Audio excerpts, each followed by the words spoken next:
Chapter 31. The dimly lit bedroom was deathly silent. After an unknown amount of time, a few barely audible sobs could be heard. Chin Yu closed the heavy door to apartment 302 and walked back home, her mind heavy with worry. As soon as she pushed open the door, she saw her grandmother standing in the center of the living room, hands on her hips.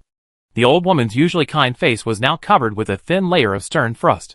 "Xiao Yu, how many times have I told you to come home on time? Look at the time." Her grandmother's voice was filled with reproach and worry. Chin Yu glanced absently at the wall clock, only then realizing with a start that the hour hand was already pointing to 9. Thinking of her brother Xiao Qi, who was about to embark on a mission that would endanger his life, the tears she had been holding back finally burst forth. Grandma's questioning expression instantly turned to heartache and surprise. She cautiously approached. "What's wrong? Did something happen on the way? Who bullied you?" Chin Yu wiped away her tears haphazardly with the back of her hand, choking back sobs as she recounted the scene she had witnessed at Uncle Chi's house, the news that her brother Chi was going on a high-risk mission to the Mo-Rang Plains, and Uncle Chi's breakdown, all in one breath. Grandma listened quietly, her wrinkles seeming to deepen. After a long silence, she finally let out a heavy sigh. "Ah, Xiao Yu," Grandma's voice carried the desolation of years. "Your Uncle Chi, in his life, he lost his wife in his youth, his son in middle age, and now, in his old age, his only remaining son is going to." She paused, seemingly unable to bear saying that cruel ending. He wasn't selfish, his life was too bitter. She stepped forward and gently embraced her sobbing granddaughter, her calloused hand stroking Chin Yu's back.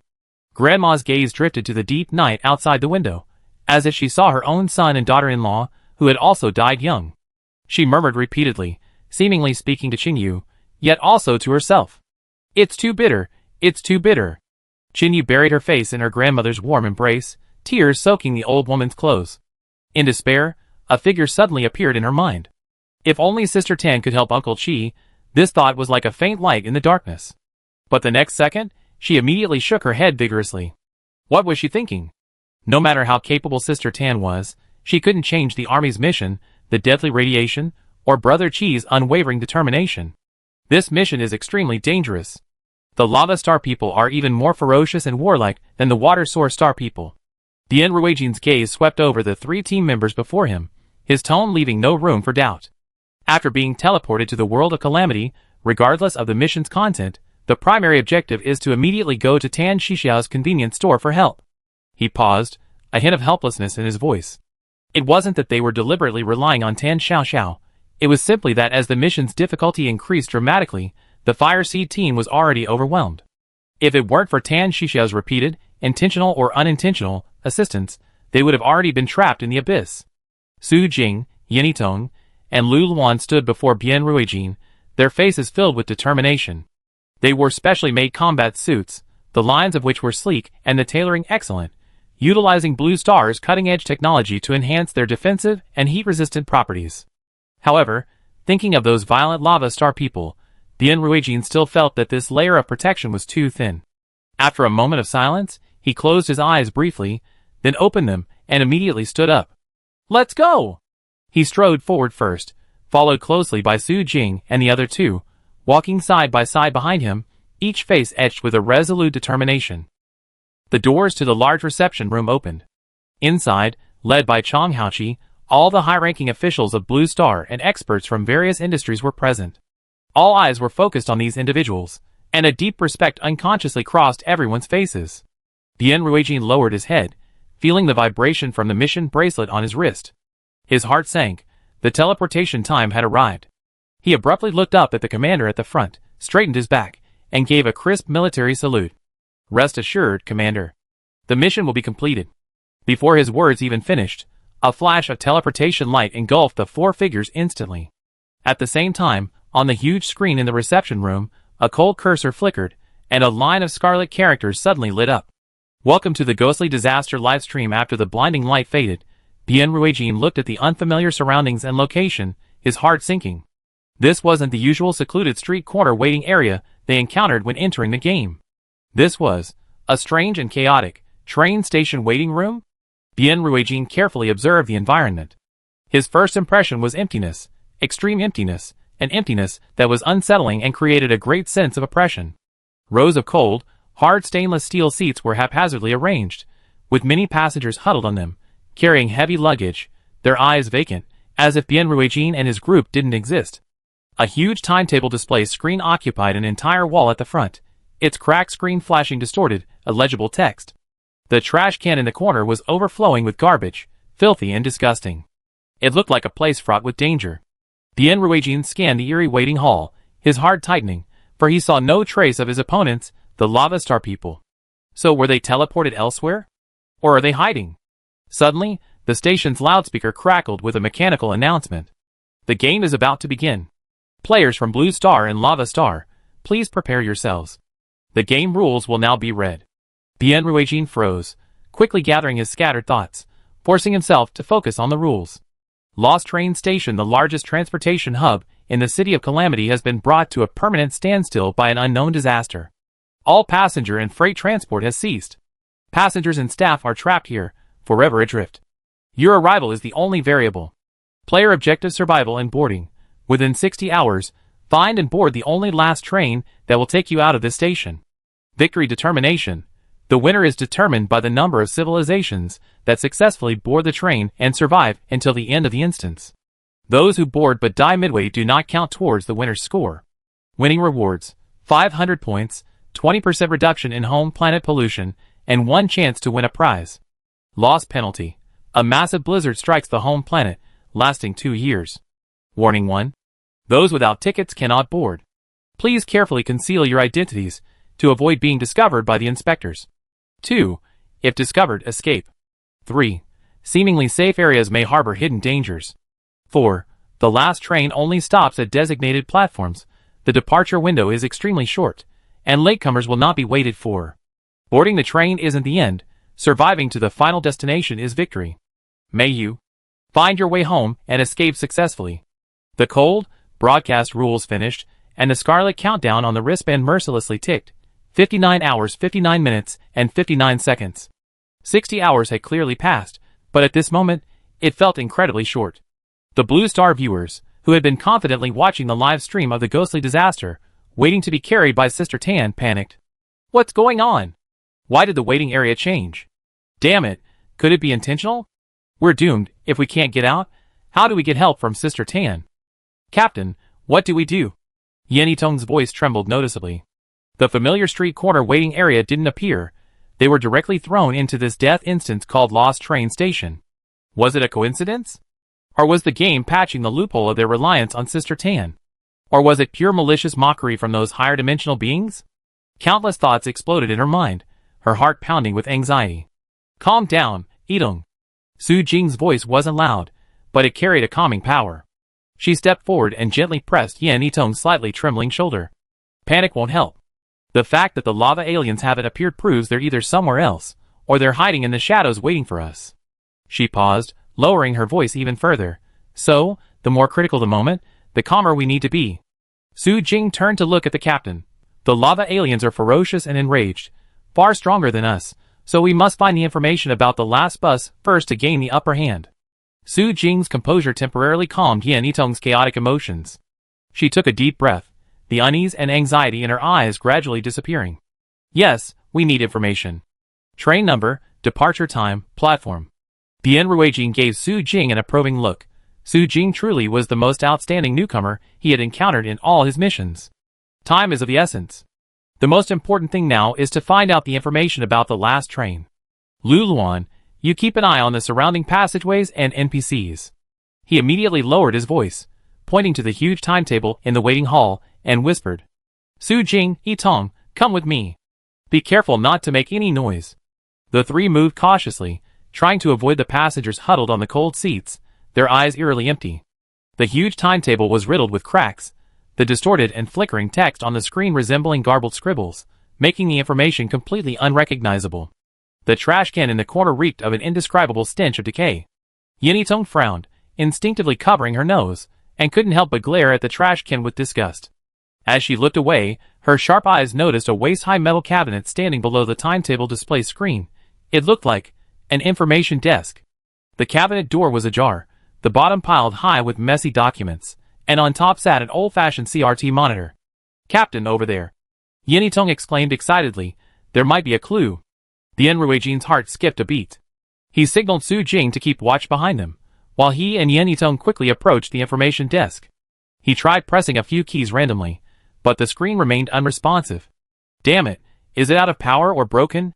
Yen Yitong crouched down, quickly rummaging through the jumbled files in the cabinet. Most were illegible documents, along with torn-up itineraries and meaningless notices. Undeterred, Yen Yitong carefully began organizing the files. Having worked part-time as an archivist in college, she was adept at file sorting. A full cabinet of documents was categorized in less than 10 minutes. Suddenly, a piece of paper, roughly 3 fingers wide, caught her attention in the pile of shredded paper. Departure timetable. Yen Yitong's eyes lit up. Holding her breath, she carefully gathered all the scraps together, squatted down, and began meticulously piecing together the torn timetable. Just as she was fully focused, a clear, rhythmic sound, like leather shoes on a smooth floor, came from the other side of the waiting hall. Tap, tap. Unhurried, yet carrying a chilling sense of unease. Su Jing, who had her back to the two and was observing the surroundings, suddenly changed her expression. Captain! It's an inspector? Passengers without tickets are not allowed to enter the waiting hall. If the inspector discovers something amiss, the consequences would be unimaginable. The Enruijian's heart skipped a beat. He looked up and saw a tall figure in a dark uniform slowly walking out of the passageway in the distance. The man wore a wide-brimmed hat, the brim pulled low, obscuring his face. The huge, sharp weapon in his hand, resembling ticket clippers, looked extremely dangerous. Seeing the group of people gathered around the information desk, he looked up, a dangerous glint flashing in his bloodshot eyes on his cold face. Then he headed straight for the information desk. Damn it! We've been spotted. Retreat! The Enruijian made a snap decision, pointing to a nearby, seemingly spacious east platform passage and rushing towards it. Su Jing and Lu Luan, who was on guard duty, immediately followed. Yen Yitong? Forget about the information desk, survival is the priority. Yen Yitong looked at the scraps of paper on the ground, gritted her teeth, and bent down to gather them all in her arms. But in her panic, she still missed a few pieces. She tried to turn back to pick up the lost scraps, but Su Jing firmly held her arm and forcibly pulled her towards the east platform passage. A hint of reluctance flashed in Yen Yitong's eyes. Sister Jing. That's very important. Su Jing didn't even look up, pulling Yen Yitong forward with all her might. Nothing is more important than life.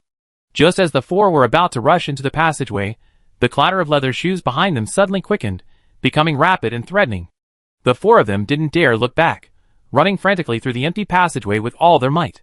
After an unknown amount of time, the clattering footsteps gradually faded. The Enruijian cautiously looked back, and seeing no patrol officers, he stopped with relief. Yen Yitong, panting, looked at the few scattered pieces of paper in her hand, somewhat dejected, unsure how much information remained on them. It's all my fault, I didn't protect the data properly. Su Jing stood beside her, patting her shoulder, comforting her. You've done enough. The Enruijian stood to the side, panting, cautiously surveying his surroundings. On both sides of the passageway were only the tightly closed waiting room doors, and some dilapidated shops. Further ahead was a fork in the road. A sign hung above the intersection, left for the dining area, right for the broadcasting center. Just then, his wrist flicked, and several large, gleaming gold characters appeared before his eyes. Blue Star United Government, go to the broadcasting center. They must have complete timetables and train information there. The Enruijian paused, a glint in his eyes. That's right. The broadcasting center needs to announce train arrivals in advance. They must have timetables. Let's go! Let's try our luck in the broadcasting room, the Enruijian said. Meanwhile, inside the broadcasting center, the 5 members of Lava Star had been waiting for some time. Li Yan, arms crossed, leaned against the broadcasting center's door.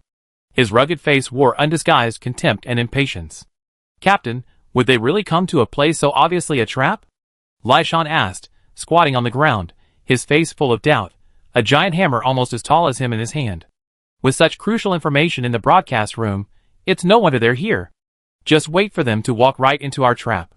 Gravel scoffed, a cruel glint in his eyes. That idiot Lu Gu, actually losing to a Blue Star person, what a disgrace. His tone was full of contempt for Lu Gu, and then, as if thinking of something, Gravel clicked his tongue. I wonder if that mysterious convenience store owner will show up this time.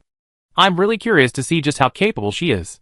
Gravel tapped his mission bracelet, glancing at the comments in the Lava Star livestream. Hurry up and deal with the Blue Star people, Why waste time here?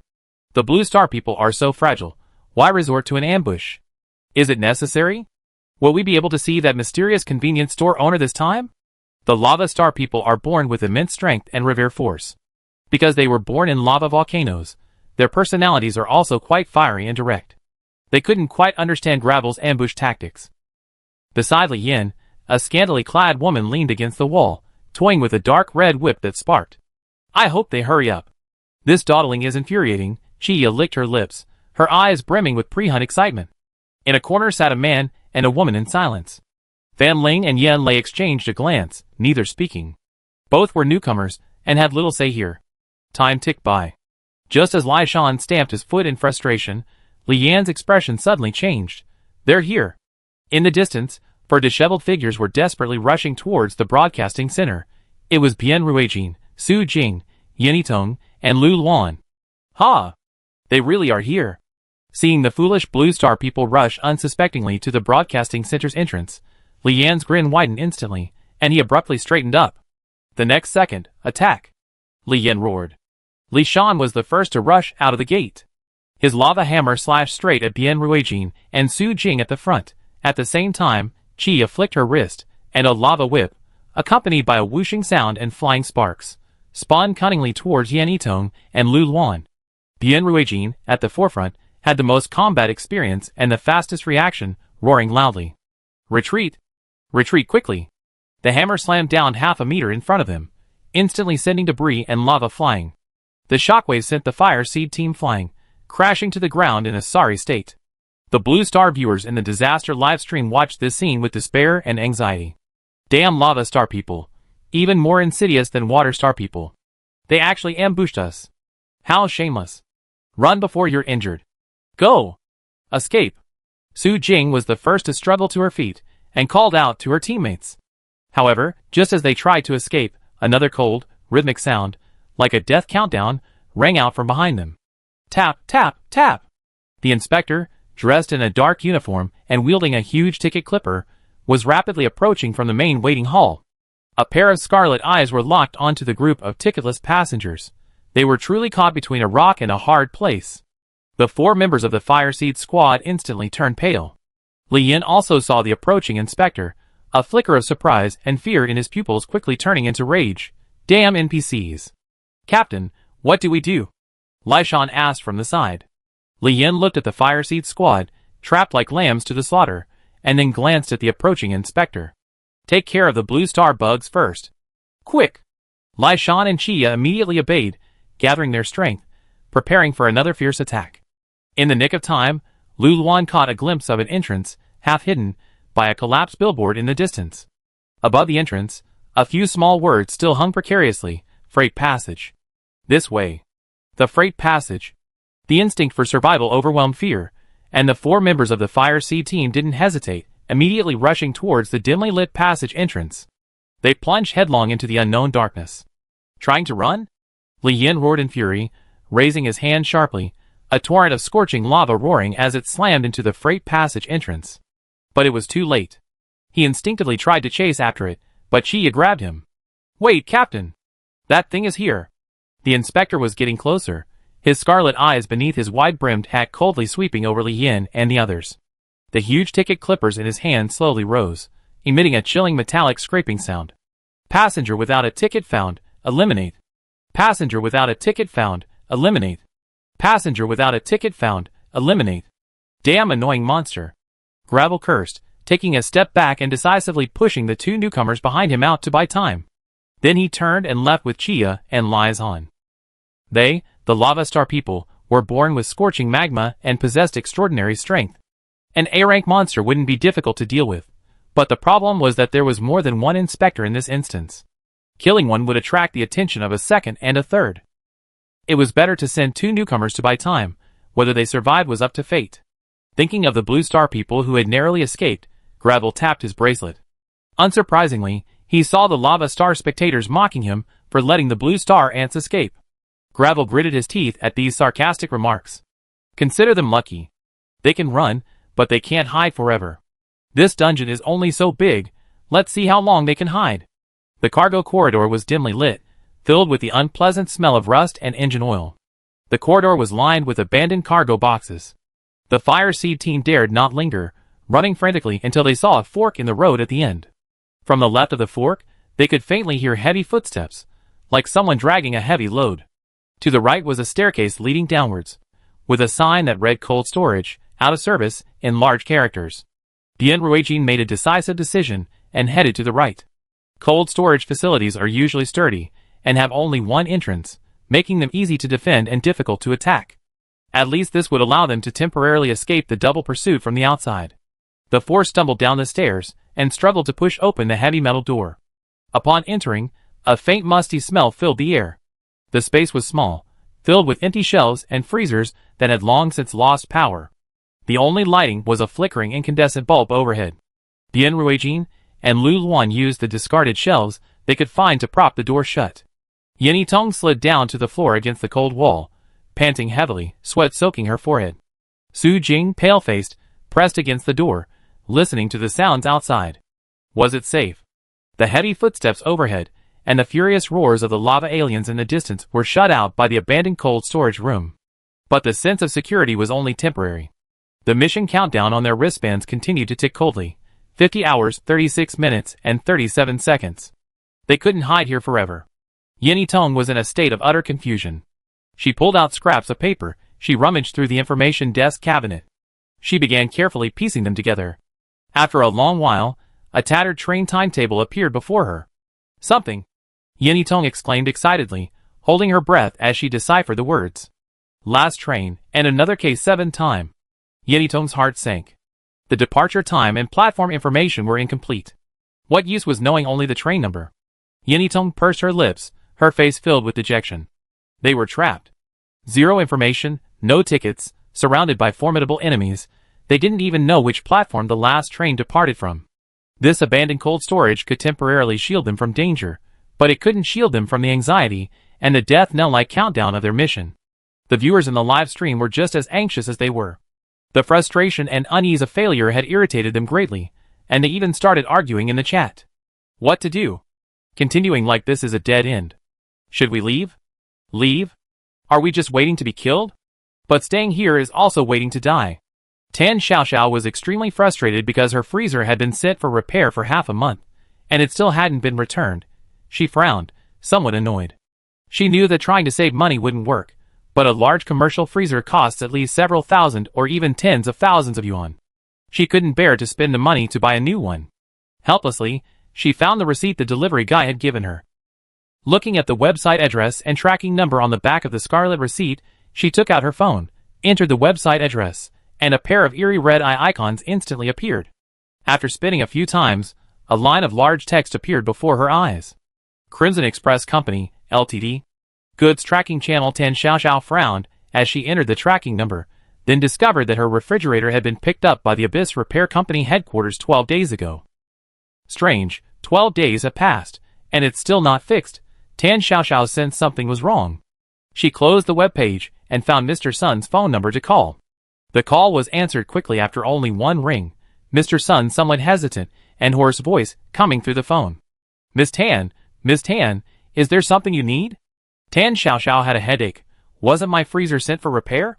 Why hasn't it returned yet?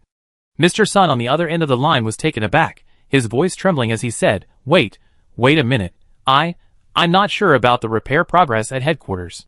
I give you the headquarters phone number. Tan Xiaoxiao nodded, picked up a ballpoint pen from the cashier, found a scrap of paper, carefully wrote down the phone number, and then dialed. Thank you for calling Abyss Repair, the largest and most trustworthy service partner in the city of Calamity. Rest assured, no matter what inconvenience you encounter, we can solve your problems. Our engineers are located in every corner and every inch of the city of Calamity. Your satisfaction is our eternal pursuit. Please specify the type of service you need. Press 1 for fault reporting, press 2 for service appointment, press 3 for emergency rescue, press 9 for customer service. Hearing this absurd opening, Tan Xiaoxiao almost couldn't help but sneer. The most trustworthy, huh? It took her half a month to fix a freezer. She angrily pressed 9, and then a gentle female voice came from the other end of the line, sounding very soothing and calming Tan Xiaoxiao's anger. Hello, Abyss Repair, how can we help you? Tan Xiaoxiao suppressed her anger and tried to keep her tone calm. Hello, my freezer, tracking number SN7428, was sent for repair 2 weeks ago. Why hasn't it been returned yet?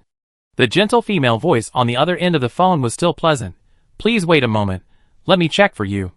The record shows that the repair work on your commercial freezer was completed 10 days ago, and it was arranged to be returned by our partner logistics company, Scarlet Express. The current status is in transit. In transit? Tan Shishia's brows furrowed. It's been 10 days, and it's still on the way? Is your logistics company slow? I need to use it. We are very sorry for the inconvenience. The customer service representative's voice was still sweet, but it carried a perfunctory tone of evasion. The logistics process is not directly managed by our company.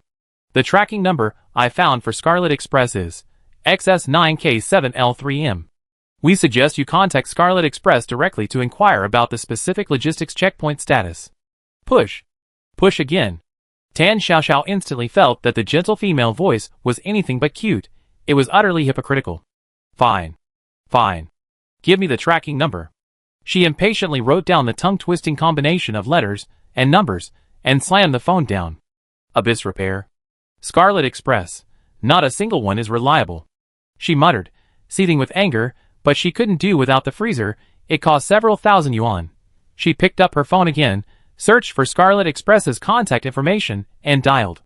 Only a long, monotonous beep, beep, beep, rang for over a dozen times until it automatically disconnected. No one answered. What the hell? Tan Xiaoxiao was so angry, she almost slammed her phone on the cash register. This lousy logistics company won't even answer the phone? Has it gone out of business? But she had to get the freezer back. She took a deep breath, forcibly suppressing her anger, and with a sense of frustration at having to check it herself, she clicked on that eerie Scarlet tracking website again. The red eye icon spun around, driving her crazy. She finally managed to find the place to enter the tracking number on the chaotic interface. She jabbed her finger hard at the screen and entered XS9K7L3M. The page refreshed, the loading icon spun for ages, and finally the logistics information popped up. The earlier entries were blurry, only the latest one marked in bold, almost blood-red font, read, current status, goods in transit. Stuck at a bottleneck. Stuck location, lost train station. Abandoned freight passage B13. Estimated resolution time, unknown lost train station?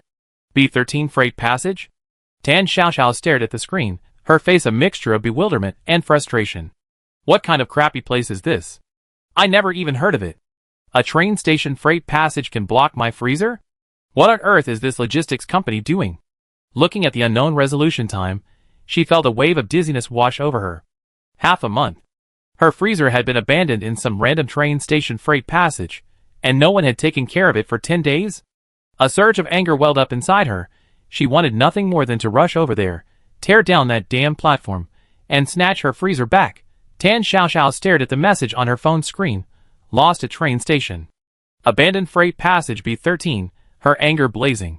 I go get it myself. She grabbed her canvas bag, stuffed in her phone and keys, locked the shop door, and rushed out. Just then, a bus pulled up.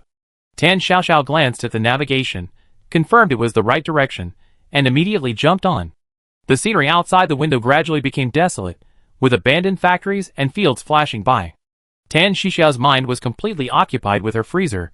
She didn't notice the number of passengers dwindling on the bus.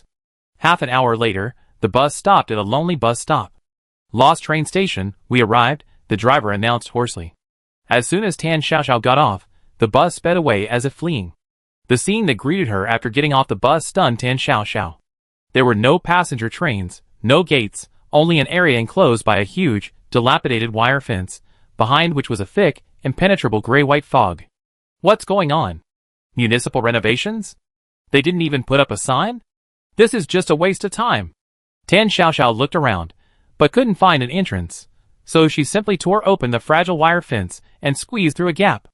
As soon as she stepped into the thick fog, the sticky mist, carrying a heavy, rotten smell, enveloped her. What awful air quality! Tan Xiaoxiao complained, stumbling towards the waiting hall.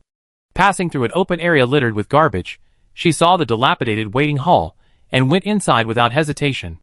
The hall was empty and oppressive, a few incandescent lights flickering on and off. Cold stainless steel seats were slumped over, with vacant-eyed people huddled on them. Whether passengers or homeless, it was hard to tell. Tan Xiaoxiao glanced at the train timetable on the cracked screen flashing strange characters, then at the garbage bins in the corner overflowing with trash and emitting a putrid stench, and couldn't help but complain, this place is so poorly managed. Just as she frowned, searching for the freight passage sign, a series of tap-tap footsteps came from the side passage. A tall, imposing figure emerged from the shadows, his dark uniform impeccably tailored, a wide-brimmed hat pulled low to obscure his face. His right hand gripped a massive, gleaming, enlarged ticket-collecting clamp. His crimson gaze instantly locked onto Tan Xiaoxiao. He announced in a chilling voice, "Passenger without a ticket detected. Warning! Clearance process initiated." The massive clamp rose, its sharp jaws pointing directly at Tan Xiaoxiao. "What's all the noise about?" Tan Xiaoxiao's already agitated mood intensified. Instead of backing down, she took a step forward. "What? No ticket? I'm here to find something. Who wants to ride this crappy train?" Tan Xiaoxiao impatiently pulled her phone from her bag and activated the tracking information for the Scarlet Express delivery service. "Did you see it? Location: Lost Train Station, B13 Abandoned Freight Passage." She rushed forward, shoving the screen in front of the inspector. "Look closely. Scarlet Express. B13. My brand new freezer, worth thousands of yuan, has been sitting here for 10 days. She waved her phone, the dark red text and eerie red eye icon glaring in the dim light. "I'm here to pick up my goods. I'm a customer. The customer is king, don't you understand? Stop trying to fob me off with no ticket. Tell me right now how to get to the B13 freight lane." Despite Tan Xiaoxiao's accusations, the staff member kept repeating, "Clear passengers without tickets." The next second, the ticket clippers transformed into a cold, sharp light, ruthlessly slicing down towards Tan Xiaoxiao's neck. Tan Xiaoxiao was furious. A surge of anger welled up within her. How could there be such a staff member? Not only was communication impossible, but they even attacked her. "Clear what? Are you blind?" Tan Xiaoxiao snatched the clippers away, easily bent them, and then threw them to the ground with a clatter. The inspector, his ticket clip snatched away, was completely dumbfounded, muttering "clear passengers without tickets." But his figure remained frozen in place, unable to move. Tan Xiaoxiao ignored him. She snorted and looked down at the tracking information on her phone. "Damn tracking, probably this way?" she muttered, ignoring the inspector and heading straight for a dark, waste-filled passageway at the back of the waiting hall, the entrance to the freight area.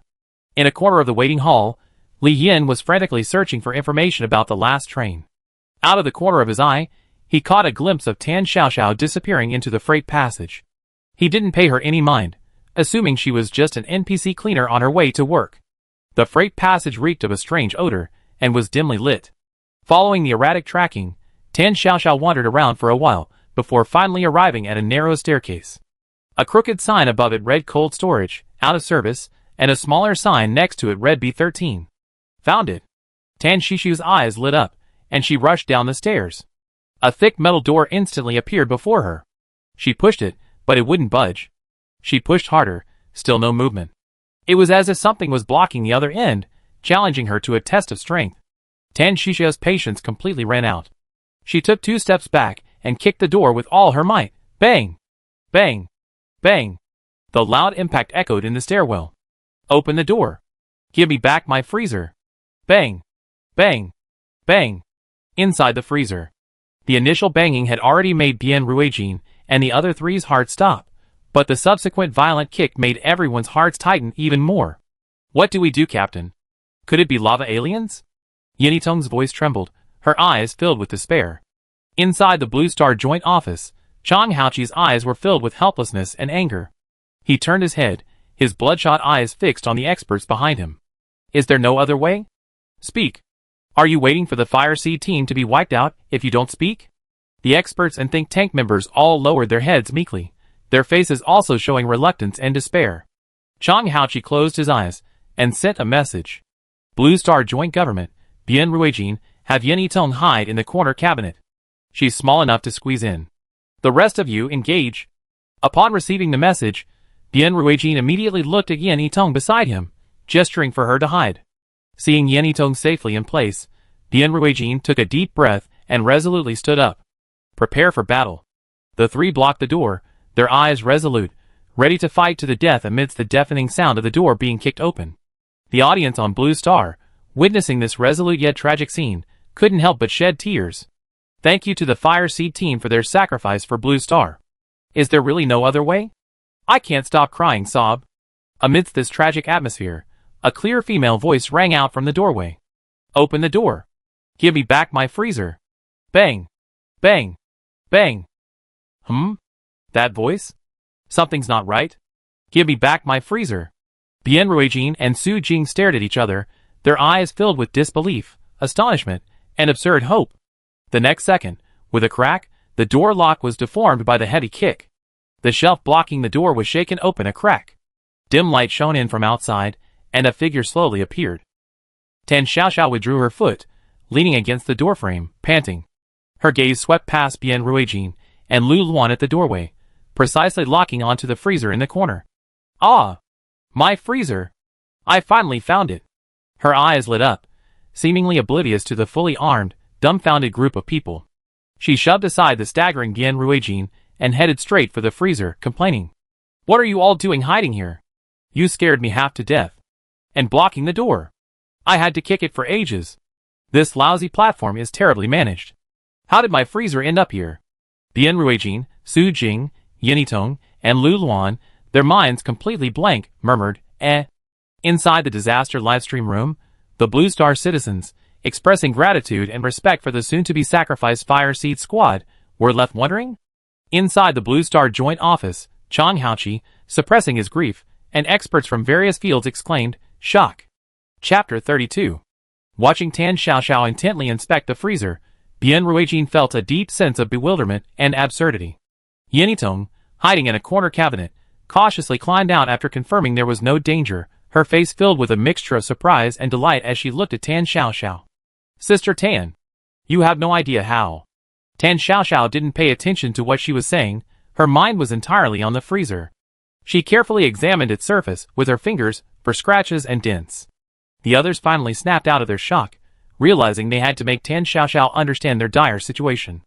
They began to explain all at once. The ferocious lava aliens, the deadly patrolmen, the tight boarding deadline, the bizarre dungeon rules, quickly revealing all the dangers.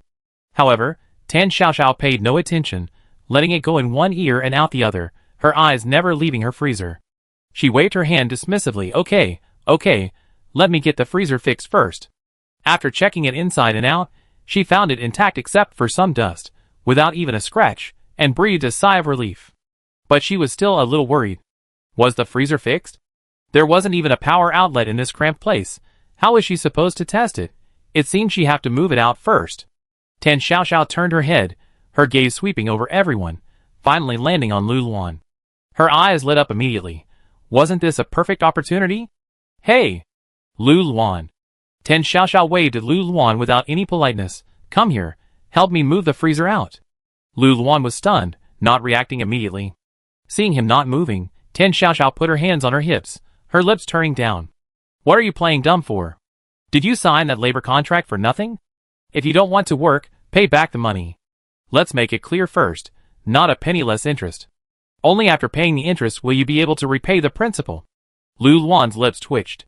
This loan shark was even more ruthless than a bank. To prevent his debt from snowballing, he quickly went over, squatted down, grabbed the base of the freezer with both hands, took a deep breath, and exerted all his strength. The freezer didn't budge. Lu Luan was stunned. Impossible.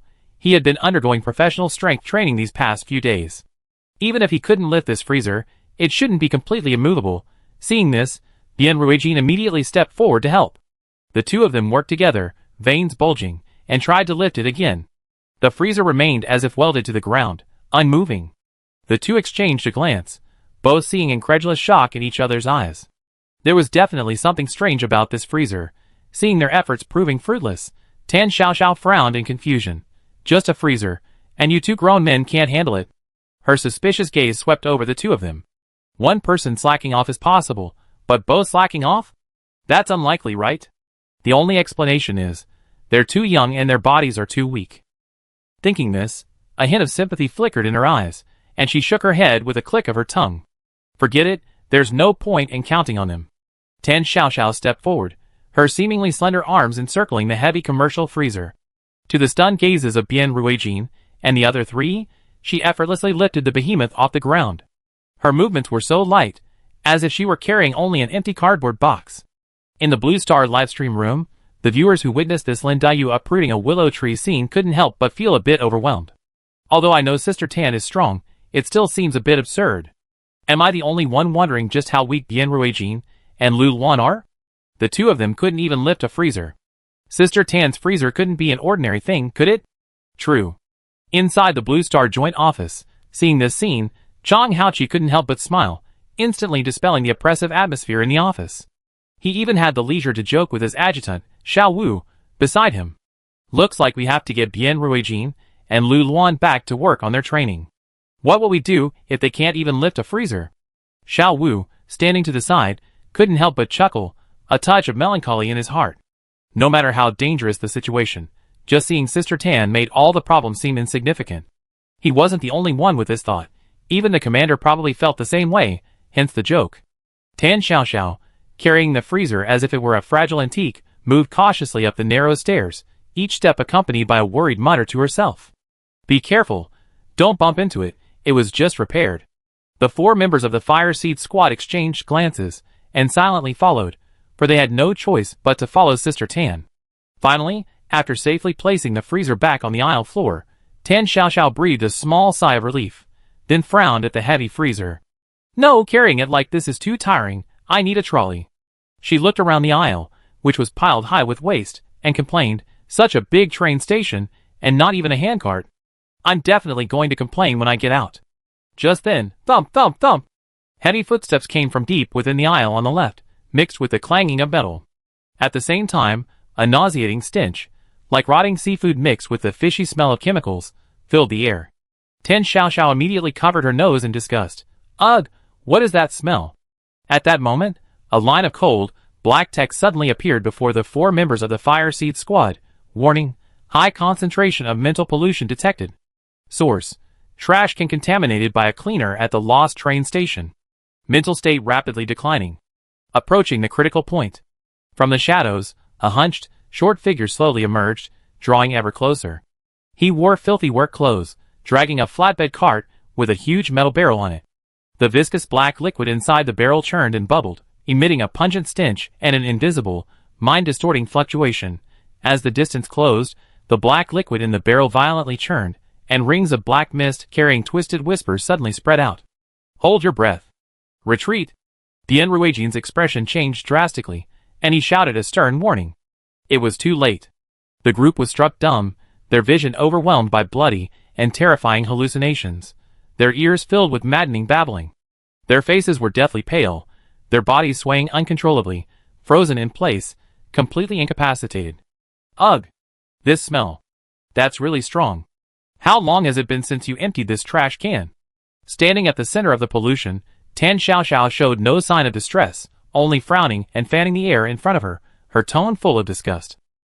Sir, I know cleaning staff have a tough job, but you can't just slack off like this. And this can of yours, it's full with so little trash? It's nowhere near as good as the ones in my shop. TSK, your purchasing department must be taking kickbacks. The churning black liquid seemed to freeze for a moment at her outrageous comment, then churned even more violently.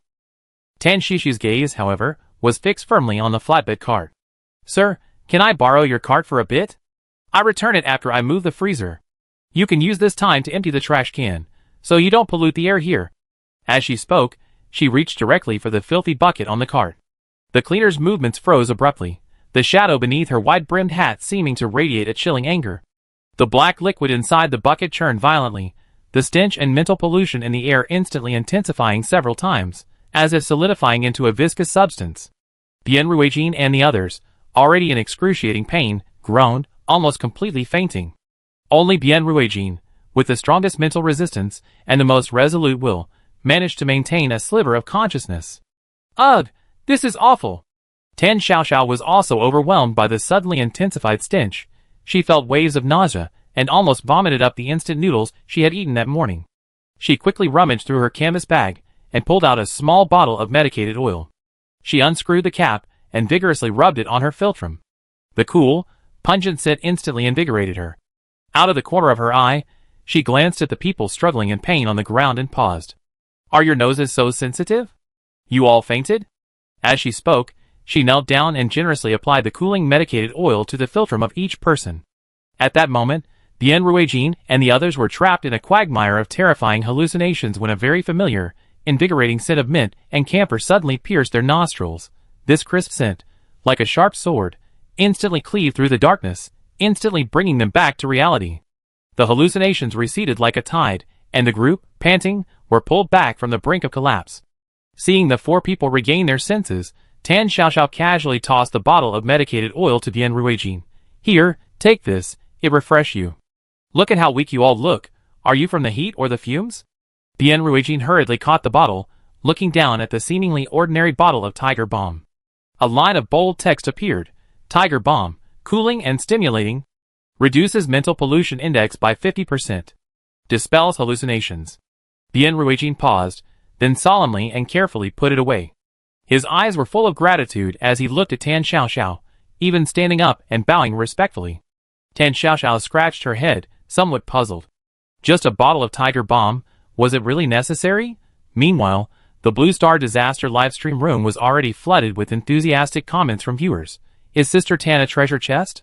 She has all this? Which dimension does Sister Tan's bag connect to? I'm not surprised by anything Sister Tan pulls out anymore.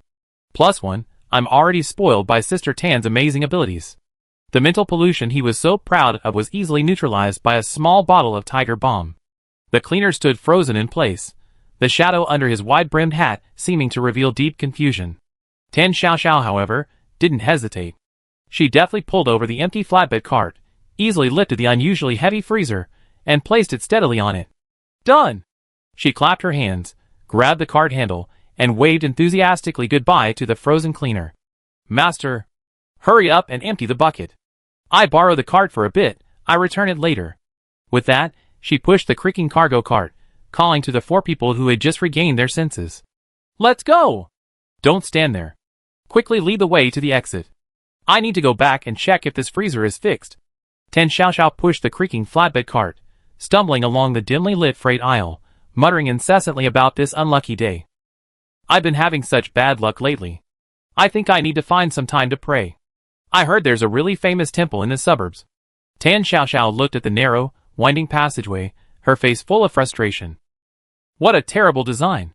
And it smells awful. Even the signs are illegible. This train station should just close down. Bien Ruijin and the other three followed closely behind her, as if they had found their pillar of support. Their tense nerves relaxed slightly under the soothing effect of the mentholatum and Tan Xiaoxiao's powerful aura. However, when they finally returned to the waiting hall they had entered from after many twists and turns, the scene before them made everyone's heart sink again. The hall was still the same empty, dilapidated hall, distorted screens, empty passengers, and stinking garbage cans. Everything was the same as when they came. But unlike before, all doors leading to the outside, and any possible exits, were completely sealed off by a thick, impenetrable, as if solidified, grayish-white fog. The fog churned, exuding an eerie stillness and foreboding, swallowing everyone's hope of escape. Sister Tan, we might not be able to get out. Yinny Tong looked at the eerie fog, her voice trembling, her recent relaxation instantly replaced by despair. Bien Ruijin's expression was grave. He cautiously stepped forward, attempting to explain the core rules of this instance to Tan Xiaoxiao. The lost train station is a closed space. The mission rules state that the only way to leave is to board that last train. If we can't find it, we all be trapped here forever. Su Jing added, her words rapid and urgent. Yes. And all we know is that the train is called K7, but we haven't found out which platform it stops at, or when it departs. Almost 20 hours have passed. As she spoke, Su Jing anxiously glanced down at the rapidly decreasing countdown timer on her wristband. Last train? K7?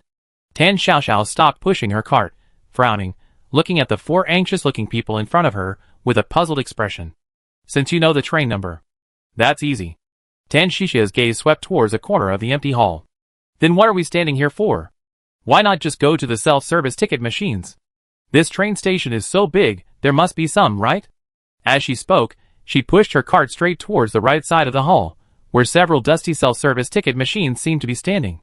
Bien Ruijin and the others exchanged bewildered glances, feeling utterly absurd yet helpless, and could only grit their teeth and follow. Buy tickets? In this godforsaken place? Could it really work? In the dusty corner, Two old-fashioned self-service ticket machines stood crookedly. The screen was black and scratched. The coin slot and ticket dispenser were rusty, looking like it had been abandoned for years. TSK. So dilapidated, I wonder if it even works. Tan Xiaoxiao didn't care, took out her phone, and opened the payment app. Let's try it. What if it scans the code? She walked to one of the machines, found a blurry scanning area at the bottom of the screen, and placed her phone there. Beep. A faint, almost inaudible electronic sound rang out, and a rotating scarlet eye appeared on the screen. Then, the screen actually lit up, flickering, displaying a blurry amount and a distorted K7 logo. Hey! It actually works. Tan Xiaoxiao's eyes lit up, her fingers deftly operating on the phone screen. Buy tickets. 5. Payment successful. Bien Ruijin and the others stood behind her, watching the scene with astonishment, a faint glimmer of hope flashing in their hearts. I knew I'd be safe with Sister Tan. Amazing. How come I didn't think of using the ticket machine? A normal person wouldn't think that a ticket machine in an abandoned train station would still work. That makes sense, after all, Sister Tan isn't normal. Chang Haoqi, who was watching the live stream, felt a deep sinking feeling in his heart. Could it really be that simple? He stared at the screen, his eyes narrowed. Sure enough, the expected ticket dispensing sound didn't come. Instead, a very unsettling noise came from inside the ticket machine, the sound like some large creature gnawing at a skull with sharp teeth. Creak, click. The sound echoed in the deathly silent hall, sending chills down everyone's spines. Bien Ruijin and his three companions instantly felt their hair stand on end. This was definitely not the sound of a malfunctioning machine.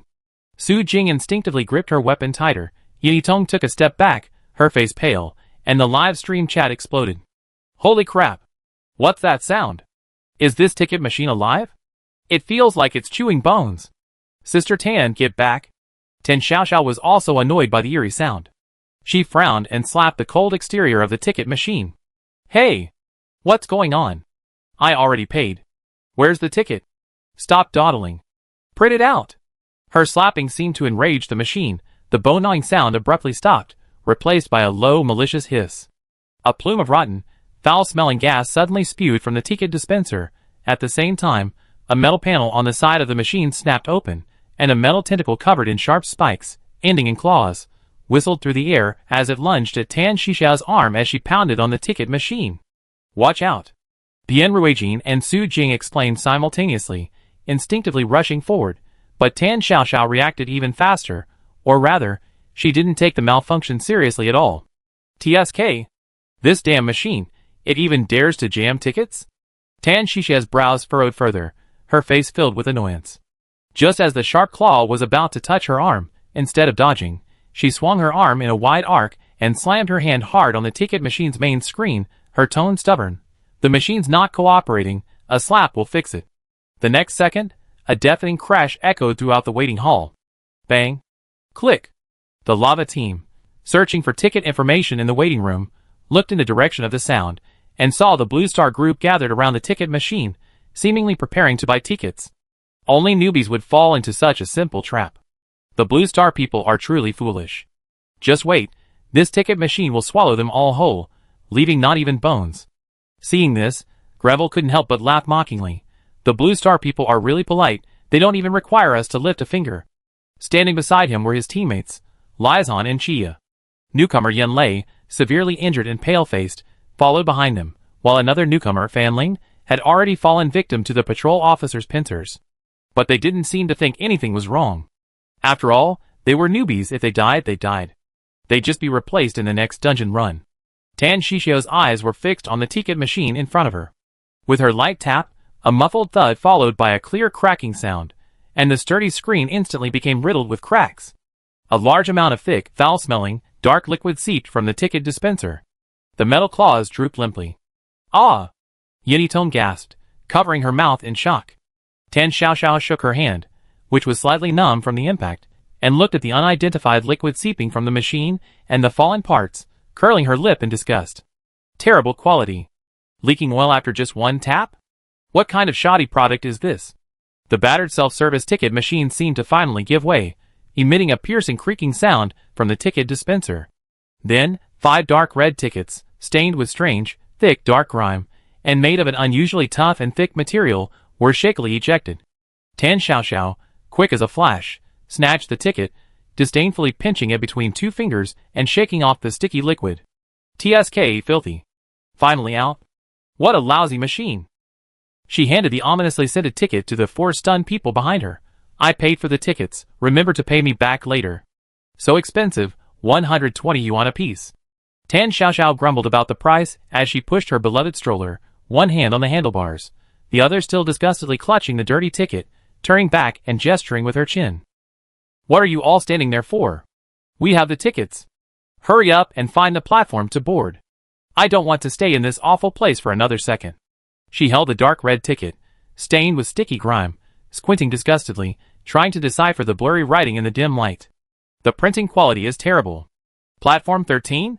She frowned, trying to make out the time. Time. 23:59. TSK, departing in the middle of the night, this lousy station really knows how to pick its time. She casually stuffed the ticket into her coat pocket, pushed the flatbed cart carrying the refrigerated display case, and called to the four people behind her who were still in shock. What are you daydreaming about? Let's go! This place smells awful. We all go bad if we stay here too long. With that, she pushed the creaking cart, heading clearly towards the platform indicated on the hall sign. I'm still a little dazed. Is it really that easy? This ticket machine is really sensible, ha ha ha. Sister Tam was right. If the machine doesn't cooperate, just tap it. The four members of the Fire Seed team finally snapped out of their daze, and quickly followed, crowding around Tan Xiaoxiao. Yinitong even subconsciously gripped her clothes, as if drawing more security from it. Meanwhile, in the corner where the lava aliens were, the mocking smirk on Li Yan's face froze completely, replaced by deep astonishment and suspicion. His sharp gaze was fixed on the backs of Tan Xiaoxiao and her group, especially the unfamiliar figure pushing the refrigerated display case. They got the tickets? Chi Ya's voice was filled with disbelief, her hoarse voice breaking the silence. That ticket machine actually dispensed tickets? Li Yan didn't answer, his brows furrowed, his mind racing. Recalling the scene just now, he felt an inexplicable sense of unease and incongruity permeating everything. His gaze swept over the five-person Blue Star group, then suddenly fixed on Tan Xiaoxiao. A thought flashed through his mind like lightning. The numbers were wrong. The previous Tinder team only had 4 members. But now, these 4 are following behind the woman pushing the cart. That woman appeared out of nowhere. Moreover, her demeanor, clothing, and behavior are completely out of place with these players struggling to survive on the brink of life and death. Gravel's pupils constricted.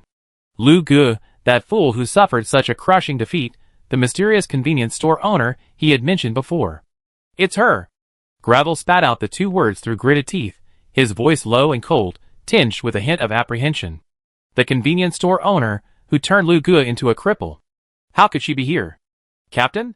Chia looked at Gravel's uncertain expression, somewhat uneasy.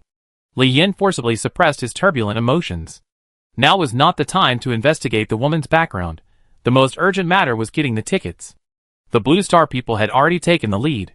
His gaze darkened as he turned to the self-service ticket machine, which had just finished dispensing tickets and was still dripping a blood-like liquid. Lai Shan!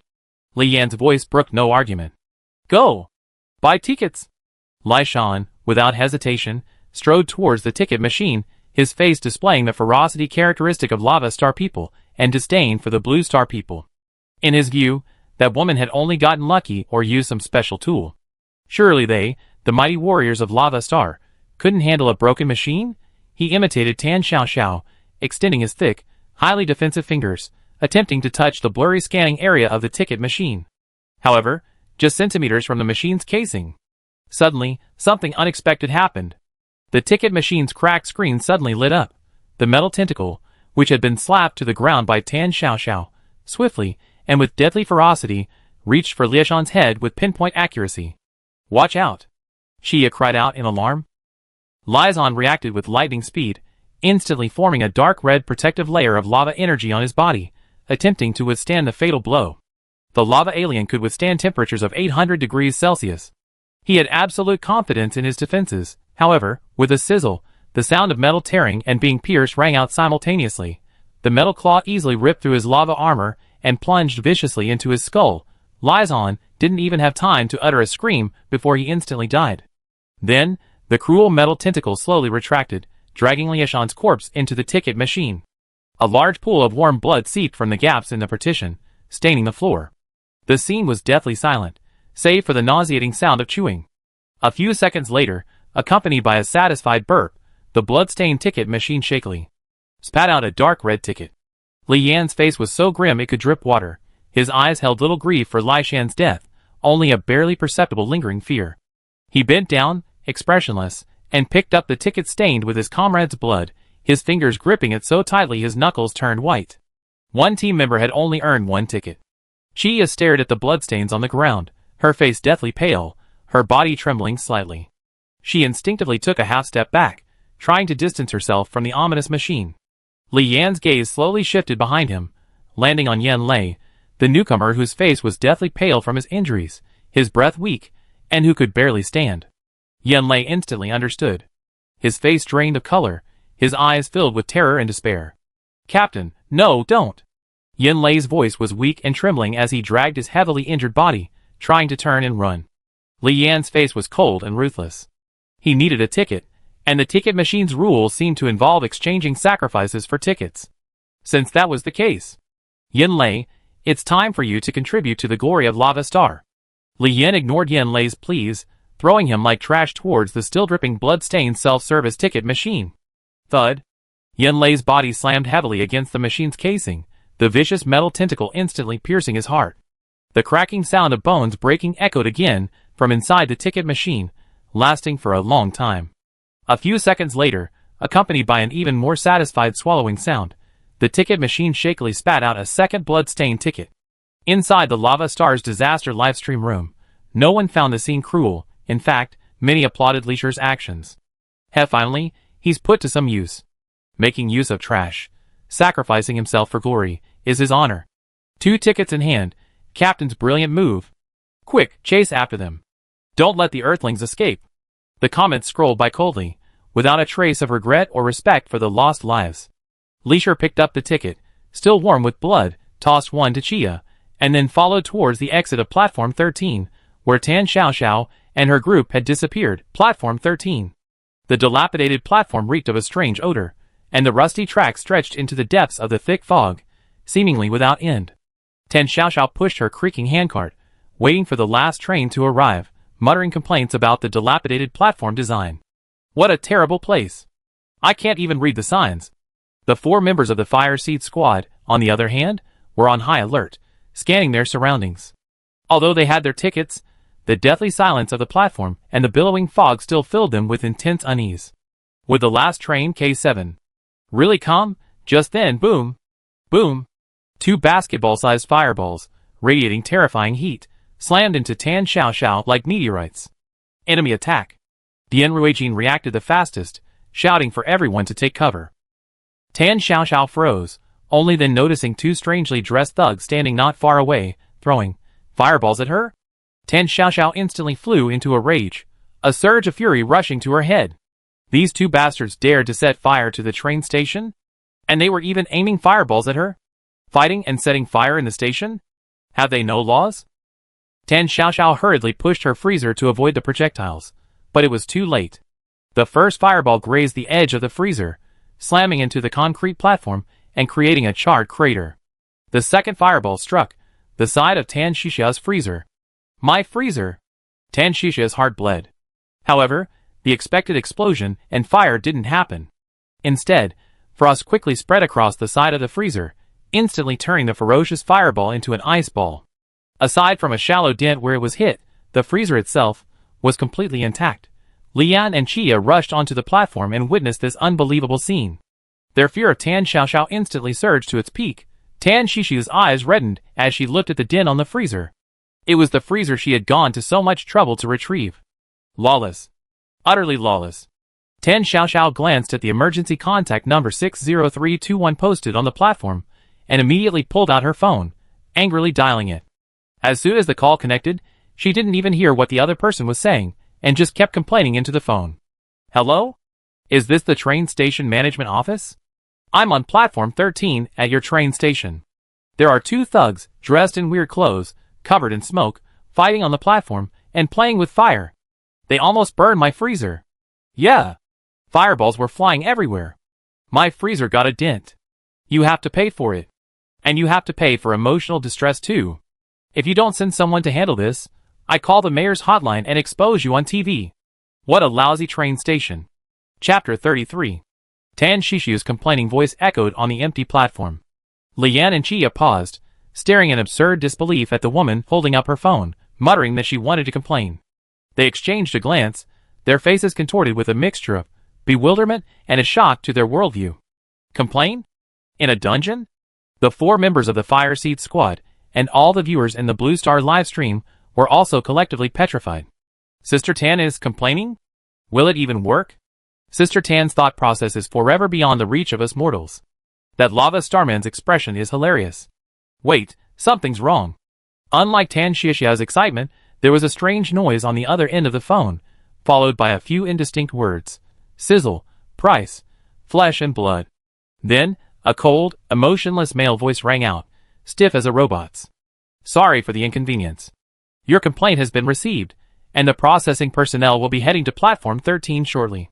Tan Xiaoxiao was about to breathe a sigh of relief, thinking that this rundown train station finally had some efficiency, when the voice suddenly changed its tone, laced with greed and veiled sarcasm. But maintaining order at the station requires a price. Are you prepared to pay? Huh? Tan Xiaoxiao was stunned, her anger flaring up again. A price? You charge for catching an arsonist at your train station? Are you kidding me? The staff at this station were outrageous, actually charging fees without authorization during their work? Tan Xiaoxiao was so angry she jumped up and down, completely unaware that a sticky, malicious tentacle suddenly sprang from her phone's receiver, its tip incredibly sharp, aimed straight at her temple, the most vulnerable spot on the human body.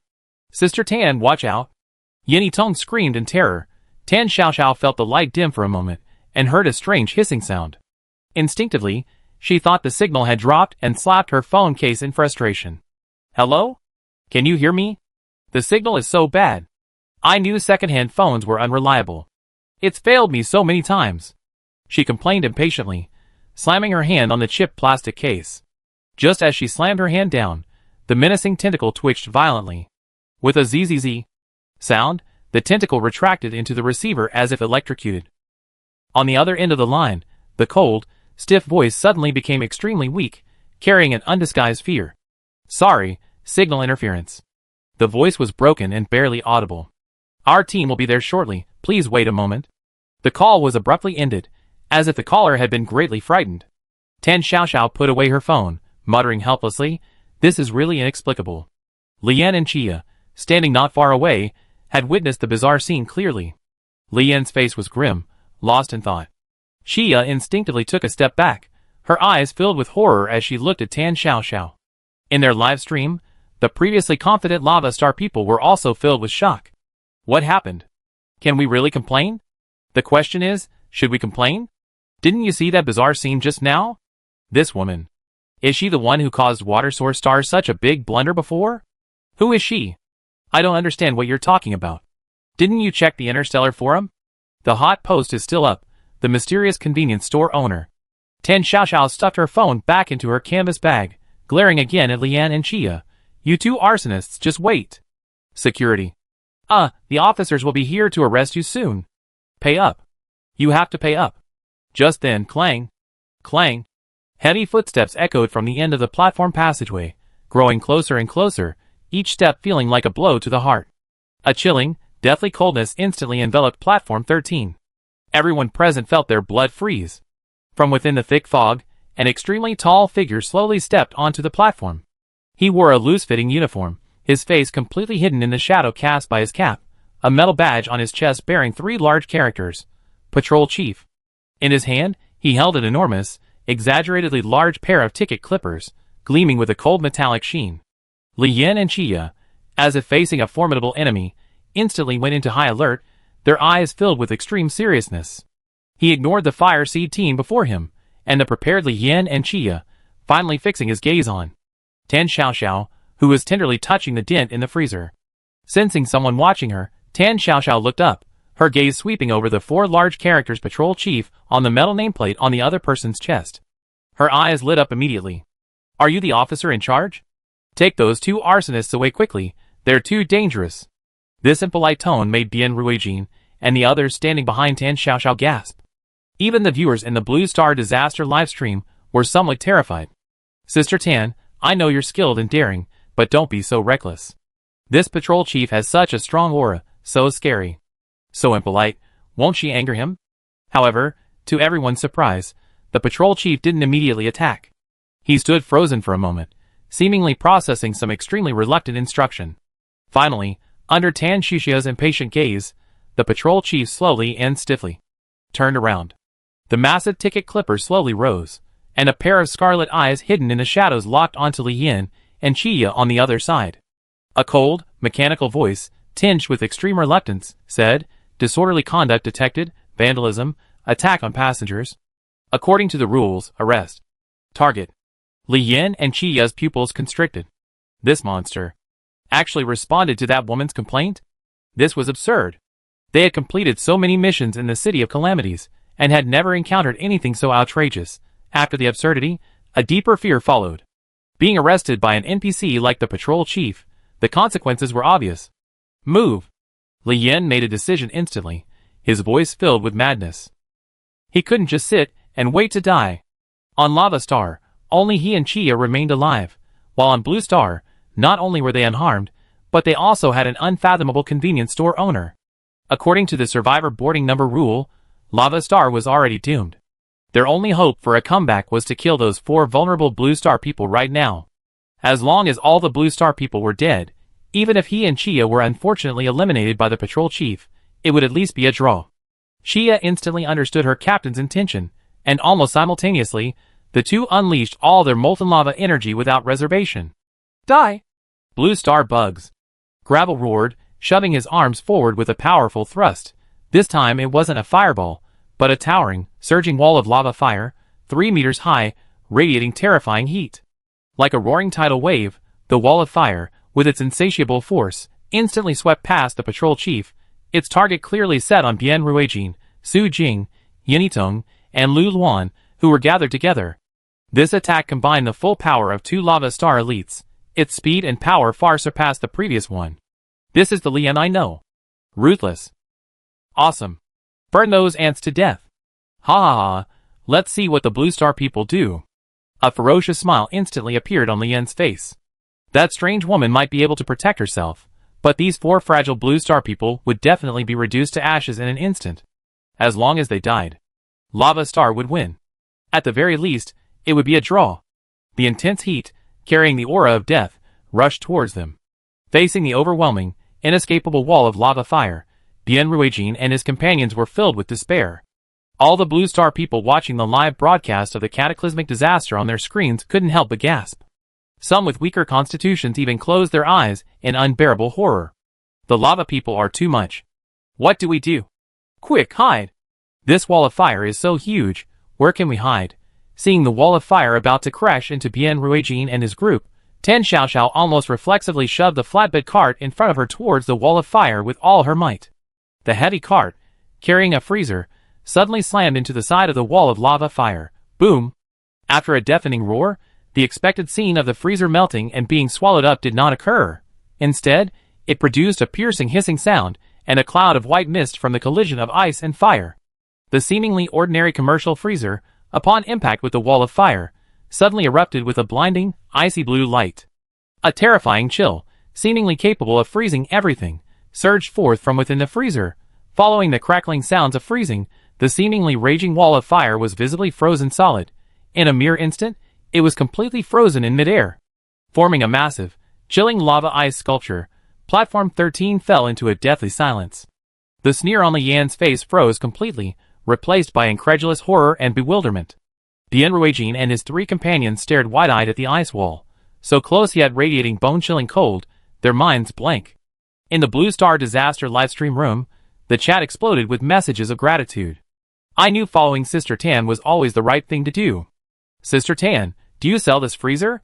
Thanks, Sister Tan, for saving the Fire Seed team and saving Blue Star. In contrast, the Lava Star people were stunned and silent. How is this possible?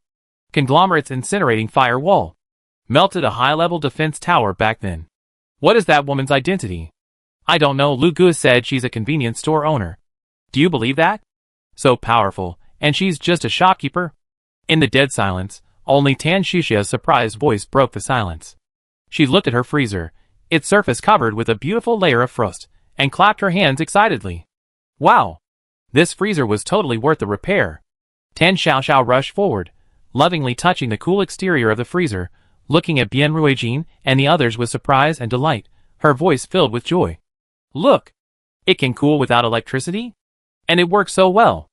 Is it solar-powered? Or some new energy-saving technology? Abyss Repair finally did something decent.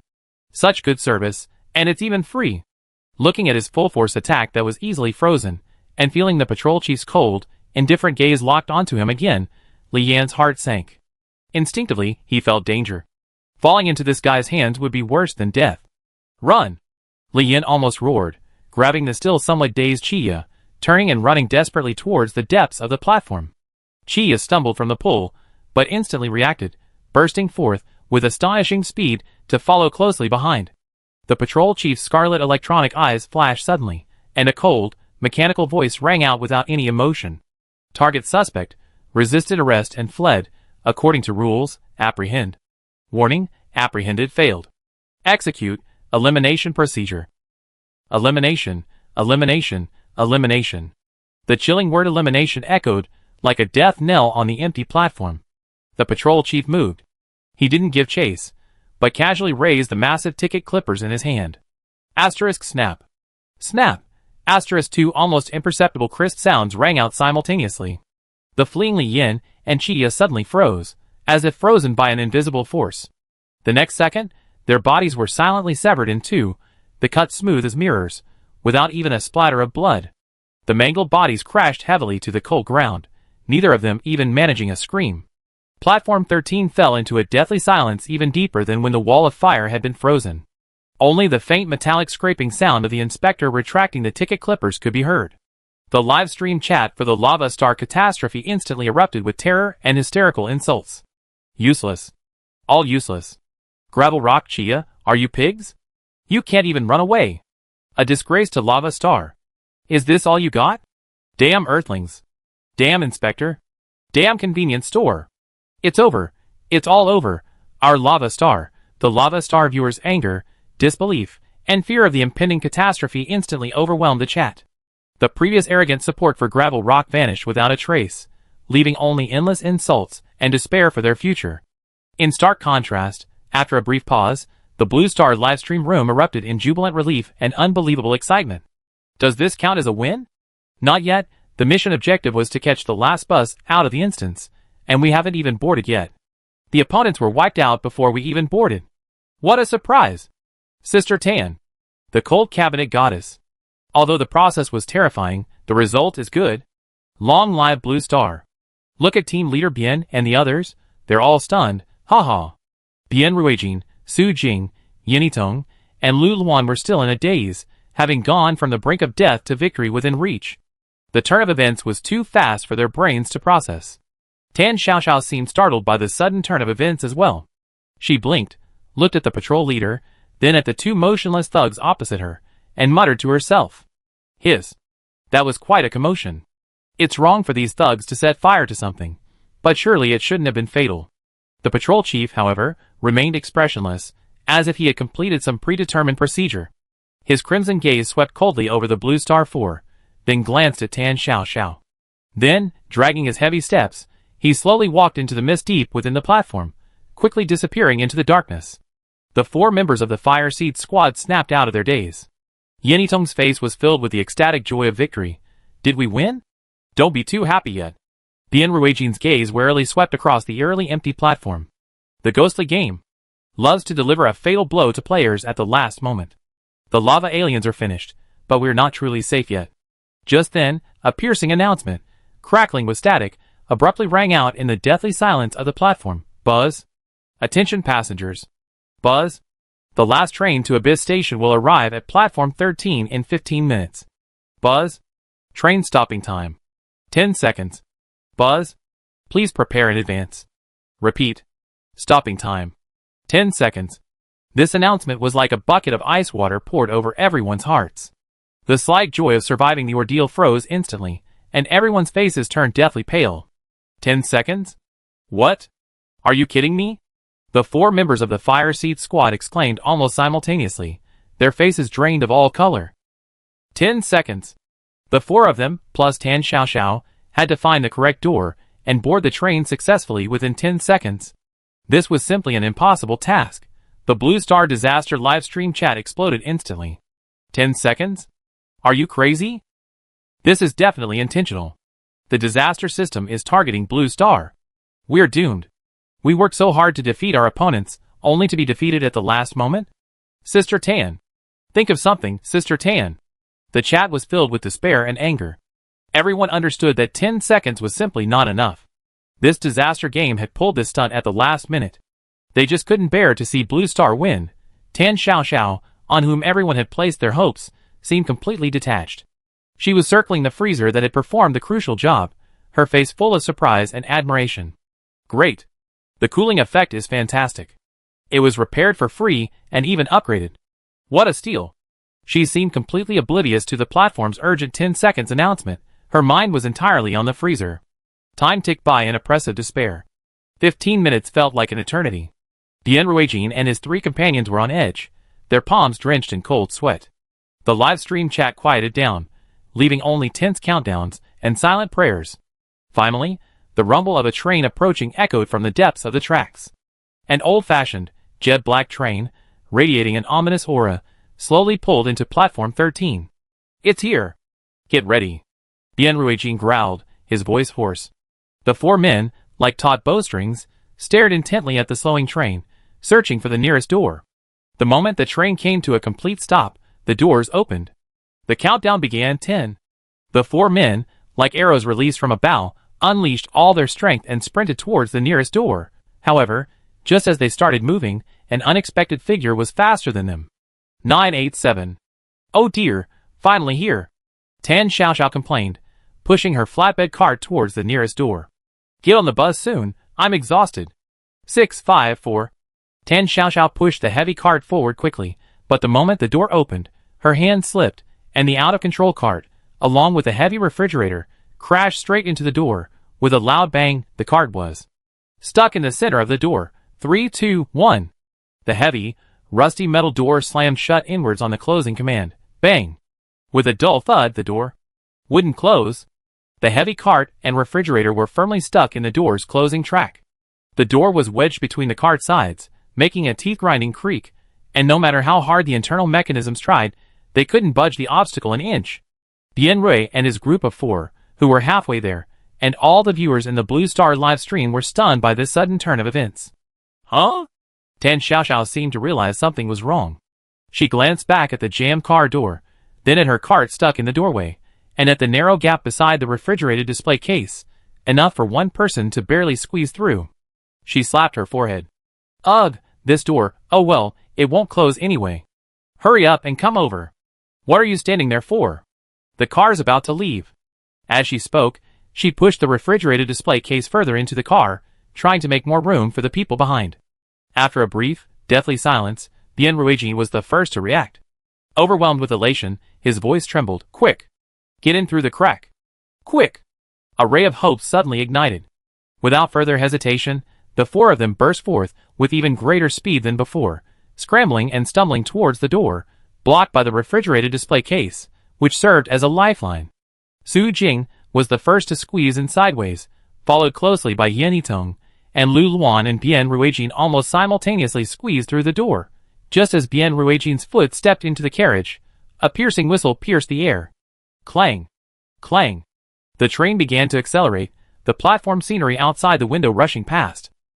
Inside the carriage, the 4 members of the Fire Seed team, still shaken, leaned against the metal wall, panting heavily, their faces a mixture of exhaustion from surviving the ordeal and unbelievable elation. They succeeded. In the final 10 seconds of hell, everyone boarded the train. In the Blue Star Disaster livestream room, after a brief moment of stunned silence, the chat was instantly flooded with a tsunami of jubilation. The freezer is stuck. Sister Tan, you're my god. 10 seconds? 10 seconds is nothing compared to Sister Tan's freezer. This skill, this luck, this freezer, I'm impressed. I'm completely in awe. We won. We won. Meanwhile, Tan Xiaoxiao, looking exasperated, struggled with a handcart stuck in the door, trying to pull it completely into the carriage. This train is ridiculous. It can't even close the door, yet it dares to keep going? It's too dangerous. The train sped through the darkness, carrying the Blue Star Fire Seed team, their initial shock and tears of joy still fresh, heading towards their unknown next destination. After an unknown amount of time, the train slowly came to a stop, and the doors opened smoothly again. Soft light from outside shone into the dimly lit carriage, like a ray of hope dispelling the gloom of darkness. At the same time, the Enruaging heard a clear, cold system notification. Blue Star Fire Seed Team completes mission. Successfully boarded the last train. Rewards: 500 points, 300 points for completing the hidden mission of all members surviving, total points 1300, home planet's pollution level reduced by 20%, 1 chance to win a prize. The Blue Star viewers in the disaster livestream were swept up in a sea of jubilation. There was even a hidden mission. These points seem useless. The game probably doesn't give out rewards randomly. There must be some hidden function. We won. Blue Star won. All members survived and boarded the train. Thank you, Sister Tan. You are a hero of Blue Star. I love you, Sister Tan. Meanwhile, the Lava Star livestream was deathly silent, then engulfed by desperate wails and fear. In their anxiety and despair, they faced the cold, merciless final verdict. Mission to Lava Planet failed. Punishment: a massive blizzard lasting 2 years with an average temperature of -100°C will occur globally. Lava Planet was plunged into utter despair. The Lava Planet people were naturally powerful, resistant to high temperatures, and possessed astonishing defenses, but their only fatal weakness was their extreme cold. Whenever the ambient temperature dropped below 20°C, their defenses would drastically weaken, and their movements would become sluggish. And when the temperature dropped below -60°C, their prized lava bodies would freeze completely, resulting in death. A blizzard of -100°C. This was practically a cataclysmic disaster. Shortly after Lava Planet was declared a failure, a post titled Lava Planet Urgent News suddenly appeared on the Interstellar Forum, quickly gaining popularity. The post was extremely brief, yet carried a chilling message. A natural disaster has erupted across the entire Lava Planet. A super blizzard of -100°C has struck without warning. Temperatures at observation points in the core city are plummeting. Initially, many interstellar netizens thought it was a prank, but soon, more and more reports from various interstellar observation stations began to appear. Battlefield Star Deep Space Observatory. Lava Star's atmospheric circulation is abnormal. An extreme cold cyclone is covering the entire globe. Thermal imaging shows that surface temperatures are dropping at an alarming rate. Unbelievable. Green Vine Star Ecological Monitor. Life signals on Lava Star are being extinguished in large swaths. My God, this is a cataclysmic disaster. Flame Moon. On assignment to Battlefield Star, this is the last image I saw before my communication with my parents was cut off. Large numbers of people who couldn't get into the shelter in time. Instantly. Turned into ice sculptures. It's over. All over. A blurry, shaky image was then uploaded. In the image, Lava Star's iconic landmark, the Lava Tower, was cracking with terrifying sounds under the extreme cold. The streets were filled with Lava Star people frozen into ice sculptures, some still running, some still looking back. Flame Moon, on assignment to Battlefield Star. It's all because of the ghostly disaster game. The entire Lava Squad was wiped out, which caused this disaster. The entire Interstellar Forum fell into a brief silence. Immediately following was a tsunami of shock, fear, and overwhelming questions. Wait. Lava Star? Wiped out. A blizzard of -100°? This punishment is too harsh. Wait. Who was Lava Star's opponent this time? Who did it? The answers were quickly uncovered. When the familiar yet unfamiliar name Blue Star reappeared in the related posts, the forum erupted in chaos. Confirmed, it's Blue Star's Fire Seed Squad. The Lava Star Squad was completely wiped out. Blue Star survived. Blue Star again? And that inferior planet again? Water Source Star fell, and Lava Star fell too? And they were wiped out? What's the background of this Blue Star? Twice in a row. Defeating 2 low-level planets with considerable strength. Was the first time an accident, and the second time still an accident? 2 consecutive S-rank mission victories? Defeating Water Source Star? And wiping out Lava Star? This is actually an inferior planet without even interstellar communication? What kind of interstellar joke is this? Lu Ji's personal computer was once again flooded with private messages seeking confirmation. But he had no time to pay attention to any of them. He stared intently at the images of Lava Star's hellish scene on the forum, his body trembling slightly from the twisted pleasure. Lu Gu recalled Li Yan's arrogant face from not long ago, and the words, "I show you what true strength is." Heh, heh. Lu Gu chuckled coldly, quickly finding their old communication recording and extracting the phrase, "I show you what true strength is." He took a deep breath, a surge of vengeful pleasure washing over him. Using his main account, he slowly replied to a popular thread discussing the devastation on Lava Star. Lu Gu at Li Yan, Lava Star Captain, Captain Li Yan, what happened to I show you what true strength is? This display of strength is certainly thorough, isn't it? Even your home was destroyed? Is the scenery at -100°C beautiful? Attached. Communication recording with Li Yan Lu Ji's reply, brimming with schadenfreude and precise jabs, once again stirred up a huge uproar on the forum. This is a vicious attack. If Li Yan were still alive. No, he'd definitely be dead. This taunt is off the charts. Lu Gu is taking all the anger he suffered on the forum out on Li Yan. Both Water Star and Lava Star fell to Blue Star, but at least Lu Gu is still alive and back, while Li Yan is nothing but ashes. Holy crap, did you guys look at the lower Star League points rankings? Blue Star has squeezed into the top 200 with 1,300 points. As soon as this news broke, countless people went to check the latest updated rankings in shock. Sure enough, Blue Star was at the very bottom, exactly in the 200th position. Although it was only last place on the rankings, everyone couldn't help but have one question flash through their minds. What makes Blue Star so special? Out of 160,000 low-level stars, how can it rank in the top 200? Blue Star is undeniably technologically underdeveloped, and its population consists of fragile carbon-based humans. How did they manage to win twice in a row, and even make it into the top 200? Everyone recalled the information Lu Gu had previously revealed, and once again, a hashtag exploded in popularity, quickly surpassing topics like Lava Star Catastrophe, Lu Gu of Water Star, and Blue Star Inferior Star, to once again top the real-time trending list on the Interstellar Forum. Mysterious Convenience Store Owner. Chapter 34. So you still don't know the shop owner's name after all this time? I think her surname is Tan. I saw it in the recording of the match between Water Star and Lava Star. Those Blue Star people called her Sister Tan. Okay, we call her Sister Tan from now on. Why does Sister Tan favor Blue Star people so much? Why doesn't she favor us Cloud Star people a little? And us Battlefield Star people? Sister Tan, look at us. I'm so envious of Blue Star people. What does Sister Tan like? We Cloud Star have the best cotton candy clouds. Soft, fluffy, and sweet. At Cloud Star's Soft Wake Up, Sister Tan is clearly a pragmatist. Perhaps our Green Vine Star's ecological restoration fluid would be more suitable? Just as everyone was discussing Sister Tan's identity and preferences, racking their brains to figure out how to attract this mysterious shop owner, a new hot post with obvious worry quickly rose to the top, its title particularly eye-catching. Everyone's digging into Sister Tan's identity details, but I'm the only one worried about which unlucky planet will collide with Blue Star next. Want to see the sea? OP everyone, wake up! Stop drooling and daydreaming. Look at the low-level Star League rankings. Blue Star is currently ranked 200th. As we all know, the core rule of this lousy game's matchmaking mechanism is based on ranking ranges. Blue Star's rankings just skyrocketed, so their next opponent will almost certainly be a planet ranked between 180th and 200th. Tisk, that's terrifying, folks. Look at who's in this death zone. Attached.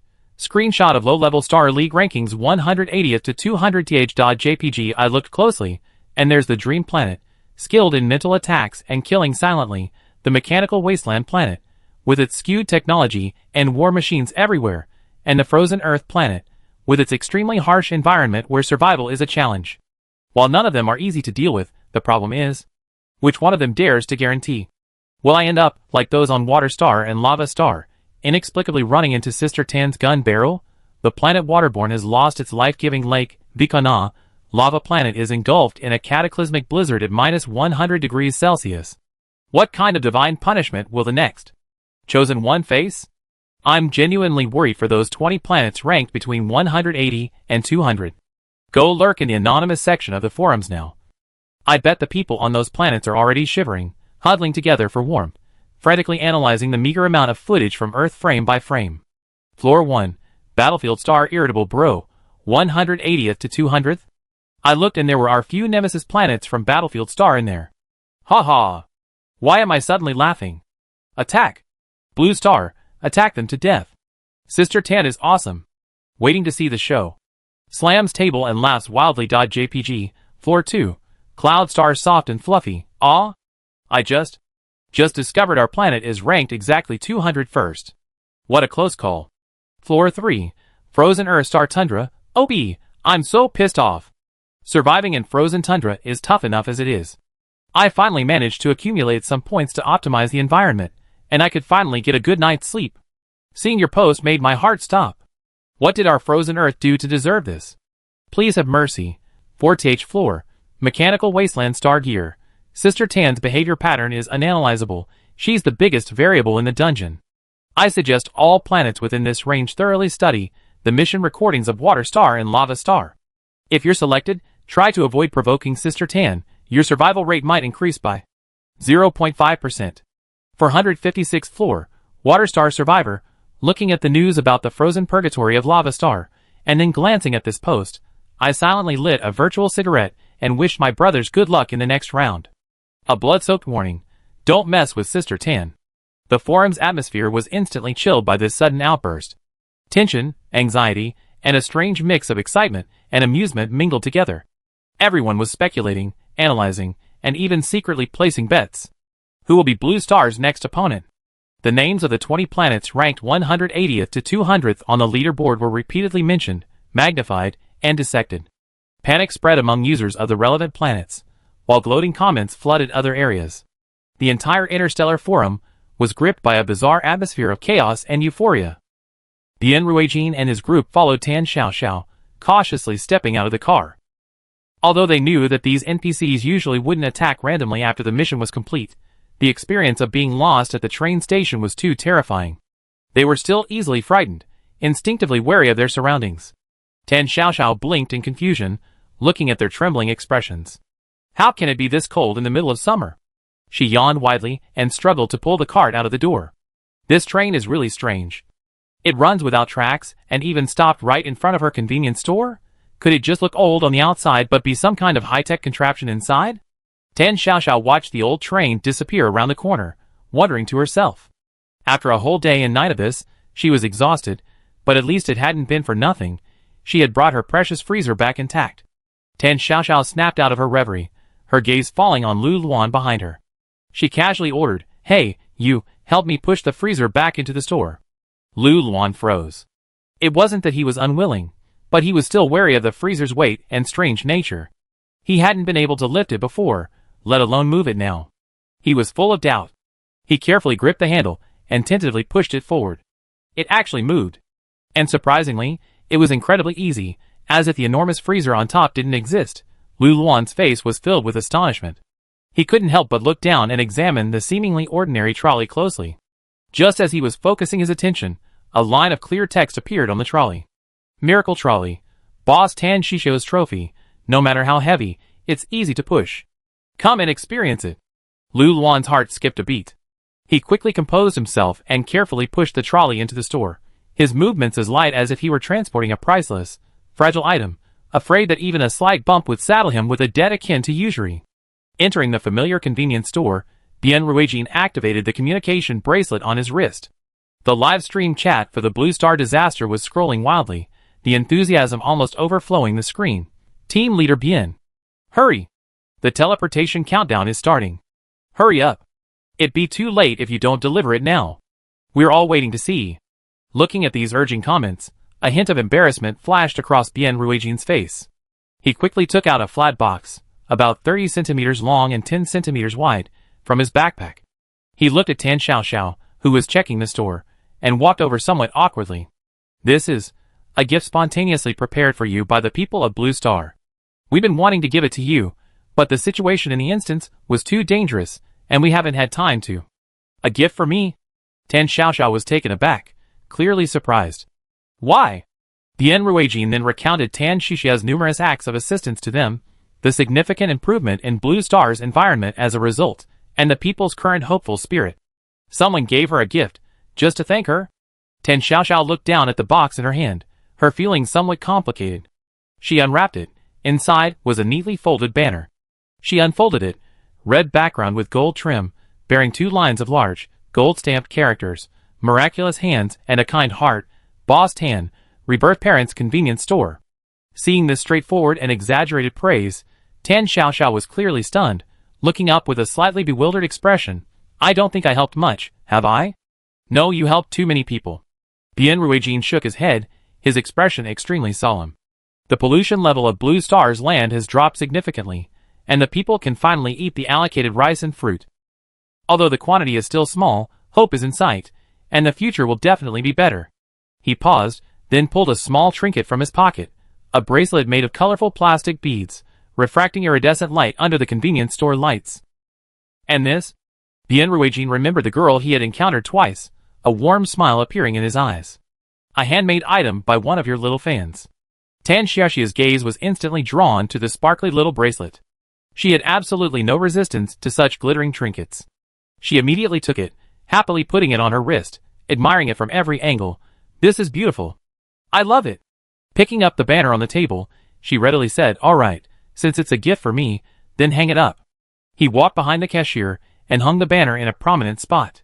Watching the banner being hung, Bian Ruijin hesitated, an embarrassed expression resurfacing on his face, mixed with a barely perceptible nervousness. He seemed to have made a great decision before pulling a thin card from his pocket. Sister Tan, could you do me another favor? Tan Xiaoxiao turned her head and saw a somewhat familiar scratch-off lottery ticket. She remembered that Bian Ruijin had asked her to scratch one before. Did Bian Ruijin enjoy using scratch-off lottery tickets? Another scratch-off?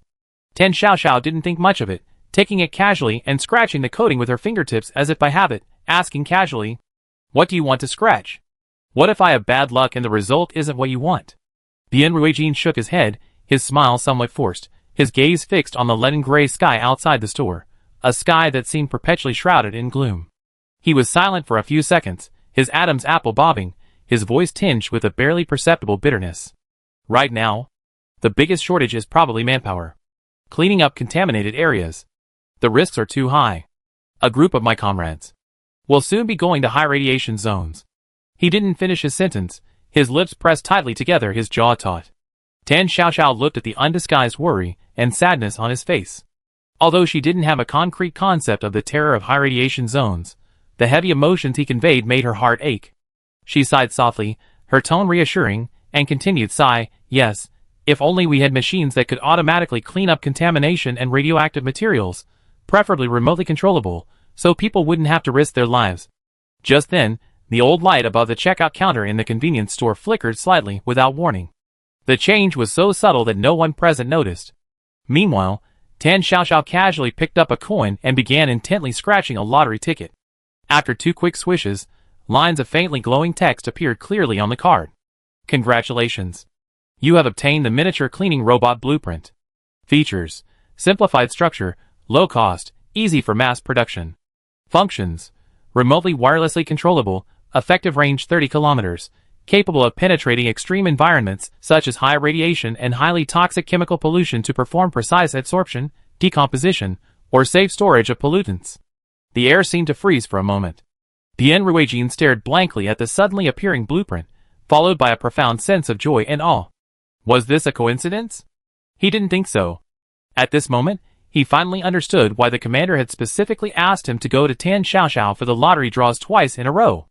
Isn't this too much of a coincidence? Is this the legendary words become law? Sister Tan, could you buy me a lottery ticket? I only need 5 million. Inside the Blue Star joint office, Chang Haoqi was leading a group of experts, monitoring the live broadcast of the ghost disaster.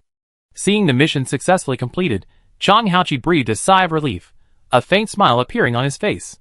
Just then, his adjutant, Xiao Wu, knocked on the door and entered, his face serious. Commander, the Special Operations Team, totaling 320 people, is ready and can depart for the Inksoil Plain at any time. Chang Haoqi's smile froze instantly. He took a deep breath, suppressing the heaviness in his heart, and said in a deep voice, I understand. Lead the way. He followed his adjutant, Xiao Wu, through the solemn corridor towards the assembly area temporarily assigned to the Special Operations Team.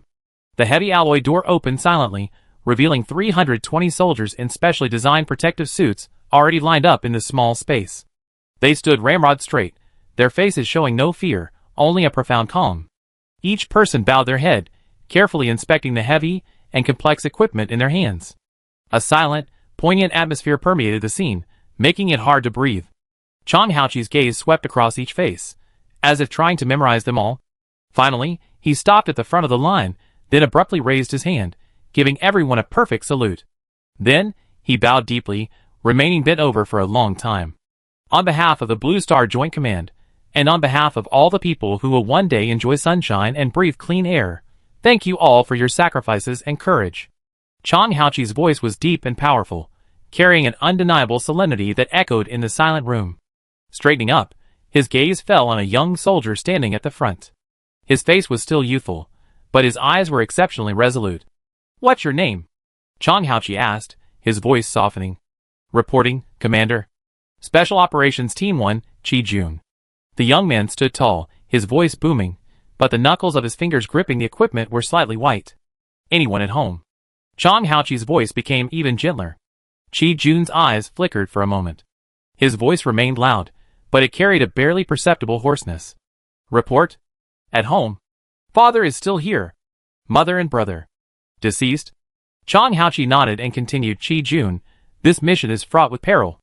Are you prepared? Ready at all times?" Qi Jun shouted almost reflexively.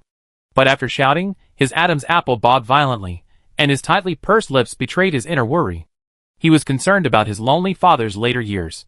Chang Haoqi stepped forward, patted Qi Jun's shoulder firmly, and solemnly promised, "Good.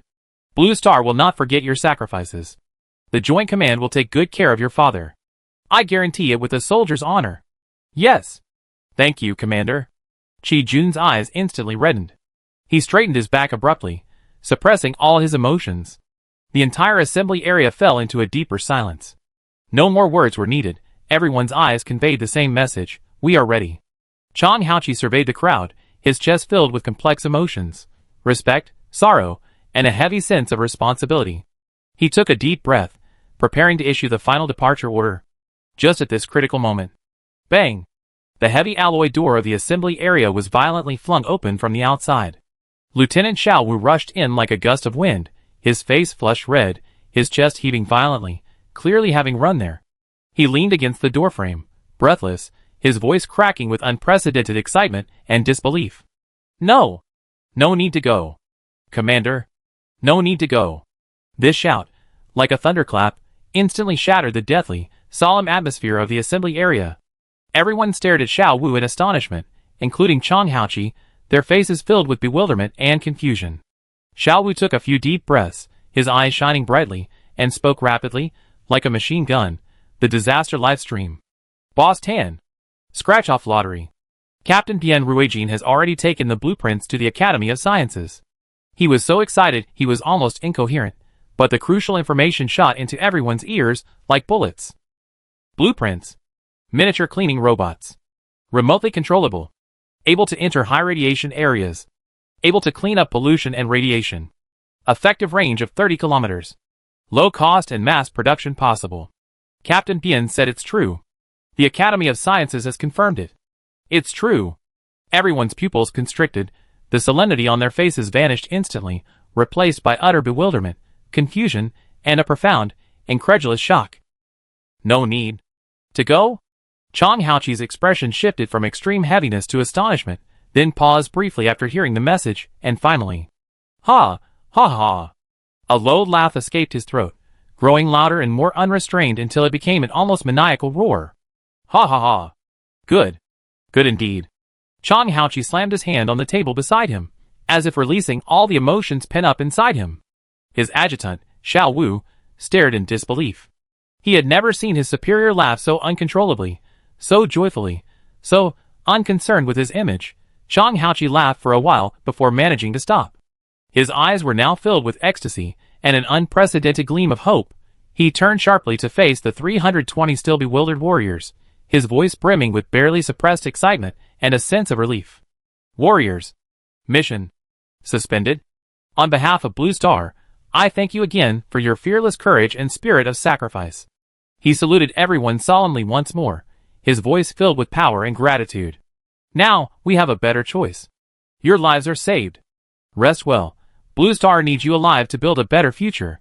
Before anyone could react to this dramatic turn of events, Chang Haoqi waved his hand sharply and roared at Xiao Wu. What are you all standing there for? Prepare the vehicle. To the Academy of Sciences. Immediately. Right now. I need to see that blueprint first thing. Before he finished speaking, he had already rushed out of the assembly area with impatient elation, leaving behind a room full of soldiers staring at each other in disbelief. Don't we have to go? Qi Jun looked down at his palms, then blankly looked up at the commander's disappearing figure, his face a huge, incredulous blank. Qin Yu sat by the window, his fingertips unconsciously rubbing the table. Blue Star had achieved a resounding victory over Lava Star in the cataclysmic event, and the sounds of cheers and shouts drifted from the plaza, seemingly a celebration of their triumph. If it were the old her, she would have definitely chosen to join them, but now she was somewhat distracted. She heard that Brother Qi was going to the Inksoil Plains for a mission in the next couple of days. And Uncle Qi, since that night, had locked himself in his room, barely touching the food delivered to his door. Qin Yu tried knocking on the door several times, but only silence answered her. Just as Qin Yu was lost in thought, her phone rang. It was Yu Lily. Chen Yu. What's wrong? Yu Lily's voice was drowned out by the background revelry, everyone celebrating in the plaza. They're just waiting for you. Come quick. Qin Yu's throat was dry. I know we won, but I can't go. What's wrong? Yu Lily's excitement subsided. You're a veteran of the fan club. Sister Tan drew the last item. Did you see it? It was a miracle. Yeah, I was a bit busy, I didn't finish watching. Chen Yu mumbled. She turned off the live stream after confirming her victory, her mind filled with Qi Jun, and she simply couldn't concentrate on watching anymore. Yu Lily sensed her dejection, sighed, and hung up the phone. Okay, come as soon as you're done. Silence returned to the room. Qin Yu pressed her face against the windowpane, gazing at the lights of the distant square, her face filled with confusion and sadness. Suddenly, a familiar figure entered her blurred vision. The figure was tall and straight, walking briskly across the small square below, heading towards their building. Qin Yu jumped up, her heart pounding. Brother Qi? Shouldn't he be at the base preparing to depart? How could he be? Qin Yu immediately rushed out of the room, stumbling down the stairs. Brother Qi. A tearful cry rang out in the hallway. Qin Yu ran from the building entrance to Qi Jun, almost knocking him over. Qi Jun was startled. Seeing it was her, he smiled with a mixture of helplessness and warmth. Xiao Yu? Slow down. Why are you still so reckless? His tone seemed much lighter than last time, carrying a sense of relief. Qin Yu grabbed his arm tightly, anxiously looking him over. You? What are you doing here? Weren't you going to the Inksoil Plains in the next couple of days? Qi Jun gently patted her shoulder, teasingly saying, Aren't you a loyal fan of Sister Tan? You don't even know about the latest miracle? Were you just spacing out? A miracle? Qin Yu blinked blankly. I only saw that we won against Lava Star. I didn't see what happened after that. Qi Jun's smile deepened, tinged with a relieved joy. After the dungeon ended, Sister Tan pulled out a blueprint. Miniature cleaning robots. Remotely controllable, specifically designed for highly radioactive and toxic pollution. Low cost, mass production possible. Effective range of 30 kilometers. Qi Jun's voice was excited. That pollution source in the Inksoil Plains. We don't have to risk our lives to fill it in. The mission is cancelled, we don't have to go. The mission? Cancelled? Chen Yu murmured, overwhelmed with joy. That's great. Qin Yu sobbed, her words incoherent.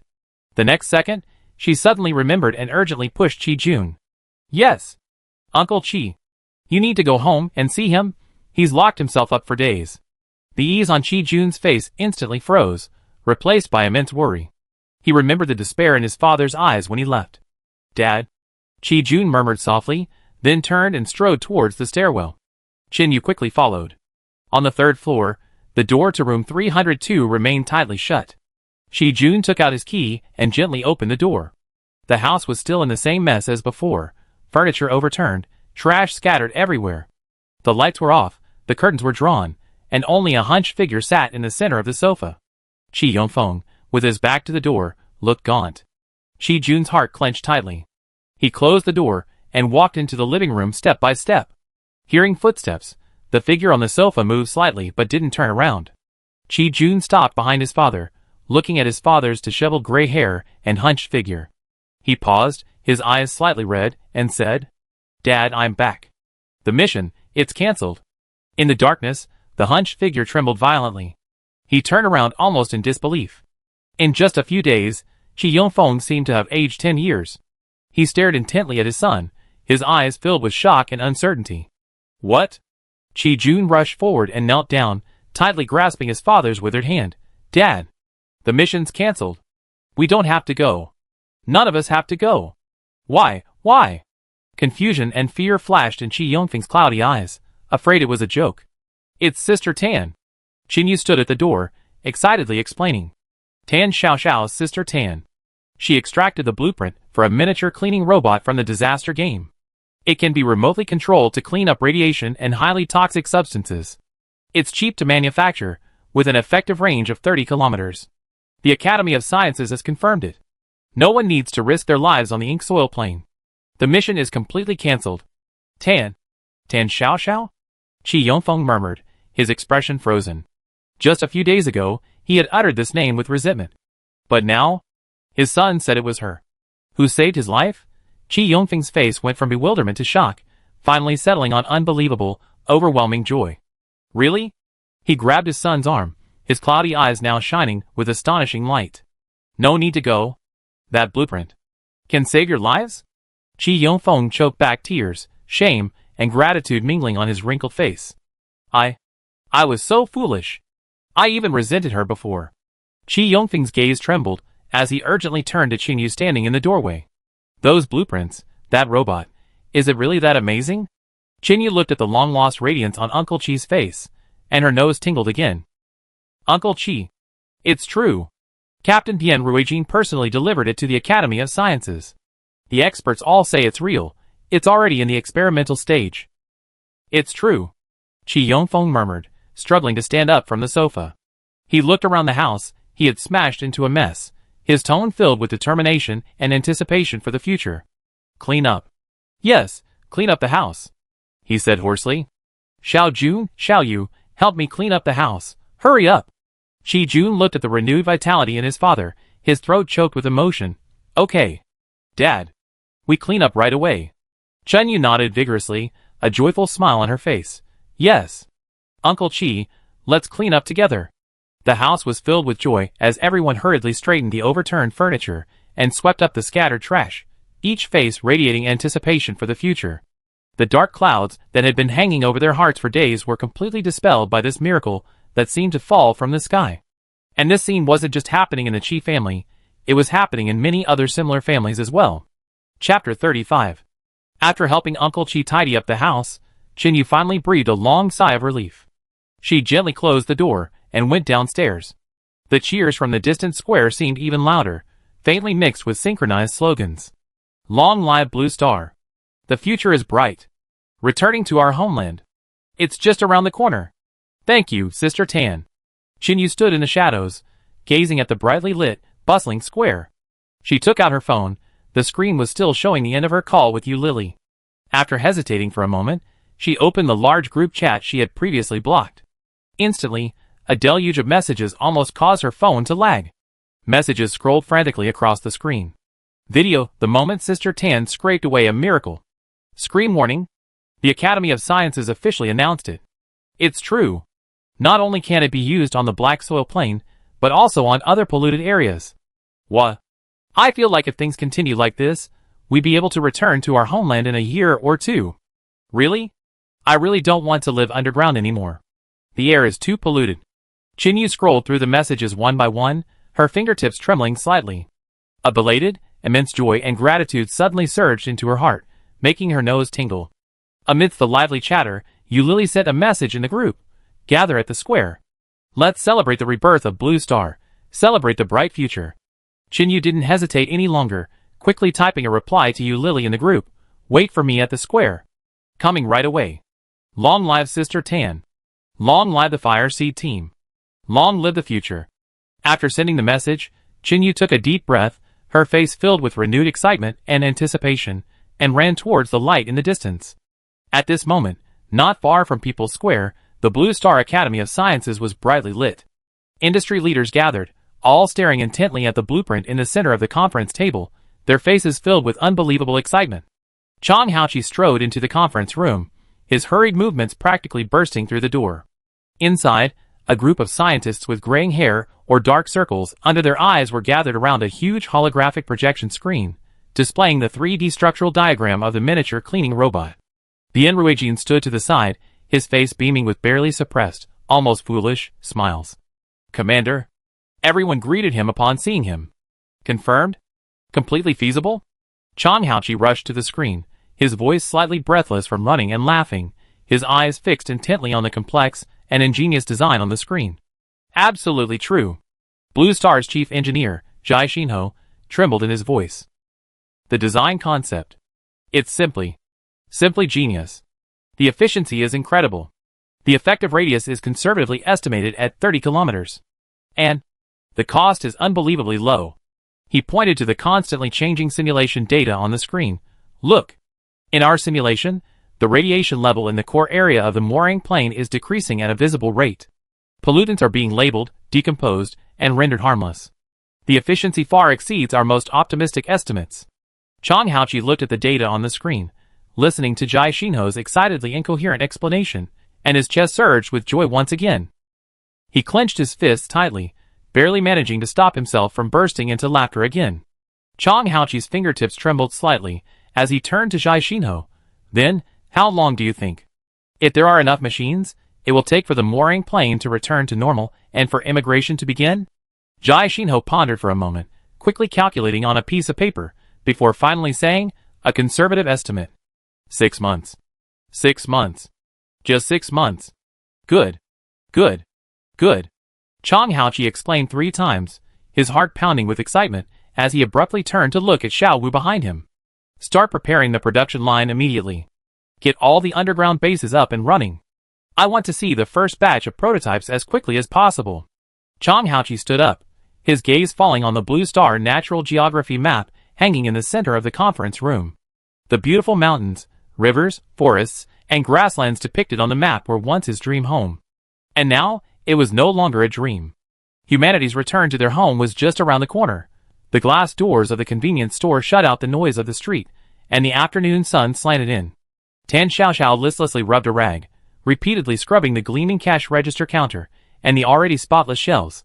The freezer she had painstakingly brought home now sat prominently in the shop. Although it wasn't plugged in, it diligently worked. It definitely needed fixing.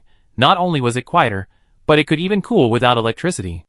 Tan Xiaoxiao's gaze swept over the deserted shop, and she sighed, feeling somewhat annoyed. "Ugh, this damn business." Utterly bored, she picked up the remote and turned on the shop's only small LCD TV. The news anchor's clear, articulate voice broke the silence in the store. "This station reports that the much-anticipated construction of the Museum of the City of Mystery and Disaster has entered its final stage." The anchor, dressed in a suit, wore a standard but slightly stiff professional smile. "According to the curator, the museum will exhibit a precious collection spanning time and space, encompassing ancient fossils, rare geological minerals, the historical changes of the mystery and disaster area, unique folk cultural relics, and even some cutting-edge technological wonders, aiming to create a window for citizens to explore the past and the future. The specific opening date will be announced separately after preparations are completed." "Spanning time and space? Technological wonders?" Tan Xiaoxiao curled her lip, unconsciously wiping the already spotless counter with a rag. "Sounds pretty impressive. The tickets must be expensive." Tan Xiaoxiao had little interest in it, feeling that selling a few more bags of potato chips would be more practical. Just then, the anchor began broadcasting the next news item. "Next, let's look at another piece of news. St. Garland High School, one of the city's top schools, is about to celebrate its centennial." The screen showed St. Garland's grand European-style gate and lush green playground. To celebrate this momentous occasion, the school will hold a grand anniversary celebration on the 28th of this month and open the campus to the public. Currently, the anniversary food and specialty product exhibition area is actively seeking businesses. "We welcome capable and unique merchants to actively participate and jointly create an unforgettable celebration for the students." "Business seeking?" Tan Xiaoxiao slowed her wiping of the counter, her ears perking up. Her eyes were glued to the scrolling photos on the screen of past school anniversary celebrations, filled with bustling stalls and pictures of students in expensive uniforms, their faces beaming with smiles as they held various snacks and drinks. A sudden thought struck her. A prestigious high school, its centennial celebration, the crowds will be explosive. Tan Xiaoxiao's mind immediately started racing. If I could set up a stall, selling snacks and drinks, those rich kids, they have so much pocket money, it'd be easy to sell them. Maybe I could even open up new channels and promote my little shop's reputation. Thinking of the potential frenzy, Tan Xiaoxiao's eyes lit up. But the next second, reality hit her like a bucket of cold water. Sigh, they're looking for businesses with real strength and unique characteristics. St. Gallen is the top prestigious school in the city. My tiny convenience store, without even a decent sign, will they even notice it? What if I end up wasting my enrollment fee? Tan Xiaoxiao tossed the rag into the bucket, a look of struggle flashing across her face. Going felt like overestimating herself, but not going left her envious of the huge crowds of potential customers. She stared at the school anniversary promotional videos still playing on TV, caught in a dilemma. Just as she was struggling with this internal conflict, a clear, melodious sound rang out from the wind chimes hanging by the door. Tan Xiaoxiao subconsciously looked up. A girl carrying a bulging backpack pushed open the door and walked in. She was still wearing the iconic, exquisite uniform skirt of St. Gallen, her light blue bow tie tied meticulously. Beneath her short, shoulder-length hair, her small face still bore an unhealthy pallor. It was Ma Hongjiao. Tan Xiaoxiao was taken aback, because she noticed that the dark brown stain on Ma Hongjia's white socks seemed to still be there, in the same spot. Sister Tan. Ma Hongjia's voice was filled with familiar excitement as she quickly walked to the counter, a sweet smile on her face, her eyes seemingly brighter than usual. Jijiao? What brings you out at this hour? Don't you have classes? Tan Xiaoxiao was somewhat surprised, temporarily putting her worries aside. This afternoon is for the school anniversary preparations, free time. Ma Hongjiao tossed her heavy school bag up, her movements carrying a barely perceptible eagerness. Sister Tan, have you seen the news? Our school is having its centennial celebration. Just saw it, it's on now. Tan Xiaoxiao pointed to the small TV still playing the promotional video, her tone carrying a hint of envy she herself didn't realize. That's quite a spectacle. Yes, yes. Ma Hongjiao nodded vigorously, then, as if suddenly remembering something, she frantically began rummaging through her school bag. That's it. That's what I came for. She rummaged through her things and finally pulled out a beautifully printed color flyer from a pile of books, slapping it down on the counter in front of Tan Xiaoxiao. Tan Xiaoxiao looked down and saw it was the flyer for the St. Gabriel University Centennial Celebration business opportunity mentioned in the news. It detailed the booth location, requirements for sponsoring, fees, and other information. Sister Tan. Ma Hongjiao leaned forward slightly, her hands on the counter, her face full of anticipation and eagerness. You should sign up. Come set up a stall for the anniversary celebration. Our school's food area is super popular. And, she lowered her voice, a hint of pride and encouragement in her tone, I'm a member of the student council. I can help you get a good spot. Your snacks, especially that popping candy, will definitely sell like hotcakes. Really? Ma Hongjiao looked at Tan Xiaoxiao with utter sincerity and added, You treated me to snacks last time, and I've been wanting to thank you. This is perfect. Sister Tan, come on. Just consider it. Just consider it helping me out, making our school anniversary celebration even more lively. An internal student recommendation? And a good spot? Watching the lively scenes of St. Gabriel on TV, and then seeing the girls' enthusiastic invitation. Tan Xiaoxiao's gaze swept back and forth between the flyer and Ma Hongjiao's expectant face several times, finally unable to resist grabbing the beautifully printed flyer forcefully. Okay. Hongjiao, just for what you said, and for this good spot. This stall, I'm taking it. Hearing this, Ma Hongjiao couldn't help but break into a big smile. As if lost in thought, a hint of mystery crept into her voice as she spoke in a slightly peculiar tone. Then, there will be some special guys coming, who knows? They might bring some unexpected surprises. Tan Xiaoxiao didn't quite catch what the girl said. She was engrossed in studying the flyer in her hand. Jiao, which spot do you think is the best? The one with the highest foot traffic? Ma Hongjiao enthusiastically pointed to a stall on the map near the intersection of the main stage and the main road leading to the teaching building. Right here. The prime spot. Guaranteed to be bustling. Tan Xiaoxiao nodded excitedly. Wow, this is a prime spot. I have to prepare well. Don't worry, I make sure you have plenty of cold drinks, the freezer's fixed, ice cold, and all kinds of snacks, as many as you want. Great. Ma Hongjiao couldn't help but break into a wide smile upon hearing this. Just as she was about to turn away, Tan Xiaoxiao's gaze inadvertently swept over the stubborn dark brown stain on her white-footed socks. Hey, Jiao. Tan Xiaoxiao hesitated for a moment, then, out of concern as a fellow woman, lowered her voice and spoke, gesturing towards her socks. Is it your period? Did it get dirty? Do you want? I have some new ones here. I can get you a new pair? As she spoke, Tan Xiaoxiao took a few packs of emergency sanitary products from the shelf. Upon hearing this, Ma Hongjia's smile instantly froze, an unnatural blush quickly sweeping across her pale cheeks.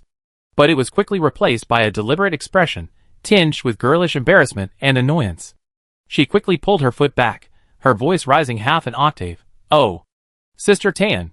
What are you saying? No, it's not what you think. She waved her hands vigorously. It's just some dirt I accidentally got on my skin somewhere. I can't wash it off. It's so annoying. It's really not that, she emphasized, her tone a mix of reproach and panic. Tan Xiaoxiao, seeing her strong reaction, felt a little embarrassed. Little girls are always shy, so she quickly chuckled. Oh, it's okay. It's good that it's not.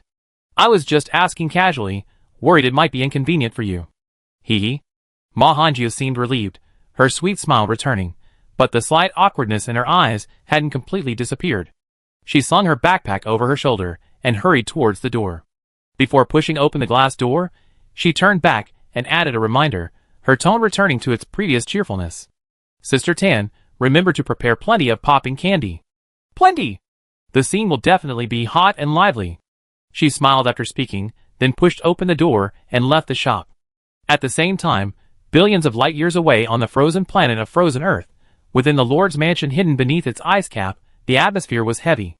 Come in. Hearing the knock, the highest ruler of Frozen Earth, Lord Ling Shuang, spoke with a dark, cold voice.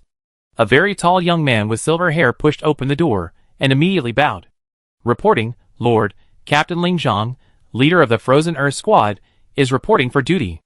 Ling Shuang lowered his head, looking at the note that had appeared in his office 5 days ago, and rubbed his temples in exasperation. The note clearly bore the words, Frozen Earth versus Blue Star. After a long pause, Ling Shuang finally remembered there was someone else in his office. He frowned, looking at Ling Zhang, who seemed hesitant to speak. What is it? Ling Zhang looked up, cautiously observing the Lord's expression. After a moment's hesitation, he projected a virtual report onto the central screen. I don't know who leaked the information, but the news that Frozen Earth is about to face Blue Star has already spread throughout the interstellar communication forums. On the screen, glaring titles and post content scrolled wildly. Breaking news. Frozen Earth's next dungeon will clash with Blue Star. Frozen Earth is doomed. The betting has begun. What will be Frozen Earth's fate this time? The devastating defeats suffered by Lava Star and Water Star in the Cataclysmic Dungeon have instilled a sense of unease in everyone on Frozen Earth. Living on this desolate frozen wasteland, they understand the cruelty of survival better than anyone else on any other planet, and this fear has likely already quietly spread throughout Frozen Earth. A flash of anger crossed Lin Shuang's eyes. This note clearly contained top-secret information for the entire Frozen Earth, known only to a select few high-ranking officials. Why did it spread throughout the interstellar space in less than 5 days? Sure enough, there's a traitor among those old fogies in the council. Frost's fingertips tapped unconsciously on the desk, a deep, heavy weight in her icy blue eyes. Investigate the person who leaked the information. But right now, there's something more important to do. He abruptly looked up, a resolute glint in his eyes. We can't sit idly by any longer. I remember you obtained an S-rank item in the previous instance, the time reversal key. Lord, Ling Zhang exclaimed. That's our. Frost interrupted him decisively. The time reversal key allows our team to anchor and enter the mission instance world 72 hours earlier. This is our only chance to seize the initiative. You must approach that convenience store owner before Blue Star reacts. He only hoped to buy Frozen Earth a chance to demonstrate its stance and value, of course. If he could win Sister Tan over from Blue Star to Frozen Earth's side, that would be even better. On the top floor of the Blue Star United Government Office Building, in the Strategic Analysis Center, the huge circular conference room was brightly lit, the atmosphere extremely tense. On the central, massive projection screen, a complex 3D structural diagram of a miniature cleaning robot was slowly rotating, alongside a dense list of materials, production data, and purification progress predictions. Dozens of top scientists, engineers, sociologists, and military representatives sat together, intensely discussing pollution source cleanup plans. So, the key lies in resources. Just as Zhai Xinho was patiently analyzing the data on the screen, Professor Zhang, who was sitting in a corner monitoring abnormal energy fluctuations, suddenly looked up. His brows were tightly furrowed, his fists clenched so tightly that his fingertips dug deep into his palms, his expression extremely tense. "What's wrong, Lao Zhang?" His colleague immediately noticed his unusual behavior. "Something's not right." Professor Zhang's voice carried a hint of confusion and alertness. "Spatial readings. It doesn't seem like a normal fluctuation, it feels." Before he could finish speaking, in the center of the conference table, less than half a meter in front of Commander Chang Haoqi, the air twisted without warning. Everyone's attention was instantly drawn to it. Under everyone's watchful eyes, a small piece of paper, about the size of a palm, materialized without warning and floated lightly onto the smooth tabletop. The conference room fell silent instantly, save for the faint hum of the instruments. The paper was unsigned, except for a single line of crystal-clear black printed text, cold and glaring. Frozen Earth activated S-rank item time reversal key, entering the game 72 hours ahead of schedule. A deathly silence lasting several seconds enveloped the entire conference room. Immediately afterward, a buzzing sound erupted, and the scene exploded. What? An S-class artifact? The Frozen Earth actually has something like that? Entering 72 hours early. What are they trying to do? What is their goal? This illogical news instantly plunged everyone into panic. The Frozen Earth's use of an S-class artifact for early entry couldn't possibly be for sightseeing. There must be some more important purpose. What is their goal? It can't be just for tourism, can it? Someone shouted anxiously. Tan Xiaoxiao. A slightly aged but exceptionally firm voice rang out. It was Su Qingya, a sociology expert from Blue Star University. Professor Su adjusted his glasses, his eyes behind the lenses sharp and serious. Their target can only be Tan Xiaoxiao. These words were like a boulder thrown into an abyss, creating a huge ripple. Professor Su, you mean? Think about it. Blue Star has already won 2 consecutive victories with Tan Xiaoxiao's help. Other planets can't possibly be unaware of the anomalies on Blue Star's side. Professor Su raised his voice, suppressing the surrounding noise. What's the biggest advantage of Frozen Earth entering early? It's time. It's the preparation time before the dungeon officially begins, a safe time for all of us players. And during this time, who is the most crucial figure? Who can move freely without being restricted by the dungeon rules? Who can provide them with assistance? The answer was obvious. They want to contact Tan Xiaoxiao before the dungeon even starts? Someone exclaimed in shock. It's not just contact. Professor Su's tone was resolute. It's recruitment. It's subversion. It's an attempt to drive a wedge between Boss Tan and our Blue Star. He surveyed the crowd, whose faces had suddenly turned pale, his voice heavy. Don't forget Tan Xiaoxiao's amazing abilities in the instance. Frozen Earth clearly sensed this, knowing a head-on confrontation was hopeless, so they chose a smarter, and more lethal, move against her.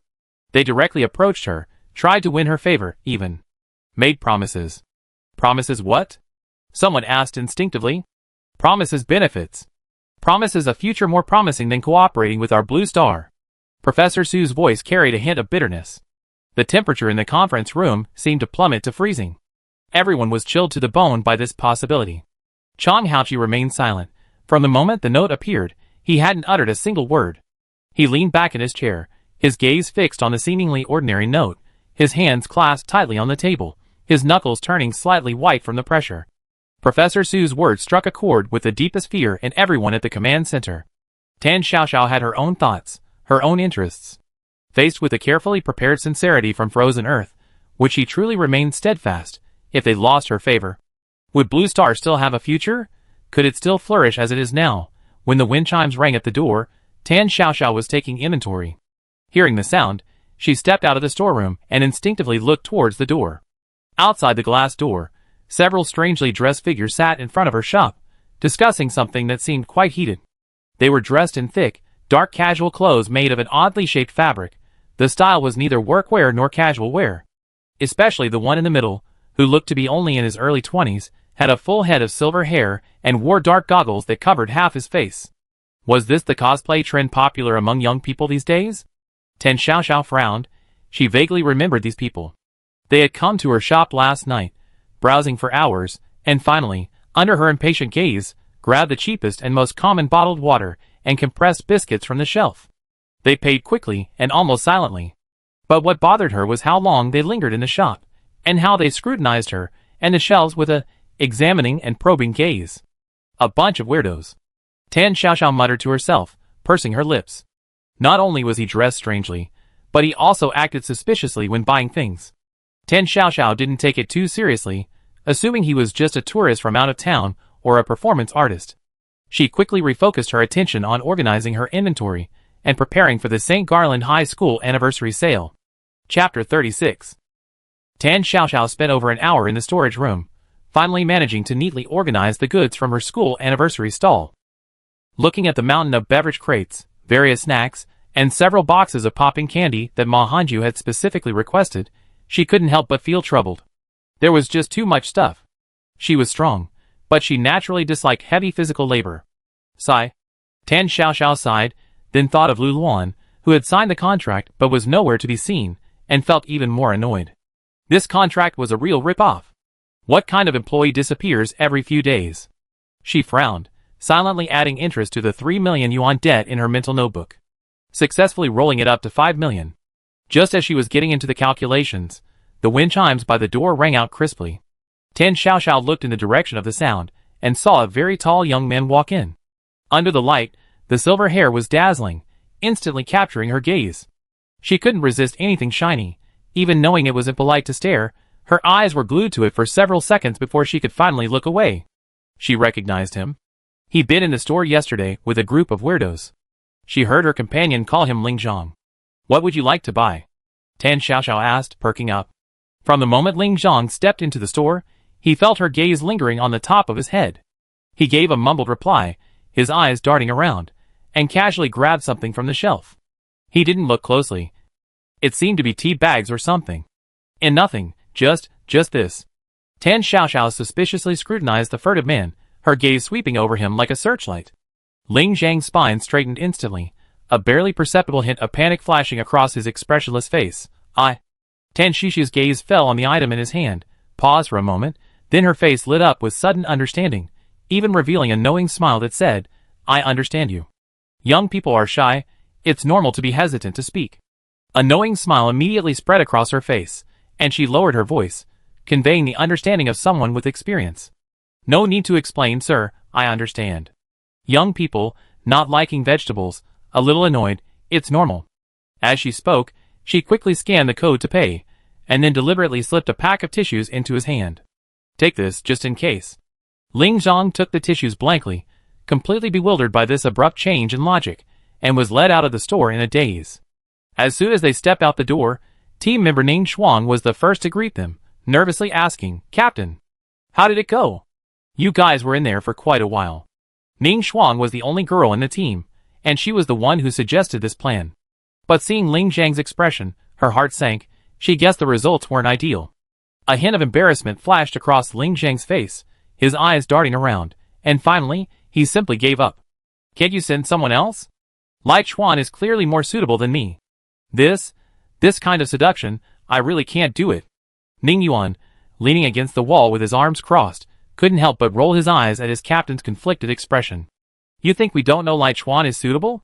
But it's obvious that the landlady is more attracted to you. Yesterday, when a whole bunch of us went in, she stared at your silver hair for a full 10 minutes. Ning Yuan and Ning Shuang are twins, looking very alike, but Ning Yuan is taller, and has a more volatile temper. Ling Zhang's lips twitched upon hearing this. I think she just likes sparkly things. I was staring at that string of plastic beads on her wrist for ages. Sitting beside him, Lai Chuan finally couldn't hold back any longer, rolling his eyes in exasperation. Captain, can't you show some of your previous decisive and ruthless side? Is it so hard to get close to her? He paused, glancing at Ning Shuang behind him. I told you I should go. Who told me to be the most popular girl on frozen earth? Ning Shuang looked at his smug expression, and couldn't help but roll her eyes back, thinking to herself, letting you go is the real problem. She looked at her usually serious and earnest captain, now somewhat timid, with a helpless expression. So, do you think Sister Tan has feelings for you? Ling Zhang frowned, thought for a moment in confusion, and hesitated, probably. I just bought some tea bags, and she even gave me a pack of tissues as a gift. Ning Shuang's eyes lit up immediately, and she exclaimed with delight, Wow, Captain! Looks like you're quite good at this. She reached out, and took the plastic bag from Ling Zhang, taking out the tissues to examine them. Not bad, a lightly scented one, feels like high-end tissues. You bought some cheap tea bags, And she even went out of her way to give you such high-quality tissues, which proves she definitely has feelings for you. When Ning Shuang picked up the tea bags from the plastic bag, her face instantly froze. She looked up in shock. Captain, when you bought those things, did you even look at what you were holding? Ling Zhang frowned. I just grabbed it. Is there a problem? Ning Shuang, unable to bear watching, slowly closed her eyes, and took out the tea bag to show the others in the team. Lai Chuan, who was closest, burst out laughing the moment he saw it. Captain, you're a genius. No wonder they gave you tissues. Ning Yuan and the usually taciturn Han Che also couldn't help but look over, their faces simultaneously flashing with barely suppressed laughter. Ling Zhang, confused, looked ahead and saw a line of eye-catching words printed on the tea bag. Chrysanthemum tea for relieving constipation and clearing heat. The people of Frozen Earth, watching the Frozen Earth team's live stream in the disaster zone, couldn't hold back their laughter either. Ha ha ha. I never seen anything like it. The usually serious and earnest Captain Ling Zhang actually has this kind of expression. I can't laugh anymore. Amidst a barrage of ha ha ha comments, a golden account suddenly appeared. Lord Frost, Ling Zhang, for the sake of Frozen Earth, I have to ask you to sacrifice yourself. Frozen Earth has a harsh environment, perpetually frozen and barren. Its remaining population of less than 500 million, under the harsh pressure of survival, has developed an extremely united and authority-worshipping personality. The moment the Lord appeared, the chat was instantly flooded with compliments. Lord, are you spying on me too? Lord, I delivered a Gugu beast to the Lord's manor today. Did you receive it? Ling Zhang stared at the Lord's message, his face instantly turning bright red. Although he had long been prepared to sacrifice his life for Frozen Earth, he never imagined that one day he would have to sacrifice his dignity. Experiencing such a socially awkward situation in front of hundreds of millions of people on the entire planet, he felt he had never been so embarrassed in his life. If it weren't for the Lord's orders, he would have fled immediately, never to set foot in that convenience store again. However, under Ning Shuang's silent, threatening gaze, and driven by a sense of responsibility towards the people of Frozen Earth, Ling Zhang took a deep breath, steeled himself, and mustered his courage again to walk towards the convenience store. Thinking that the day after tomorrow was the day of the market day for St. Gallen's school anniversary celebration, Tan Xiaoxiao pushed out the small tricycle from the storeroom. This tricycle belonged to Sister Wang next door. Sister Wang hadn't come back to pick it up, so it was temporarily stored in her shop. Tan Xiaoxiao parked the tricycle at the shop entrance and began loading goods one by one. Boxes of drinks, mountains of candy and snacks, folded tablecloths. She even rummaged through the dusty sausage grill machine. The shop already had a sausage grill machine, but unfortunately, customer traffic was usually low, and most of the sausages grilled didn't sell, so it had long been relegated to the shelf. But with the school anniversary celebration drawing huge crowds, and being a student-dominated event, Tan Xiaoxiao could almost picture the sausages being snatched up, a small sense of anticipation rising within her. She had just set up the sausage grill in the back of her tricycle, and was bending down to lift a heavy case of bottled water when a hand suddenly reached out and steadily lifted the entire case onto the tricycle. The person looked familiar, with signature silver hair and a forced, slightly stiff cheerful smile.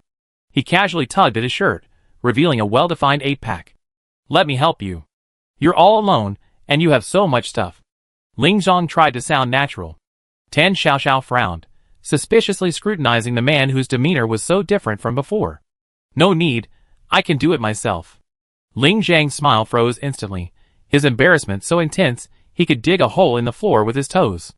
Could it be that the seduction techniques Lai Chuan taught him were wrong? He knew it. That flashy method was completely unsuitable for him. He took a deep breath, glanced at the stack of beverage crates on the floor, and forced himself to speak again. Let me do it. Tan Xiaoxiao's suspicious gaze swept over the guy who insisted on helping several times. Remembering how this person always loitered outside her shop, came in several times, and always only bought the cheapest items, and looking at his mismatched clothes and his current awkward manner, she suddenly realized. Why do you keep coming here? It wouldn't be. Tan Xiaoxiao drawled. Ling Zhang's breath caught in his throat, his heart leaping into his throat. You're not desperate. Are you trying to earn some money by doing odd jobs here? Tan Xiaoxiao gave him a knowing look. It's not impossible. I'm setting up a stall the day after tomorrow, so why don't you come with me to St. Gabriel to help sell goods? It'd be 150 a day, including 2 meals. Ling Zhang was completely taken aback by this turn of events, and instinctively wanted to refuse, But the word St. Gabriel struck him like lightning. St. Gabriel High School Centennial Celebration. This was the name of the quest instance they received after entering the ghostly disaster game. Ling Zheng paused, his eyes instantly sharpening and focusing. He quickly suppressed his surprise, and solemnly nodded in agreement. Thank you so much. My name is Ling Zhang. And maybe a few friends will want to come and help too. Upon hearing this, Tan Shishio's eyes widened, and she shook her head vigorously. No way. I can only afford one temporary worker. Her gaze swept warily over the group of oddly dressed men peeking in from the doorway, her brows furrowing even more. They all seemed even less reliable than the one in front of her. Ling Zhang hesitated, then quickly added, they don't need wages. They just... He frantically searched his mind for a reason that this shrewd boss Tan would accept. Thinking of their poor appearance in her eyes, a brilliant idea struck him. They just want to broaden their horizons, see the world. They can lend a hand, definitely won't cause any trouble. Tan Xiaoxiao scrutinized him suspiciously for a few seconds, then glanced at the group of curious children at the door, thinking of free labor. Finally, she reluctantly nodded. Okay, but it's agreed, only meals, no wages. Ling Zhang walked out of the shop in a daze, Ning Xuan quickly going to greet him. So? Did Liechuan's trick work? You guys seem to have been talking for quite a while. Ling Zhang hesitated slightly, although it didn't. Cough, it didn't go exactly as planned, but we should have achieved our goal, right? Ning Yuan, standing to the side, became interested. How did you achieve it? You guys seemed quite engrossed in your conversation. I found myself. For our Frozen Earth team, a job. Ling Zhang paused, his expression somewhat subtle. I'd be helping her set up a stall the day after tomorrow, 150 a day. Liechuan was speechless. We sent you to seduce Boss Tan, not to be her laborer and earn money. But the next moment, Ling Zhang's words stunned everyone present, their expressions complex. Set up the stall at St. Garland High School. Ning Xuan gasped. Wasn't this their mission location? Although the game system hadn't yet released mission details because their opponent, Blue Star, hadn't arrived in the instance. If they became Tan Jia's employees, she would naturally be bound to Frozen Earth. Wouldn't completing the mission be twice as efficient? Besides, once they became Tan Jia's employees, she would definitely take good care of them. Let's see what those cunning Blue Star people do then. The group exchanged glances, their eyes filled with unexpected joy and anticipation. Blue Star's largest underground base, the government hall. Bian Ruijin stood solemnly in the center of the hall, calmly accepting the scrutiny of everyone present. His team members behind him had already changed into specially made combat uniforms. Chang Haoqi's gaze swept over the soldiers about to set off, finally settling on Bian Ruijin. Those people from Frozen Earth arrived 3 days early. They must have been plotting to get close to Tan Xiaoxiao. He frowned, though he hid it well, a hint of anxiety still lingering in his voice. She is a miracle of our Blue Star, the hope for countless people to survive. Your primary objective is to ensure her safety. Don't let the Frozen Earth people take advantage of the situation and bewitch Tan Xiaoxiao with sweet words. Bian Ruijin straightened his back, his eyes resolute, and saluted. Yes, Commander. We guarantee to complete the mission. We will defend her to the death. We will not let Frozen Earth take advantage of any loopholes. Good. Chang Hao patted his shoulder forcefully, glancing at the other team members. His gaze lingered on Lu Luan's gleaming golden head, a hint of embarrassment flashing in his usually serious eyes, but he still forced himself to lean close to Bian Ruijin's ear and whisper. If necessary, we can use a handsome man. Chang Haoqi paused. You know Boss Tan likes sparkly things. Lu Luan has blonde hair and is good-looking. Actually, sacrificing a little for Blue Star isn't a big deal. Under Bian Ruijin's slightly shocked gaze, Chang Haoqi coughed awkwardly twice, forcing himself to continue. Actually, this idea wasn't his, it was the suggestion from the experts behind the scenes after analysis. You have to do some work on Lu Luan. Just then, the lights in the hall flickered, and the expert monitoring the spatial data froze. Commander, abnormal data, teleportation is about to begin. Chang Haoqi paused, his expression instantly turning serious. He and many high-ranking officials stepped back, solemnly watching the 4 figures gradually swallowed by the light.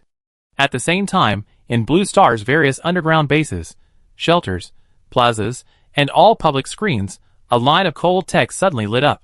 Welcome to the disaster livestream. In an instant, countless busy figures on Earth paused their work, their eyes focusing intently on the screen, their expressions tense. Everyone knew that a new challenge had begun. The blinding white light dissipated, and a gentle breeze brought the fresh scent of sunshine and grass. Bien Ruijin quickly adjusted to the light, his sharp gaze sweeping across his surroundings. He found himself standing outside the imposing European-style gate of a high school, with several large, gilded characters hanging above it. St. Garland Noble High School. Not far away was a lush green playground, school buildings decorated with ribbons and balloons, and students in elegant uniforms, their faces beaming with smiles, moving about in a scene of grand school celebration. There was nothing strange about it. It even felt slightly warm. However, Bien Ruijin's tense nerves didn't relax for a moment. His gaze was instantly drawn to an incongruous scene near the school gate. He saw Tan Xiaoxiao struggling to push a small, wobbly tricycle piled high with goods through the slightly crowded school gate. Beads of sweat beaded on her forehead, and she seemed to be muttering something. But what made Bien Ruijin's pupils shrink was that behind the tricycle were several oddly dressed individuals. The leader, with almost blinding silver hair in the sunlight, wore ill-fitting clothes of a strange material, and was helping Tan Xiaoxiao hold onto a beverage crate that was about to slip. Following him closely were a tall, burly young man with a volatile expression, a girl with bright, scrutinizing eyes, and two other companions, equally strangely dressed and with contrasting auras. The incongruous aura emanating from these individuals created an eerily strange contrast with the vibrant youth of the students around them. Bien Ruijin's heart sank. These people couldn't possibly be the teachers and students of this middle school. Lu Luan, standing beside him, also reacted quickly. It's the Frozen Earth Squad. Lu Luan's pupils contracted, instantly putting him on alert. Su Jing and Yin Yitong also tensed up immediately, their hands unconsciously reaching for the weapons concealed at their waists. At that moment, the silver-haired youth seemed to sense something. He abruptly raised his head, his gaze sharp and penetrating, precisely piercing through the crowd and noise, directly fixing on the Fire Seed Squad, who had just teleported and landed. The instant their gazes collided in midair, the air seemed to freeze. But Tan Xiaoxiao remained oblivious, struggling to push her tricycle over a speed bump, muttering, "Ugh, this lousy vehicle." Ling Zhang. Don't just stand there, give me a hand from behind. Just as the tension was building, ready to erupt at any moment. Buzz. Buzz. Buzz. The different-looking but similarly functional game bracelets worn on the wrists of both teams simultaneously emitted notification sounds. A line of cold, bold text appeared clearly before the eyes of the Fire Seed team and the Frozen Earth team. St. Garland Noble High School Centennial Celebration. St. Garland Noble High School, the oldest and most prestigious school in Disaster City, is finally celebrating its grand anniversary today. Mission objective. Obtain the mission item Heart of St. Garland before the school anniversary celebration ends at 8 p.m. tonight. Mission rewards. 500 points plus, the home planet gains Pure Spring, a sustainable source of purified water for a century, and one chance to win a prize. Mission failure. Triggers an eternal winter, with the home planet's temperature dropping to minus 30 degrees Celsius for 3 years. System helpful tip. Immerse yourself in the celebration. Actively participate in the fun-filled school anniversary activities and games. Looking at this mission prompt, the two teams from Blue Star and Frozen Earth, each bearing the life and death of their respective civilizations, separated by the bustling school anniversary crowd, had their wariness and fighting spirit tangible in their eyes. Bien Ruijin took a deep breath, his cold gaze locking onto Ling Zhang. Stay away from her. Ling Zhang understood, a hint of seriousness flashing deep in his eyes. He didn't back down, but instead slightly raised his chin, responding silently. To each their own. Just then, Ma Hongyu appeared. She was still wearing her exquisite St. Gallen uniform dress, her pale face flushed from running. She headed straight for Tan Shishu's stall. Sister Tan. Hanjia's voice was sweet, her face adorned with an impeccable smile. I knew you'd be here. This prime spot truly lives up to its reputation. Judging by the foot traffic, the location is fantastic. It was worth the fight with the other student council members, even taking down several people to get it for you. The emphasis on fight sent a chill down Ling Zhang's spine, who happened to be standing beside Tan Xiaoxiao. Was this fight a physical fight? Ma Hongjia's gaze casually swept over the people busy behind the stall. Ling Zhang was struggling to lift a heavy case of bottled water. Ning Shuang was organizing candies and snacks. Ning Yuan and Han Che were assembling folding tables and chairs, and Lai Chuan stood to the side with his arms crossed, his eyes warily scanning the surroundings. Her gaze lingered briefly on the Frozen Earth team, as if assessing them. A fleeting, elusive glint flashed in her overly bright eyes, like some kind of secret excitement. Oh my, Sister Tan, you got a really strong team. You brought 5 people, Jiao Jiao said with a beaming smile. The St. Gallen's anniversary celebration is going to be amazing, with so many activities. She suddenly turned to the Frozen Earth team, her tone filled with enthusiastic advice. Friends, since you're here, be sure to play a few games when you have time. Participating in the activities will give you a chance to win prizes. Her words sounded innocent and enthusiastic, a perfectly normal anniversary promotion, but to Ning Xuang, Lai Chuan, and the others, they inexplicably sent a chill down their spines. The hairs on the backs of the Frozen Earth group instantly stood on end. They felt less like invited guests and more like prey placed on a chopping block, about to be thrown into an unknown and terrifying game. It was definitely the game playing them, not the other way around. This thought was etched clearly into the minds of everyone on Frozen Earth. However, the mission prompt, immerse yourself in the celebration. Actively participate in those fun-filled school anniversary activities and games, kept flashing before their eyes. It seemed they had no choice but to play this game. Ning Xuang and Lai Chuan exchanged a grave look, quickly reaching a consensus. Captain, Ning Xuang approached Ling Zhang, who had just put down the water tank, her voice extremely low and tense. We have to go participate in those games. Ling Zhang naturally sensed the eeriness in Jiao Jiao's words. He took a deep breath and made a swift decision. You four, proceed in groups according to plan, be careful and cautious, prioritize intelligence gathering. I stay behind to help Boss Tan completely set up her stall. He had to ensure that Tan Xiaoxiao, this key figure, was bound to their Frozen Earth, while also keeping a close watch on the Blue Star people to prevent them from taking advantage of any loopholes to get close to Sister Tan. Yes, Captain. Ning Xuang and the other three accepted the order, filled with vigilance and apprehension about the unknown game, quickly merging into the crowd of people celebrating the school anniversary, heading towards the game area. Not far away, Bian Ruijin, who had just approached the stall with Su Jing, Yinitong, and Lu Luan, witnessed the entire scene. He saw Ling Zhang staying beside Tan Xiaoxiao, his silver hair gleaming in the sunlight particularly dazzling, and even more dazzling was the ingratiating expression on Ling Zhang's face as he looked at Tan Xiaoxiao.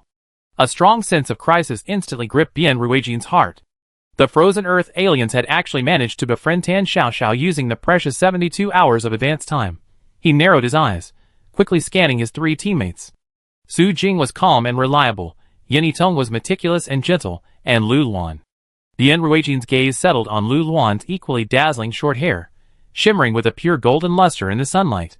Seeing Lu Luan's handsome face tense up because of the Frozen Earth alien's proximity to Tan Xiaoxiao, Bian Ruijin's eyes flashed. He remembered what Chang Haoqi had whispered in his ear before the game started. He hadn't been entirely willing before, but now. Well, although it was wrong to make his teammates use their looks, but, in this critical moment, he couldn't worry about that anymore. Lu Luan. Bian Ruijin decisively gave the order, his voice deep and powerful. You stay. Help Sister Tan set up her stall, organize her items, and make sure everything goes smoothly for her. He deliberately emphasized the words help Sister Tan, his gaze sweeping meaningfully over Ling Zhang. Seeing Lu Luan still looking somewhat confused, while Yinitong, standing to the side, seemed thoughtful, Bian Ruijin, exasperated, became even more direct. Go up there and attract Sister Tan's attention. Don't let her be seduced by that guy from Frozen Earth. Lu Luan was taken aback, a faint blush appearing on his face as he seemed to realize something. Then he heard Yinitong beside him exclaim in realization. Oh, I see, Captain. You want Lu Luan to use his looks to please her. Lu Luan instinctively wanted to shake his head in refusal, but the barrage of comments from the Blue Star viewers made it impossible for him to refuse. Lu Luan, go! That silver-haired guy from Frozen Earth looks like he has ulterior motives. They're obviously trying to use their looks to win Sister Tan over to Frozen Earth's side. Insidious. So insidious. Lu Luan isn't bad either. Sister Tan likes sparkly things. Blonde hair is shinier than silver. Lu Luan, go! For the future of Blue Star, we absolutely can't let Sister Tan be seduced. Lu Luan looked at these encouraging comments and steeled his resolve. Understood. Mission accomplished. After saying that, he took a deep breath and walked towards Tan Xixiu's stall, directly meeting Ling Zhang's scrutinizing gaze. What are you looking at? I'm a full-time employee with a labor contract. You're just a temporary worker. Seeing this, Bian Ruijin waved to Su Jing and Yinitong behind him. Su Jing, Yitong, come with me. Let's join in the celebration and participate in more activities. Bian Ruijin's eyes held a hint of coldness as he led his team quickly into the bustling crowd. The atmosphere at the stall instantly became subtle and tense with Lu Luan's arrival. Lu Luan walked over to Tan Xiaoxiao, a hearty smile identical to Ling Zhang's. Sister Tan, let me help you. Just tell me what heavy or tiring work you need. Ling Zhang frowned slightly, but quickly forced a smile as well. Boss Tan, I'm helping too. Oh, that's perfect. Tan Xiaoxiao didn't notice the undercurrent between the two, only that their smiles were a bit odd, but having more help was always a good thing. She pointed to the heaviest boxes of drinks on the ground.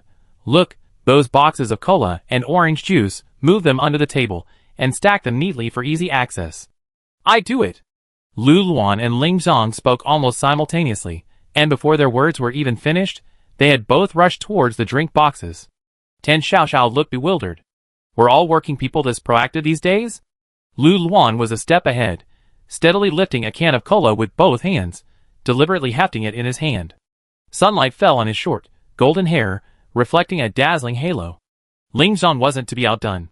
His eyes narrowed, and he also steadily lifted a can of orange juice, even deliberately choosing the best angle so the sunlight could reflect off his silver hair.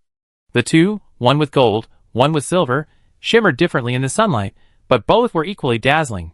They moved back and forth in front of the stall, their movements deliberately conveying a sense of power and speed, as if they were competing. Sister Tan, is it okay to put it here? Lu Luan arranged the drinks neatly, not forgetting to show off to Tan Xiaoxiao, while glancing at Ling Zhang. Yes, it's fine. Tan Xiaoxiao nodded. Ling Zhang silently arranged his orange juice cups meticulously, even slightly taller than Lu Luan's, then looked at Tan Xiaoxiao with a questioning gaze. Okay, Tan Xiaoxiao replied casually, continuing to read the St. Gallen Middle School history that Jiao Jiao had specially given her to pass the time.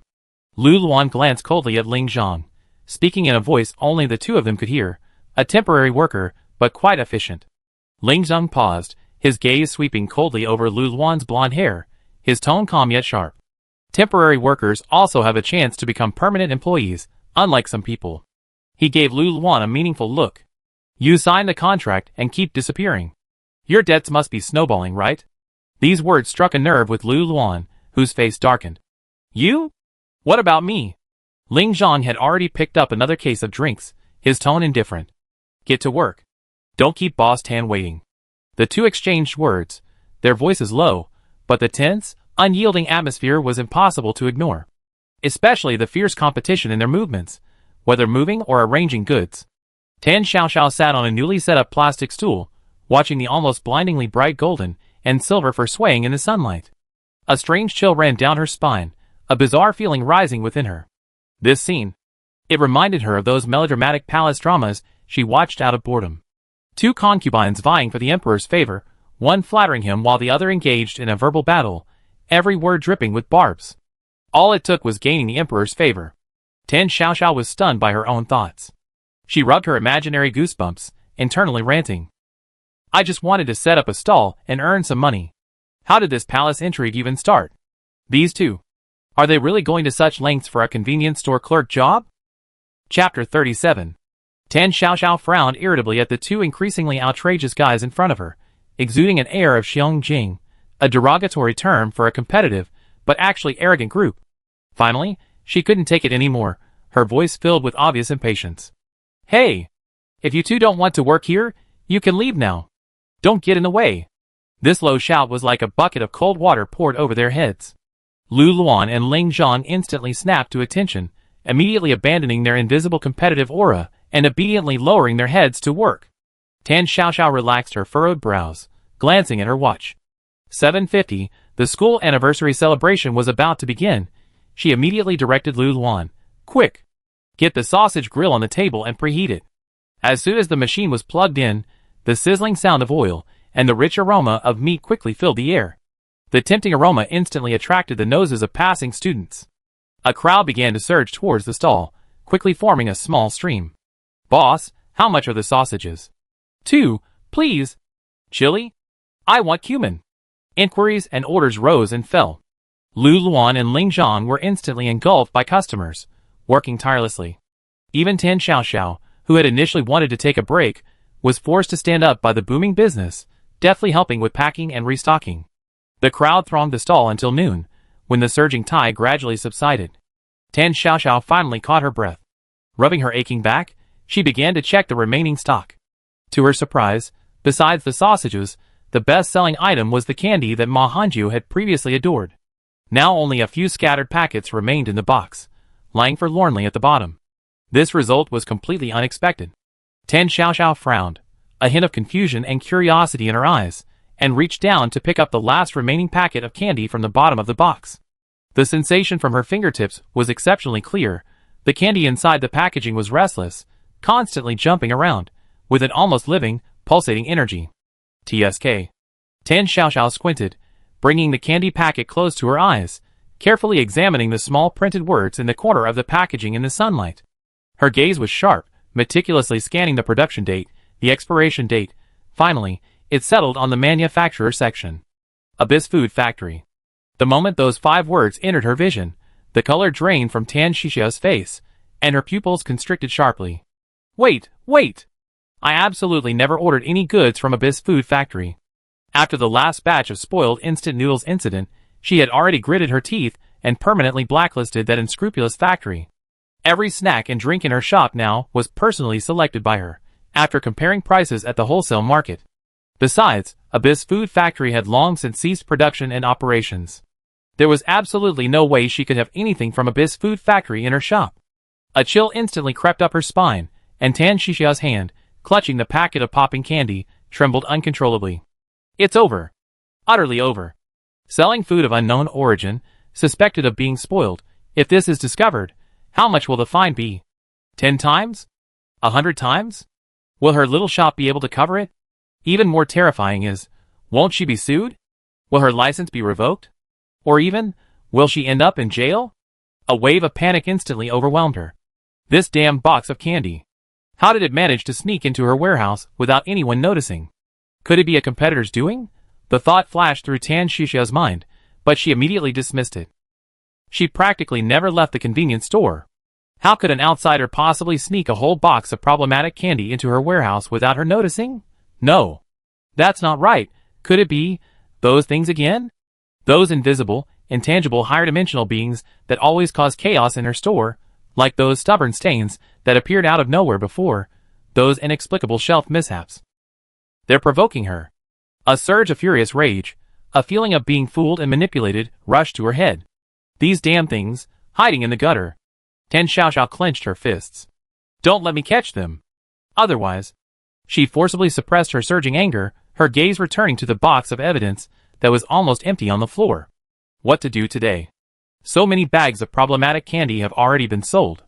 What if a student gets sick from eating them? What if a parent comes knocking with a complaint? What if the authorities get involved? Her shop. Her painstakingly built little convenience store. Will it be shut down? Will she have to close down? This thought struck her like a hammer blow.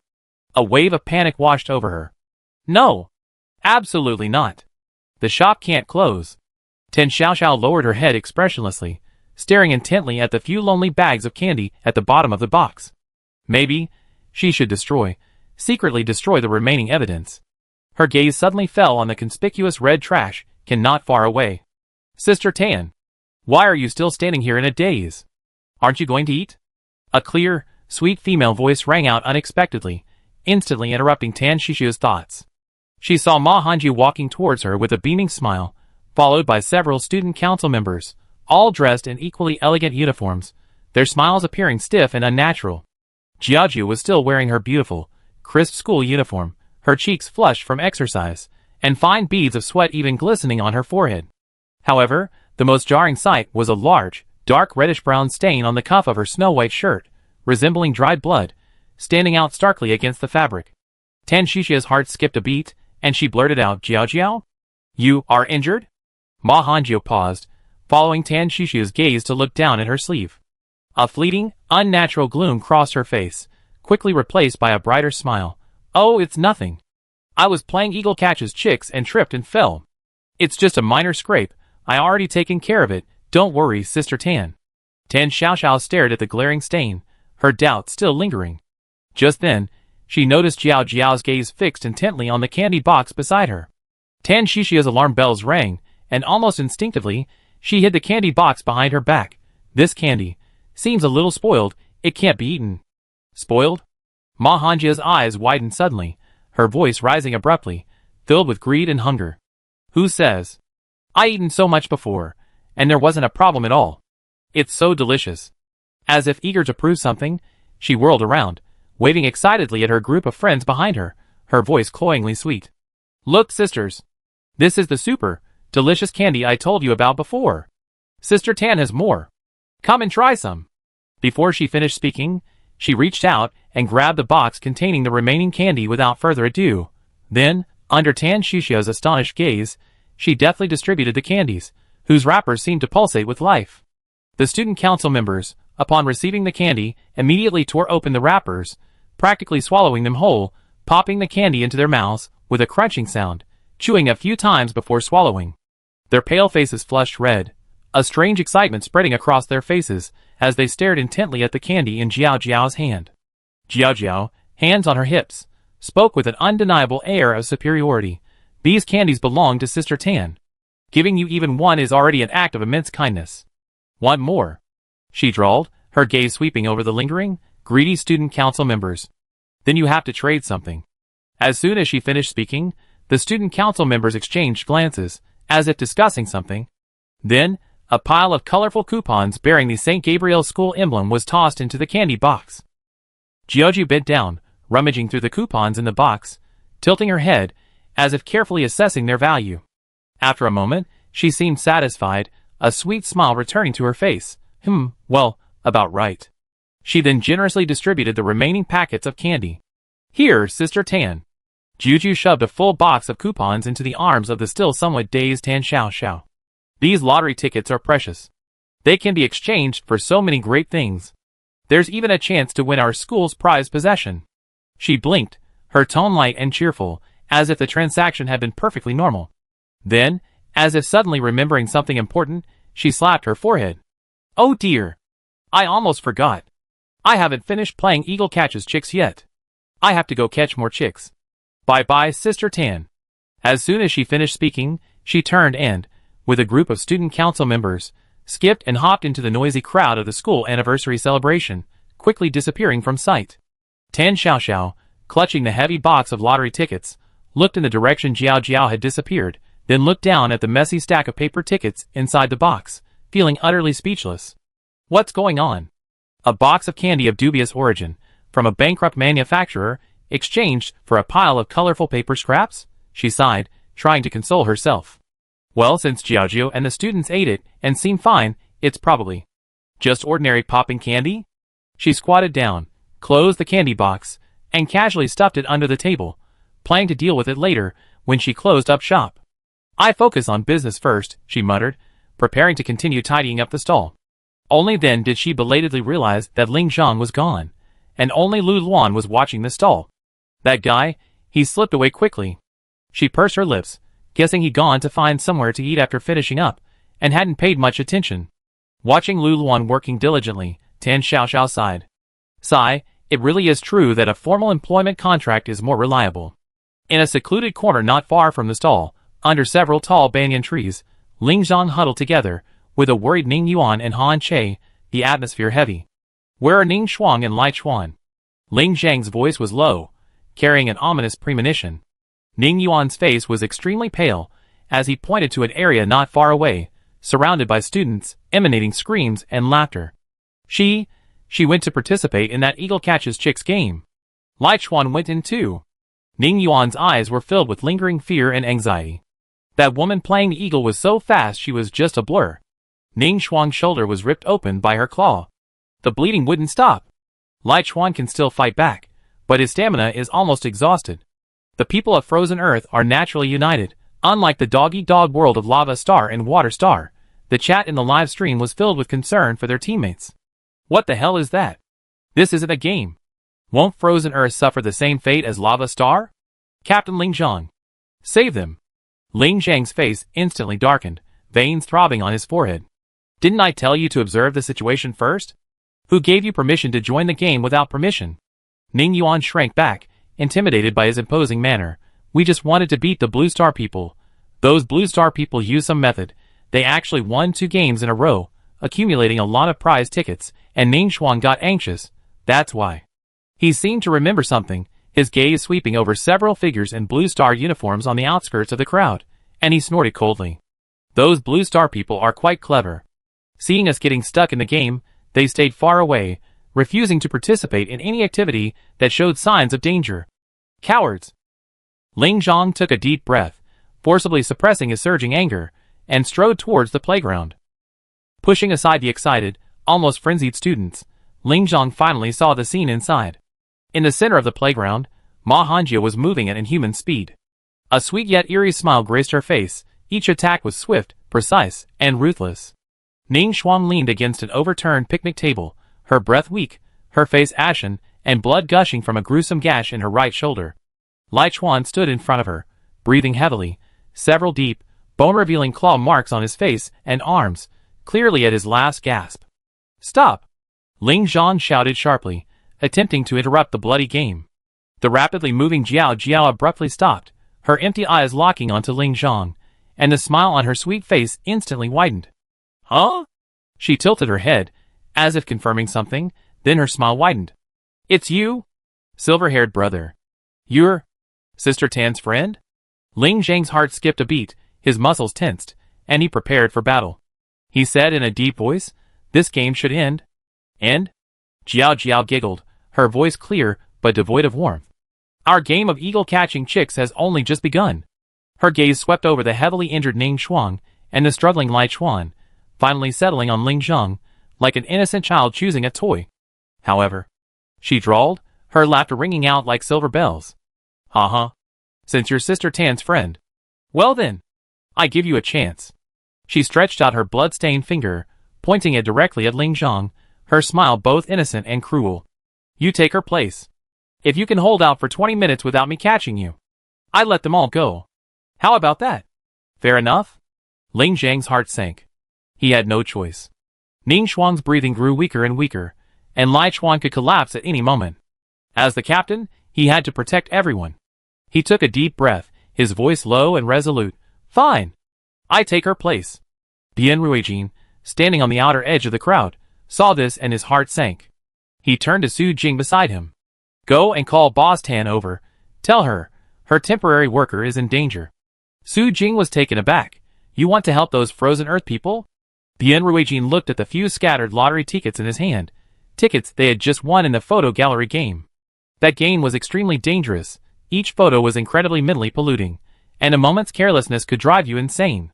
If it weren't for the precious items they acquired from following Sister Tan, items like Tiger Bomb and Energy Candy, they wouldn't have won this game.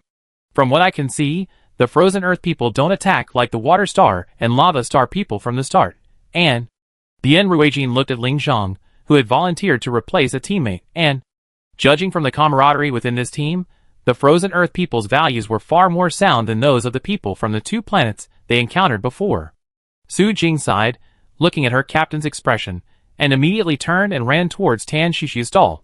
Meanwhile, Jiao Jiao, watching Ling Zhang volunteer to take his place, let out a string of silvery laughter. "Hee hee. That's great. Then, let's begin." The next second, her fingertips transformed into sharp claws, and her figure vanished from the spot in an instant. Ling Zhang jerked to the side, the sharp gust of wind almost grazing his nose. He had no time to retaliate, and could only rely on instinct and experience to dodge and parry. In less than 3 minutes, several wounds had already been added to his body. Ning Xuan leaned against Lai Chuan, watching her captain risk his life for them, constantly adding new injuries to his body, her heart burning with anxiety, intense self-blame, and worry almost overwhelming her. This can't go on. The captain won't last much longer. Ning Xuan's gaze swept laboriously across the field, and a thought struck her chaotic mind like lightning. Tan Xiao. Only her. That mysterious convenience store owner. And Jiao Jiao seemed to care about her too. Ning Xuan suddenly grabbed her equally anxious younger brother beside her, her voice hoarse and urgent. "Quick! Go to Tan Xiaxi's stall, beg her for help. Only she might stop." Ning Yuan looked at her sister's pale face, and the captain's bloody figure, and instinctively wanted to run towards Tan's stall. But it's too far. From here to the stall, through the crowded throng, it would take at least 10 minutes round trip. And the captain? There's simply no time. Just as despair was setting in, not far away, several familiar figures were rushing against the flow of people towards the game area. Leading the way was Tan Xiao. Her brows were furrowed, her face showing obvious impatience and a hint of anger, and following closely beside Tan Xiaoxiao were actually those few Blue Star people who had been coldly observing from the sidelines. Ning Yuan's heart leaped into his throat, then sank.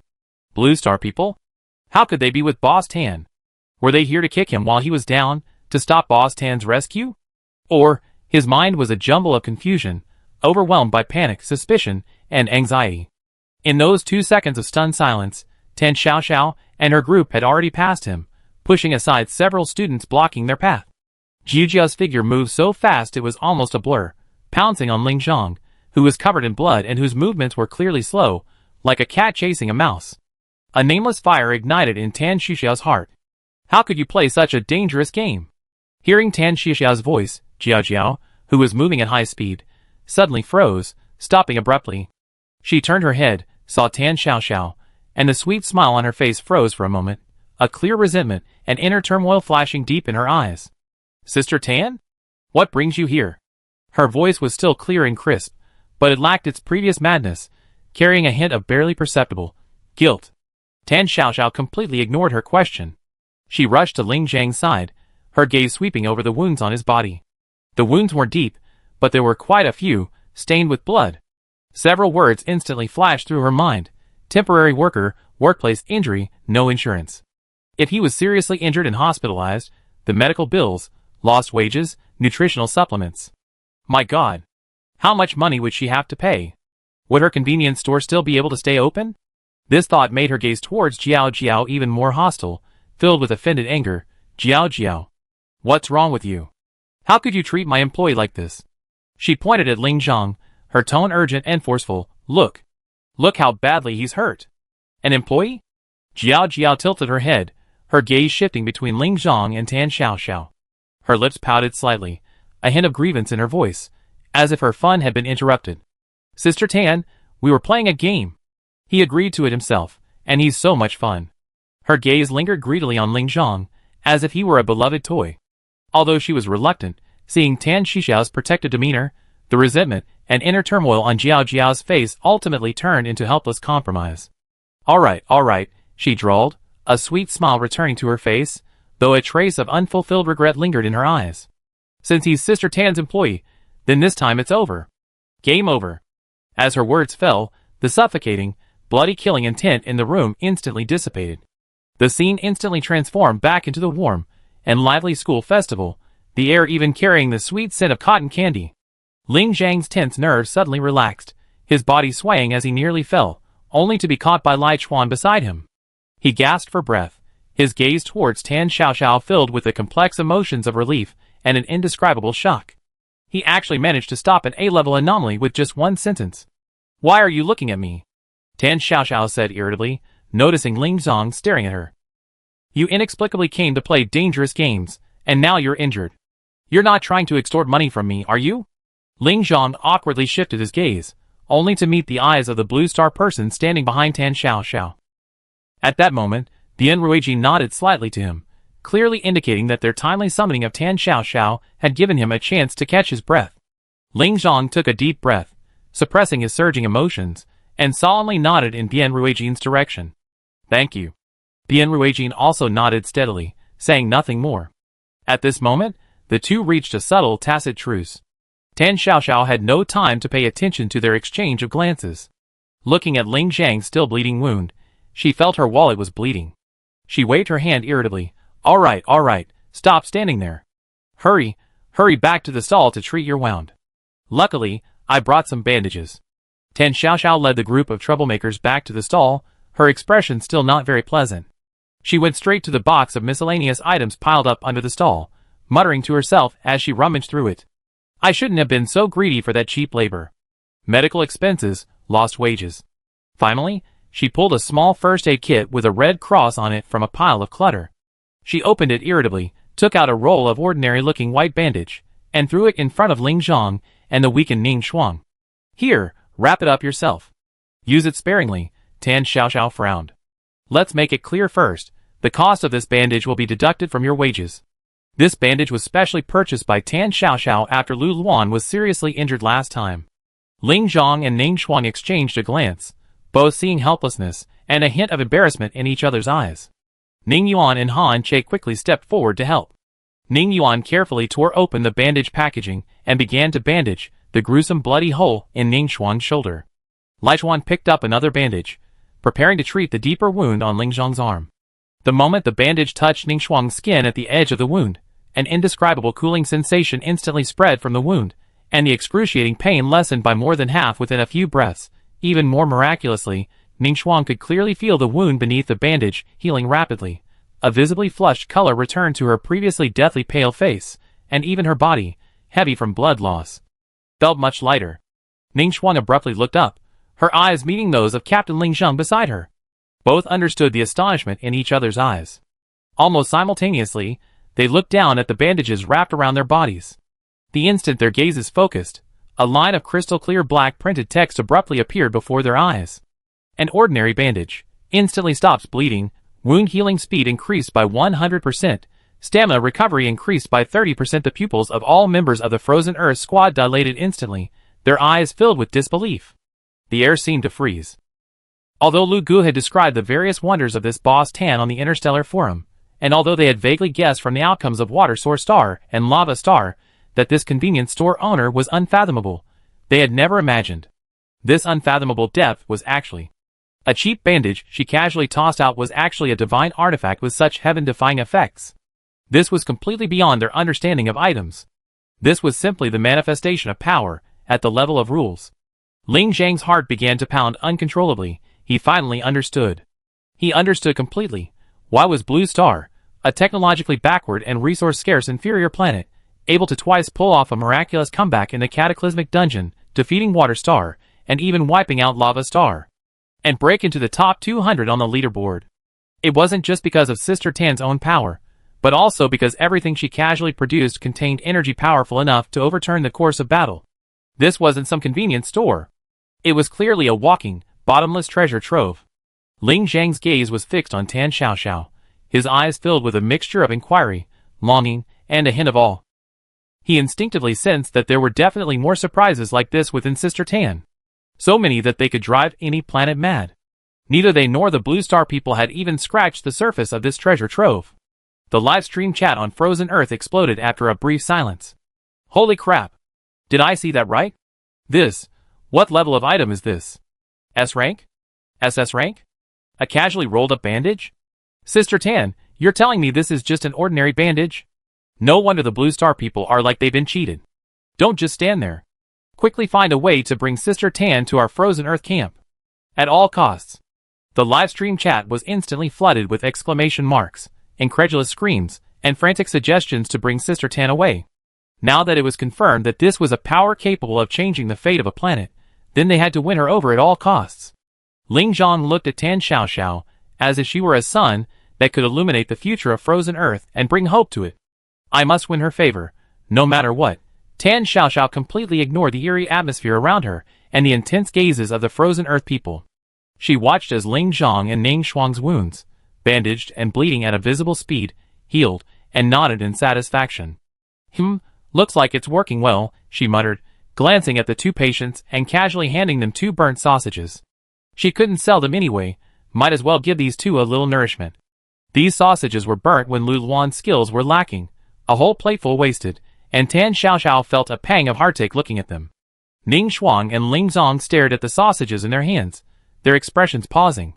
Sausage, calm version fragrant sausage, a little burnt but doesn't affect edibility, permanently increases maximum mental strength by 1%, and physical strength by 20%. Physical strength wasn't important, the real issue was the maximum mental strength. There actually existed something in this world that could increase the maximum mental strength. The two almost simultaneously lowered their heads and wolfed down their food. Even after finishing, they seemed unsatisfied, their eyes fixed on the large plate of burnt sausages behind Tan Xiaoxiao. Tan Xiaoxiao was momentarily shocked by their wolfish gazes and instinctively took 2 steps back. She wondered to herself, these sausages are charred. Do these two have such peculiar tastes? Go ahead and eat if you want. The two immediately pounced on the plate as if granted special permission, even sharing with their teammates. The Blue Star Fire Sea team members standing nearby exchanged glances, instantly sensing something was amiss, and also pounced to grab the food. The two teams instantly became locked in a fierce battle over the plate of burnt sausages. Tan Xiaoxiao watched with a look of sympathy. What's wrong with these people? Haven't they ever eaten anything good before? The plate of charred sausages, looking utterly pathetic, was instantly devoured amidst the near-frenzied scrambling between the two groups. The last one was quickly stuffed into Lai Chuan's mouth, burning his teeth but unwilling to spit it out. The plate was empty. The two groups, who had almost come to blows over a few charred sausages, were now silent. Bian Ruijin and Ling Zhang, the two captains, stared at each other across the distance. Bian Ruijin, his gaze steady, broke the silence first. He looked at Ling Zhang, his tone calm yet tinged with inquiry. Want to talk? Ling Zhang took a deep breath, feeling his strength rapidly returning. He met Bian Ruijin's gaze, which was now devoid of the previous wariness and hostility. He nodded solemnly. Let's talk. Thank you for earlier. Ling Zhang's gaze swept over Bian Ruijin and the Blue Star team members behind him. If it weren't for you, my team and I would probably be in grave danger today. Without Tan Xiaoxiao, that A-level anomaly would never have given up so easily. Bian Ruijin nodded slightly, indicating it was no trouble at all. Ling Zhang paused, seemingly choosing his words carefully, before making a proposal that sent a shiver down the spines of everyone on Blue Star. We, the Frozen Earth Star, are willing to extend goodwill to Blue Star and seek cooperation. His gaze was open and direct, meeting Bian Ruijin's eyes. As a gesture of sincerity, we are willing to provide interstellar communication technology to assist Blue Star in accessing the Interstellar Exchange Forum. Through the forum, you can learn about the cosmic landscape and obtain information about other planets. Ling Zhang continued, after joining the forum, we can share more information about the anomalous disaster dungeon, rule analysis, and even some low-risk dungeon strategies. This is beneficial to both of us.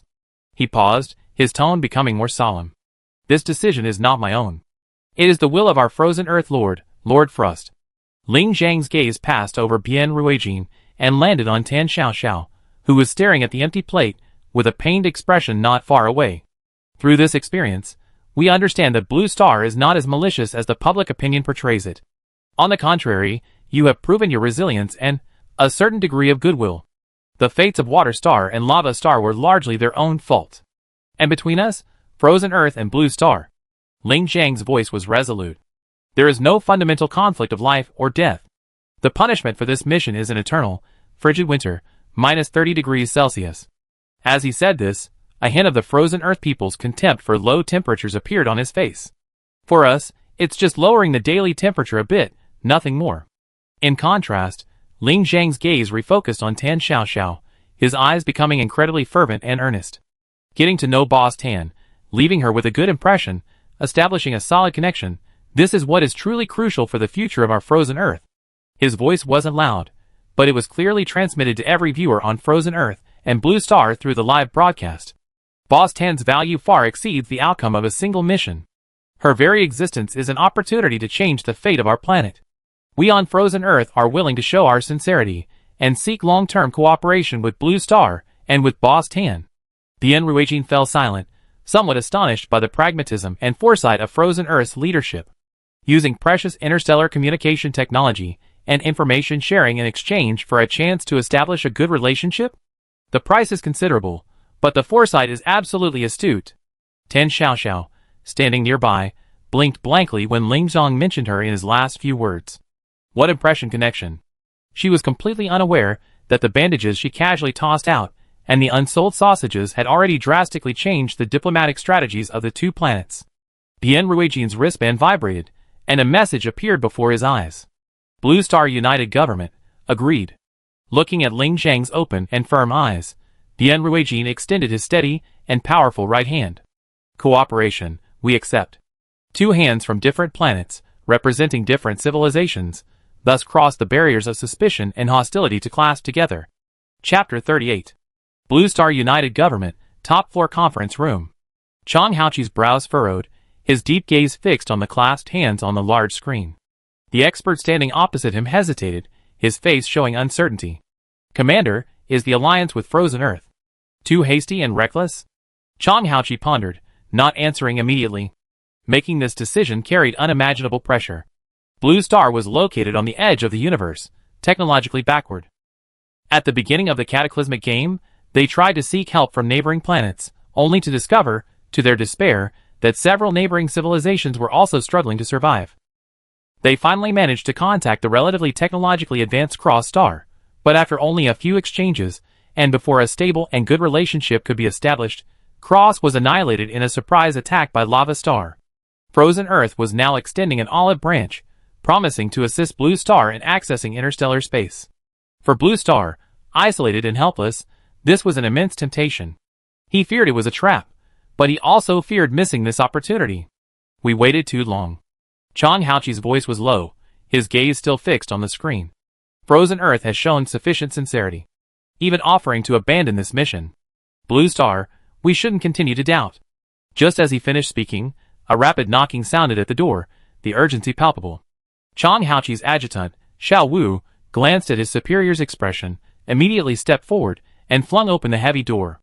A young man, roughly in his 20s, stumbled in, panting heavily, his chest heaving, his youthful face a mixture of tension and barely suppressed excitement. He met the sudden gazes of the room, and hurriedly raised his name tag. Reporting, Commander. Li Chang, intern in Professor Hung Chuanyan's group at the Yen State Observatory. He took a deep breath and, under Chang Haoqi's sharp, slightly impatient gaze, reported rapidly. The observatory has detected a set of alien signals at an unfamiliar frequency. Preliminary analysis indicates a friendly signal. Analysis in progress. Chang Haoqi's pupils contracted slightly. He instantly stood up, grabbed the tablet on the table, picked up his coat draped over the back of his chair, and rushed out. To the observatory. Immediately. He strode quickly through the solemn corridor of the government building, Xiao Wu following closely behind, looking anxious. Commander. The vehicle is being dispatched, at most 5 minutes. Chang Haoqi didn't stop, not even turning his head. It's just a few steps to the upper elevator. Why drive? The observatory was located dozens of kilometers away, on a high mountain, outside the base's dome. To get there, one must first cross the People's Square in front of the government building, then take an elevator to the upper level of the base, and finally transfer to a ground vehicle. Chang Haoqi strode across the square, the bustling crowd immediately enveloping him like a wave of heat. Smoke curled from makeshift stoves in the square, filling the air with an incredibly enticingly sweet aroma of rice. People's faces beamed with long-lost, pure smiles, and children chased and played among the crowd. Long tables covered with clean tablecloths were laden with various kinds of pastries, rice balls, rice porridge, and other carefully crafted dishes made from glistening, translucent rice. Chang Haoqi paused, looking at the bustling crowd and the makeshift stalls, and subconsciously glanced at Xiao Wu beside him. What's this? Xiao Wu quickly explained, reporting to the commander. It's the third batch of pollution-free rice harvest celebration. Every household in the base has been allocated a share, and some active residents have spontaneously organized this rice cooking competition. He carefully observed the commander's expression and spoke softly. The event was reported in advance, and command has approved it. If you feel it's affecting office order, we can. Chang Haoqi silently gazed at the square, looking at the faces beaming with genuine smiles, the air filled with the long-lost aroma of cooking food. This vibrant scene was especially precious in the oppressive underground base. He withdrew his gaze, shook his head, and spoke with a hint of relaxation. People's Square is for the people. It's all right. With that, he didn't linger and strode towards the private elevator leading to the upper levels of the base. He was tall and moved with a brisk pace, and Xiao Wu followed well, while the young intern, Li Chang, trailed behind, panting heavily. The elevator ascended smoothly, but the atmosphere in the cramped space was somewhat tense.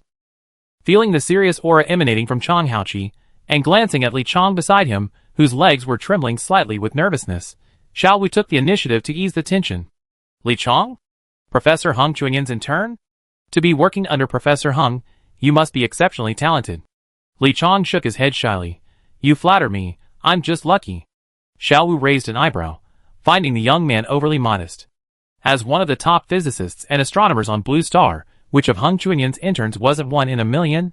Just as he was about to make a joke, the elevator dinged as it arrived at the upper-level transfer station of the base. The official car, having received the order, was quietly parked at the elevator entrance. Chang Haoqi went straight to the back seat, opened his tablet to work on documents, and even skillfully brought up the split screen of the disaster live stream, constantly monitoring the situation. Xiao Wu, watching his superior's multitasking ability, felt a mixture of admiration and pressure. He opened the middle door, and Li Chang tactfully sat down next to him.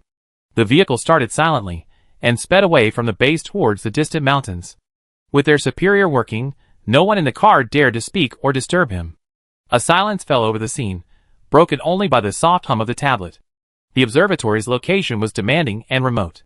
After reviewing a report, Chang Haoqi breathed a sigh of relief. He turned off the tablet, rubbed his temples, and looked out the window. When he saw the scene before him, he couldn't help but pause slightly in surprise. He had visited the observatory once a few years ago, and his most vivid memory was of endless yellow sand and extremely low visibility. But now, along the winding mountain road, many plants were growing tenaciously. Though their leaves were withered and yellow, and their forms thin, they stood stubbornly on the once heavily polluted land. What surprised him even more was that some workers in protective suits, carrying small equipment, were carefully moving among them, watering the plants or recording information. Chang Haoqi instinctively asked, "What's that?" Xiao Wu, who had been resting with his eyes closed, immediately woke up and followed his superior's gaze, also somewhat surprised. Li Chang, sitting beside him, spoke up, his tone expectant. "Reporting, Commander. Those were planted by the Blue Star Agricultural Research Institute. I heard that Academician Long from the Institute obtained a prototype of a miniature cleaning robot and conducted a deep clean of this area, reducing the pollution level to below 15%. Academician Long also specially cultivated a batch of pollution-resistant seedlings and planted them." He clutched his employee badge, his face beaming. "The results are said to be quite good. If the experiment succeeds, maybe we soon be able to achieve fruit freedom." Chang Haoqi gazed at the patch of green, so precious against the gray sky, before finally looking away.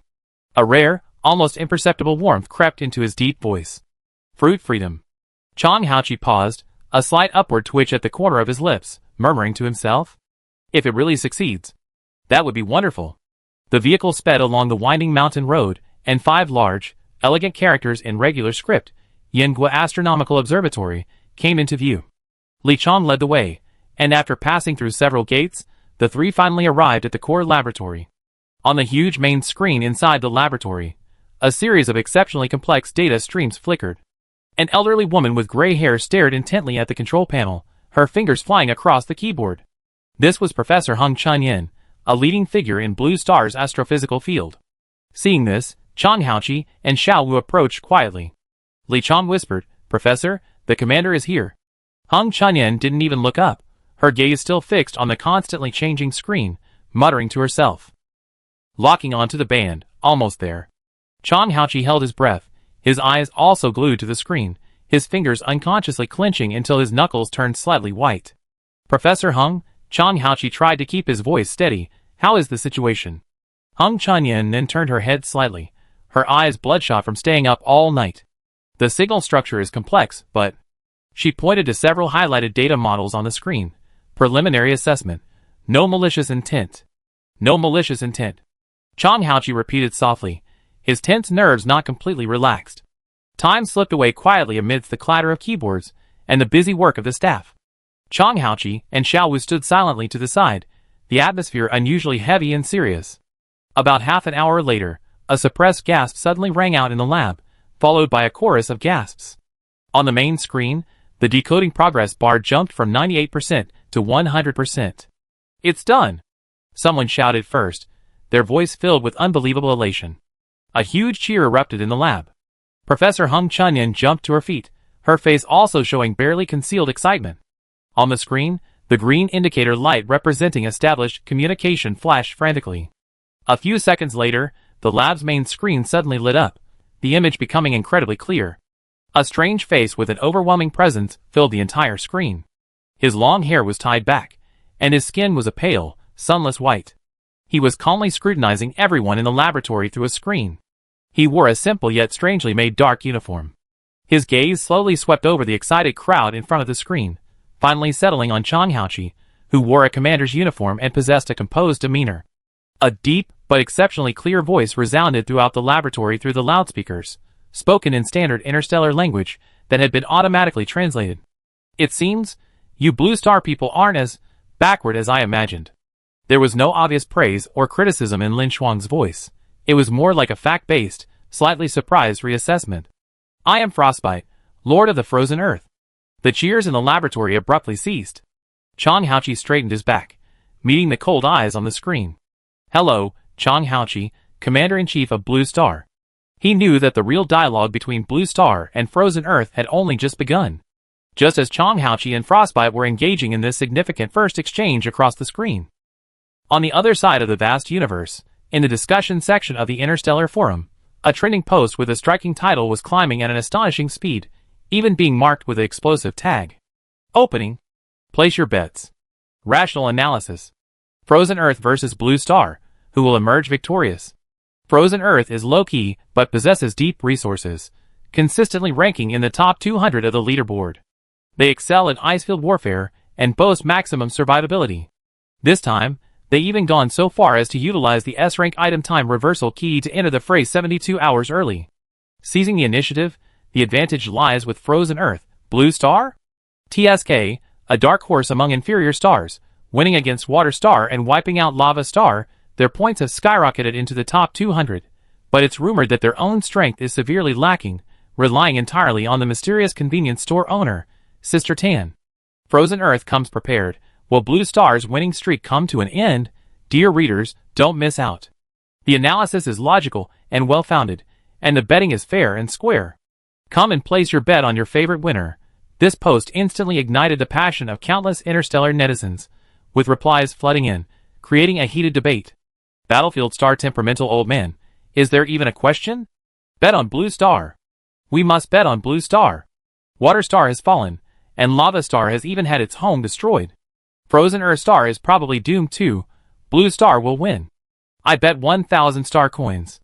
Green Vine Star entangled vines. The person upstairs is too reckless. Frozen Earth Star has always been low-key and pragmatic. Their consistent top 200 ranking is no accident. They used S-rank items, so they must have made thorough preparations. If Blue Star loses Sister Tan, how will they win? I'm optimistic about Frozen Earth Star. I'm betting 500 star coins. Water Source Star Survivor, silently passing by. A lesson learned the hard way. Never underestimate Blue Star, especially, don't mess with Sister Tan. I'm betting 50 star coins on Blue Star. Cloud Star soft and fluffy, oh dear, so conflicted. Frozen Earth Star seems so reliable, but Blue Star has Sister Tan. I bet 100 star coins on each side. Mechanical Wasteland Star Gear, according to the data, Frozen Earth Star has an 87.6% chance of entering early and contacting Boss Tan, and a 52.3% chance of establishing initial contact. Blue Star's Fire Seed team arrived at the instance late, giving them a clear initial disadvantage. Frozen Earth's win rate prediction, 68.5%. I'm betting 800 star coins on Frozen Earth. Battlefield Star Irritable Bro replies to Mechanical Wasteland Star Gear. What's the use of data? Lava Star's data isn't strong? And what happened? Its grave is overgrown with weeds. Sister Tan is the biggest variable. Can you even calculate that? Dreamstar Dreamweaver, hee, let's fight. It'd be more interesting when they fight. I just bet on whichever side has the higher odds. In the real-time betting below the post, betting amounts are scrolling wildly, with the amounts supporting Frozen Earth and Blue Star almost evenly matched. The two sides are arguing fiercely, the tension is rising, and their supporters are mocking each other, only trusting their own judgment. Just as this head-to-head confrontation is reaching its climax, a bold, red post with the prefix urgent news suddenly appears on the forum's homepage. Interstellar news flash breaking. Frost Lord of the Frozen Earth Star personally signed a recommendation for Blue Star to join the Interstellar Civilization Alliance. The application has been urgently submitted to the Alliance Headquarters Secretariat. What is the Frozen Earth Star's intention in this move? Is it a strategic alliance or madness? Boom! The entire Interstellar Forum seemed to be paused. The gamblers' posts, analysis posts, and argumentative posts that were frantically flooding the screen just a second ago instantly came to a halt. The entire forum was instantly filled with question marks, and the highlighted urgent news flash post instantly reached 10,000 replies. Battlefield Star Irritable Older Brother, holy crap? Frost personally recommended them? Join the Interstellar Civilization Alliance? Are you crazy? Aren't they fighting to the death in the cataclysmic game? You guys are being friendly now, but what about my 1,000 star coins? Green Vine Star Entangled Vines, this, a strategic alliance in a life or death situation? Or recommending an opponent to join the alliance? Frozen Earth Star is insane. My 500 star coins. Cloud Star Soft and Fluffy, an alliance?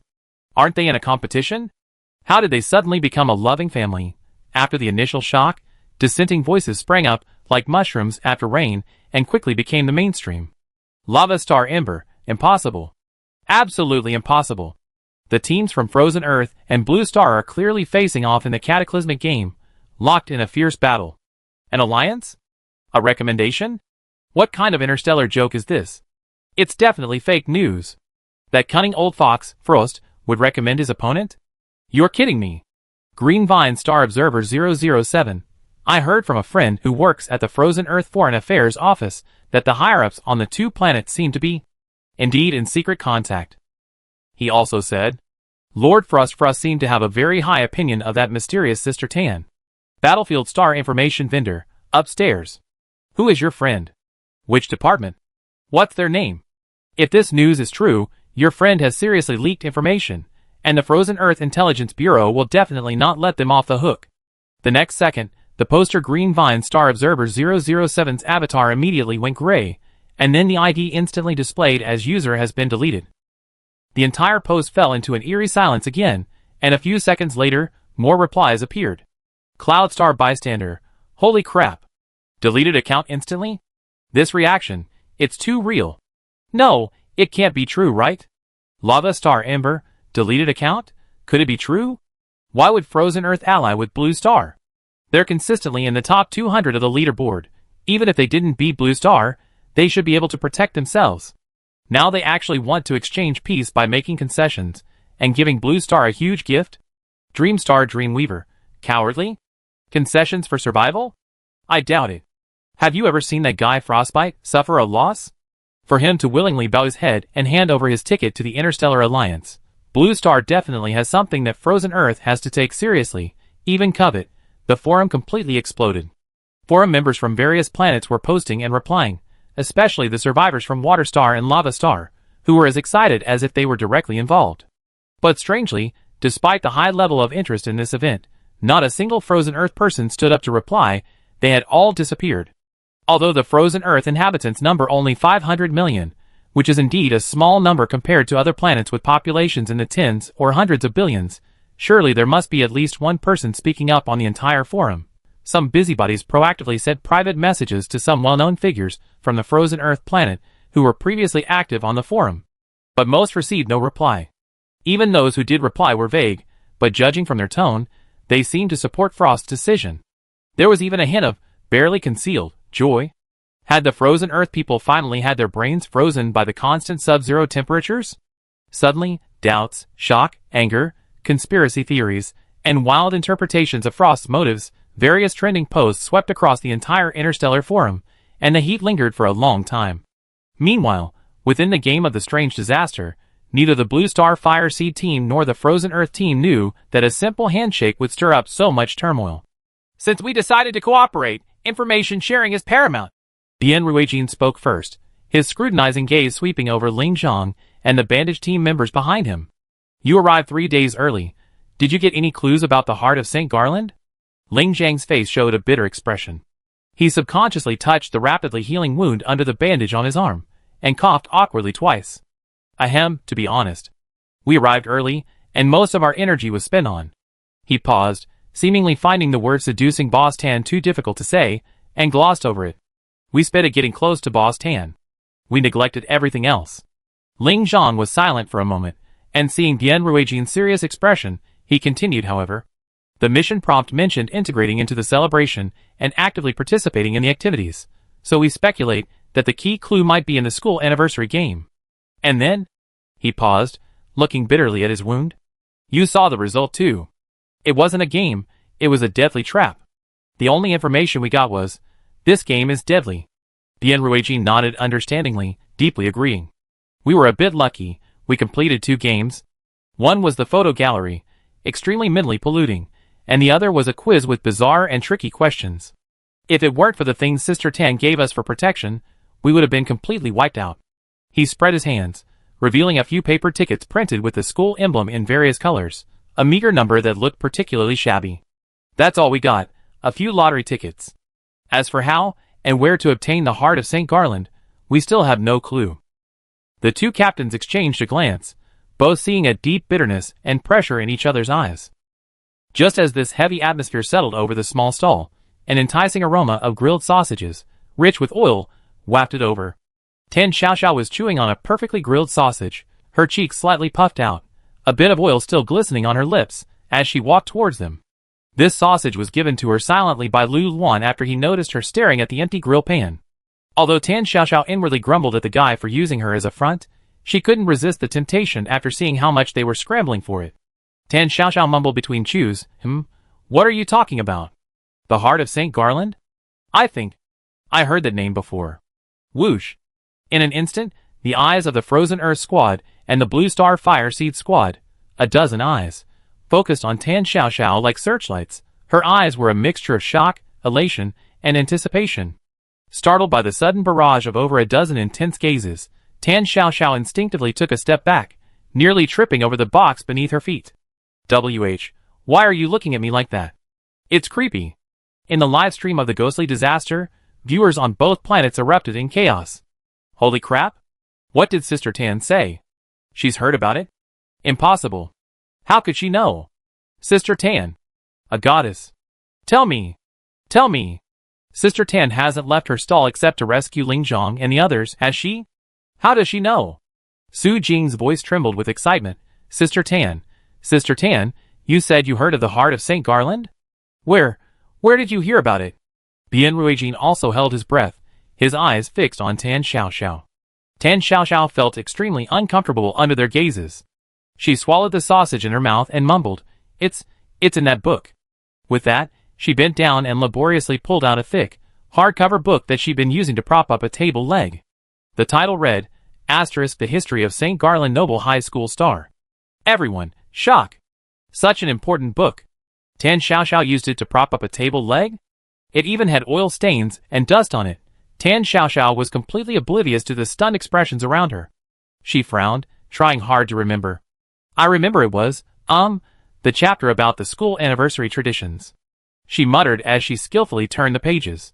After flipping through the pages for a long time, she finally stopped and pointed to a passage of text. Look, here it is. Everyone's heads immediately crowded over, and they saw a line of text clearly printed on the yellowed paper. In order to recognize those who have made outstanding contributions to the school's anniversary celebration, the Heart of St. Gabriel Honorary Award has been established. This award will be personally presented by the principal to the person with the most accumulated lottery tickets at the Grand Gala on the night of the centennial celebration. The person with the most accumulated lottery tickets? The expressions of the members of the Frozen Earth team and the Blue Star team instantly froze. No one expected that this priceless clue book had been right under their noses all along. Bian Ruijin abruptly looked down at the few lottery tickets scattered in his hand, and then thought about those various extremely dangerous and diverse minigames. A chill ran from his feet to his head. Trying to collect enough tickets by playing games in the remaining time, that was tantamount to risking his life. Just look at the fate of the Frozen Earth people. Ling Zhong also frowned, his face grim. He knew the horror of those games better than Bian Ruijin. Ning Xuan's injury was a bloody lesson. Going again, the risk is too high. Just as everyone was reeling from the overwhelming hope and the subsequent despair, Tan Xiaoxiao suddenly blinked, sensing something was off about the atmosphere. Seeing their ever-changing, grief-stricken expressions, Tan Xiaoxiao glanced down at the words the one with the most accumulated lottery tickets on the book, as if she understood something. She chewed the last bite of her sausage, mumbling, Judging from your enthusiastic discussion, do you want that St. Garland heart? Just as Bian Ruijin was about to answer, Tan Xiaoxiao seemed to suddenly remember something, tossing the bamboo skewer in her hand into the trash can. Oh! Right. Speaking of lottery tickets. I remember now. Under everyone's gaze, Tan Xiaoxiao bent down, rummaging through the messy pile of boxes, tablecloths, and spare sausage skewers for a long time, muttering to herself. Where did it go? I remember leaving it here? That's strange. Ah. Found it. She straightened up, holding a candy box about 20 centimeters long and wide. Tan Xiaoxiao casually lifted the lid, revealing a box full of colorful lottery tickets printed with the St. Gallen School emblem. Instantly attracting everyone's attention, they were haphazardly stuffed inside, so many they were almost overflowing. Bian Ruijin instinctively looked down at the few lonely lottery tickets in his hand, and immediately felt that compared to this pile of tickets, his few were simply unbearable to look at. The entire Frozen Earth team, shock. The entire Blue Star Fire Seed team, shock. All the viewers on Blue Star who were watching the live broadcast of the ghost disaster instantly widened their eyes. Holy crap. Holy. I knew the Lord's decision wouldn't be wrong. Sister Tan. A treasure. Sister Tan. My only sister? Even if we take a step back, Captain Ling Zhang, can't you really sacrifice your looks for once? If all else fails, I can sacrifice my looks too. Keep dreaming. How could Sister Tan possibly like you? Get lost. Unlike the bustling live stream, the area in front of the stall was deathly silent. Bian Ruijin, Su Jing, Yan Yitong, Lu Luan, Ling Zhang, Ning Shuang, Ning Yuan, Han Che, and Lai Chuan, all their eyes were fixed on the candy box stuffed with prize tickets, their minds blank. The clue to their perplexing mission.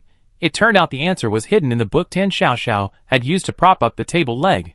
They had been desperately hoping to win those measly 2 lottery tickets, practically risking their lives for them, and this entire box, filled to the brim, was being treated like worthless trash, crammed into a pile of junk along with burnt sausages and discarded packaging. Could this world be any more surreal? Meanwhile, Tan Xiaoxiao, the center of everyone's attention, simply tilted her head and blinked in confusion. Looking at these guys with their contorted expressions, as if they'd seen a ghost, she was puzzled. She only casually pulled out a bunch of scraps of paper Jiao Jiao had given her. Why were they so agitated? Or was the St. Garland heart really that precious? But then again, a commemorative prize from a prestigious high school, personally awarded by the school principal. It must be something special. Chapter 39. Seeing the group of people standing there dumbfounded, their expressions contorted, Tan Xiaoxiao blinked in confusion. She smacked her lips, her gaze sweeping over the freshly grilled sausages, sizzling with oil and exuding a wonderful aroma. She wanted another one. Although Lu Luan had wasted quite a few before, his skills were really good now. Here, Tan Xiaoxiao said impatiently, casually placing the heavy candy box on the folding table with a soft thump. Take it if you want. With that, she ignored the suddenly complicated atmosphere and walked straight to the sausage grill. She picked up another golden brown, crispy sausage with complete ease and took a large, satisfied bite. Raffle tickets are nothing compared to grilled sausages. The people of Frozen Earth and Blue Star stared at the large box of raffle tickets, printed with the St. Garland school emblem and seemingly shimmering in the sunlight, that Tan Xiaoxiao had discarded like trash. Even their breathing slowed unconsciously. The 2 captains, Bian Ruijin and Ling Zhang, met eyes, then quickly looked away, each staring at the box of tickets. Even with expressionless faces, one could sense the turmoil within them. Finally, Ling Zhang spoke first. His voice was deep and steady, carrying a coldness and decisiveness, breaking the suffocating silence. Captain Bian. Bian Ruijin looked at him sharply. Ling Zhang met his gaze openly, without wavering. Our Lord, Lord Frost, has already made it clear that establishing contact with Blue Star and gaining Boss Tan's trust is far more valuable than the outcome of a single dungeon raid. He turned slightly, gesturing to the box of raffle tickets on the table. Frozen Earth, keeping your promise. These prize tickets rightfully belong to Earth. You will win the heart of St. Garland and complete this instance. As the words fell, the other 4 members of the Frozen Earth team exchanged glances. Lai Chuan's lips seemed to twitch almost imperceptibly, and Ning Shuang's eyes flashed with understanding. No one voiced any objection. Long-term, harsh survival had ingrained obedience and a long-term perspective into the DNA of all Frozen Earth people. Besides, the eternal winter of -30 degrees Celsius was nothing to them on Frozen Earth. The average annual temperature on Frozen Earth was only -45 degrees Celsius, with only summers reaching -20 degrees Celsius, but even then, it only lasted less than a week. Therefore, for the Frozen Earth people who struggled to survive in the cold year-round, the eternal winter wasn't even a punishment. Bian Ruijin was completely stunned. He had anticipated countless possibilities, competition, a sneak attack, even a ruthless betrayal. But he hadn't expected the other side to be so decisive, so open, so willing to hand over a victory that was practically within their grasp. Bian Ruijin instantly felt a pang of shame for his previous malicious assumptions about the Frozen Earth people. They seemed truly different from the Water Star and Lava Star people he had encountered before. Meanwhile, in the Blue Star's disaster livestream room, the chat briefly went silent before erupting again. Did I hear that right? Frozen Earth gave us the prize tickets? Is this for real? This is the first time I encountered someone voluntarily giving up a prize in the disaster game. Compared to those bastards from Water Star and Lava Star who kept calling us inferior stars, the Frozen Earth people are so kind. I used to think they were treacherous, trying to seduce Sister Tan. I was wrong. Why am I a little touched? Even though I know they might have ulterior motives, this magnanimity. No matter what, Lanqing will remember this kindness. Bien Ruijin took a deep breath, stepped forward, his movements more solemn than ever before. He reached out and carefully lifted the box of lottery tickets, a sudden feeling of elation washing over him. Captain Ling, Blue Star owes a debt of gratitude to Frozen Earth Star this time, Bien Ruijin said in a hoarse voice, looking directly into Ling Zhang's eyes, enunciating each word clearly. I will definitely repay this kindness in the future. Ling Zhang nodded slightly, his expression remaining largely unchanged. Bien Ruijin held the heavy box of lottery tickets, a weight lifted from his heart, yet he dared not relax for a moment. Although the Frozen Earth Star people had indicated they were withdrawing from the competition, the dungeon was not yet over, and danger lurked in the shadows. Therefore, both teams tacitly remained at their booths. The 5 members of the Frozen Earth team naturally began tidying up the slightly messy empty boxes and packaging bags behind their booth. Although their movements seemed diligent, their eyes were wary, occasionally glancing at the surging crowd around them. Bien Ruijin carefully placed the prize box under the corner of the table, within Tan Shishiu's sight, but also under his own protection. Lu Luan firmly occupied the sausage grill spot. Perhaps because Tan Xiaoxiao praised his sausages, he seemed addicted, grilling one after another, unable to stop. Soon, the small stall was packed with people, making the originally spacious interior feel incredibly crowded. After Tan Xiaoxiao contentedly finished her second sausage, she looked up and saw this group of people standing around the stall, their expressions serious, their movements stiff. They seemed to be helping, but in reality, they exuded an indescribable awkwardness and obstruction. Hey! Tan Shishiu's eyebrows furrowed instantly, her voice filled with obvious impatience. Hey you lot, go do what you're supposed to do. Don't crowd around here and block my business, she shouted, pointing at the group of opportunists. What are you all doing, hanging around here? There are so many school anniversary activities. Are you going to have some fun? The people she pointed at froze instantly. Leave? Who dared to leave? If they left Tan Xiaoxiao, who knew if that elusive Jiao Jiao, or some other weirdo, would suddenly appear, but staying. The disdain was palpable. Just as they were caught in this awkward predicament, a clear, sweet, and familiar voice rang out, instantly making everyone's hearts tighten. Sister Tan. Ma Hanjiao emerged from the crowd, her small face beaming with a smile. However, when she saw the group of people surrounding Tan Xiaoxiao, her bright smile froze, and a very obvious resentment and annoyance at being disturbed flashed across her eyes. Her gaze swept over Ling Zhang's silver hair and Lu Luan's golden hair, her eyes scrutinizing and carrying a hint of barely perceptible gloom. This instantly put the team members from Frozen Earth and Blue Star on edge, causing them to instinctively straighten up and go into a state of alert. Only Tan Xiaoxiao remained completely oblivious to this subtle change. Jijia's here? Tan Xiaoxiao naturally picked up a freshly grilled sausage, its aroma filling the air, and enthusiastically offered it to her. Here, try it. It's fresh out of the oven. It smells amazing.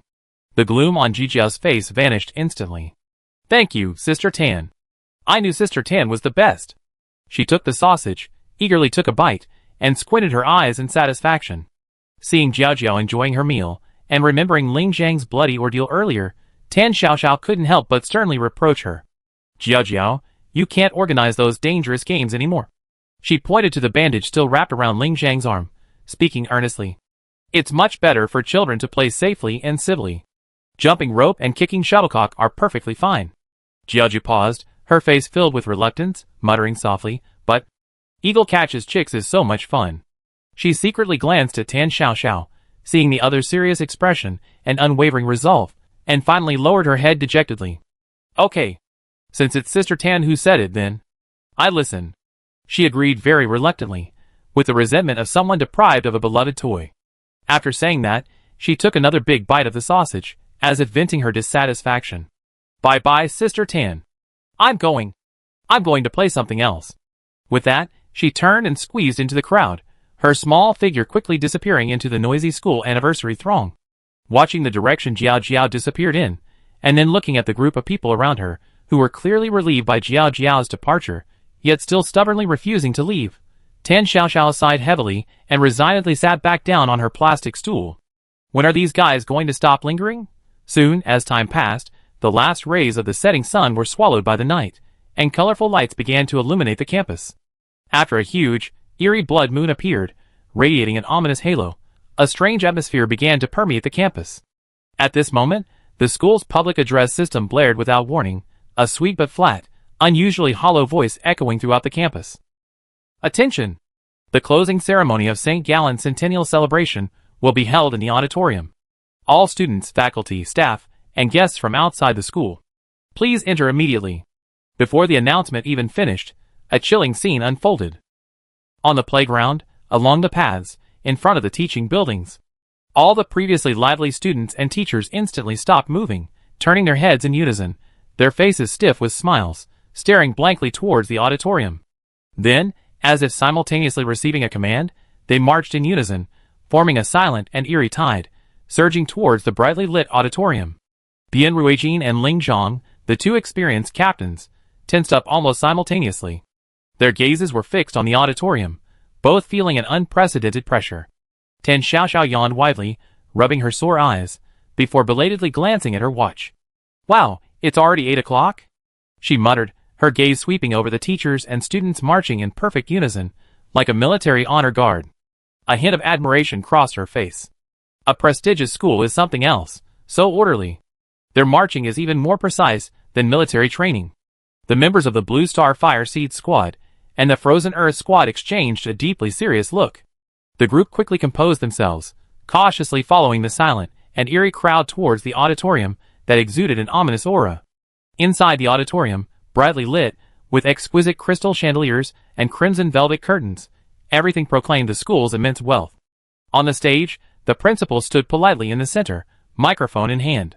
He wore an impeccably tailored black suit and a sophisticated red bow tie, his face bearing the same insincere smile as the teachers and students. A century of heritage, shared glory. The principal's emotionless voice boomed through the microphone, echoing throughout the auditorium. On this grand occasion, we will award this year's most prestigious and supreme honor, the Heart of Saint Gabriel. His voice suddenly rose, inexplicably tinged with a morbid excitement. It will be bestowed upon the participant who has made the most outstanding, the most selfless, the most delicious contribution to this celebration. The principal's suddenly excited and amplified voice was so unpleasant that Tan Xiaoxiao instinctively covered her ears, muttering a complaint under her breath. Who wrote this award speech? Most delicious? Does anyone describe someone like that? And this is supposed to be a prestigious school? TSK, this teacher's skills are truly terrible. The principal's words fell instantly. With a whoosh, a blinding spotlight shone precisely on Bian Ruijin in the audience. The intense light caused Bian Ruijin to squint. All the teachers and students in the audience turned to him, their gazes filled with predatory intent and malice, but even more terrifying was the ensuing mental pollution. Under the gaze of countless bizarre monsters, a bloody and terrifying hallucination suddenly appeared before Bian Ruijin's eyes. An intense, almost tangible malice surged into his brain. Bian Ruijin's face instantly turned deathly pale, and his body swayed uncontrollably. Sitting next to him, Tan Xiaoxiao sensed something was wrong. She turned her head and saw Bian Ruijin clutching a box, his face as white as paper, looking like he was about to faint. Huh? Tan Xiaoxiao blinked in confusion and waved her hand in front of his eyes in a daze. Hey, what's wrong? Seeing the other person's unresponsive expression and the cold sweat dripping down their face, she suddenly realized and slapped her forehead. You're not having another low blood sugar attack, are you? TSK, so young, how can you be so weak? You're always busy building muscle, you can't skip meals. She curled her lip in disdain, her gaze sweeping over the box of prize tickets in Bian Ruijin's arms, then looking at the refined-looking principal on the stage. Never mind, judging by your appearance, you probably can't walk anymore. Tan Xiaoxiao stood up and snatched the box full of prize tickets from Bian Ruijin's arms. It's just receiving a prize, I go for you. It saved you the trouble of fainting on stage and having to call an ambulance, too much trouble. Holding the box, amidst the astonished and worried gazes of the Frozen Earth and Blue Star team members, who were too busy to stop her, and under the suddenly intensified, greedy stares of all the teachers and students around her, she walked lightly and casually up the steps leading to the stage. 1 step, 2 steps. Just as Tan Xiaoxiao was about to step onto the last step of the stage, suddenly, a strange change occurred. On the seemingly sturdy and ornate stage floor, a gaping maw filled with sharp fangs and dripping with foul-smelling saliva suddenly appeared, countless thick, black tentacles, as if crawling out of hell, lunged straight at the unsuspecting Tan Xiaoxiao on the steps. "Watch out!" Ling Zhang and Lu Luan immediately stood up, shouting. Everyone instantly drew their weapons, instinctively wanting to rush forward to her rescue, but the distance was too great. The gaping maw was right beneath Tan Xiaoxiao's feet, and the tangled tentacles were moving at an astonishing speed. Rescue? There was no time. Those non-human beings disguised as teachers and students could no longer suppress their instincts, revealing their ferocious and terrifying appearances, countless greedy, bloodthirsty eyes fixed on Tan Xiaoxiao at the forefront. The principal stood behind the intact stage, holding the exquisitely crafted crystal heart of St. Garland. His fake smile gradually twisted and widened, his eyes filled with undisguised greed and ecstasy. This girl, though her identity was unknown, possessed flesh and blood hundreds of times more appealing than those players. At this critical moment, a female voice, filled with impatience, disdain, confusion, and even anger, suddenly rang out. "Hey! What's going on? Your stage equipment is terrible." Tan Xiaoxiao was now standing on the edge of the abyss. One hand on her hip, the other still clutching the prize box, she stared blankly at the scene of the disaster below. How did the stage collapse? It's a shoddy construction project. Who built this stage? This is so sloppy. She stretched out her toe and cautiously kicked the edge of the collapsed stage. Even though she hadn't used much force, that light kick instantly snapped the gleaming white teeth surrounding the abyss's maw. How can this piece of wood break so easily? That's too dangerous. Luckily, no one was hurt. Tan Xiaoxiao looked around, even angrier. And this backstage area? All those messy cables and wires aren't even tidied up. She grabbed a bunch of thick tentacles that lunged at her, exuding an aura of destruction, her voice filled with dissatisfaction. What if someone tripped over them? Or got electrocuted? This is outrageous. Are you guys in the logistics department just sitting around doing nothing? She grew angrier with each word, a flash of anger in her eyes. The next second, the bright lights in the auditorium flickered, and an unbelievable scene unfolded. The abyss-like maw, seemingly capable of swallowing everything, vanished instantly, leaving only a dark crater 2 or 3 meters deep, a veritable, harmless collapse of the stage. The tentacles, exuding an aura of death, drooped limply, transforming into tangled, chaotic strands of ordinary black electrical cables. The entire auditorium fell into a deathly silence. Tan Xiaoxiao, clutching the rather plain-looking lottery ticket box under the lights, stood on the edge of the collapsed stage, her feet resting on several dangling cables, muttering discontentedly. This school anniversary celebration was so unprofessional. And this is supposed to be a prestigious school. Below the stage, all the teachers and students froze, their bloodthirsty expressions still frozen on their faces, but their eyes were filled with confusion and a primal, indescribable fear. They seemed completely unable to comprehend what was happening before their eyes, yet they vaguely sensed a terrifying aura. The principal's eerie smile twisted into an extremely bizarre expression, a mixture of astonishment and bewilderment. He stared intently at Tan Xiaoxiao, seemingly scrutinizing and appraising her. Meanwhile, the members of the Frozen Earth team and the Fire Seed team wore expressions of utter shock and numbness. The Frozen Earth audience watching this scene from a third-party perspective on the screen were even more shocked.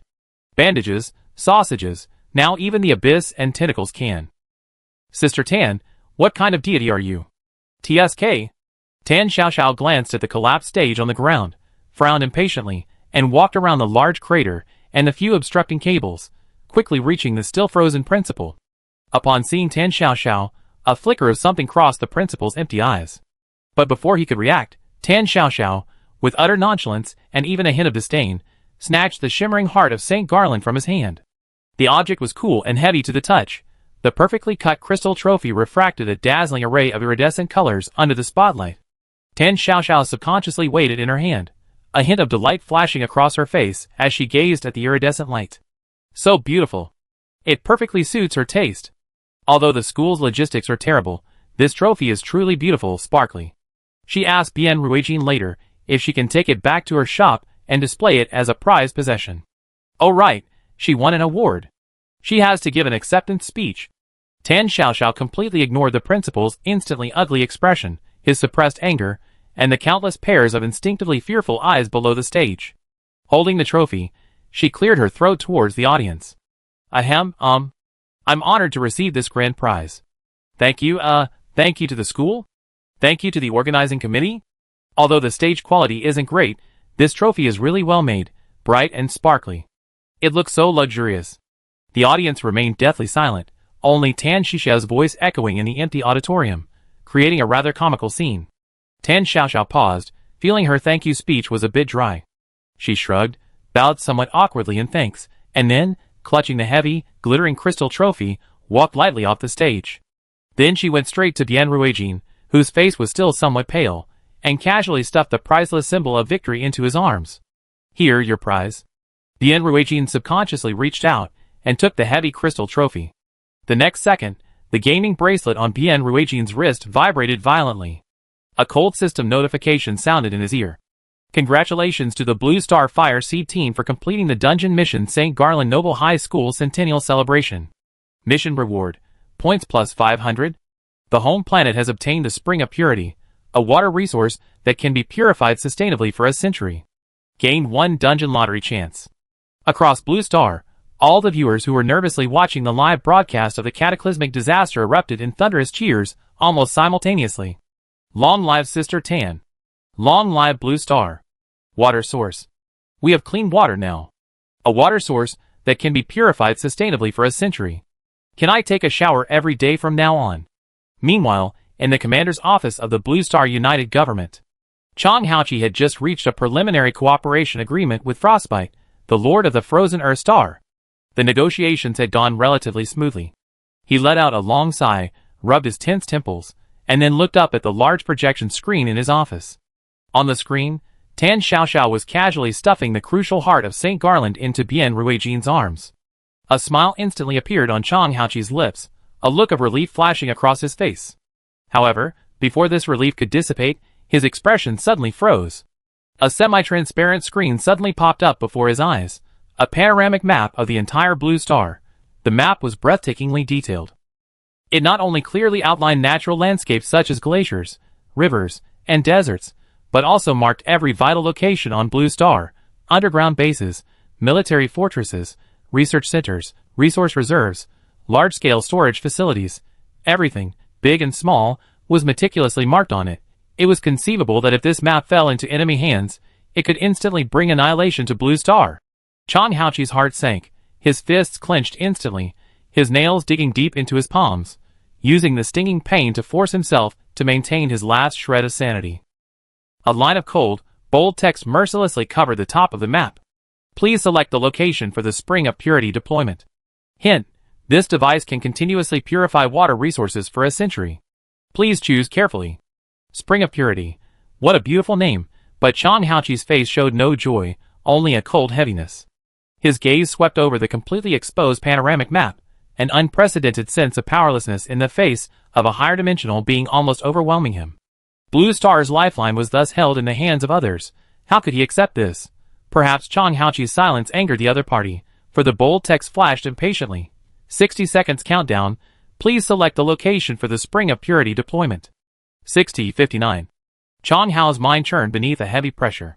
His fingertip twitched slightly as he pointed to the Yangtze River, winding its way across the map. The Yangtze, the mother river of the Yin Kingdom. Its banks are dotted with countless underground bases, supporting over 60% of the planet's population. Once upon a time, it nourished the Yin Kingdom's land year after year with its abundant waters. But now, polluted to the point of decay, it has become a filthy, foul-smelling, stagnant river on the verge of drying up. He selected confirm, and the light screen vanished instantly. But the gloom in Chang Hao's heart didn't dissipate. Instead, it grew even heavier. This action by the higher dimensional beings was far more than simply allowing him to choose a deployment point. The glaring military bases and research institutes marked on the map were clearly a blatant act of intimidation. They were warning Blue Star. Everything you do is under our watchful eye. Why were they so intimidating? Was it because Blue Star's continuous victories had attracted their attention? Or... Chang Haoqi abruptly stood up, his breath catching in his throat.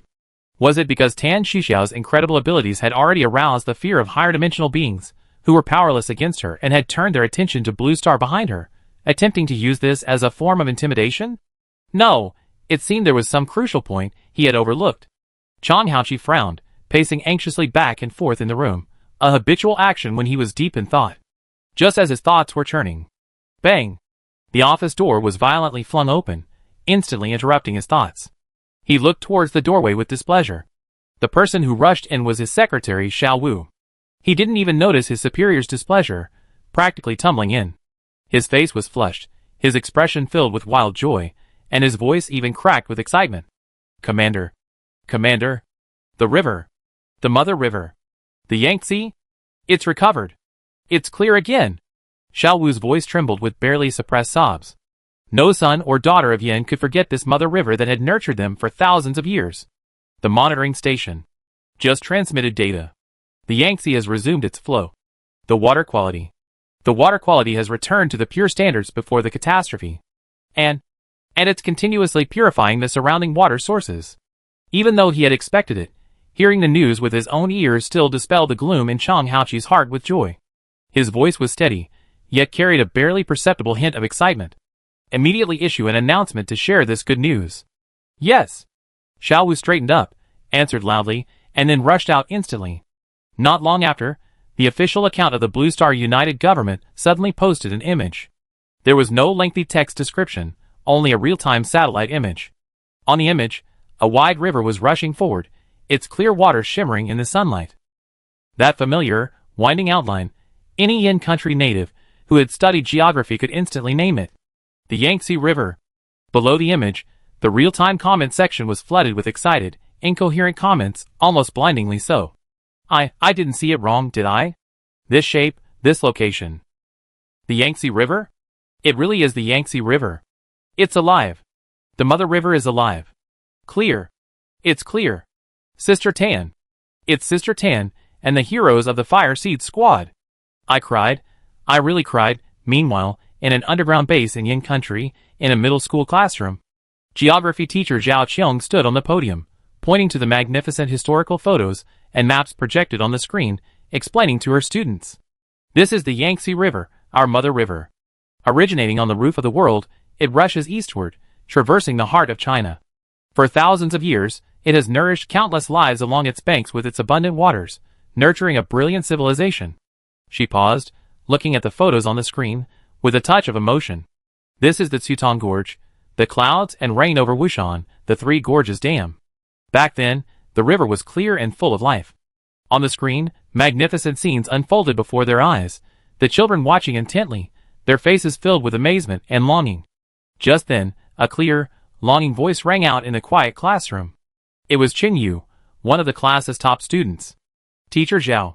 She held up her hand, her eyes filled with longing and anticipation. They're so beautiful. Will we ever see the Yangtze River like this again? Like in the photos? This question instantly silenced the classroom. The other students looked at Zhao Qiong, their eyes filled with the same question and expectation. Zhao Qiong's voice trailed off. She looked at Qin Yu, then at the other children's yearning eyes, her heart filled with a bittersweet feeling. She opened her mouth, but couldn't utter a word. As a geography teacher, she knew best about the current state of our planet. Data about pollution and ecology flashed through her mind, but she couldn't say a single word. Just then, the bell rang. A sense of relief washed over her. Avoiding the children's expectant gazes, she lowered her head and uttered two words with difficulty. Get out of class dismissed. With that, she practically fled, hastily packing up her lesson plans and computer, and quickly leaving the classroom. Back in the teacher's office, Zhao Qiong's heart remained heavy. She silently placed her lesson plans on her desk, piled high with homework and materials, and prepared to sit down and calm herself. Teacher Zhao. Quick! Look at the news. A young female colleague suddenly turned around, her face filled with unprecedented elation. What's wrong? Zhao Qiong was startled. She then realized the atmosphere in the office was completely different. Gone was the usual weariness and oppression. Instead, it was filled with cheers and joy. Several teachers were gathered together, excitedly discussing something. The Yangtze River. The Yangtze River. Teacher Zhao. The female colleague, who had called out first, excitedly grabbed her arm with surprising strength. Look! The Yangtze River is clear. The official satellite image. It's real. Zhao Qiong's heart skipped a beat. She looked down at the tablet her colleague handed her, almost unable to believe her eyes. The familiar, winding outline on the screen. What could it be but the Yangtze River? Zhao Qiong's vision blurred instantly, and her eyes involuntarily reddened. The mother river? Really back? The next second, Zhao Qiong abruptly looked up, as if remembering something. She clutched the tablet tightly, and under the surprised gaze of her female colleague, turned and rushed towards the classroom, Her steps so fast they were almost reckless, completely unlike her usual composed self. Zhao Qiong had only one thought. She had to get back to the classroom. She had to show her students this picture, this mother river that had flowed again, its waters clear once more.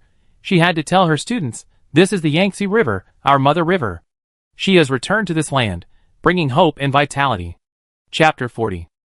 Qinyu watched teacher Zhao's head bowed as she hurried out of the classroom, a sense of unease creeping into her heart. She turned to her desk mate, her voice tinged with uncertainty. Lily, did I say something wrong just now? Lily was huddled under her desk, head down, intently scribbling something. Seeing her like this, Qinyu frowned. Lily. Her tone became serious. Were you secretly playing games again? As she spoke, she reached for Lily's phone hidden under the desk. Lily was startled and instinctively tried to shove the phone deeper into her desk. After finishing her actions, she suddenly realized, wait a minute. I didn't play games today, so why am I feeling guilty? She immediately straightened her back and took her phone out. Oh dear, Xiaoyu, you misunderstood. I was going to show you some really great news. Before she could finish speaking, Lily caught a glimpse of teacher Zhao returning and quickly walking into the classroom. Her heart skipped a beat. The school strictly forbids bringing cell phones. She frantically pressed the power button and quickly stuffed the phone into the bottom of her bag. Seeing this, Qinyu's suspicion deepened. Feeling Qinyu's accusing gaze, Lily was utterly speechless. Just then, teacher Zhao pushed open the classroom door and walked to the front of the class. Her eyes were clearly red, as if she had just cried, but her face radiated a strange light. Qinyu. Teacher Zhao's voice trembled slightly, but was exceptionally clear. As if by reflex, Qinyu, a good student, immediately stood up and quickly walked to the podium. Zhao Qiong took out her tablet, quickly swiping her fingers across the screen to bring up an image. She took a deep breath, her eyes filled with encouragement and expectation, and handed the screen to Qinyu. On the screen was a clear, real-time satellite image. The winding river, its exceptionally beautiful outline, it was all too familiar to Qinyu, who excelled in geography. Qinyu stared at the screen in disbelief, her lips slightly parted, unable to utter a sound for a long moment. Zhao Qiong glanced around at all the students below, who were craning their necks in curiosity, then her gaze returned to Qinyu, her voice gentle yet powerful. Qinyu, tell the teacher loudly, tell the whole class, what is the name of this river? Qinyu blinked her slightly sore eyes, and took a deep breath. It's the Yangtze River. The mother river of us, the people of Yin. After saying this, she excitedly turned the tablet screen towards the audience, ensuring that everyone around her could clearly see the image. Watching the classroom instantly erupt in excitement, Zhao Qiong took a deep breath. Look, students. This is a real-time satellite image. It proves that our mother river has really resumed its flow. Zhao Qiong paused, then proudly announced, our mother river is back. The classroom instantly erupted in cheers. Qinyu, a smile on her face, returned to her seat, only to see Lily hesitantly sidling up to her, stammering an explanation.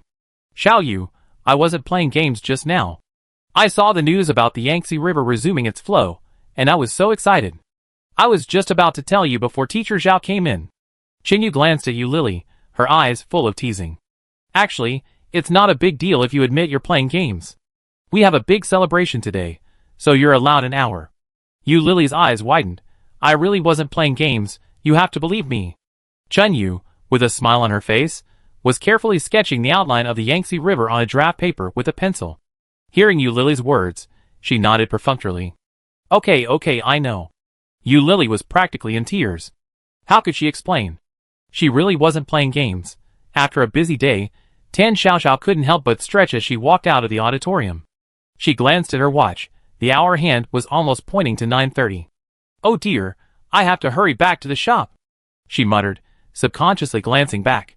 She found that the group of people behind her were still following closely, never leaving her side. Her gaze lingered briefly on Lu Luan's shining blonde hair and Ling Zhang's signature silver hair. Good heavens, these two are still so flashy at night. You too? Tan Xiaoxiao said, hands on her hips, her face full of self-righteousness. In fact, she was indeed self-righteous. After all, one of them was a permanent contract worker who owed her money, and the other was a temporary worker she had hired at a hefty salary of 150 yuan. Go pack up the stall, then move everything onto the tricycle. Remember, don't break anything. As she spoke, Tan Xiaoxiao gave Lu Luan another look, and that sausage grill, Clean it thoroughly before putting it in.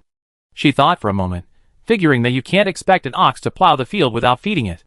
Whoever does a good job, the remaining sausages will be his reward. Upon hearing this, the two, who had been looking rather lazy, immediately became serious. Those were sausages that could permanently increase one's mental strength limit. And not the burnt kind. Lu Luan and Ling Zhang subconsciously exchanged a glance, both seeing the competitive glint in each other's eyes. They immediately strode towards the stall. In less than 15 minutes, the previously chaotic stall was spotless, and all the goods were neatly arranged on the tricycle. Tan Xiaoxiao stood by, arms crossed, watching the two tidying up the stall amidst the flying sparks, and her lips twitched. Is it really necessary? It's just a few sausages. Are working people this stingy these days? Not bad. Tan Xiaoxiao stepped forward, inspecting the stall, a satisfied look on her face. She took out the last 5 still warm sausages, giving 2 to each of them. The extra one didn't seem right to be given to either of them, so she ate it herself. Just then, the bracelet on Ling Zhang's wrist vibrated suddenly, a faint light flashing. He subconsciously looked down, and a line of black text appeared before his eyes. Lord Frost, the calamity has arrived, frozen earth is safe. This short line of text immediately relaxed Ling Zhang's tense expression. Although he rationally knew that the people of frozen earth were already accustomed to the harsh cold, and the punishment of an eternal winter was nothing to them. Moreover, the Lord's mansion and the various underground cities had already made contingency plans, but until everything was settled, worry still lingered in his heart. Now, receiving confirmation of safety from the Lord himself, this faint worry began to dissipate. He looked up, about to turn to his companions to report that he was safe, when he saw Bian Ruijin approaching unnoticed. The captain of the Fireseed squad remained composed, but his eyes held less of their previous aloofness and more of a serious expression. Bian Ruijin didn't mince words. He walked to Ling Zhang's side and nodded. Captain Ling Zhang, we from Blue Star thank Frozen Earth Star for their sincerity and assistance. His voice wasn't loud, but it was exceptionally clear and powerful. If it weren't for your concessions, the Fireseed squad wouldn't have been able to clear the level peacefully, let alone obtain the heart of St. Garland and avoid the eternal winter. Blue Star will remember this kindness. Ling Zhang nodded slightly, his tone calm. Each side gets what they need. It's a win-win situation. Frozen Earth Star values long-term benefits, not short-term gains. Hearing this, Bian Ruijin smiled sincerely. He reached into his tactical backpack and carefully took out a card that looked particularly flashy under the light, printed with various colorful patterns. Ling Zhang's pupils instantly contracted as he looked at the familiar card. He recognized it. This was a dungeon lottery chance reward given to the team that won a dungeon by the Ghostly Calamity game system. Its value was immeasurable. It could yield anything, rare resources, items, ghost artifacts, you name it. Blue Star taking this out. Could it be? Thinking of that possibility, Ling Zhang's heart skipped a beat, and his breath caught in his throat. Bian Ruijin solemnly handed the scratch-off lottery ticket to Ling Zhang. In this competition, Blue Star has already obtained the most precious reward, water.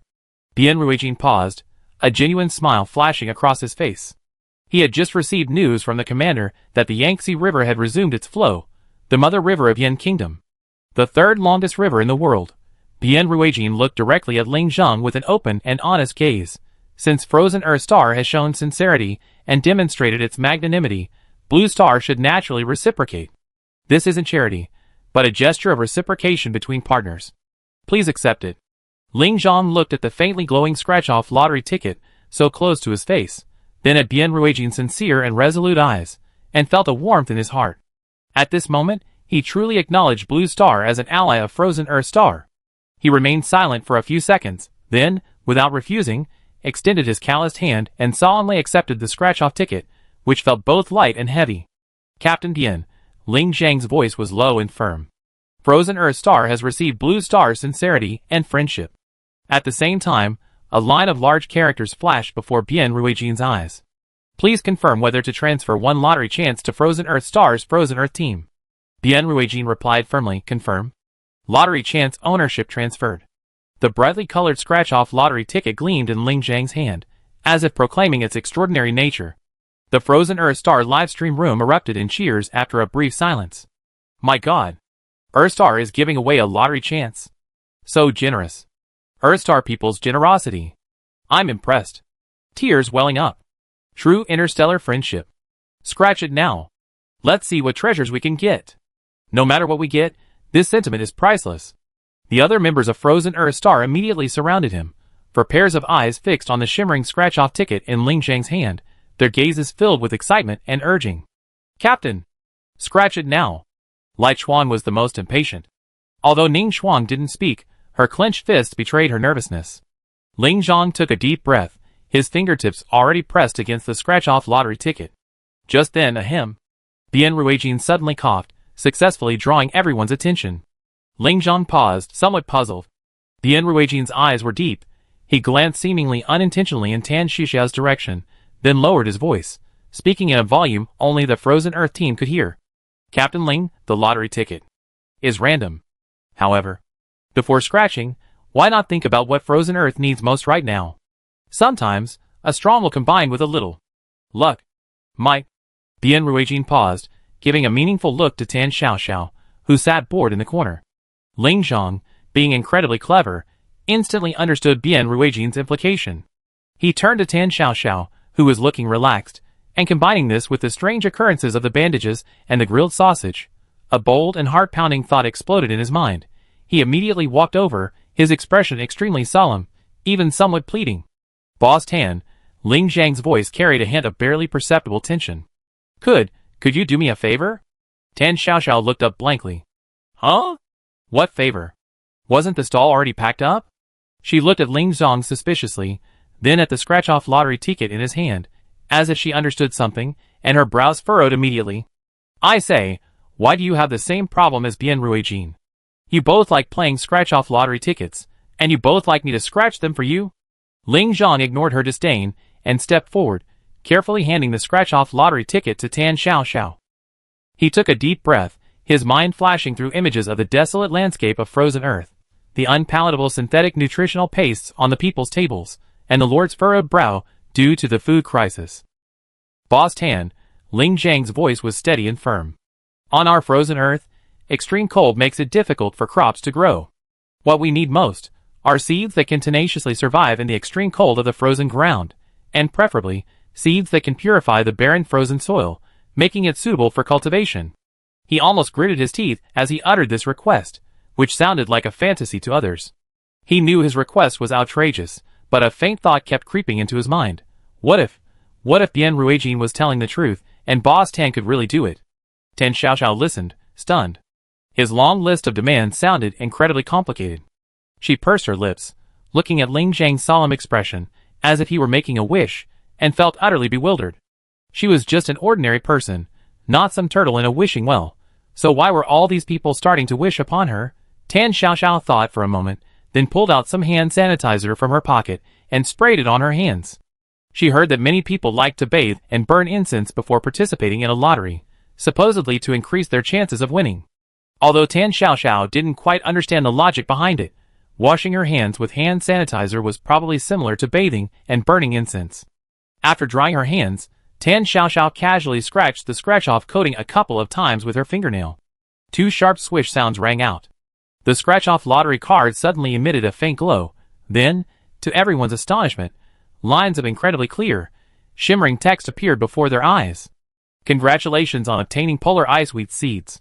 Characteristics: extremely cold resistant, can grow in environments as low as -60 degrees Celsius. Superfast growth. The entire growth cycle takes only 45 days. High efficiency nutrition, rich in high starch, high quality plant protein, and various rare trace elements.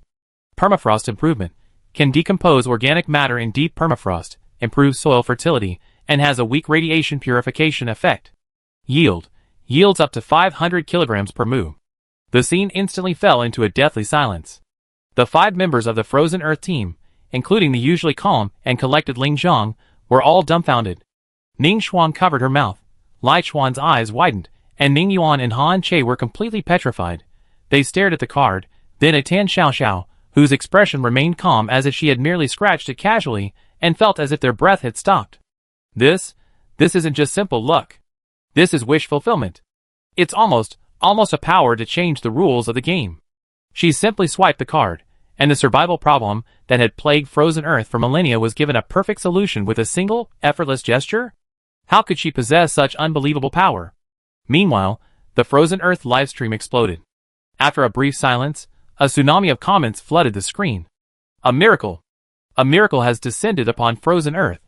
Iceweed seeds. Improved frozen Earth. We don't have to eat synthetic paste anymore. Sister Tan, you are the savior of frozen Earth. The Lord is wise. Allying with Blue Star. Befriending Sister Tan. This is the most correct decision frozen Earth has made in 10,000 years. I'm crying. Mom, we can eat real food now. Long live Sister Tan. Long live frozen Earth. In the various underground cities of frozen Earth, the once quiet streets erupted in deafening cheers. People rushed out of their homes, embracing each other, weeping with joy. The survival anxieties that had suppressed thousands upon thousands vanished in that instant. Inside the council hall of frozen Earth, the atmosphere was tense. Several counselors, dressed in luxurious furs and with stern faces, were pointing and berating Frost, who sat regally in the main seat. You lost your mind. You handed over this precious victory to an inferior planet like Blue Star. The recommendation slots are so valuable, and you've given them away so carelessly. You trampled on the dignity and interests of frozen Earth. We demand that impeachment proceedings be initiated. You are no longer worthy to sit in the Lord's seat. Frost listened expressionlessly to these old fogies' accusations, her fingertips tapping the cold tabletop, a cold glint flashing deep in her eyes. Just as the commotion in the council chamber grew increasingly intense, and several senior counselors were preparing to launch a joint impeachment. Bang! The council chamber doors were violently flung open. Rin Shuang's personal bodyguard stumbled in, his face a mask of unbelievable excitement and ecstasy. Seeing Rin Shuang seated at the head of the table, he barely bothered to bow, his booming voice echoing throughout the hall. My lord! Urgent report. Boss Tan. Boss Tan. She personally harvested polar iceweed seeds for our frozen Earth. 500 kilograms per acre. Matures in 45 days. Can grow at -60°C. And can even purify radiation. The bodyguard's voice trembled with excitement as he practically roared, the entire frozen Earth is celebrating. The people are spontaneously taking to the streets for a celebration. The previously noisy council chamber fell instantly to deathly silence. The elderly counselors, who had been shouting the loudest just moments before, froze instantly, their arrogance and indignation vanishing in an instant. Their eyes widened, their faces alternating between red and purple. Their righteous rebukes just moments before now sounded like a laughable joke. Lin Shuang slowly rose from a seat. His cold eyes swept over the counselors, who stood frozen in place, their faces turning from red to white to green, a sarcastic smile playing on his lips. Distinguished members of parliament, Lin Shuang's voice was not loud, but carried an air of unwavering control. Now what do you think? He paused deliberately, his gaze fixed on the ashen-faced counselors. Was this deal worthwhile? His words fell silent. The elderly counselors' faces flushed, their lips trembling, but they couldn't utter a single word. Finally, under Frost's knowing, enigmatic gaze, they all lowered their heads and hastily retreated from the council hall. Frost didn't look at them again. He opened his personal terminal, tapped the nebula map, and his gaze fell on the blue-green planet in the Milky Way. After a long while, he suddenly chuckled. It seems I indeed made a very profitable deal. He had a premonition that the barrenness and frigidity of frozen Earth, which had persisted for thousands of years, might begin to change from this moment on. Meanwhile, on the Interstellar Forum, an explosive hot post appeared out of nowhere, instantly attracting everyone's attention. Shocking. Some members of the Frozen Earth Council plan to jointly impeach Lord Frost, accusing him of seriously damaging Frozen Earth's interests. It is reported that some veteran members of the Frozen Earth Council are impeaching Frost, accusing him of handing over Frozen Earth's dignity and interests to Earth. Frost's actions caused immense damage to Frozen Earth, leading to its defeat and the devastating natural disaster Eternal Winter. It was an act of utter treachery. First floor. Ha! I knew it. How could Frozen Earth willingly become a sucker? 2nd floor, as expected. Such damage to the mother planet's interests deserves to be punished. First TSK. I don't know what he was thinking. 3rd floor, that's more like it. Frost disregarded his own interests to curry favor with that Sister Tan. He deserves to be impeached. Just as everyone was expressing their mockery, regret, and schadenfreude, a brief reply from the official monitoring station suddenly appeared. Interstellar Environmental Monitoring Center. The average surface temperature of frozen Earth has remained stable at -30°C for 3 standard star hours, and has not fluctuated since. This message instantly silenced everyone's excited mockery. Floor 231, -30°C? Stable? The lowest recorded temperature on frozen Earth is minus 69 degrees Celsius, with an annual average of minus 45 degrees Celsius. Minus 30 degrees Celsius, for them. What's the difference between that and a temperature-controlled vacation?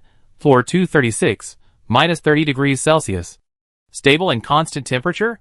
What kind of natural disaster punishment is this? It's more like a temperature-controlled, air-conditioned vacation. Floor 237. Not only that, I feel something's off.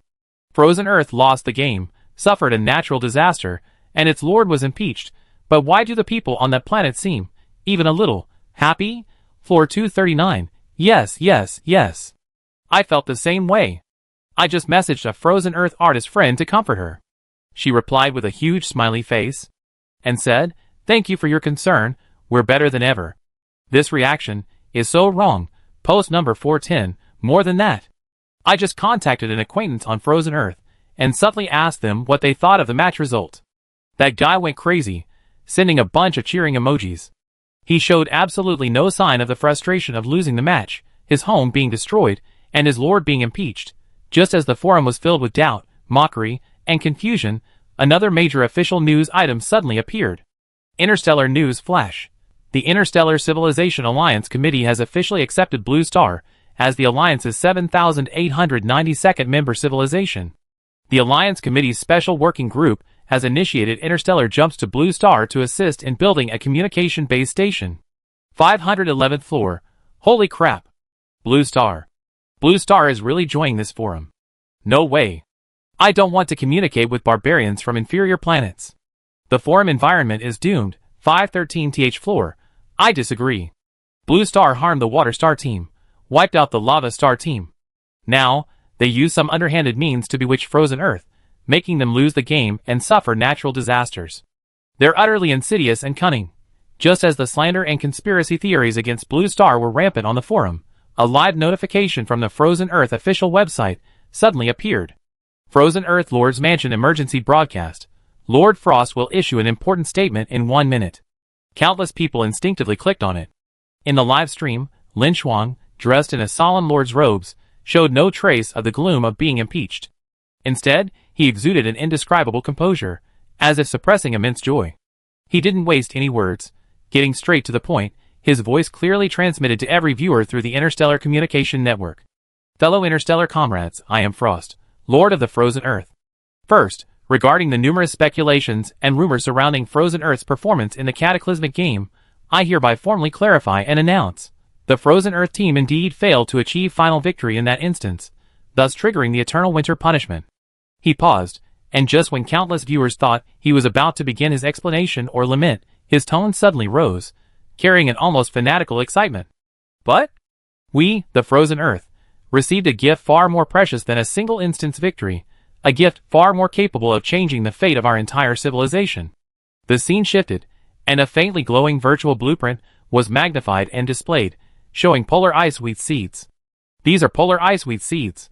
Frost's voice was filled with excitement. It can grow in temperatures as low as minus 60 degrees Celsius. It matures in just 45 days.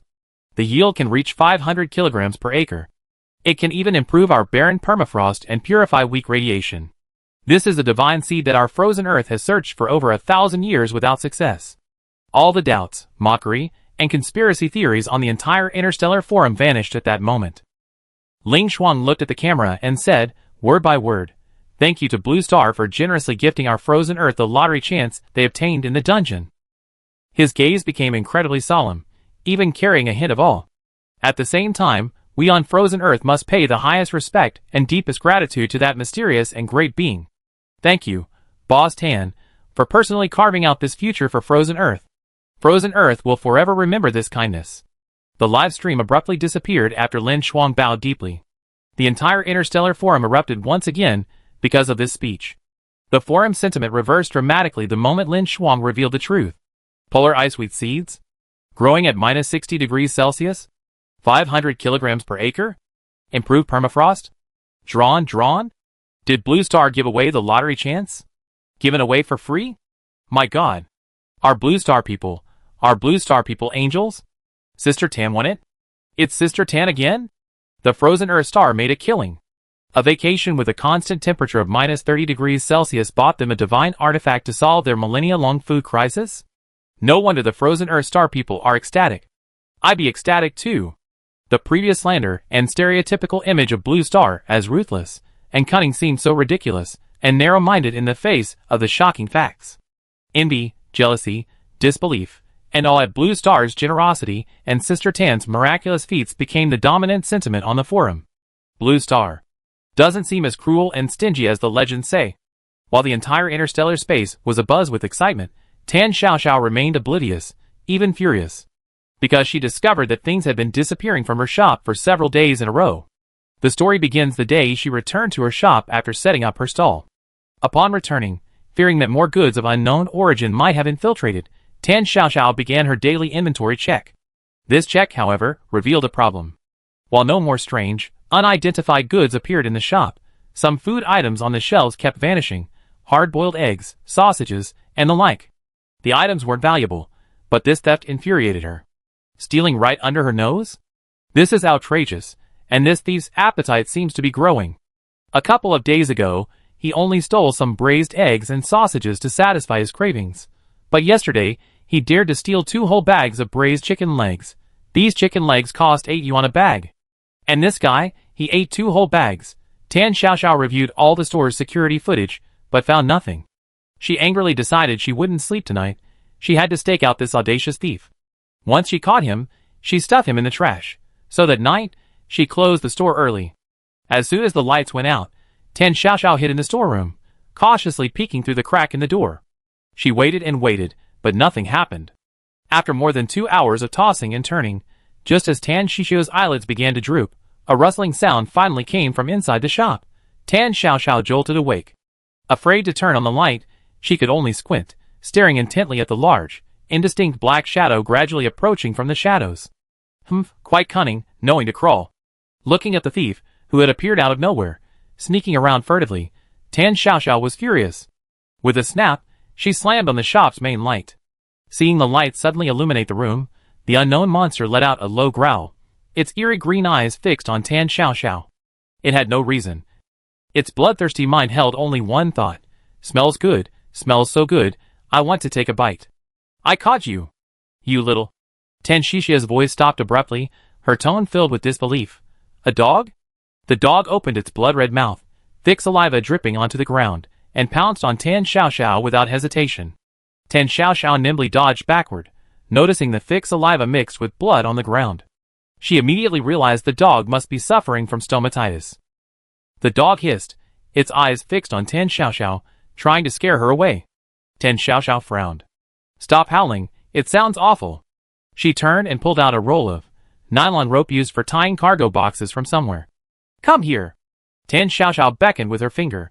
The dog saw the rope and instinctively sensed danger, its body slightly lowering as if trying to escape. Hey! Still trying to run? Tan Xiaoxiao reacted quickly, stepping forward and expertly binding the dog, tying a knot that couldn't be pulled off. She tugged hard on the rope to make sure it was secure before releasing it. Seeing Doggy struggling desperately on the ground, its mouth agape as if trying to bite, Tan Xiaoxiao impatiently slapped it. Doggy was instantly dizzy and completely subdued. TSK, look how filthy you are. I have to give you a bath tomorrow. What medicine should I use for this stomatitis? I wonder if watermelon frust will work. Oh, and I need to give you a name. Seeing how black your fur is, let's call you Big Black. A humble name is easier to raise. Big Black, did you hear me? Big Black. The bound Big Black, Chapter 41. Tan Xiaoxiao looked at Big Black, who was tightly bound with nylon rope and lying on the ground pretending to be dead, and threatened him with her hands on her hips. Stay put. Don't bark. Without waiting to see if the dog understood, she turned and went back to the storage room, closing the door behind her. Tan Xiaoxiao threw herself onto the flimsy bed and closed her eyes wearily. Just as she was drifting off to sleep, a faint, extremely suppressed howl reached her ears from afar.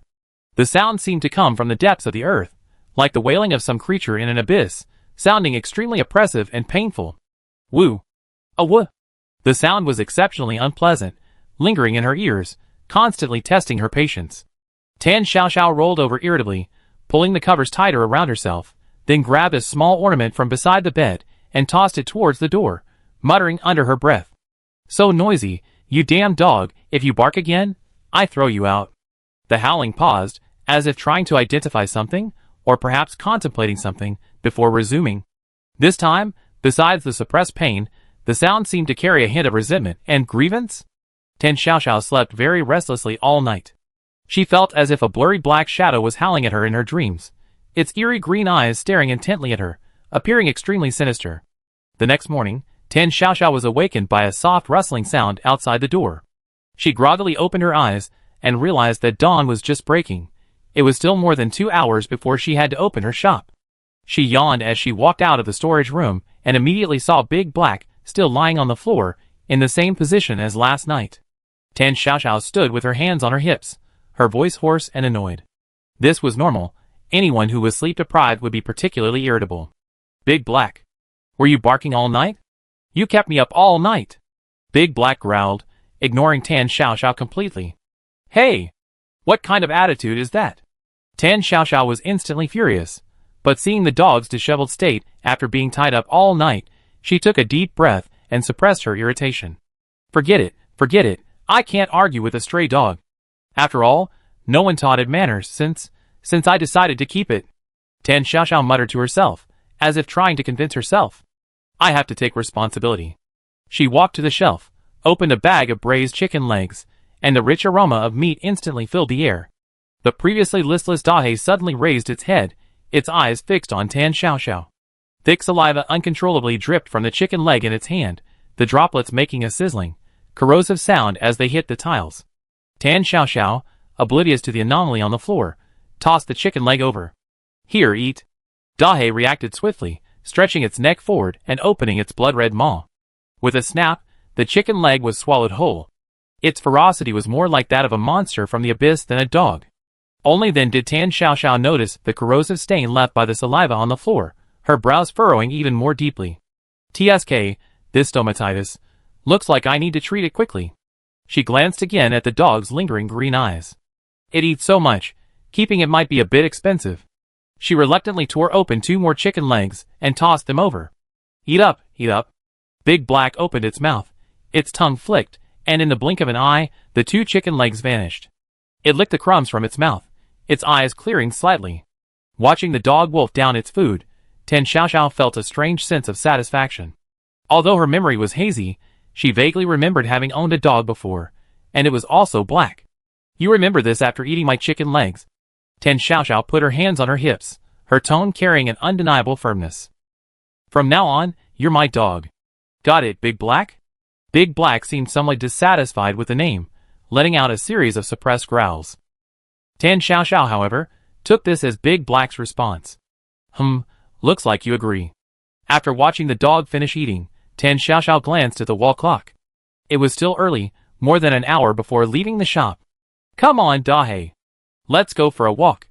And take care of your business. She didn't want her shop to be covered in dog poop and pee. She went over, untied the nylon rope binding the dog's paws, and secured it tightly around Dahe's neck. Before leaving, she didn't forget to grab a plastic bag and stuff it into her pocket. Tan Xiaoxiao was a responsible homeowner. The streets were deserted in the early morning, and Tan Xiaoxiao was practically dragged along the sidewalk. Dahe's strength was astonishing. From the moment they left the shop, Dahe seemed to have activated some kind of program, displaying incredible strength. Hey! Slow down. Are you walking me or am I walking you? Tan Xiaoxiao was panting. Dahe sniffed around, pulling Tan Xiaoxiao forward without any intention of relieving itself. With the shop opening time fast approaching, this dog was still dragging her further and further away. As the surrounding streets gradually became unfamiliar, Tan Xiaoxiao grew increasingly irritable. You damn dog. Are you going to pull me or not?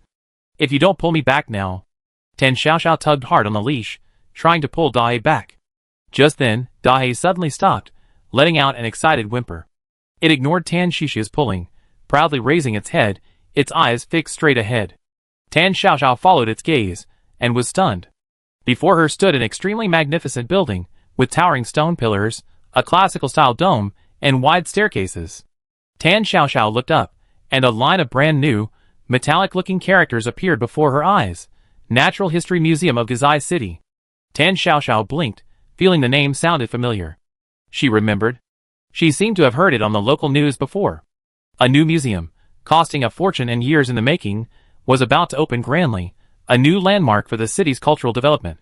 Tisk, it's quite impressive, Tan Xiaoxiao muttered, tugging at the large black dog, who was clearly very interested in the museum, somewhat impatiently. Let's go, what's so interesting about this? Let's go back to our shop. However, the large black dog didn't move an inch, its body prostrate on the ground, growling softly. Its eyes were fixed on the tightly closed, imposing doors. A gentle morning breeze swept by, casting long shadows of the magnificent building in the rising sun, making it seem somewhat eerie. It seemed eerily quiet here. Tan Xiaoxiao frowned, wanting nothing more than to leave this strange place. Let's go, Dahe. Stop dawdling. Time to go back to the shop. She pulled hard on the nylon rope, her tone forceful. However, Dahe remained firmly planted on the stone floor, its eyes fixed on the tightly closed door, its thick drool leaving a trail of charred marks on the stone steps. Just as the two were locked in a stalemate, a figure in a dark blue uniform emerged from a small side door of the museum. He was probably around 40 years old, with the word security guard embroidered on his uniform. He was stocky, and an honest smile graced his face. Young lady, so early? Qian Guangming's voice sounded friendly. He strolled over, and as his gaze swept over Tan Xiaoxiao, a flash of crimson light crossed his eyes. His nose twitched almost imperceptibly, greedily inhaling the incredibly alluring scent of flesh and blood in the air. It smells so good, the girl's flesh and blood. Qian Guangming struggled to maintain his most virtuous smile, his tone clearly suggestive. Our museum isn't open yet, would you like to visit beforehand? I see you seem quite interested. Tan Xiaoxiao, preoccupied with her argument with Dahe, didn't even look up. Sorry, I don't have time to visit right now. I'm just passing by. It's all my stupid dog's fault for running around everywhere. Tan Xiaoxiao glanced at her watch with annoyance, muttering to herself obsessively. It's almost time. It's almost time. I have to hurry back to open the shop. She tugged hard on the rope, and Big Black's massive body swayed, but it remained motionless. Tan Xiaoxiao was completely enraged. Pets really do need a good training. She released the rope, and before Big Black could react, she slapped it hard without hesitation. Smack!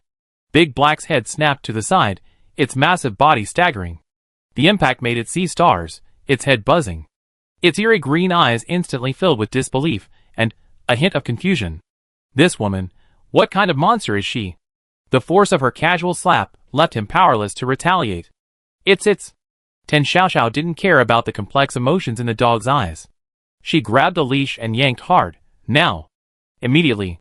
Come with me. If you dawdle again, you won't get dinner. Dahe stumbled from the tug, letting out a pitiful and angry whimper, its eyes fixed resentfully on the closed museum door. Qian Guangming, standing nearby, witnessed everything.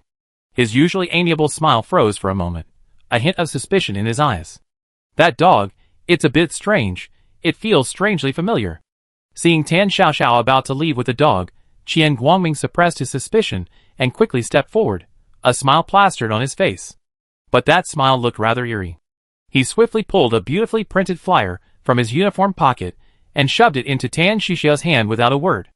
Our museum will have its grand opening in 2 weeks. It's going to be amazing. His voice carried a strange, seductive quality, his gaze fixed intently on Tan Xiaoxiao. I guarantee you see something you absolutely can't imagine, a wonder. You absolutely must come see it sometime. It would be such a shame to miss it. Tan Xiaoxiao felt the security guard was being a bit too enthusiastic. Without even glancing at the colorful flyer, she carelessly stuffed it into her small handbag. Okay, I come when I have time. She nodded, giving a perfunctory reply, while forcefully dragging Dahe, who kept turning back to whimper in the direction of the museum. Dahe. Don't bark. Be polite to strangers. Don't bare your teeth and bite, understand? She slapped Dahe's bottom again. Dahe shut its mouth in frustration and anger, its green eyes glaring angrily at Qian Guangming. Fool! Can't you see I was forced? Don't you know to pull this crazy woman away and save me? Unfortunately, Qian Guangming didn't understand its gaze, or rather, his attention wasn't on it at all. Qian Guangming stood there, narrowing his eyes, staring intently at Tan Xiaoxiao's retreating figure as she dragged the large black dog away. Honest smile had vanished, replaced by deep confusion. Just now, when that girl dragged that exceptionally ferocious black dog away like a sack of potatoes. He seemed to sense a faint, yet chilling, familiar aura emanating from that black dog. That aura, cold, ancient, and filled with oppressive power. How did it feel somewhat similar to the one sleeping deep within the museum? Was it an illusion? It must be an illusion, right? Qian Guangming shook his head vigorously, trying to dispel this absurd thought. That dog, how could it be that person? It must be a hallucination caused by accidentally inhaling the disinfectant used by the cleaners during last night's patrol. Yes, that must be it. Tan Xiaoxiao dragged the dejected Dahei, jogging all the way back to her small convenience store. Phew, at least she made it in time for the usual opening hours. Tan Xiaoxiao hung up the open sign, and as soon as she turned around, she heard a sizzle sound. Tan Xiaoxiao's heart skipped a beat, and she looked down sharply. Sure enough, the dog at the door was drooling again, spitting a patch of scorched earth onto the floor she had just mopped. Duh! Hey! Tan Xiaoxiao's voice instantly rose, her tone filled with heartache. I just mopped the floor. These tiles are expensive. Big Black's massive body instinctively shrank back, a hint of guilt flashing in its green eyes, but mostly a mixture of frustration and suppressed anger. But Tan Xiaoxiao ignored its grievances. Seeing Big Black still uncontrollably drooling from its mouth, she felt a throbbing pain in her temples. Only one thought occupied her mind. No! This stomatitis had to be treated immediately. Otherwise, the shop's floor tiles would be ruined sooner or later. She took a deep breath, rushed behind the counter, and rummaged through a pile of clutter. I remember. I think I put a box of anti-inflammatory medicine somewhere. Big Black shrank back at her, feeling a little scared. Found it. Tan Xiaoxiao suddenly stood up, holding a white medicine bottle in her hand. She unscrewed the bottle and poured out a few white pills. Come on, Big Black, open your mouth. The medicine will make you feel better. Big Black's fur stood on end the moment it saw Tan Xiaoxiao's ferocious smile. What a joke. What was it? How could it eat a pill made by such an inferior creature with unknown ingredients? Who knew what terrible side effects this thing would have on its ancient and noble body? However, its resistance was futile against absolute power. TSK, disobedient, huh? Tan Xiaoxiao frowned, her patience wearing thin. She stepped forward and grabbed Big Black's jaw. Holding the pill in her right hand, she roughly shoved it into Big Black's gaping maw. To prevent it from spitting it out, she thoughtfully covered its mouth tightly. Gulp! Only after Big Black swallowed the pill did Tan Xiaoxiao release her grip. Big Black froze, its eyes flashing with shock, confusion, and humiliation. It instinctively gagged twice, but it was too late. Dahei's mind was in turmoil, with only one thought. Absolutely. Absolutely. It can't drool anymore. Otherwise, who knows what terrible methods this crazy woman will use to treat it next time. Watching the corrosive drool stop shortly after the pill was forcibly swallowed, Tan Xiaoxiao's face revealed a smug smile of I knew it. See? It worked. I told you it was stomatitis. Some anti-inflammatory medicine is sure to do the trick. Unable to fight back, unable to run away, and unable to even drool freely. Thinking of its future miserable life, Dahei, like a true stray dog, drooped its head, dragged its heavy steps, and shrunk pitifully onto an empty cardboard box in the corner of the convenience store. The green eyes had long lost their former ferocity, leaving only a deep weariness and an almost numb despair. Tan Xiaoxiao looked at the dark figure in the corner, radiating an aura of lifelessness, then glanced down at the clean floor and let out a long sigh. That's more like it. She really was a responsible dog owner, a dog training genius. Tan Xiaoxiao instantly felt much better. Humming a little tune, she turned and walked towards the counter, ready to begin her new day's business. As school was about to end, an unusual quiet filled the classroom. The students, who usually packed their bags and were eager to go out, were now sitting obediently in their seats, their eyes occasionally glancing towards the door, filled with anticipation and nervousness. Qinyu rested her chin on her hands, glanced at the wall clock. 10 minutes had passed since school ended. She couldn't help but lower her voice, leaning close to Yu Lily's ear, her voice carrying a barely perceptible tension. Lily, do you think they really reply from frozen earth? Yu Lily sat ramrod straight, trying hard to maintain her composure. She cleared her throat, feigning ease. Of course they will. Didn't we all write diligently? This is an exchange project representing Blue Star. They definitely. Despite her words, her inner nervousness was no less than Qinyu's. They were discussing the Interstellar Pen Pal program, launched 2 weeks ago by the Blue Star United Government and Frozen Earth.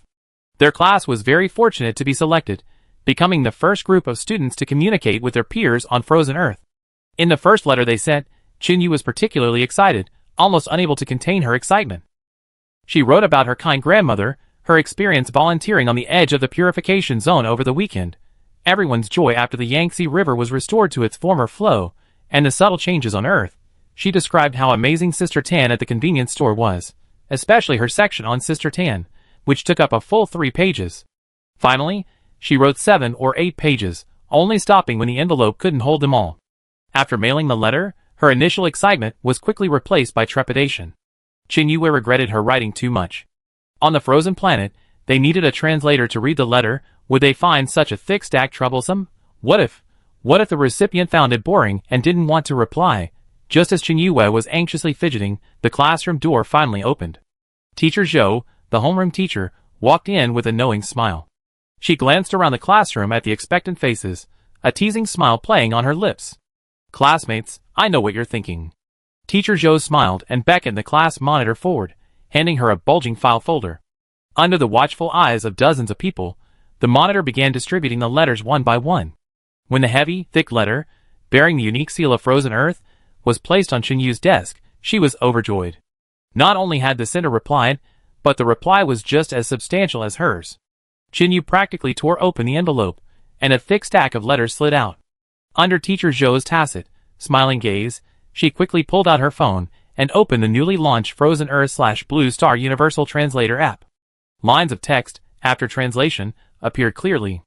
The sender spoke of the constant temperature of the frozen planet, and the magical ice wheat newly cultivated by the Lord's mansion, capable of growing in the frozen soil.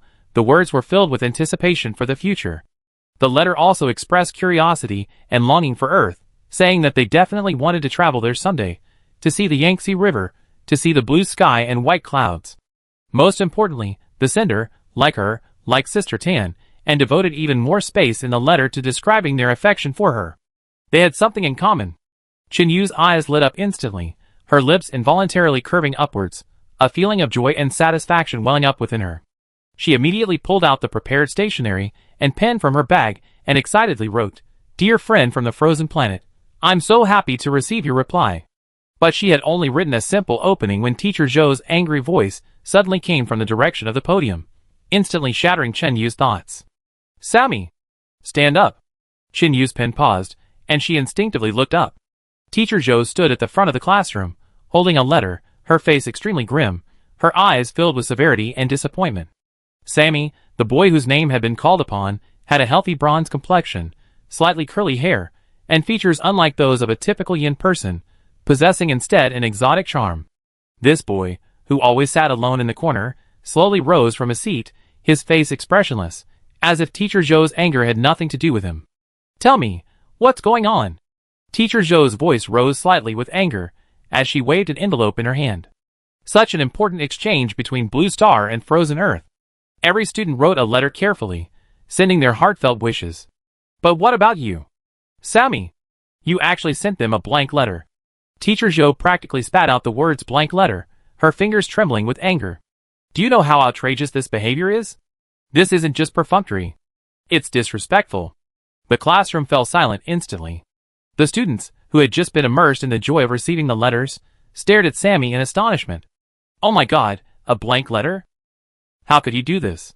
He's disgraced our Blue Star. So impolite. Chin Yu frowned upon hearing this, looking at the boy standing in the corner of the classroom, seemingly isolated from the world. She knew Sammy, or rather, she had heard of him. It was said that he was the sole survivor of a great cataclysmic event from an extremely remote, almost isolated primitive tribe. When disaster swept the globe and nations were preoccupied with their own problems, this remote mountain tribe was forgotten, eventually succumbing to pollution and radiation. Until 10 years ago, a joint government exploration team accidentally discovered the place and rescued Sammy, who was miraculously healthy and not yet 5 years old. The joint government then took him to the largest underground base in Yin Kingdom to raise him and arranged for him to attend school. But Sammy never interacted with anyone, frequently skipped classes, and kept to himself. His teachers, knowing his past, mostly showed him sympathy and tolerance. But no one expected that, for such an important project, he would dare to send a blank letter. This wasn't just being withdrawn, this was deliberate sabotage? Chin Yu looked at Sammy's indifferent expression, and a surge of dissatisfaction welled up inside him. Teacher Zhou continued her reprimand, her voice filled with disappointment and heartache, but Sammy remained silently standing, lost in thought like an outsider. An awkward and heavy atmosphere gradually filled the classroom. Teacher Zhou had patiently tried to persuade Sammy to understand the importance of this interaction. However, the boy just stood there silently, as if all the concern and reprimands were irrelevant to him. Teacher Zhou could only wave her hand wearily, her eyes filled with helplessness. "Fine, you can go now."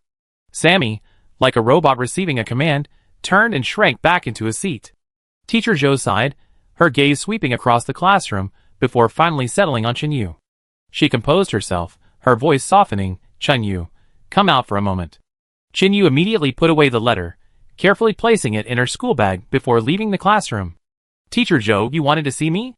Teacher Zhou looked at the sensible and enthusiastic top student before her, her eyes filled with apology and pleading. "Chenyu, teacher, could I ask you for a favor?" She paused, carefully choosing her words. "You've seen Sammy's situation, he's too withdrawn, almost never interacting with anyone. You have a good personality, are patient, and your classmates all trust you.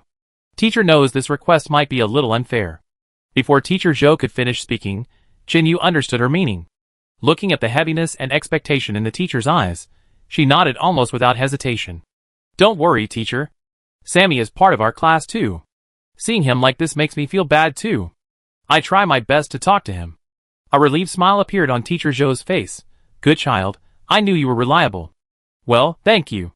When Chenyu returned to the classroom, most of the students had already left, leaving only a few students on duty cleaning.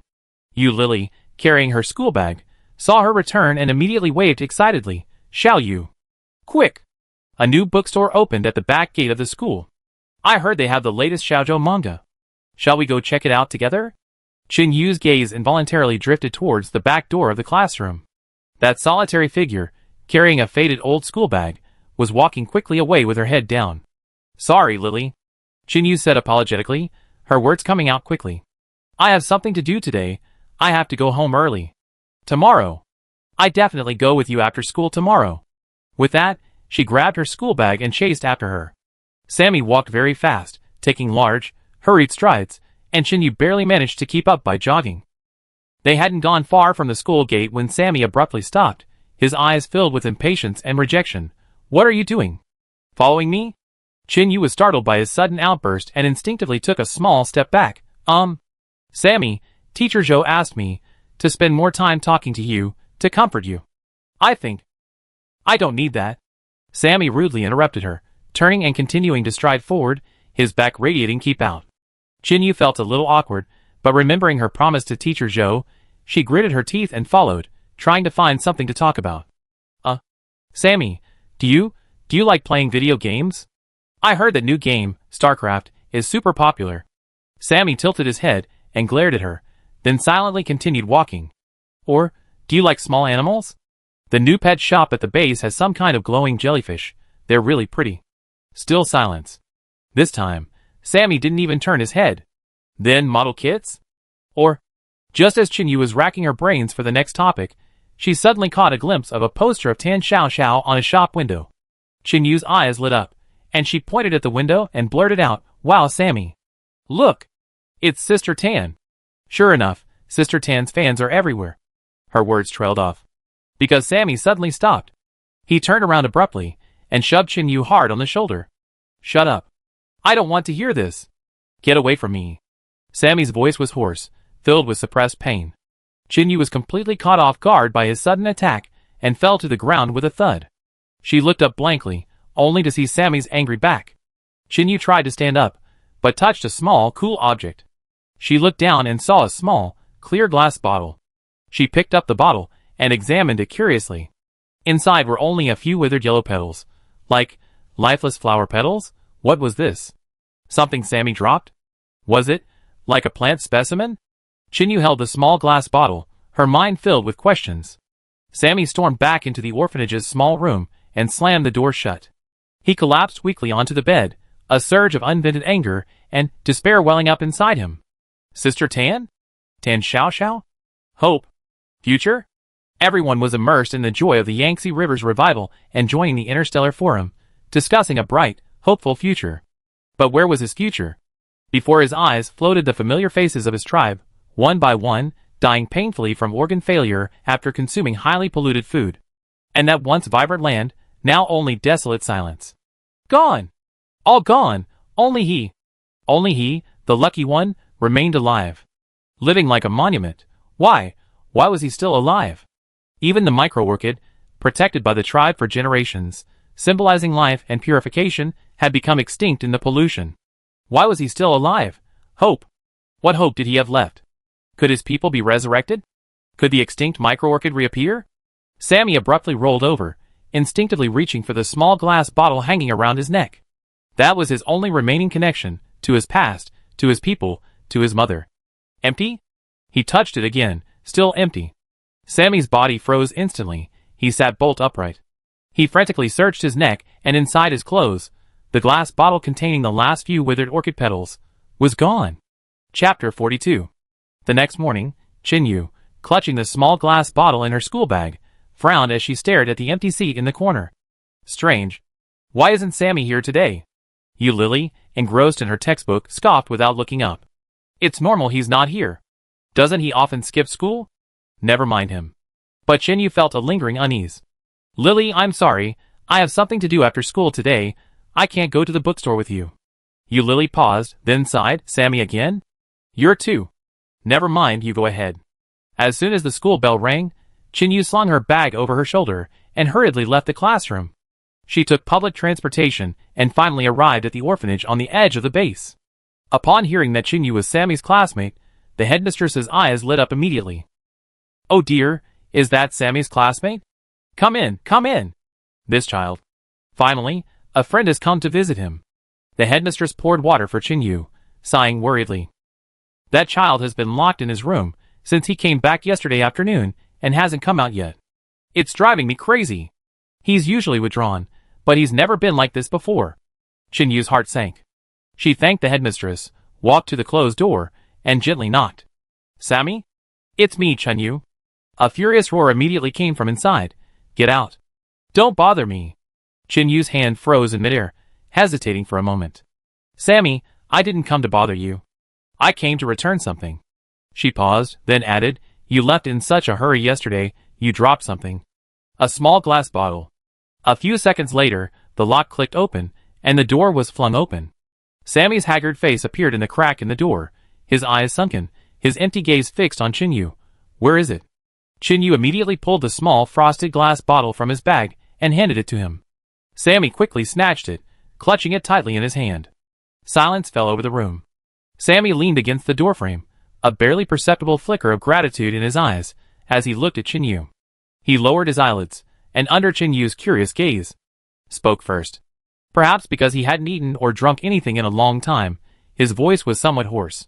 This is a miniature orchid, our tribe's sacred flower. It's been extinct for many years. This is one of the few remaining specimens. Sacred flower, extinct, remaining. Chin-Yu's heart felt as if it had been struck hard by something. In this post-apocalyptic world, the word extinction has been heard far too often, to the point that everyone has become numb to it. Those vanished species, those ecosystems destroyed by pollution, seem like nothing more than cold numbers and pictures in a book. But at this moment, for the first time, Chin-Yu truly felt the sorrow behind the word extinction. She knew that in Sammy's heart, these few petals represented not only a plant specimen, but also his tribe, his blood relatives. A profound sense of powerlessness instantly overwhelmed Chin-Yu. She knew that any words of comfort would be superfluous. She might not be able to fulfill Teacher Zhou's request. I'm sorry. Chin-Yu's voice was soft. She shouldn't have disturbed him. Sammy didn't speak again, only silently closing the door. Chin-Yu didn't know how she said goodbye to her mother, the dean, or how she got home. She sat at the table and opened a geography atlas. She began flipping through the pages of information on extinct species. The thick book was filled with shocking data, and even as she lay down to sleep, Chin-Yu hadn't turned more than a third of the way. Blue Star United Government, Strategic Conference Room. The circular conference table was surrounded by people. The members of the Fireseed Squad, led by Bian Ruijin, sat solemnly. Su Jing, Lu Luan, and Yen Yitong sat behind him. Around them were Blue Star's top scientists, sociologists, and diplomatic experts. On the holographic screen at the front of the conference room, the frozen Earth Lord, Frost, sat upright, his eyes filled with obvious pleasure. The meeting between the two planets went exceptionally smoothly. Frozen Earth and Blue Star reached a consensus on cooperation and mutual assistance in multiple areas, and jointly established the Disaster Game Mutual Assistance Committee to combat the disaster game and the higher dimensional beings. Lin Shuang was indeed in excellent spirits. Although Frozen Earth had failed in the last instance, the so-called Eternal Winter was not serious for them. In fact, they had unexpectedly gained the polar ice wheat seed, which would change the planet's fate. Even better, due to their declining points, Frozen Earth's opponents in the next round were significantly weaker, giving them valuable breathing room and time to develop. Watching Chang Haoqi on the other end of the screen, discussing the details of technical assistance with experts, Lin Shuang picked up a glass of iced drink, her posture relaxed. Commander Chang. Lin Shuang's voice was languid, tinged with a hint of casual conversation. The matching results for your next opponent on Blue Star should be out by now, right? Chang Haoqi looked up, pausing his discussion with the material science expert. As newly formed allies, this level of information sharing was necessary. Chang Haoqi nodded, his tone steady. Yes, our next opponent is Green Vine Star. Green Vine Star? Lin Shuang's hand holding the cup paused slightly, replaced by a complex expression, a mixture of surprise, understanding, and a subtle, almost imperceptible apprehension. Chang Haoqi keenly noticed the subtle change in Lin Shuang's expression. Blue Star's biggest weakness was its information isolation. The interstellar communication base was still under construction, and access to interstellar forums for intelligence on other civilizations was impossible in the short term. Lin Shuang was undoubtedly an excellent source of intelligence. Green Vine Star, is something special about it? Chang Haoqi's voice was steady, his body leaning slightly forward, his eyes fixed on Lin Shuang on the screen. Judging from your tone, you seem quite knowledgeable. Lin Shuang put down his cup, seemingly choosing his words carefully. After a moment, he slowly spoke, offering a description that puzzled everyone present. Green Vine Star is probably a group of kind madmen? Kind madmen? This contradictory combination caused Bian Ruijin and Lu Luan to frown deeply. Su Jing and Yan Yitong exchanged a puzzled look, and a soft murmur arose in the conference room. Please enlighten us, Your Excellency, Chang Haoqi said in a deep voice. Lin Shuang's expression turned serious as he explained, the Green Vine Star people are the darlings of plants. One could say they are the embodiment of plants. They are born with the ability to manipulate plants, and their entire civilization is built on a foundation of symbiosis with plants. They have an extraordinary respect for life, especially plant life. But, Frost's tone shifted, becoming serious. This respect is limited to their own planet. They have a strong sense of vigilance and xenophobia towards all extraterrestrial life. They often assume the worst about other planets. Frost paused, seemingly recalling some unpleasant experience. They consider outsiders to be pests that disrupt the ecological balance, sources of pollution and chaos. Gaining their trust is extremely difficult. It requires paying a price and time to prove your harmlessness and value. However, once you truly gain the Green Vine Star people's trust, they will become their most loyal, reliable, and powerful allies. Chang Haoqi listened quietly, keenly discerning the underlying intentions in Lin Shuang's description. He leaned back slightly, his hands crossed on the table. You hope that Blue Star, in the Calamity game, will try to approach, even win over, or even pay a price to concede to Green Vine Star? Lin Shuang met Chang Haoqi's gaze frankly, without denying it.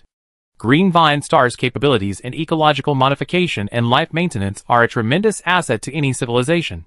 If we could become allies, it would be crucial for the future of our mutual aid committee. Lord. Chang Haoqi interrupted Lin Shuang. His voice wasn't loud, but it carried an undeniable authority, instantly silencing the meeting room. Chang Haoqi stared directly at the screen, his eyes unusually clear, even carrying a hint of coldness. I think you understand the true nature of the cataclysmic game better than anyone else. It's never been a stage for seeking allies. Its core rule is to force every participating civilization into a life-or-death struggle. It's either you die or I perish. Chang Haoqi's tone carried a strong warning. Last time, the reason Frozen Earth and Blue Star were able to avoid conflict was because the punishment given by the cataclysmic game, Eternal Winter, wasn't a fatal threat to you.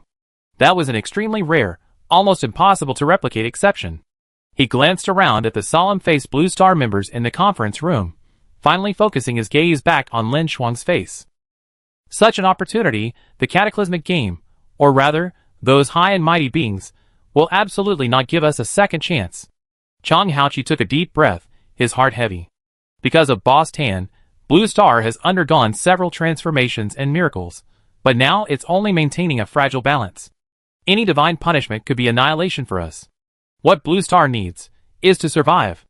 To survive at all costs. On the other end of the screen, Lin Shuang remained silent. Chang Haoqi's analysis extinguished his hopes. A hint of helplessness, struck by reality, flashed in Lin Shuang's eyes. Perhaps the recent string of good news had made him forget how terrifying those high and mighty beings truly were. The game of disaster, how could it possibly allow them to easily band together for warmth? The last piece was already an accident. Next time, what awaits them will inevitably be an even more naked, life-or-death struggle, allowing no room for luck. Frost wearily raised her hand, gently rubbing her temples, letting out a barely audible sigh. You're right, I didn't think things through. Survival is the top priority right now. Green Vine Star's largest city, Emerald City. As far as the eye could see, it was a verdant expanse, teeming with countless exotic flowers and rare herbs, all growing exceptionally vibrantly. A deep breath filled the air with the fragrance of flowers and plants. Since the arrival of the cataclysmic game, because the Green Vine Star people were naturally attuned to plants, and could manipulate them to purify the environment. Therefore, despite several failures, they had miraculously withstood most natural disasters. Only a few peripheral cities were reduced to wastelands under extreme punishment. At this moment, the Green Vine team, carrying all of Green Vine Star's hopes, was gathered in a green park. A robust man with long, dark green hair surveyed his team members. As you all probably already know, our next opponent is. Thorn's deep, clear voice broke the park's silence. It's Blue Star.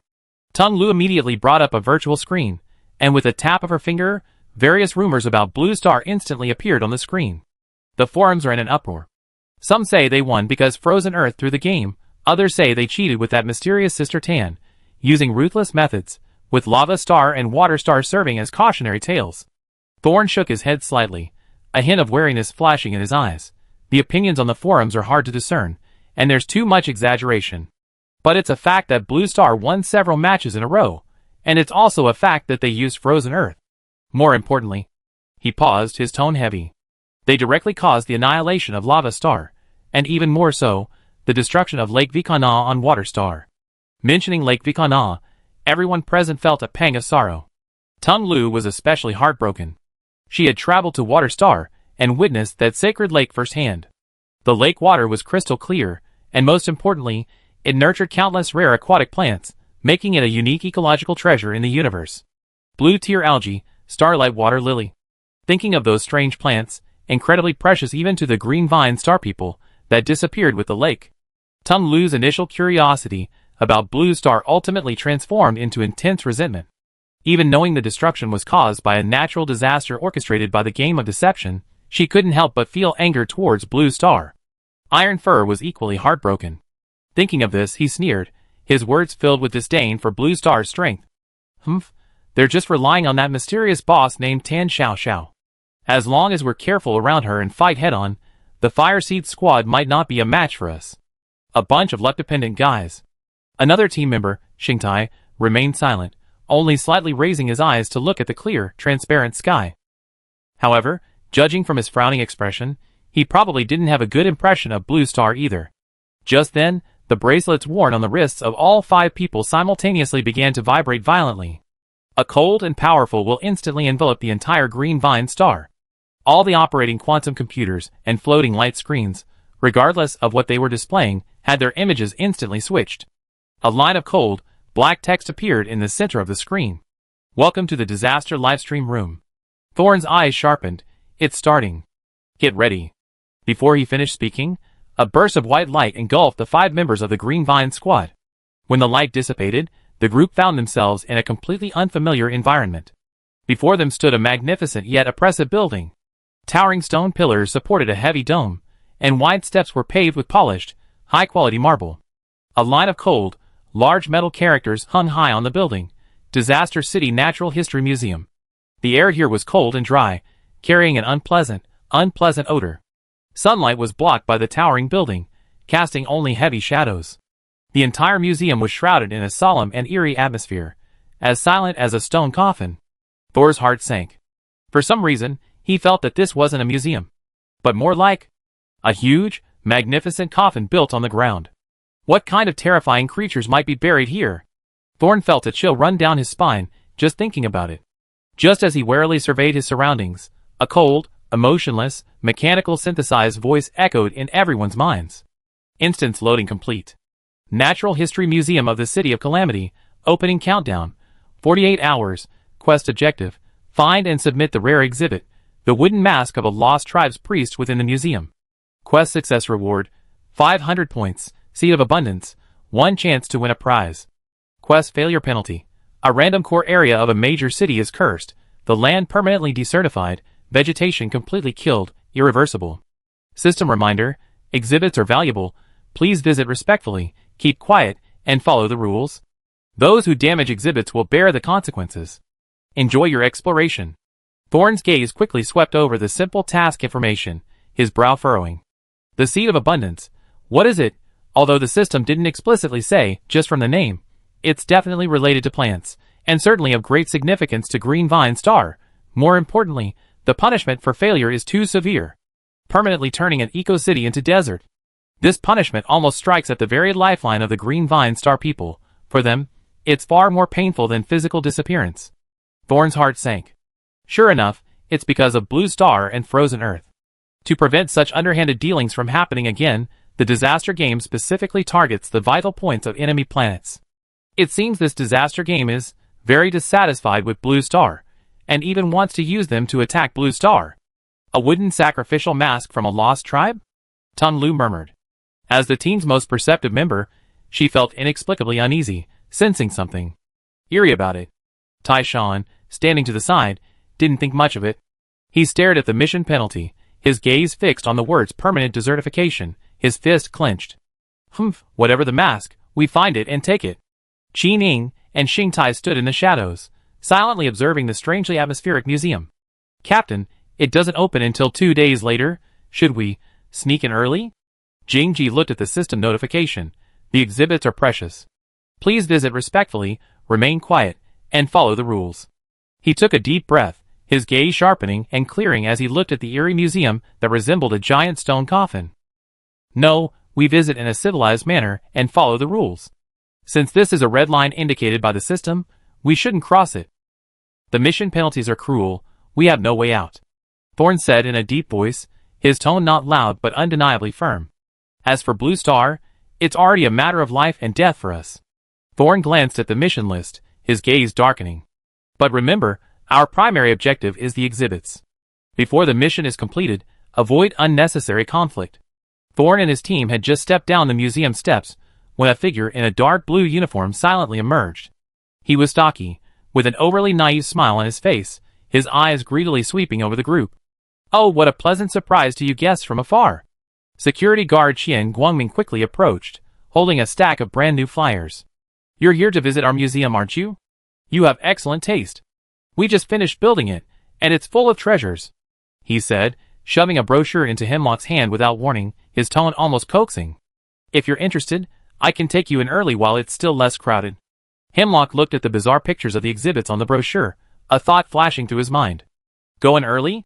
If he could find the mask before the humans did, wouldn't that give him a huge advantage? Your museum. Before he could finish, Thorn's cold gaze fell upon him, his eyes filled with warning. The rest of Hemlock's words caught in his throat, his burly body instinctively taking a step back. Thor stepped forward, blocking Hemlock's path perfectly. A polite, aloof smile graced his face, his tone casual. Thank you for your hospitality. However, we just learned that the museum won't officially open for another 2 days. Jingji's gaze met Qian Guangming's strangely greedy eyes with undisguised optimism. Since these are precious exhibits, they undoubtedly require the most thorough preparation to welcome visitors. We will also abide by the rules and, on opening day, visit in a civilized manner alongside the rest of the public. He deliberately emphasized the words abide by the rules, causing Qian Guangming's smile to freeze momentarily, a flicker of offended annoyance and resentment crossing his eyes. He chuckled dryly, rubbing his hands. Heh, you guests are truly rule-abiding. Well then, you're welcome to come again on opening day. While he spoke of welcoming them, his eyes remained fixed on the group, filled with regret. Jingji said nothing more, nodded slightly in acknowledgement, and quickly led his team away. Qian Guangming stood there, watching their figures gradually disappear, his honest expression vanishing completely. He gritted his teeth greedily, letting out a muttered complaint, perhaps to soothe his churning stomach. 2 days later is fine. The result is the same anyway. Captain. After walking a distance and noticing the thorny gaze had finally disappeared, Jining asked in a low voice, her voice tinged with confusion. Since we're not planning to enter the dungeon early, where do we go now? Find a place to rest? Jingji didn't stop, her dark green eyes gazing at the faint neon lights of the distant streets, a cold and inquisitive smile playing on her lips. There are still 2 days left. Perhaps we should pay a visit to our opponents. Jining paused, somewhat surprised. You know where the Blue Star people are? Approximate location, Jingji's voice was confident. In the Water Source Star team's final live stream recording, there were a few street scenes. On one street, there's a very conspicuous convenience store. The address is 23 Neon Street.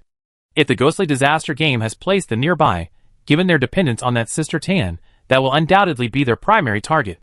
Recalling the descriptions of the Blue Star people on the forum, a hint of contempt flashed in Tun Lu's eyes. Humph, I also want to see how they grovel before that Sister Tan. I see just how powerful the legendary Sister Tan really is, helping Blue Star win victory after victory. With wariness, hostility, curiosity, and a touch of superiority waiting to see them fail, the 5 of them quickly found 23 Neon Street along the somewhat deserted street. The legendary convenience store was right there. A large, smiling face on the signboard seemed to be greeting them. Contrary to their expectations, the group from launching was indeed there, but not with the obsequious, fawning demeanor they had imagined. Instead, chaos reigned outside the convenience store. The group was scrambling for cover, chased by an enormous, jet-black dog. The black dog moved with ghostly speed, its eerie green eyes gleaming with predatory ferocity. It didn't seem in a hurry to catch them, but rather moved like a cat chasing a mouse, sometimes accelerating, sometimes slowing, forcing the group to flee in a precarious and dangerous situation. Damn it, that's too fast! Bien Ruijin exclaimed, his voice trembling as he frantically dodged. Lu Luan also desperately dodged, fleeing in a sorry state. Su Jing and Yan Yitong also wore grave expressions. Their concern wasn't for the dog itself. Although it had been chasing and toying with them, it showed no signs of killing. What worried them was the state of the shop. Boss Tan had only been gone for half an hour, and the shop was already in this state. What if he came back? The 5 members of the Green Vine Star team stood on the street corner, watching the Blue Star people being utterly humiliated by the black dog. Iron Fur's face revealed undisguised mockery. TCH, can't even beat a dog, Blue Star people are truly useless. Tun Lu's eyes also flashed with schadenfreude. The anger over the destruction of Lake Vikana had already caused her impression of Blue Star to plummet. Thorns narrowed their eyes, their gaze sweeping across the convenience store. Soon, he discovered that the legendary key figure, the mysterious shop owner Sister Tan, wasn't in the store. Wasn't this the perfect opportunity to get close to and observe the Blue Star people? Jingji made a decisive move, whispering, "Let's go in and take a look." The 5 of them immediately strode into the convenience store with an air of superiority. The chaos at the entrance didn't stop with their arrival. Dahe was still chasing Bien Ruijin, its massive body surprisingly agile. Bien Ruijin could only dodge awkwardly. The defensive combat suit he wore, developed by Blue Star experts, already had several holes burned through by Dahe's spittle, and that was after Dahe had controlled him. Welcome. Lu Luan was the first to spot a customer. He still remembered his exorbitant contract with Tan Xiao Xiao, and as a clerk, he awkwardly tidied the disordered shelves. Sorry, the shop's a bit messy, I clean it up right away. Hemlock stood at the shop entrance, arms crossed, watching Bien Ruijin being dragged along by Dahe, his trouser leg being grabbed by the crotch. He couldn't help but sneer. Ha! Blue Star Captain, huh? Can't even beat a stupid dog. The disheveled Blue Star team members froze instantly. These people were their opponents. Green Vine Star people. And they weren't here with good intentions. Jingji's heart sank, inwardly cursing Hemlock's recklessness. He glared fiercely at Hemlock, his warning clear. Hemlock realized he inadvertently revealed his identity, a hint of awkwardness flashing across his face. Jingji took a deep breath, about to speak to ease the tense atmosphere, when he heard a deafening roar, carrying a terrifying pressure. Roar! Big Black squinted at the large, dumb-looking creature. How dare it call it a stupid dog? Although it was currently chained up by Tan Xiao Xiao, willingly acting as her dog, it didn't mean others could call it a stupid dog. A flash of crimson flickered in Big Black's eerie green eyes, its entire body radiating killing intent. A terrifying aura, seemingly from a distant abyss, erupted from its body. The 5 members of Green Vine Star, including the strongest, Thorn, felt their very souls tremble. They felt a deep-seated fear, a fear that penetrated to their very bones. When facing an absolutely superior being, Thorn tried to muster his strength to resist, but found he couldn't even stand up. Not to mention the other 4 weaker members, they couldn't even maintain their sanity. A rank? No. This pressure. S rank? Even higher? This isn't a dog. This is a lurking, ancient ferocious beast. The massive black body, brimming with rage, its gaping maw lunging straight at the defiant Hemlock. Hemlock's pupils dilated instantly, but it could only watch helplessly as death approached, unable even to muster a single thought of resistance. The viewers in the Green Vine Star Disaster livestream were immediately shocked. This isn't a dog at all. Hemlock, why are you so reckless?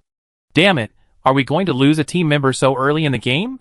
If it were just one, it would be fine, but judging from the current situation, that dog clearly wants to wipe out the Green Vine squad. Just at this critical moment, a clear but furious female voice suddenly rang out. Ah! You damn dog! What are you doing? Ten Xiaoxiao rushed out like a whirlwind. When she saw the crooked shelves, the goods scattered all over the floor tiles corroded and pitted by Big Black's saliva, and then looked at Big Black's ferocious appearance as it pounced on the customers. Her anger instantly surged. Why did you attack my customers? And you even tried to destroy my shop? Ten Xiaoxiao's voice rose with anger, filled with unbelievable madness. I was only gone for half an hour. How did the shop become like this? Huh? As soon as she finished speaking, the terrifying beast seemed to have been paused. Its massive body froze, and the crimson blood in its eyes faded visibly, the lingering killing intent instantly replaced by a mixture of grievance, guilt, and appeasement. A soft, even slightly coquettish whimper, completely different from its previous earth-shattering roar, escaped its throat. It tucked its tail between its legs, head drooping, and shuffled back to Tan Xiaoxiao's feet, whimpering softly.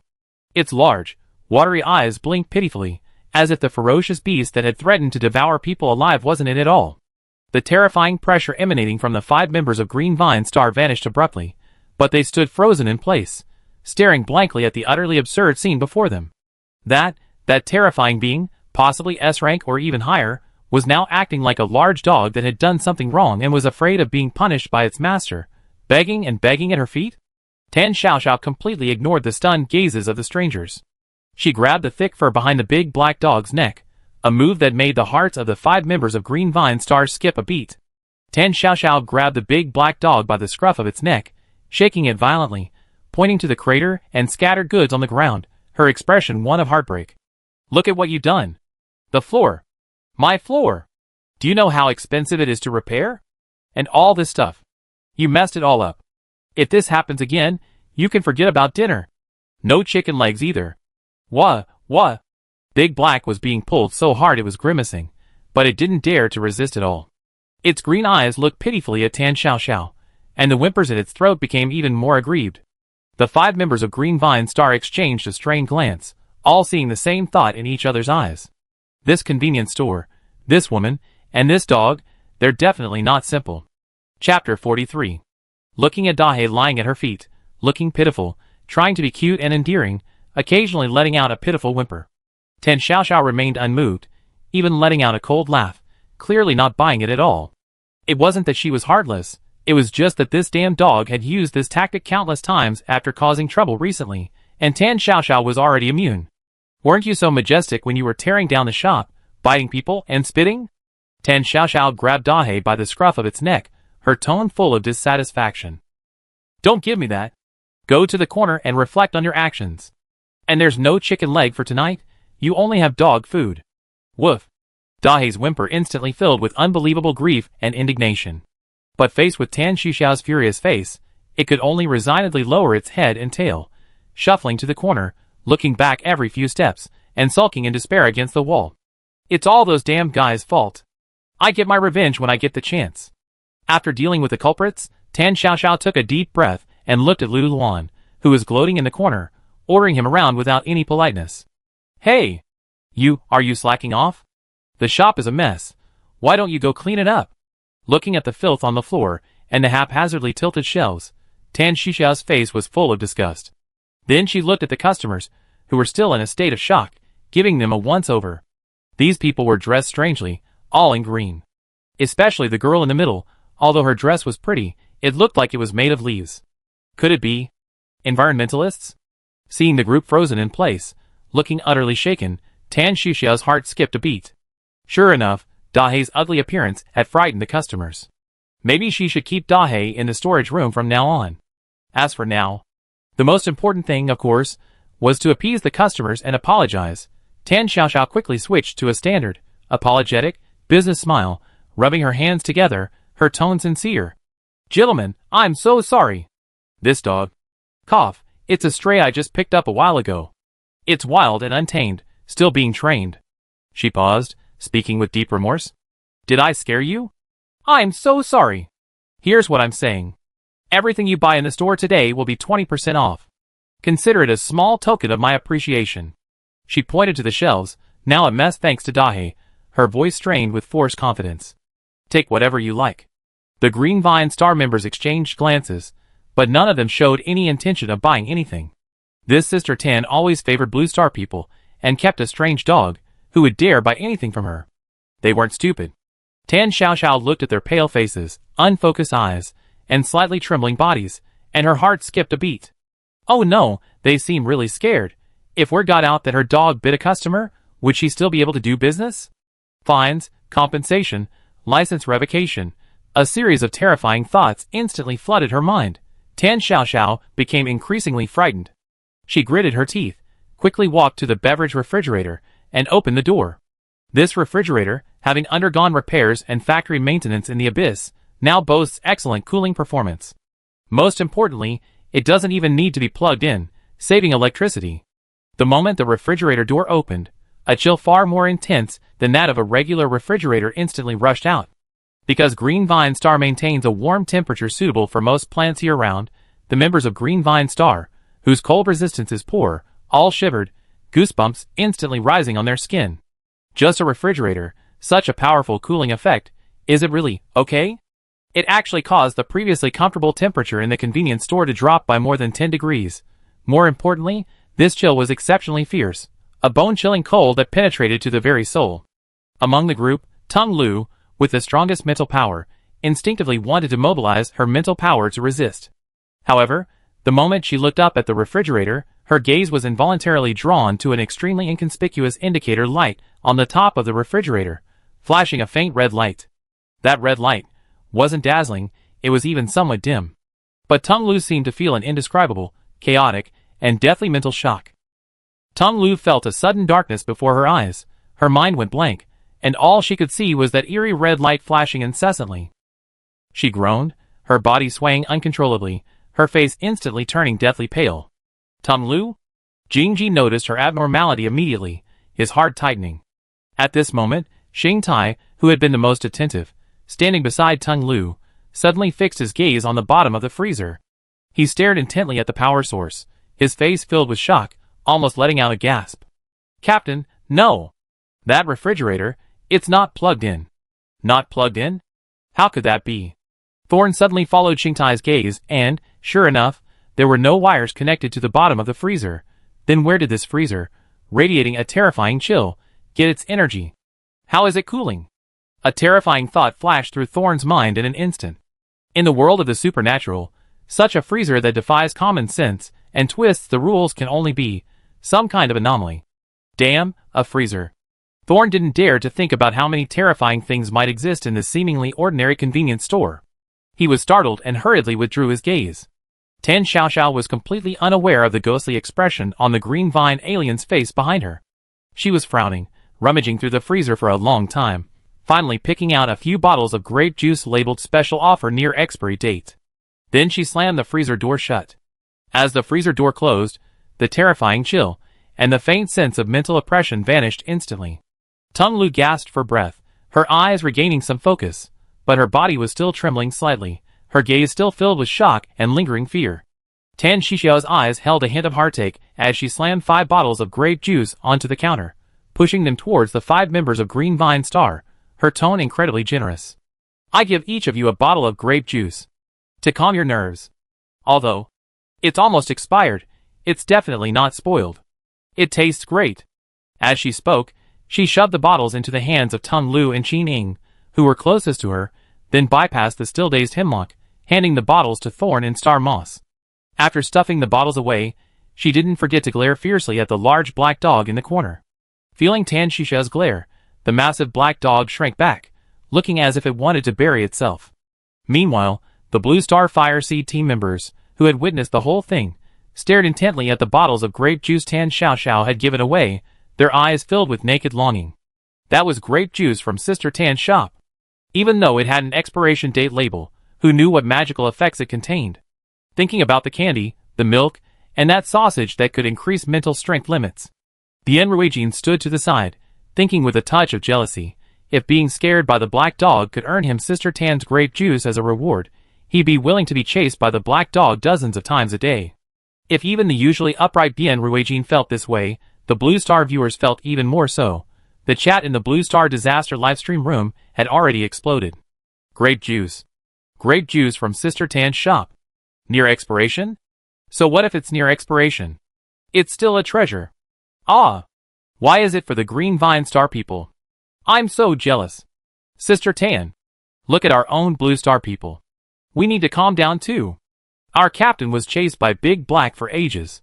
Bien Ruijin tried hard to maintain his composure as captain, but his eyes couldn't help but linger on those bottles of drinks for a few more seconds.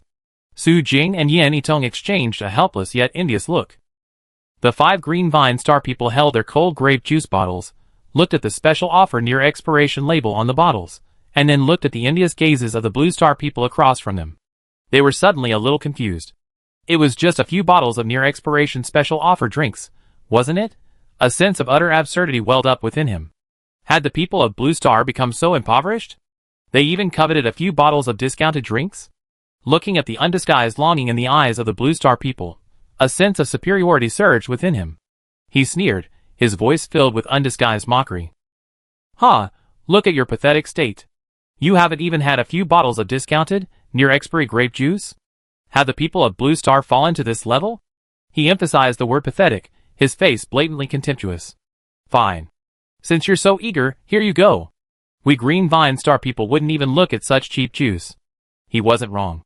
Green Vine Star was teeming with plants, countless rare fruits and vegetables. Even after the arrival of the cataclysmic game, it hadn't stopped them from drinking freshly squeezed juice every day. As he spoke, as if giving alms to beggars, he suddenly reached out and snatched the grape juice from Xing Tai and Qin Ying's hands.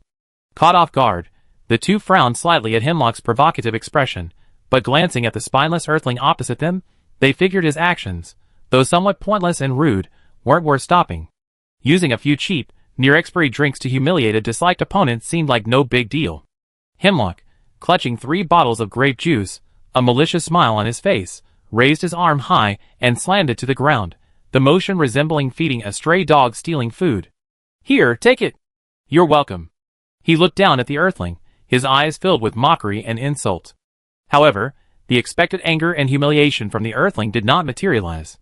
Almost reflexively, Lu Luan, Su Jing, and Yan Yitong, their faces beaming with ecstatic joy, pounced on the 3 bottles of grape juice that had rolled to the ground. The 3 worked in perfect unison, swiftly and skillfully clutching the grape juice to their chests, their faces filled with satisfaction, as if they had found not expired drinks, but rare treasures. Thank you. You people on Green Vine Star are truly kind. Su Jing even looked up at Tai Shan, whose face had instantly stiffened, and sincerely thanked him. Don't these earthlings have any self-respect? The mockery and smugness on Tai Shan's face froze instantly.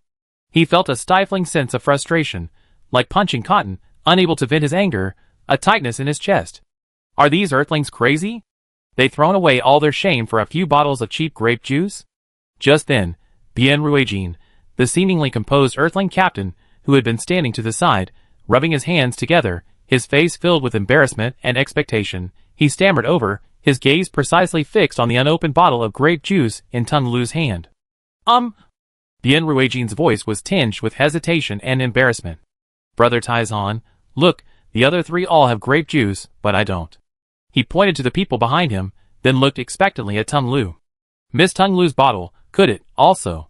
Taizan looked utterly ridiculous. He was almost laughing at these shameless earthlings. With the mission at hand, surrounded by powerful enemies. Instead of thinking about how to clear the mission and survive, they're begging for nearly expired grape juice like vagrants? Are they desperate for money? Taizan looked at Bien Ruijin with disdain, then turned to Tung Lu and shouted, "TSK, these earthlings are shameless and stingy. Tung Lu, since you wouldn't stoop to drinking this concocted industrial garbage anyway, have pity on them and give them yours too." Although Tung Lu had suffered a mental shock from the strange freezer, her complexion had improved considerably. She already had a very negative impression of earthlings, and seeing their shameless behavior now filled her with even more contempt and disgust. While she found Hemlock's behavior somewhat childish, she figured it wasn't a bad opportunity to put the earthlings down. She raised an eyebrow, her chin slightly arched in a haughty curve. "Fine." Tung Lu's voice carried a condescending air of charity. "Since you earthlings are so fond of..." Saying this, she picked up the bottle of grape juice, preparing to casually toss it on the ground. Just as Tung Lu was about to throw the grape juice on the ground, Thorn, who had been silently observing and felt that the earthling's behavior was illogical, finally couldn't suppress her unease. He frowned, lowered his head, and concentrated his mental energy, scrutinizing the bottle of grape juice in his hand. In an instant, a line of crystal-clear black text appeared on the seemingly ordinary bottle of discounted, near-expiry grape juice. Near-expiry grape juice, chilled by the abyss freezer, reduces mental contamination by 50%. Thorn's pupils constricted, and his breath caught in his throat. Reduces mental contamination by 50%? This isn't just a near-expiry drink? This is clearly a life-saving artifact in the ghostly disaster game. The thing's in Tan Shishi's shop. No wonder. Tung Lu. Stop. Don't throw it. This juice. Thorn reacted swiftly, seeing Tung Lu's actions beside him. He desperately, and in shock, tried to stop her. But it was too late. The bottle of grape juice with its astonishing effects had already slipped from his grasp. However, just as the bottle was about to hit the ground, Bien Ruijin, who had just looked harmless, leaped forward with precise and well-trained movements. He grabbed the bottle of grape juice firmly in his hand. At that moment, the hesitant expression on Bien Ruijin's face vanished instantly, replaced by a triumphant smile. He straightened up and waved his prize at the ashen-faced Thorn. "Captain Thorn, thank you. Of course, thank you also for Miss Tung Lu's generosity." "You?" Thorn felt a surge of anger rush to his head. Cunning Blue Star people. They knew the value of this juice all along. They deliberately feigned weakness and poverty, all for this juice, that idiot Hemlock. Vine Dew, and Star Moss Chi-Ning, they. Give it back.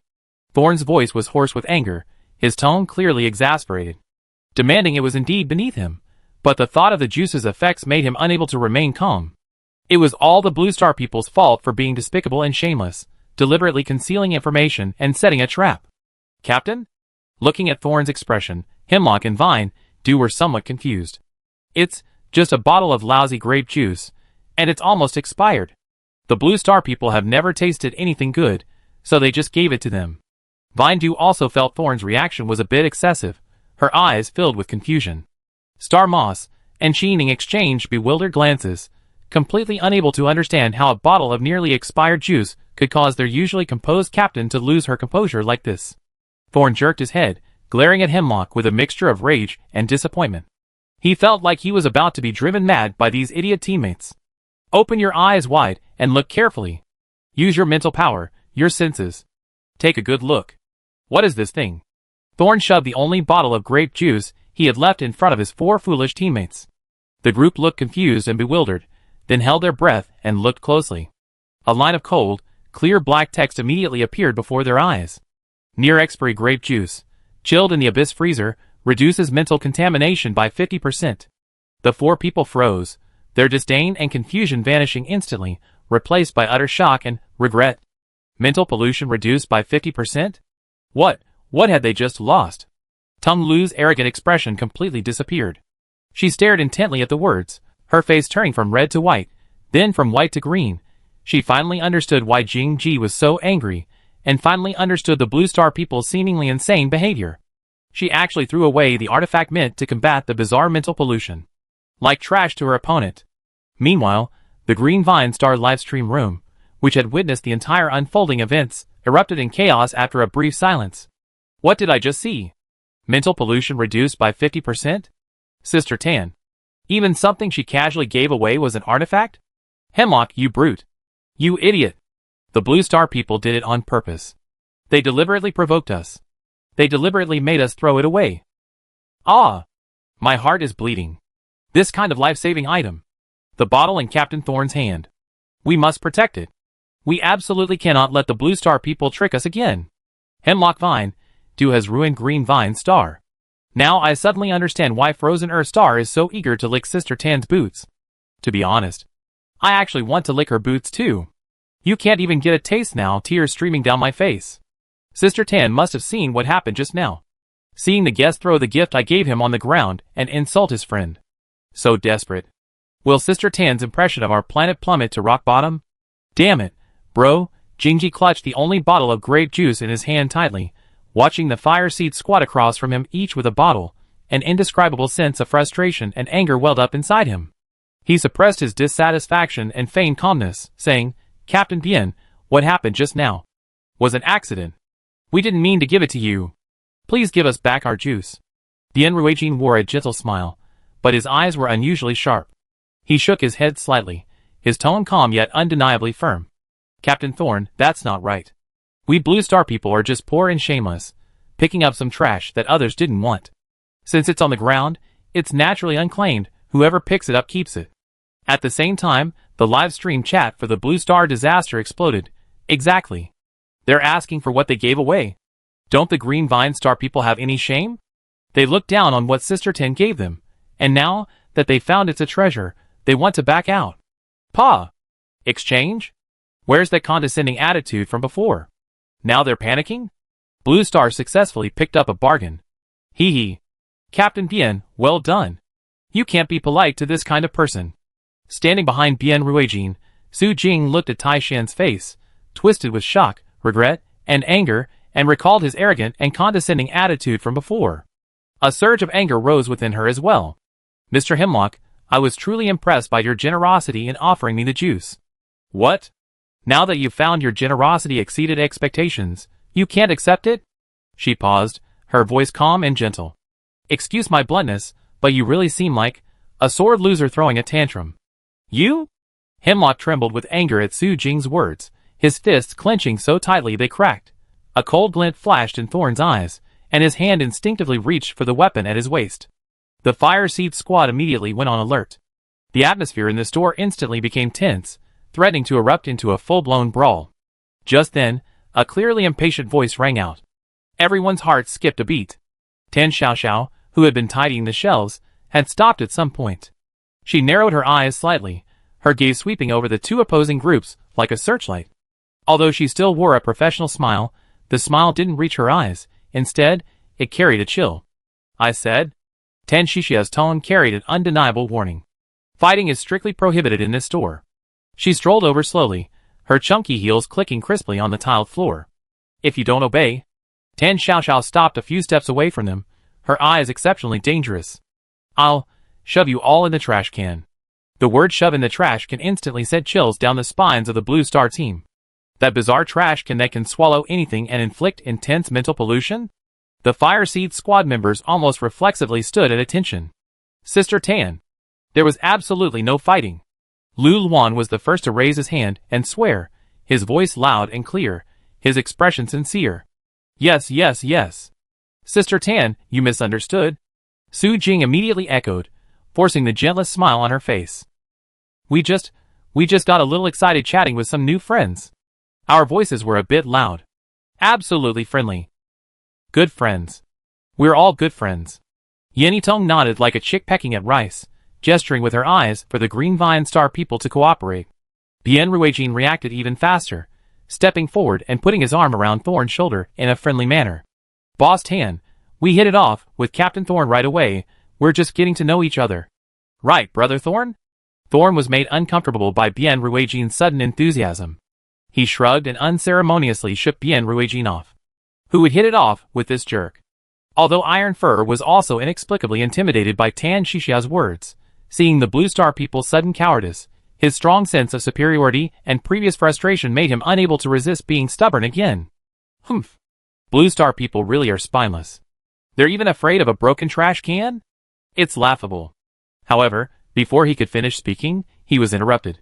This loud-voiced guest Tan Shishu's smile faded, replaced by obvious impatience. I put up with you for a long time. From the moment you walked in, you've been making a huge racket in my shop. It's really affecting the environment. You know that? Taishan felt a chill run down his spine under her gaze and instinctively backed away, but still stubbornly insisted. How am I making a racket? I'm just stating the facts. Blue Star people. Before he could finish speaking, Tan Xiaoxiao had already moved. At the same time, the Blue Star live stream chat was filled with ripples. A tribute to the legendary stubborn king Taishan. The grass on the grave of someone who dared to cause trouble in Sister Tan's shop is already 3 feet high. I told you long ago, you have to coax Sister Tan when she's angry, but this guy is something else. Does this guy really not have bipolar disorder? He's been nagging and complaining from the very beginning. Tan Xiaoxiao's movements were astonishingly fast. In a flash, her slender, white hand precisely gripped Taishan's wrist. Hemlock's expression changed. This woman was incredibly fast. As the strength provider for Green Vine Star, he instinctively tried to break free, but the hand gripping his wrist remained unmoved despite his best efforts. What kind of monster was this woman? You're so noisy! Tan Xiaoxiao's voice carried a hint of annoyance. Then, under Hemlock's terrified gaze, and the panicked stares of Thorn and the others, she dragged Hemlock to the trash can next to the cashier in an extremely brutal and physics-defying manner. Then, without hesitation, she shoved Hemlock's head into the seemingly ordinary black trash can in a pathetic and humiliating position. Ah! Hemlock's scream was instantly swallowed by the trash can, leaving only a muffled whimper. Thorn and the others watched this scene, feeling a chill run down their spines. The trash can suddenly transformed before their eyes into a bottomless black hole, radiating endless chaos and despair. The Hemlock, shoved inside, instantly couldn't breathe. A cold, viscous, eerie sensation pressed down on him from all sides. Even more terrifying, countless bloody, insane hallucinations were relentlessly polluting his senses. In his daze, he seemed to see an extremely clear, incredibly real scene. Some unlucky soul from Water Source Planet was stuffed into this bizarre trash can by Tan Xiaoxiao like a piece of garbage, and then, without even a scream, was instantly decomposed and devoured, leaving not even a bone fragment. No, don't eat me! Don't eat me! Help, I was wrong, Seeing this, Tan Xiaoxiao mercifully pulled the man out of the trash can. Although the guest was rude, it didn't cause any serious harm. Besides, she was in a good mood today, and could let him off this time. Of course, she wouldn't be so lucky next time. Hemlock knelt on the ground, trembling wildly, fear completely consuming his reason.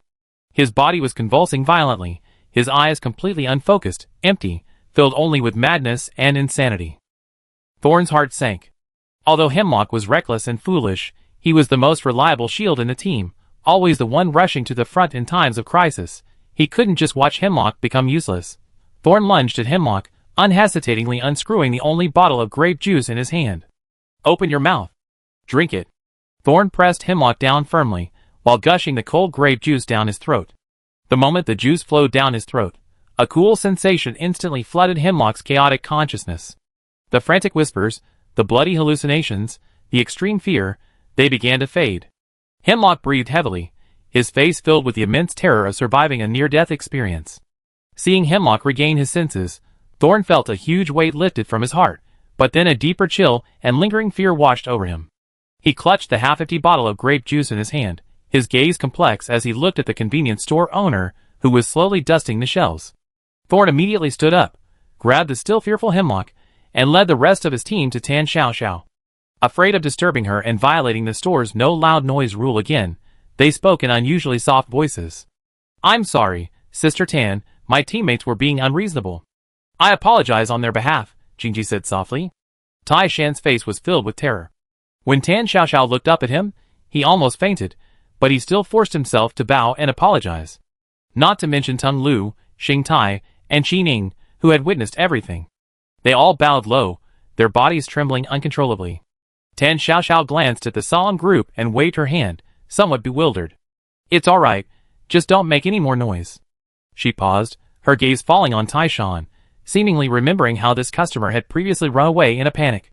Taishan was startled by her focused gaze, fearing she wasn't satisfied, and would shove him into the trash can again. For a moment, he felt like he was about to wet his pants. But Tan Xiaoxiao merely smiled and said, in what she thought was a kind tone, It's all right, my trash can doesn't usually eat people. She paused, thinking for a moment, It's only eaten two. Upon hearing this, even the members of the Blue Star Fire Sea team, who were watching the commotion, felt a chill run down their spines. After a moment of silence, the Blue Star Disaster livestream room was instantly flooded with comments. Only eaten two? I actually think that's a bit low. Hiss, I thought it had eaten more than a dozen. I only know it ate that unlucky guy Lon In from Watersource Star. Who's the other unlucky guy? Chapter 44. Ever since Tan Xiaoxiao gave the Green Vine Star group a friendly lecture, they dared not enter the convenience store anymore, only daring to sneak around nearby every day. Tan Xiaoxiao was always baffled when she glimpsed their furtive figures through the glass window. What's wrong with these guys? They're always loitering around here, never coming in to buy anything. In contrast, the Blue Star Fire Sea team was much more sensible. Bian Ruijin, Su Jing, Yin Yitong, and Lu Luan, shamelessly using the excuse of helping out, comfortably freeloaded at the convenience store. Lu Luan even rummaged through the storeroom and found an unused sausage grill, grilling 10 sausages a day, 8 of which were devoured by the group. Although Tan Xiaoxiao had some complaints, seeing the neatly organized store, she ultimately acquiesced to their behavior. Only the task of walking the dog gave Tan Xiaoxiao a bit of a headache. That dog, Dahe, was terrifyingly strong, and its saliva was highly corrosive. Everyone except her approached it as if facing a formidable enemy. Especially tonight, Dahe was unusually restless, whimpering constantly, its eerie green eyes fixed on the distance, its paws scratching restlessly at the ground. Tan Xiaoxiao frowned, assuming the dog needed to relieve itself. Can't hold it anymore? Tan Xiaoxiao walked over, giving Dahe's rear end a light kick, then called Lu Luan to take Dahe for a walk, so it could relieve itself. Tan Xiaoxiao shoved the leash into Lu Luan's hand, then solemnly handed him a rolled-up black plastic bag. Lu Luan looked at the heavy leash in his hand, then at Dahe's glowing green eyes, and a cold sweat instantly broke out on his back. He swallowed hard, forcing a smile. I guarantee I complete the mission. Tan Xiaoxiao glanced at him suspiciously, then waved her hand. Go on, come back soon. Lu Luan took a deep breath and carefully led Dahe out of the convenience store. Time ticked by. After Tan Xiaoxiao finished checking the shelves and verifying the accounts, almost an hour had passed, and Lu Luan still hadn't returned with the dog. She felt inexplicably irritated and was about to go out to check when Lu Luan burst in, clutching a broken dog leash tightly. Dahe, it suddenly went berserk. It's incredibly strong. I can't hold it at all. It broke the leash and disappeared in a flash. I can't catch it. What? Tan Xiaoxiao turned sharply, her gaze falling on the 10 large bags of premium dog food in the corner, freshly opened and yet to be fed. It ran away? Tan Xiaoxiao pointed at the pile of dog food, heartbroken. I just bought it. 10 bags, you stupid dog. If you're going to run away, you should have done it sooner. She stomped her feet angrily, cursing Dahe repeatedly. However, as night fell, Tan Xiaoxiao remembered the pitiful look on the stupid dog's face when she scolded it, and sighed. Although this dog had a lot of problems, it destroyed the house, drooled, scared guests, and ate a lot, but owning it meant taking responsibility. She couldn't let it become a stray, could she? That stupid dog. I wonder where it went. Tan Xiaoxiao muttered, finally unable to resist pulling out her phone and finding a carefully taken photo of Dahe wearing a Barbie pink dress and a big pink bow. The large black dog in the photo had a vacant stare and a distorted expression. Coupled with its outfit, it was hilariously comical at first glance. The next morning, Tan Xiaoxiao, sporting dark circles under her eyes, printed out a stack of lost dog posters using the pink large black photo and began distributing them throughout the streets. Lu Luan, feeling guilty for losing the large black dog, helped out. With each poster, he could feel the strange looks from passers-by. The unflattering photo was simply too impactful. Unfortunately, the two walked for quite some time without encountering anyone who had seen such a unique dog. After walking for an unknown amount of time, they arrived near the museum. The museum was holding pre-opening promotional events. Staff in uniforms with stiff smiles were handing out attractive brochures, and a number of curious citizens had gathered around. Tan Xiaoxiao's eyes unconsciously swept over the display boards, and suddenly, her gaze fixed on a picture of an exhibit. The picture showed a sculpture, entirely black, of unknown material, and with an extremely distorted shape. The monster's head was blurry, only a pair of empty, seemingly all-consuming green eyes were exceptionally clear. The image alone exuded an extremely unsettling chaos and madness. Lu Luan, standing beside him, felt a chill creep up his spine after just one glance. His face paled, and he quickly averted his gaze. What kind of sculpture was this? Just looking at the picture could have such a strong mental impact. However, Tan Xiaoxiao didn't react much. She frowned slightly, stared at the image for a few seconds, and then muttered in confusion. Abstract art? Is everything this abstract now? What the hell is this sculpture? Tan Xiaoxiao verbally expressed her disdain, but her eyes were fixed on the sculpture. For some reason, although the sculpture was shockingly ugly, looking at it gave her a strange sense of familiarity. Especially those green eyes, it reminded her of her stupid dog. Madam, are you interested in our museum's abyss gaze? A staff member in uniform approached with a warm smile, his name tag read Deputy Curator, Peng Chuan. This is one of our museum's prized possessions. It's said to be a sculpture of a deity worshipped by an extremely ancient, long-extinct primitive tribe. A god? Tan Shishu's lips twitched, she couldn't help but complain. This aesthetic, no wonder the tribe went extinct. Even so, her gaze remained fixed on the picture. The more she looked, the more she felt the ugly sculpture subtly possessed a certain dark, almost demonic quality. Tan Xiaoxiao felt an urge to see the real thing for herself. Hearing the keywords tribe and deity, Lu Luan's heart skipped a beat. Could the quest item, the lost tribe's priestly wooden mask, be related to this? He immediately picked up a thick stack of promotional brochures beside him and eagerly flipped through them, trying to find some information or pictures about the mask. However, after searching through the entire brochure, apart from a bunch of strangely unsettling art images, not a single exhibit looked like a mask. Lu Luan was somewhat disappointed. Just as he was engrossed in reading, another guide standing beside him kept watching him expectantly out of the corner of his eye. When he saw Lu Luan's face turn pale, and cold sweat bead on his forehead from staring at the pictures for so long, a barely concealed, greedy crimson glint flashed in his eyes. Lu Luan felt a wave of dizziness wash over him. The pictures before him seemed to come alive, writhing and throbbing in front of him. Lu Luan's alarm bells went off immediately. He checked his bracelet and, sure enough, saw his mental pollution level had increased by a full 40 points. This picture book actually had mental pollution properties. He quickly pulled out the precious bottle of near-expiry grape juice from his backpack and gulped down a large mouthful. As the cool, sweet and sour liquid entered his mouth, Lu Luan's mind instantly cleared. The guide beside him, seeing this, instantly lost the crimson in his eyes, replaced by deep regret and resentment. The deputy curator, however, kept his attention focused on Tan Xiaoxiao. He keenly sensed the indescribable sweet scent emanating from Tan Xiaoxiao, his eyes filled with greed. Honorable guest. Peng Chuan bowed slightly and handed over 2 beautifully printed tickets. Since you are so interested in our Abyss Watcher, we look forward to your visit tomorrow morning at 9 o'clock. We believe it will be an unforgettable experience for you. Free? Might as well take it. Tan Xiaoxiao immediately accepted. Seeing this, Lu Luan, with a sudden thought, immediately stepped forward and cautiously offered Tan Xiaoxiao some soliciting words. Sister Tan, 2 tickets aren't enough. Bian Ruijin and the others also want to come.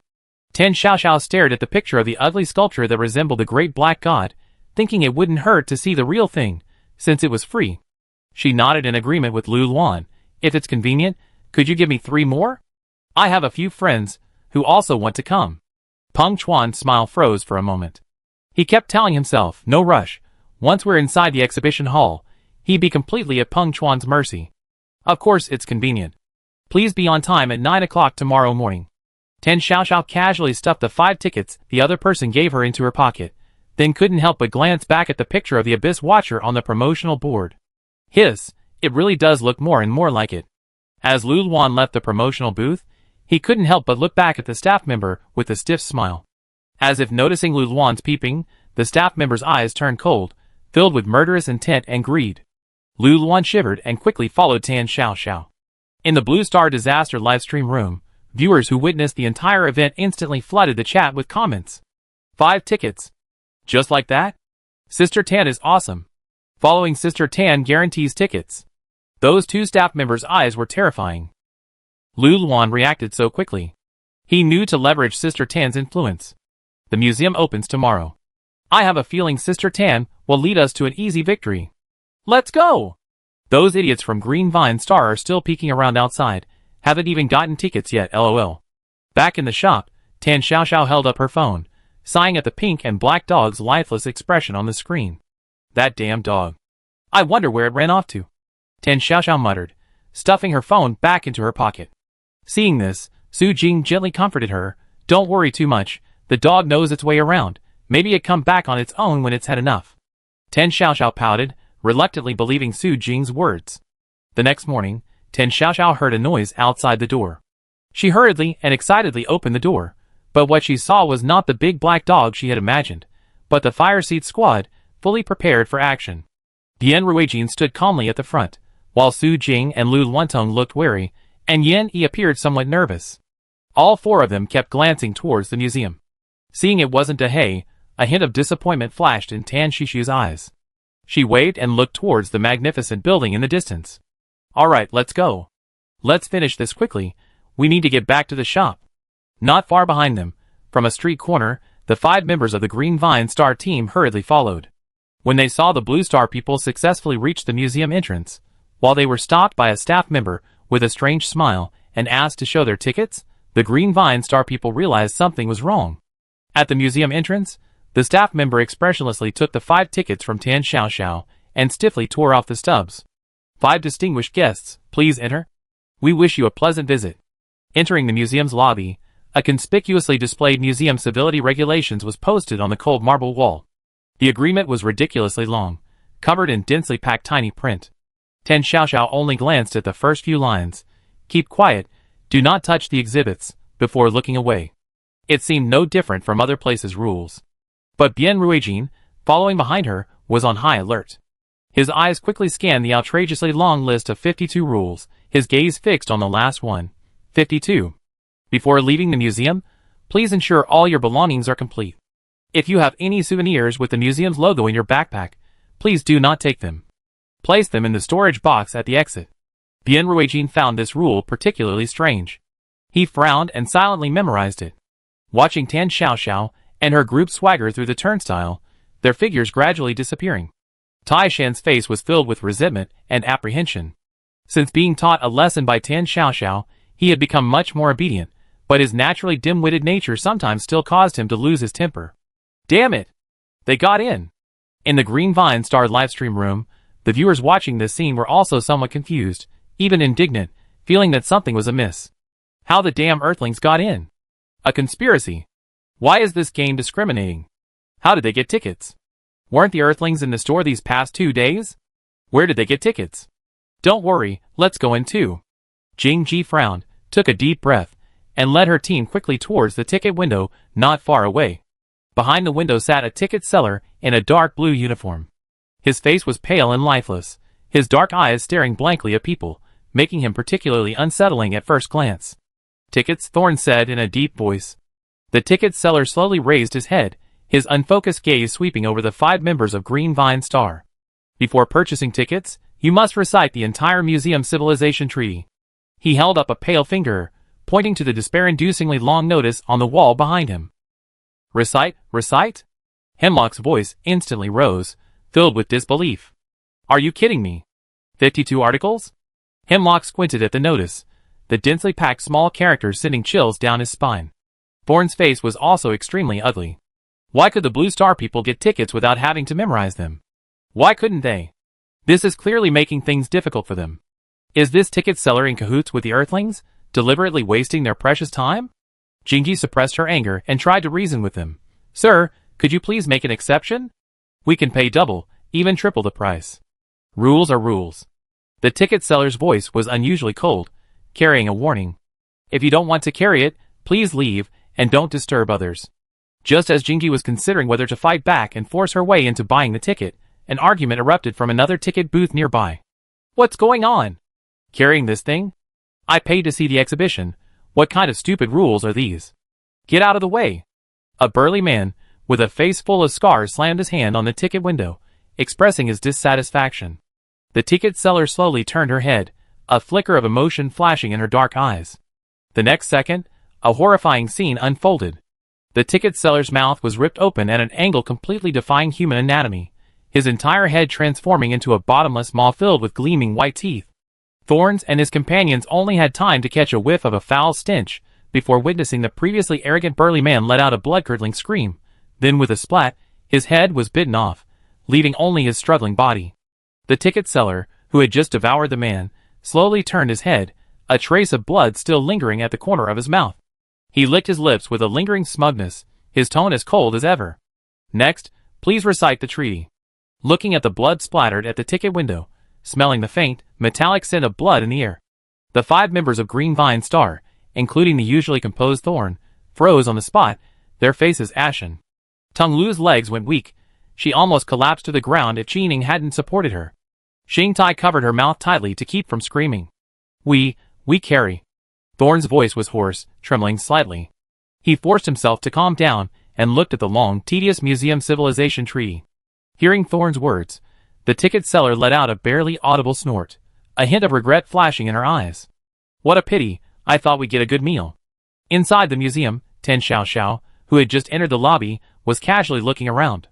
Looking at the strangely styled decorative paintings around her, Tan Xiaoxiao couldn't help but click her tongue. I really don't understand art. As soon as she finished speaking, a gust of cold wind blew by, and Tan Xiaoxiao rubbed her arms, feeling a little cold. This place is really creepy, and the lighting is dim. No wonder the things in the brochures look so weird. She muttered to herself, her gaze involuntarily drifting towards the exhibition hall marked ancient relics. The Abyss Watcher, which she always thought resembled Big Black, seemed to be in that exhibition hall.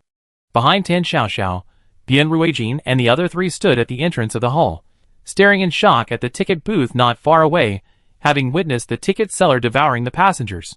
In the Blue Star Disaster live stream, the chat exploded after a brief silence. Holy crap!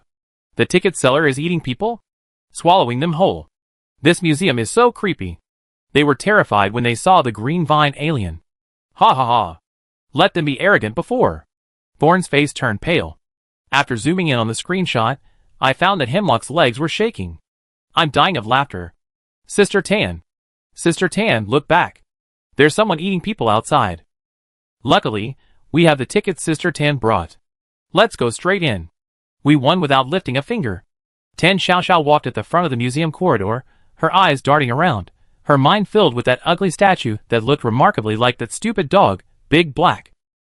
The 4 members of the Blue Star Fire Seed team followed closely behind, each step taken with extreme caution. Just then, a figure in a crisp, dark blue uniform slowly approached, blocking their path. The metal nameplate on the uniform clearly read, Deputy Curator, Peng Chuan. Tan Xiaoxiao looked closely and immediately recognized him. Wasn't this the kind staff member who had given her the ticket at the information booth at the entrance yesterday? Peng Chuan wore a standard professional fake smile, the smile not reaching his eyes. He bowed slightly, his tone carrying an unyielding air. Distinguished guest, welcome to our museum. I am Deputy Curator Peng Chuan. Seeing your apparent interest in the exhibits, how about I personally guide you through some of our museum's unique and treasured pieces? His words were polite, but his eyes were unusually cold as he looked at Tan Xiaoxiao and the 4 pale-faced players behind her, a flash of greed in his eyes. Tan Xiaoxiao paused. She only wanted to see the shockingly ugly Abyss Watcher sculpture. But the deputy curator was so enthusiastic, and even the tickets were specially given to her yesterday, refusing outright seemed impolite. Tan Xiaoxiao hesitated for a moment, then reluctantly nodded. All right, then thank you, Deputy Curator Peng. Peng Chuan's smile deepened. This way, Ms. Tan. Peng Chuan led Tan Xiaoxiao and the others towards a secluded, dimly lit corridor, where the exhibits had a very eerie and sinister style. Just as Tan Xiaoxiao passed by a huge, intricately patterned, and eerily beautiful Persian carpet, a sudden change occurred. With a casual glance, the carpet leaped into the air, its patterns instantly twisting and turning into a gaping maw filled with fangs, hurtling straight towards Tan Xiaoxiao's face. Seeing this, Peng Chuan paused almost imperceptibly, a flicker of expectation and cruelty flashing in his eyes. Tan Xiaoxiao, however, only felt a blur before her eyes. A gust of wind carrying dust rushed towards her face. She instinctively dodged to the side, complaining as she did so. Ugh! What's wrong with the hygiene here? So much dust. Look how dirty this Persian flying carpet is. Before she could finish speaking, the carpet, which had been flying through the air, seemed to have hit an invisible wall, instantly losing all its ferocity, and limply floated back to the display stand, as if it really were just a dirty old carpet. For the first time, a slight stiffness appeared on Peng Chuan's face. His lips froze for a moment. It's all right, there are others waiting. Then, Peng Chuan enthusiastically led Tan Xiaoxiao to a huge glass jar. Inside the jar was a grotesque deep-sea creature, so decayed that its form was unrecognizable, only its empty eyes oozing a dark red, viscous liquid. Just staring at the monster evoked a powerful sense of despair and madness. Su Jing and Yin Yitong groaned, their faces instantly turning deathly pale. Illusions flooded their vision, as if some creature were wailing mournfully in their ears. Bian Ruijin and Lu Luan also felt their temples throbbing. They bit their lips tightly to keep from crying out. This is our rare exhibit, the Siren's Cry. It's said that the last mermaid in the world is floating inside. Tan Xiaoxiao paused, a flash of anger at being scammed crossing her face. What a joke. Does a mermaid look like this? She leaned closer to the glass jar, wrinkling her nose as she examined the red liquid constantly seeping from the ugly thing's eye sockets, then interrupted Peng Chuan's introduction with a look of disgust. Deputy Curator Peng, your specimen preservation work is absolutely terrible. This smell, it's awful, they're all rotten. As her words fell, the pervasive mental pollution instantly lessened by more than half. The 4 members of Launching immediately felt the pressure ease, their eyes filled with gratitude for surviving a disaster and deep awe for Sister Tan. Peng Chuan's facial muscles twitched very slightly. He took a deep breath, forcibly suppressing his emotions. Next, let's go see the oil paintings in our museum's collection.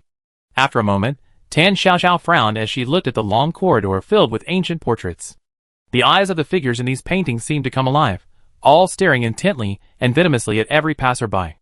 A low, malicious whisper filled the air, gnawing at everyone's sanity. Kill, eat, stay, with me forever. The 4 members of the Fire Seed Squad felt a splitting headache. Unable to bear it any longer, they almost simultaneously pulled out grape juice from their backpacks, unscrewed the caps, and gulped down a mouthful. Then, they let out a long sigh of relief, finally finding peace. Tan Xixia's brows furrowed even more deeply as she looked at Peng Chuan, who beside her seemed inexplicably exasperated. Her tone was clearly irritated and confused. Is there something wrong with the sound system in this museum? Why is there so much static? It's unbearable. Get someone to fix it, or just turn it off.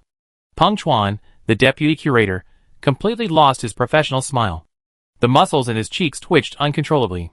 He never expected that the exhibits he had meticulously prepared, enough to drive players to the brink of madness and even cause them to kill each other, would be utterly useless against this woman. An indescribable sense of frustration welled up within him, and he reluctantly pointed to another mural, intending to repeat his previous attempt. But Tan Xiaoxiao was impatient.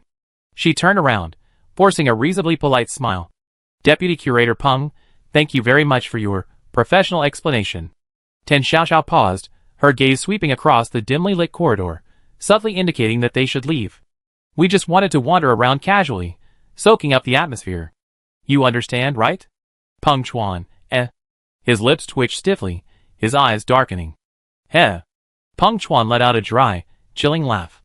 Since Ms. Tan enjoys the pleasure of free exploration, then I won't disturb you any longer. He gave a slight, reluctant bow, his eyes filled with undisguised resentment and a hint of barely perceptible apprehension. Watching Peng Chuan's retreating figure, Tan Xiaoxiao let out a long sigh of relief. Finally gone. All that dawdling, introducing all that weird stuff, wasting time. She waved her spirited little hand. Let's go. Destination, Ancient Relics Exhibition Hall. Find that ugly statue. Meanwhile, the 4 members of the Blue Star Spark team, their faces pale, followed closely behind Tan Xiaoxiao. Looking at the oblivious figure ahead, then at Deputy Curator Peng who seemed several years older from behind, they had only one thought in their minds. Cling to Sister Tan's coattails. Save your grape juice? This place. Fontai is weird. In the Blue Star Disaster livestream room, the chat was in an uproar. Ha ha ha. Too much dust, improper specimen preservation, sound system malfunction. Sister Tan is amazing. Deputy Curator, I'm cracking. Physically cracking.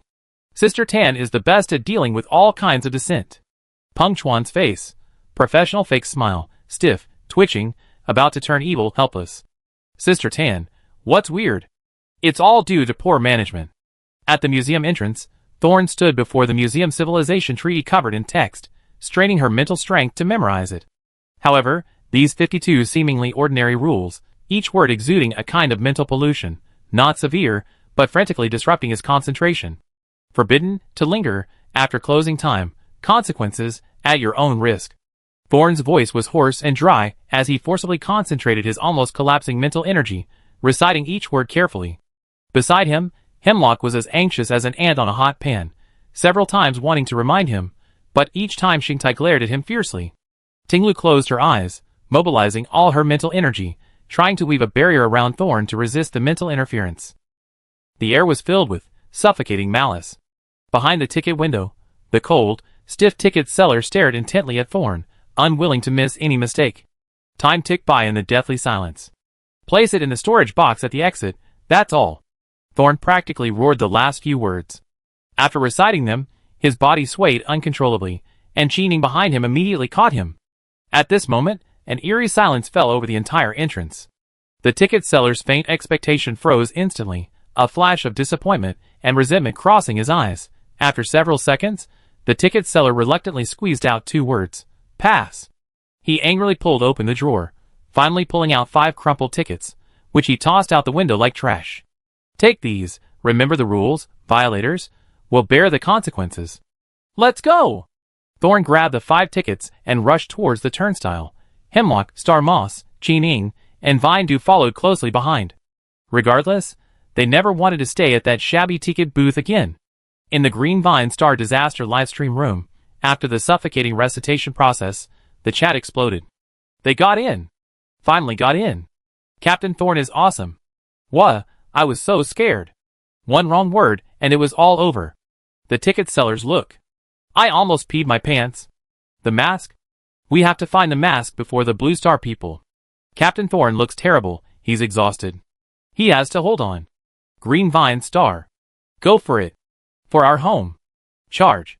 Chapter 45.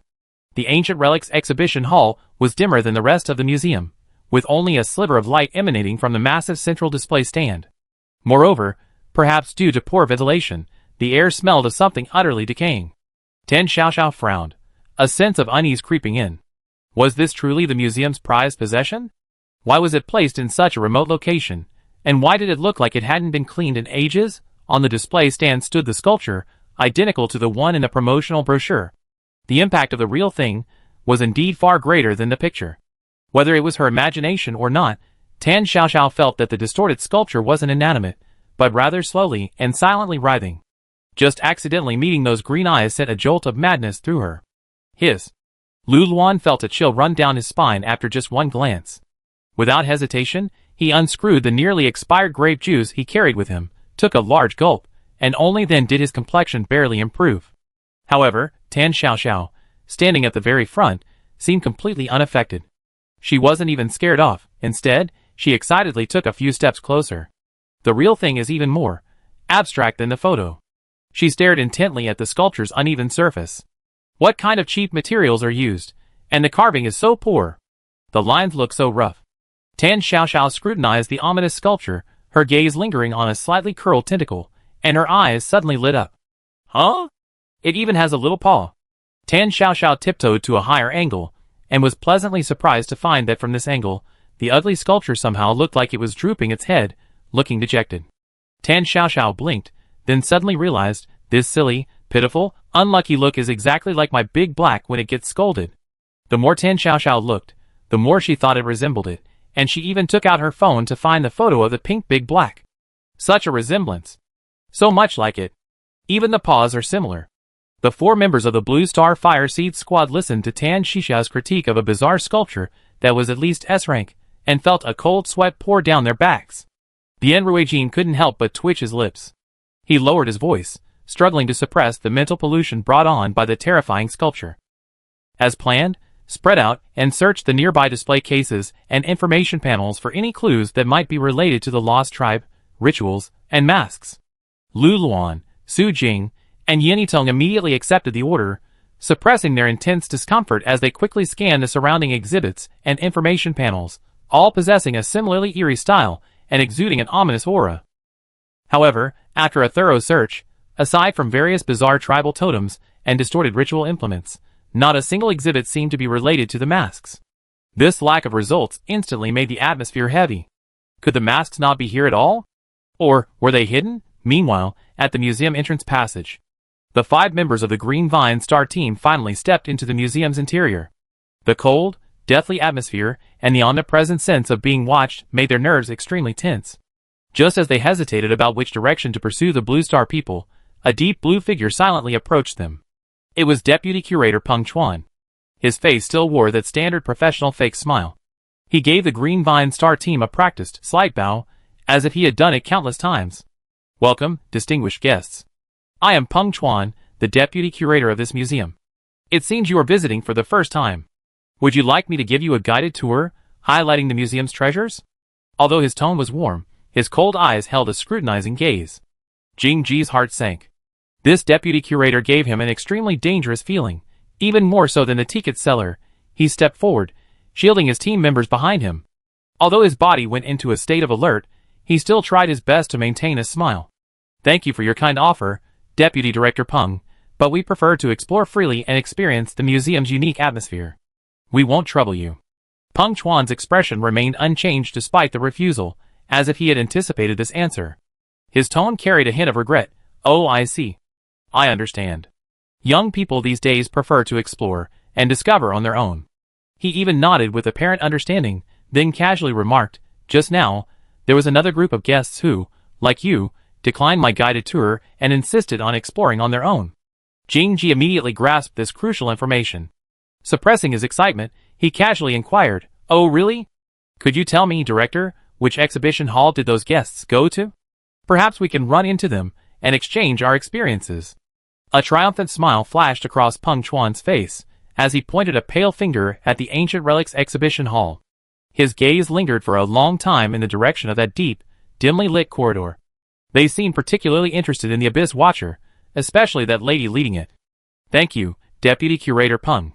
Thorne thanked him decisively without hesitation, turning to look at her team members. "Go!" Peng Chuan stood still, watching the figures gradually disappear at the entrance of the corridor, a malicious sneer appearing on his face. "Go, all of you go, gather at his feet, with your blood, become the sweetest sacrifice in his awakening ritual."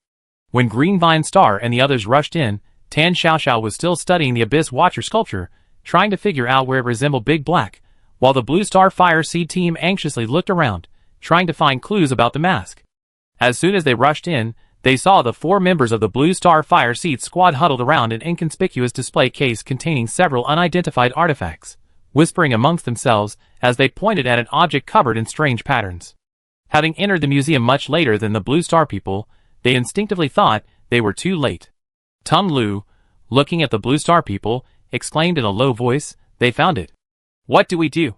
Should we snatch it?" Tai Shan couldn't suppress his restless impulse. Seeing that these people were hostile, Bian Ruijin reacted quickly, instantly assuming a battle stance. Lu Luan, Su Jing, and Yin Yitong stood behind him, adopting a defensive posture. For a moment, it looked like a chaotic battle was about to erupt. Just then, a suppressed rebuke, seemingly to avoid disturbing the others, rang out. "What are you all doing?" Tan Xiaoxiao, who had been carefully studying the Abyss Watcher sculpture, was startled by the sudden commotion and frowned. Turning around, she saw that it was the Green Vine Star group fighting with the Blue Star people again. Her anger flared instantly, and she stormed over to the center of the two groups. "What's wrong with you people? Not content with causing trouble in my shop, you have to come to the museum to run wild. Didn't you see the civilized visitor sign? So rude." Her scathing reprimand instantly dampened the morale of both groups. Just as Jingji was about to explain, a sinister applause came from the entrance of the exhibition hall. Clap, clap, clap. Deputy Curator Peng Chuan, holding a strange bone staff, his face twisted with a smile of ecstasy and cruelty, silently surrounded them with a team of stiff security guards in dark blue uniforms. "Brilliant, truly brilliant." Peng Chuan's voice sounded unusually cold. "It seems the sacrifices are already eager to offer themselves." "Sacrifice?" Jing Ji paused, alarm bells ringing in her mind. "What do you mean? What do you want? What do I want?" Peng Chuan spread his arms, his face filled with a morbid piety and fanaticism, his voice carrying an eerie chanting quality, as if he were singing. "Of course, it's to welcome our Lord, the Great Abyss Watcher, the Supreme Ruler slumbering here. You outsiders have violated the Treaty of Civilization, disturbed the peace of the sacred land. Your flesh and blood, your souls, should become the sacrifices to awaken our Lord." He raised the bone staff high, a dark green light emanating from its tip. Instantly, a cold, viscous sensation enveloped the entire exhibition hall. In that instant, both the Green Vine squad and the Fire Seed squad knelt on the ground, all feeling a weakness originating from their very souls. They didn't even have the strength to stand, let alone resist. The ritual begins. Peng Chuan raised his hands, chanting obscure, incantated incantations. The security guards, like puppets on strings, moved in perfect unison around the Abyss Watcher sculpture on the display stand, circling with bizarre steps, as if summoning something. This strange scene was utterly inexplicable to Tan Xiaoxiao. What's going on? Are they all performing a shamanistic ritual? Tan Xiaoxiao frowned. She found this group's rambling and nonsensical behavior incredibly annoying. As the ceremony drew to a close, the twisted sculpture in the center of the display case began to writhe violently, as if it had come alive. An atmosphere of chaos and madness, 100 times, 1,000 times more terrifying than before, instantly filled the entire museum. Those seemingly empty, eerie green eyes suddenly lit up, coldly locking onto the imprisoned sacrificial offerings below. Peng Chuan trembled with excitement, immediately kneeling on the ground in a frenzy, his voice shrill with excitement. "Welcome, my lord, to your awakening. Your humble servant has prepared the sacrifices for you. Please enjoy this fresh soul and flesh." He raised his head, his face filled with venom, as he looked at Tan Xiaoxiao, the only one still standing. Under this terrifying oppression, neither the Green Vine Star people nor the Blue Star people could muster any thought of resistance. Even their minds were frozen, as if they could be easily crushed by that terrifying being at any moment. Bian Ruijin's heart sank. It's over. Could this be an S rank? No, this is definitely a terrifying existence surpassing S rank. Yin Tong was the weakest in the team. Her eyes were vacant, and she lay weakly on the ground, her mind filled with only one thought. Sister Tan. Why isn't Sister Tan moving? Could it be that even Sister Tan's power is insufficient to contend with this newly awakened, bizarre deity? In the Blue Star livestream room, all the viewers watched the motionless Tan Xiaoxiao, their hearts sinking. Sister Tan, help! Sister Tan, why aren't you reacting? It's over. Could it be that Sister Tan can't defeat this guy either? Help! I only had a few good days. I don't want to die. The awakened Abyss Watcher, radiating a chilling aura, wriggled its twisted tentacles, looked at the fresh flesh sacrifices not far away, and slowly opened the Abyss's gaping maw. Thick, foul-smelling saliva dripped onto the polished marble floor, sizzling and instantly carving out a deep, charred pit. Seeing this, Peng Chuan's eyes practically overflowed with fanaticism. Tan Xiaoxiao, who had been motionless, frowning in deep thought, was suddenly stunned. It looked familiar. Those green eyes, dripping all over the floor with highly corrosive saliva. And although it was countless times larger, and its appearance ridiculously abstract, the drooping head outline really did look like it. No, that's not right, it really did. Big Black? Tan Xiaoxiao explained in disbelief, a surge of anger instantly overwhelming all her doubts. You damn dog. Tan Xiaoxiao's voice was filled with rage and incredulous frustration. Where have you been running off to? I've been looking for you until my legs almost gave out. I printed so many lost dog posters, plastered them all over the streets. And what are you doing, hiding here playing tricks? Amidst the stunned silence of Peng Chuan, the security guards, the Green Vine Star people, the Blue Star people, and countless viewers in the two planetary livestream rooms, Tan Xiaoxiao strode forward, directly confronting the Abyss gaze, which emanated an aura capable of annihilating all chaos. Then, she raised her arm high, angrily and naturally scolding her pet dog. A resounding smack landed squarely on the Abyss gazes. Well, probably on its head? Time seemed to freeze at that moment. With a single slap, the terrifying being, capable of annihilating the universe, froze abruptly. Its green eyes, filled with endless chaos and icy coldness, widened instantly, brimming with shock and unbelievable bewilderment. It was just slapped by a mere sacrifice. The roar it was about to unleash caught in its throat, and it instinctively uttered a blank syllable. Ugh! Something suddenly flashed through its chaotic consciousness. The figure of the woman before it, hands on hips, her face contorted with rage, seemed to overlap with a vague yet deeply ingrained fragment of memory. Before it could fully react, Tan Xiaoxiao, seeing the dead dog's foolish appearance, was instantly enraged. Look at the awful state you're in now! She slapped it again without hesitation. Ouch! The Abyss Watcher, struck on the head, jolted. This time, it wasn't just shock, a profound, soul-deep fear flashed through its mind. Those hazy fragments of memory suddenly became clear, being threatened not to drool, being forced to wear a pink dress for a photo, and that inescapable slap. Slap. Another slap landed, this time harder and louder. Big Black. Tan Xiaoxiao, hands on her hips, raised her voice, her tone full of threat. I count to 3. immediately turned back into your original form. Look at yourself now, are you even a fraction as cute as before? And why is your drooling habit acting up again? 3-2. The Abyss Watcher, seeing the hand raised high again, trembled uncontrollably. A flicker of fear, grievance, and reflexive obedience flashed in its cold, merciless green eyes. What happened the next second shattered Peng Chuan's fanatical expression of worship, leaving him stunned and bewildered. The security guards, kneeling on the ground like fervent believers, froze, as if petrified.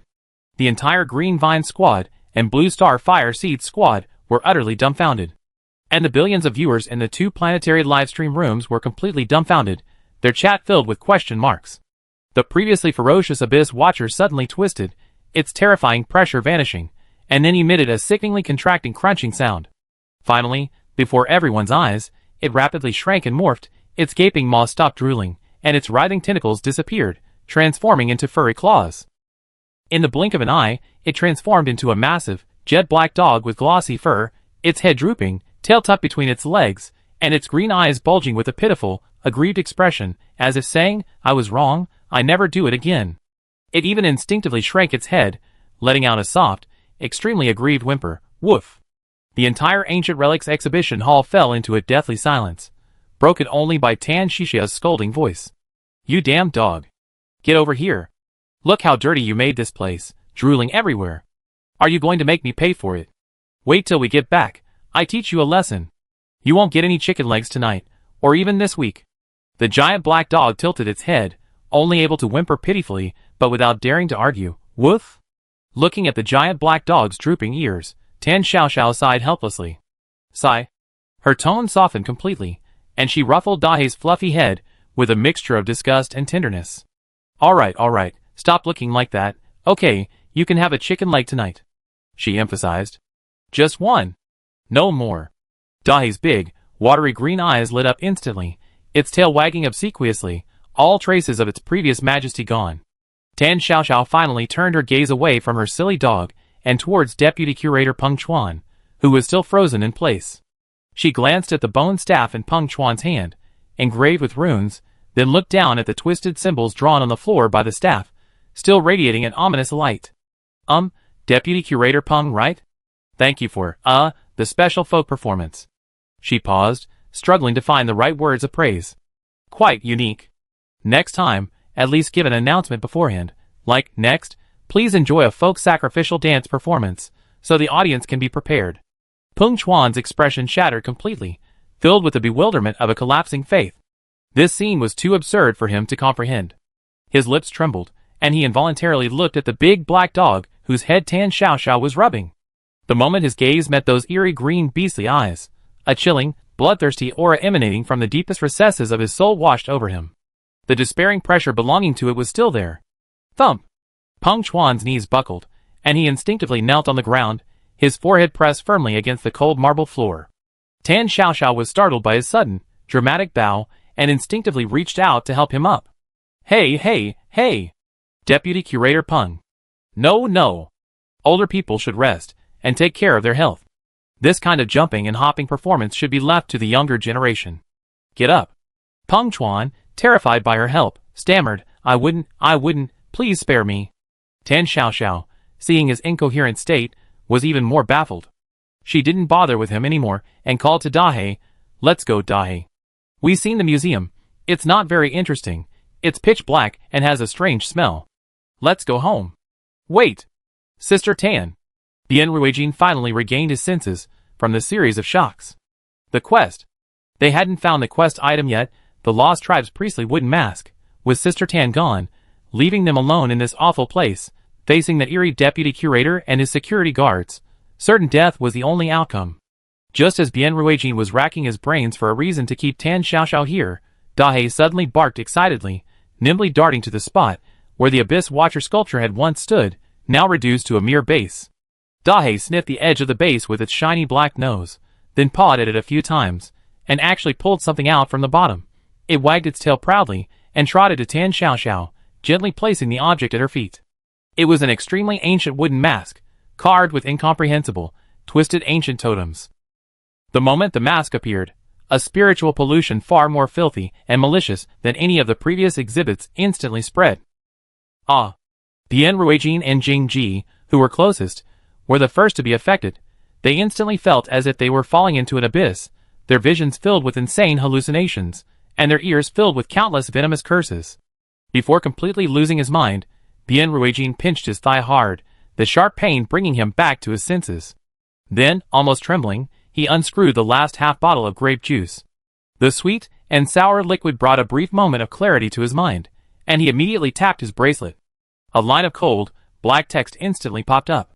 The mask's curse, mental pollution level plus 60%, mental value minus 70%. Without even touching it, just looking at it from afar, the pollution level soared by 60 points, and his mental value plummeted by 70 points. This mask was deadly. Bien Ruijin gritted his teeth to keep from screaming. Su Jing, Lu Luan, and Yanitong were in even worse shape, clutching their grape juice tightly as if it were their only lifeline. The Green Vine Star people naturally possessed higher mental strength than the Blue Star people, but they were affected by the effects almost as much. Without the grape juice to aid them, they had even begun to curl up on the ground, writhing in agony. However, Tan Xiaoxiao, holding her mask, was completely unaffected. She frowned slightly, looking at the dusty and filthy mask on the ground, her tone filled with disgust. Ugh! What is this? It's filthy. Big Black, where did you find this garbage? Tan Xiaoxiao said, pulling out a bottle of disinfectant spray from somewhere. Tisk, it's covered in ash and unidentified stains. I wonder if it's contaminated with germs. Amidst everyone's stunned gazes, Tan Xiaoxiao sprayed the mask, which exuded a terrifying, cursed aura, indiscriminately. The pungent smell of disinfectant instantly filled the air, gradually clearing the minds of the almost irrational Blue Star and Green Vine Star people. The terrifying illusions faded, and their bodies stopped convulsing uncontrollably. After ensuring the disinfectant was evenly applied, Tan Xiaoxiao took out several napkins and carefully wiped the mask. As she wiped, the writhing, almost lifelike, eerie patterns on the mask disappeared rapidly, visibly erasing the suffocating mental pollution that filled the entire exhibition hall. Bien Ruijin gasped for breath, staring incredulously at the wooden mask in Tan Xiaoxiao's hand, which seemed to have been cleansed of its sins. His heart began to pound uncontrollably. Tan Xiaoxiao could naturally feel Bien Ruijin's eager gaze. She scratched her head, somewhat puzzled. It was just a mask, wasn't it? But it did look quite unique. Maybe it was just a matter of personal taste. Everyone's aesthetic was different. Tan Xiaoxiao casually tossed the cleaned mask to the still-dazed Bien Ruijin. Here, take it. It's a bit ugly, but at least Dahe painstakingly found it. Bien Ruijin hurriedly caught the mask. It was cold to the touch, and felt like ordinary wood, nothing unusual. Looking at Tan Xiaoxiao's indifferent expression, then at Dahe's fawning expression at her feet, the Green Vine alien still dazed from the mental pollution, and Peng Chuan kneeling on the ground in the distance, questioning his existence. Bien Ruijin opened his mouth, but ultimately only uttered a heartfelt, trembling sentence, as if from the aftermath of a near-death experience. Thank you, Sister Tan. Thank you, Big Black. Bien Ruijin tapped his bracelet, looking at the 3 large characters submit now displayed after the task, and tapped it without hesitation. The next second, a cold system notification rang clearly in his ears. Congratulations to the Blue Star Fire Seed team for completing the task. Task points plus 500, obtain the S-level ecological item Seed of Abundance, and 1 chance to win a prize. The Blue Star Disaster live stream was instantly flooded with a tsunami of comments. Ah! Completed. Sister Tan is awesome. Big Black is awesome. S-level ecological item. Seed of Abundance. That name sounds awesome. Sister Tan, a casual wipe, and an S-level item is in hand. Bien Ruijin felt a weight in his hand, and sure enough, a familiar, colorful scratch card appeared in his left palm, a chance to win a prize from the game. In his right palm lay a seed, the size of a thumb. Its shape was irregular, its surface radiating a soft glow. Merely holding it in his hand, one could feel a powerful life force. Bien Ruijin held his breath, carefully observing the seed. A line of cold, clear black text appeared at the opportune moment. Seed of Abundance, S-rank, a miracle seed containing the laws of life, possessing extremely strong environmental adaptability and genetic inclusiveness, capable of reviving precious plants on this planet that have become extinct or are on the verge of extinction due to pollution, catastrophe, or other reasons. Revive extinct plants. Bien Ruijin murmured the information, his heart pounding wildly. This wasn't just a seed, it was the key to Earth's ecological restoration, and the Earth's viewers, witnessing this scene, went absolutely wild. Resurrecting extinct plants? My God! All those flowers and grasses we lost, they can come back? The Yangtze River is clear again, and now even extinct plants can be found? Earth is truly on the verge of recovery. Meanwhile, at the Earth's Academy of Agricultural Sciences, a professor with gray hair and reading glasses was intently watching the live stream. When the close-up shot of the seed of abundance appeared, he abruptly stood up from his chair. Long Yun braced his hands on the table, his body trembling violently with excitement. Abundance, the seed of abundance, resurrected, extinct. He repeated these words incoherently, his voice hoarse. After a long pause, he finally reacted, flung open the door, and shouted desperately into the corridor. Xiao Zhang, Xiao Wang. Prepare the car. I want to personally pick up the fire seed team. I want to see that seed with my own eyes. In a residential area of the underground base, Qinyu sat at her desk, absent-mindedly flipping through a heavy geography atlas, while watching the live stream of the ghost disaster on her phone in split-screen mode. When she saw the seed emitting a soft glow on the screen, Qinyu's body jolted, and she abruptly looked up. The seed of abundance. An extinct plant. Qinyu's incredulous gaze snapped from her phone's screen to the open geography atlas on the table. Looking at the pictures of plants marked extinct on the pages, those beautiful creatures that once swayed gracefully on Earth, now existing only in specimens and pictures. These plants seemed to have a chance to reappear. Awaken. Extinct plants. She repeated softly, her voice trembling with an incredulous hope. Sammy's micro-orchid. Could it also? The moment this thought crossed her mind, she could no longer sit still. Almost instinctively, she grabbed the heavy geography atlas and ran outside. She was going to the orphanage to see Sammy and tell him that it wasn't too late, that Waylon could come back, and that there was still hope. As she ran out of the house, she bumped into Grandma Chen, who was carrying a small bag of rice home. Because of the bumper harvest of the fourth batch of pollution-free rice, the government distributed rations according to the number of people in each household. Since it was the first day of distribution, the scene was packed with people, and Grandma Chen queued for an hour before receiving her 1-kilogram bag of rice. Remember to come back early for dinner. Watching her granddaughter rush out the door, Grandma Chen gave a somewhat helpless, habitual smile. When we were getting the rice, the staff said that seniors over 70 could get an extra apple. Yu, don't you love apples the most? Qinyu stood at the entrance of the building, turning back with a big, happy smile. Thank you, Grandma. I'd definitely be back before 6. We each have half. Chapter 46. Qinyu rushed to the orphanage, panting. After greeting the headmistress, she immediately spotted Sammy sitting alone on the steps. Holding her phone, she quickly ran over. On the screen was a clip from a live stream she had specially selected, repeatedly showing close-ups of the seed of abundance. Sammy! Look! Qinyu excitedly shoved the phone in front of Sammy's eyes. The seed of abundance? It can revive extinct plants. Look! The micro-orchid? There's hope for the micro-orchid too. Sammy instinctively reached out and grasped the small glass bottle at her chest. Her previously dim eyes gradually brightened as the light on the screen appeared. Qinyu's fingers flew across the screen, bringing up Professor Long Yun's information and the contact number for the Agricultural Research Institute, her voice filled with cautious anticipation. Sammy, let's call and ask. Let's ask the seed of abundance. Can it bring back the orchid of glory? Sammy looked up, seeing the same expectant light in Qinyu's eyes as his own, and nodded vigorously. Meanwhile, in the world of calamity, at the Natural History Museum, in the Ancient Relics Exhibition Hall, in the minds of the 5 members of Green Vine Star, who had just barely recovered from the terrifying curse of the mask, a cold system notification suddenly appeared. Green Vine Star mission failed. Green Vine Port's land has been permanently desertified, and all vegetation has died completely. The air at the scene instantly froze. Thorn's expression stiffened, and all color drained from his face. Hemlock's burly body swayed, his eyes flashing with intense fear and anger.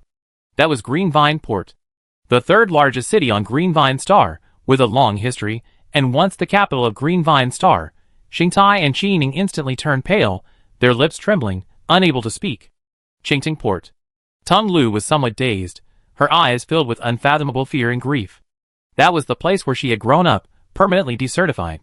It meant that the ancient vines surrounding the entire city would wither and turn to ashes in an instant, and that city, bearing 1,000 years of history, would be utterly reduced to a lifeless tomb. Taizan and Xingtai's gazes suddenly turned to the Blue Star Fire Sea team, who were immersed in joy not far away. Seeing their undisguised excitement, A surge of humiliation and overwhelming rage instantly overwhelmed Tieshan's reason. Damn Blue Star people. Tieshan's eyes turned bloodshot, and he instinctively wanted to rush forward. Stop! Jingji quickly stepped forward, blocking his way. Jingji's gaze swept over the pale faces of the team members, finally landing on the woman not far away, yawning and listlessly treating the Abyss Watcher like a dog. The Blue Star people obtained crucial intelligence, valuable tickets, and mission items by shamelessly feigning helplessness in front of her, these seemingly shameless acts. Moreover, Tan Xiaoxiao possessed a cognitive system completely independent of the rules of the Ghostly Calamity game. Directly confronting the Blue Star people in front of her was not only pointless, but also suicidal, if they wanted to survive. Even to preserve even the faintest spark of life for Greenvine Star, their only way out was to gain Tan Xiaoxiao's kindness. Only by setting aside their pride, resentment, and unwillingness to accept defeat, and shamelessly currying favor like the Blue Star people, was their only way out. At this moment, Thorn finally understood the Frozen Earth people's choice. He took a deep breath and activated his bracelet. Have all the people in Qing Tung Port been evacuated? A sandstorm is coming. No time to evacuate. Thankfully there are air raid shelters underground. Help! I just saw the giant green vine wither with my own eyes. That's a 1,000-year-old vine. Damn it, it's all the Blue Star people's fault. Goodbye, Qing Tung Port. Just looking at this string of messages made Thorn feel suffocated. He closed his eyes briefly, and when he opened them again, his gaze was sharp and resolute. He took a deep breath, and with heavy steps, walked past the still rooting hemlock and star moss towards Tan Xiaoxiao. A few steps away from Tan Xiaoxiao, Thorn stopped, his expression solemn. Boss Tan. Thorn's voice was full of sincerity and humility. We deeply apologize for our previous foolishness and offense. He straightened up, looking at Tan Xiaoxiao with deep remorse in his eyes, while sternly stopping hemlock and star moss behind him. On behalf of my team, our previous noise and disrespect in your shop, and our impulsive act of intending to fight, have caused trouble and offense to you and your friends. Thorn's words were extremely humble. He bowed slightly again, his posture extremely low. We have deeply realized our mistakes. Please believe that we have absolutely no intention of disrespect. We will never cause you any more trouble. Tan Xiaoxiao was taken aback by Thorn's sudden deep bow and apology. It's nothing serious, just be more careful next time. She blinked, looking at the sincere man before her, and scratched her head somewhat awkwardly. Alright, I need to get back to the shop quickly. This delay means lost business. She glanced back at the group of people with varying expressions, and casually asked, What about you guys? I'm going back to the shop. Are you coming with me? The 4 members of the Blue Star Fire Seed team responded almost reflexively in unison. Going back with Sister Tan. Thorn's heart skipped a beat. He knew this was an opportunity. Suppressing his almost overwhelming excitement, he naturally seized the opportunity. Thank you, Boss Tan. We were just about to go to your shop to buy some supplies. Sorry to bother you. And so, under the stunned, disbelieving gazes of Deputy Curator Peng Chuan and the security guards, Tan Xiaoxiao led the way, leading a large black dog with drooping heads, occasionally glancing at its owner. Half a step behind her were 4 Blue Star people, their faces etched with excitement. Following them were 5 Green Vine Star people, their expressions a mixture of awe and trepidation. The group left the museum in a grand yet unusually harmonious manner. Back in her own territory, Tan Xiaoxiao immediately relaxed. She habitually walked to the cashier, and just as she picked up the purchase order to check it, she caught a glimpse of Bian Ruijin hesitantly approaching. Sister Tan. Bian Ruijin wore a familiar smile, a mixture of respect and embarrassment, clutching a familiar, brightly colored card in his hand. Tan Xiaoxiao didn't even lift her eyelids, casually extending her hand. Another scratch-off lottery ticket? Your hobby is quite expensive. She took the card with practiced ease.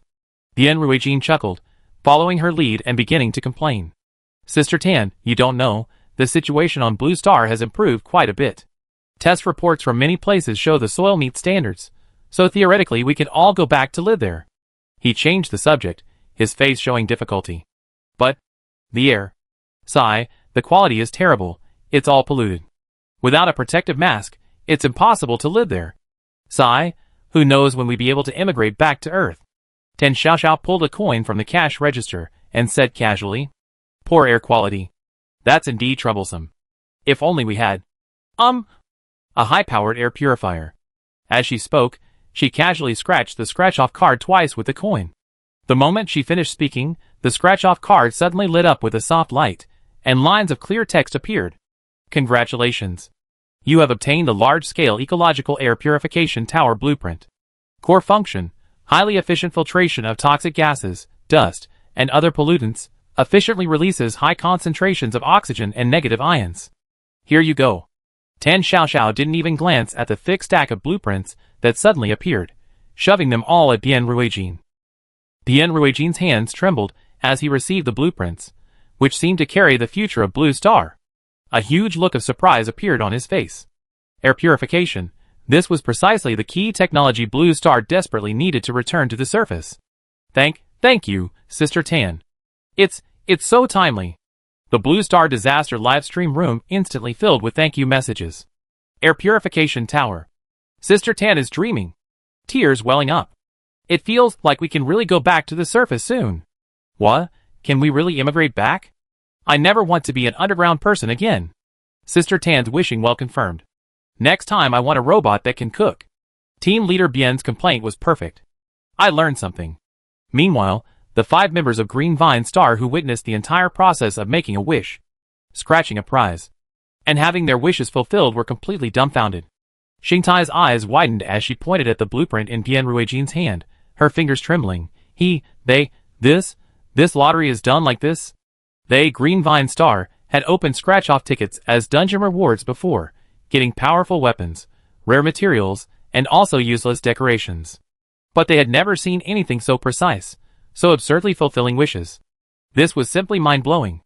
The Green Vine Star livestream chat exploded instantly. Holy crap! Words become law? So the correct way to use a scratch-off ticket is to make a wish? What kind of stuff did we get before? It feels like we missed out on a fortune. Just what level of existence is Sister Tan? A rule-maker incarnate? The darling of Lady Luck?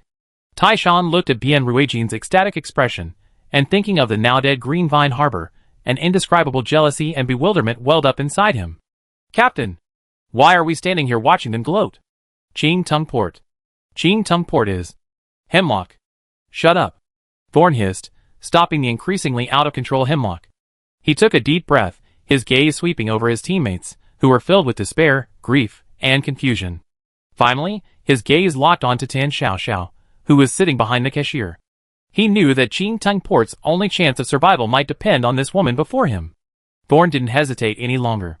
Ignoring the complicated looks on his teammates' faces, he strode to the cashier. He lowered his head slightly, and spoke in a heavy but sincere tone. Miss Tan, Thorn's voice was weary and hoarse. Our home planet has just experienced a terrible ecological disaster. He paused, suppressing his pain as he spoke. A city with a very long history, Ching Tung Port, has been completely swallowed by the desert. The ancient vines that cover the entire city, symbols of life and history, have withered right before our eyes. Thorn didn't mention the ghostly disaster game, nor the failed mission. He simply raised his head, his eyes filled with sorrow and pleading. We really don't know what to do anymore. Even if it could bring a little bit of life back to a small patch of sand, it would be alright. Tan Xiaoxiao paused upon hearing this. She looked up at the man before her, his face filled with grief. The genuine sorrow in his words, for the destruction of his homeland, made her feel a pang of sadness. The ancient vines, they must have lived for so long, it's such a pity they died like this. Tan Xiaoxiao straightened up, her gaze unconsciously sweeping across the shop, finally settling on a cardboard box covered in a thin layer of dust in the corner. Oh! That's right. Tan Xiaoxiao suddenly remembered something. She quickly walked to the corner, pulled out a bulging, rustic-looking bag with faded large print on it. Fast-acting plant fertilizer. She had bought this fertilizer specifically when she wanted to grow flowers. But as soon as she planted them, Dahei dug them up and ruined them, so she simply gave up on replanting. The fertilizer had just been sitting there, taking up space anyway, so she figured she might as well give it to someone who needed it. She walked back to Jingji, and casually shoved the bag of fertilizer into his arms. Take this, try taking this fertilizer back, and see if it can revive that 1,000-year-old vine. It's so old, it's a shame it died. Thorn instinctively clutched the unusually cheap-looking bag of fertilizer, but the instant his fingers touched the packaging, an indescribable life force surged through the bag and into his palm. This power was gentle yet immense, carrying the vibrant vitality to nourish all things. Thorn's body trembled instantly. He held his breath, staring intently at the fertilizer in his arms. A line of crystal clear black text appeared above the packaging. Near expiry fast-acting plant fertilizer. Effect. Slowly improves the structure of desertified land, awakens the faint remaining life force in the soil, can form a green hedge at the edge of desertified areas, curb desert expansion, and preserve the seeds for future ecological restoration. Thorn's pupils contracted sharply, and his heart pounded wildly. This wasn't just near expiry fertilizer. This was clearly a supreme treasure to save Chin Tungport, to preserve a glimmer of hope. Iron Fur, seeing his captain frozen in place, his face filled with excitement, frowned and stepped forward with some concern. Captain? Iron Fur called tentatively. Tung Lu, Xing Tai, and Qining also rushed over nervously. Tung Lu was closest, and when her gaze fell on the bag of cheap fertilizer, she instantly felt a faint yet incredibly pure life force. She abruptly looked up at Thorn, her eyes filled with disbelief. Thorn reverently held the bag of fertilizer, trying to keep his voice steady. You feel it yourselves. Tung Lu trembled as she took the fertilizer. She finally saw the line of black words, and felt the miracle that could change the fate of Green Vine Star. This is... Tears instantly welled up in Tung Lu's eyes. She looked up sharply at Tan Xiaoxiao, her eyes filled with boundless gratitude and awe. The other team members instantly understood their captain's good intentions. They finally understood why Thorn had bowed to this woman. Why he had been so humble. The 5 members of Green Vine Star, including the most arrogant Hemlock, all bowed deeply and solemnly to Tan Xiaoxiao. Unlike before, this bow was filled with heartfelt gratitude. Thorn tightly clutched the bag of cheap, near-expiry fertilizer, his voice choked with emotion. Boss Tan. Green Vine Star. Thank you for your help. In the Green Vine Star's disaster livestream room, after experiencing extreme despair and this tremendous reversal, the chat went completely wild. Fertilizer? That's divine grace. Captain is wise. Long live Captain Thorn. Sister Tan. You are the savior of our Green Vine Star. Green Vine Harbor is saved. Even if it's just a sliver of hope. Thank you, Sister Tan. Green Vine Star will forever remember your kindness. I slapped myself for cursing the captain earlier. The captain was right. Hold on tight to Sister Tan's coattails. At this moment, all the people of Green Vine Star shared a single, crystal-clear consensus. They must cling tightly to Tan Xiaoxi's golden thigh. Obtain her favor.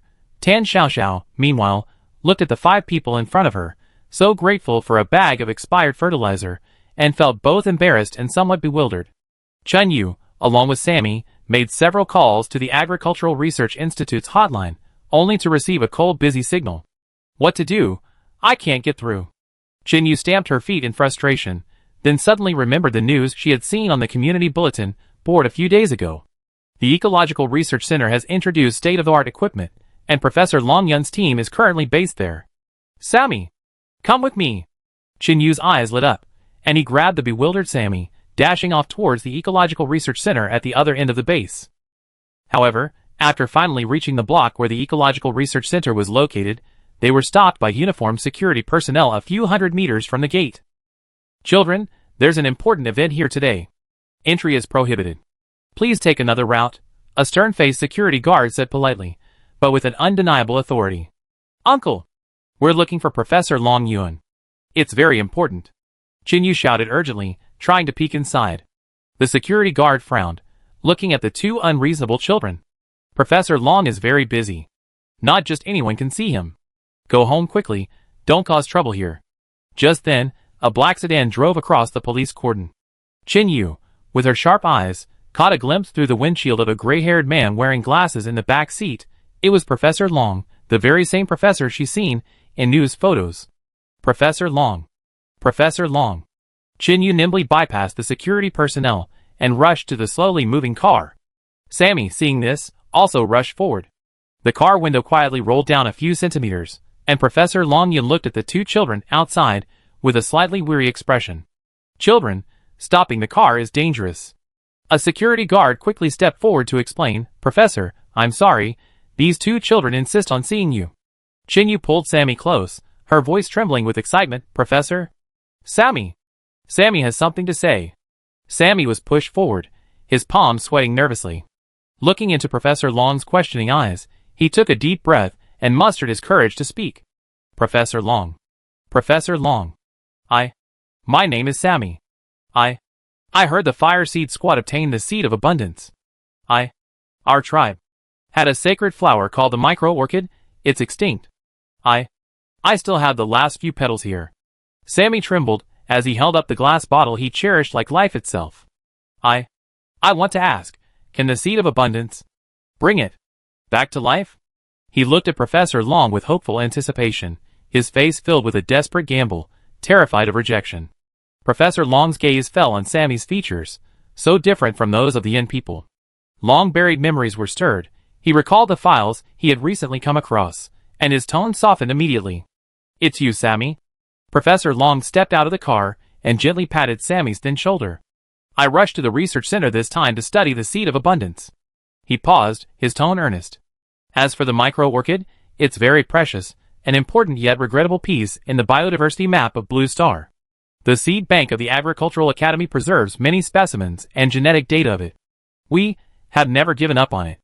Long Yun smiled as he looked at Sammy's eyes, which instantly lit up. So you must grow up well. I believe that one day, we can make the micro-orchid bloom again on Blue Star.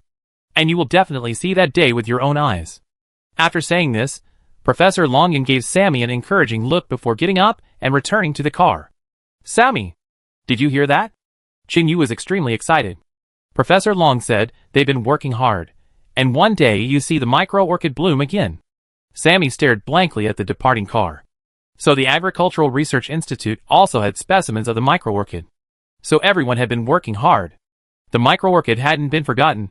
He wasn't alone, so there were countless people in the world working together, protecting the micro-orchid, protecting endangered or already extinct species. Due to a minor accident on the way, Professor Longyun arrived at the Ecological Research Center more than 10 minutes late.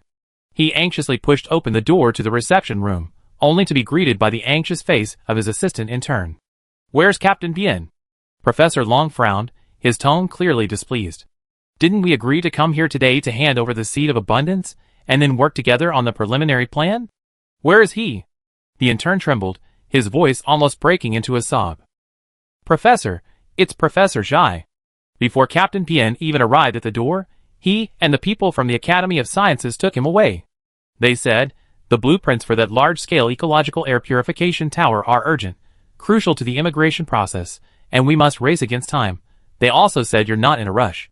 Sensing Professor Long's increasingly angry gaze, the intern's voice grew softer and softer, his head lowered, almost burying itself in his chest. Zhai Xian, ho! Professor Longyun squeezed out these 3 words through gritted teeth, his temples throbbing with anger. You old bastard! Your name is Xian Ho, and you're so dishonest. You stolen my thunder? Prepare the car. I'm going to the Academy of Sciences. Upon arriving at the Academy of Sciences, Longyun's anger flared even more. The security personnel at the gate had clearly received instructions. Although they recognized this renowned agricultural science expert, they still methodically asked him to show his credentials, register his visitor information, and wait for system verification. The whole process took almost an hour. Humph. Drag it out. Keep dragging it out. Shai Xinho, that's all you're good for. Longyun's face darkened as he frantically signed the registration form, mentally cursing the cunning old fox to the core. Would the people at the Academy of Sciences not recognize him, Longyun?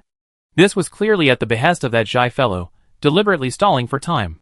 Having finally endured the grueling registration process, Professor Longyun practically barged into Zhai Xinho's core laboratory. Upon entering, he saw a massive projection screen displaying a colossal, futuristic, tower-like building slowly rotating, surrounded by densely packed computational data. A group of researchers were gathered around the screen, intently calculating something. Zhai Xinho stood in the center of the laboratory, his face flushed and radiant. This is truly a brilliant design, brilliant. Absolutely brilliant.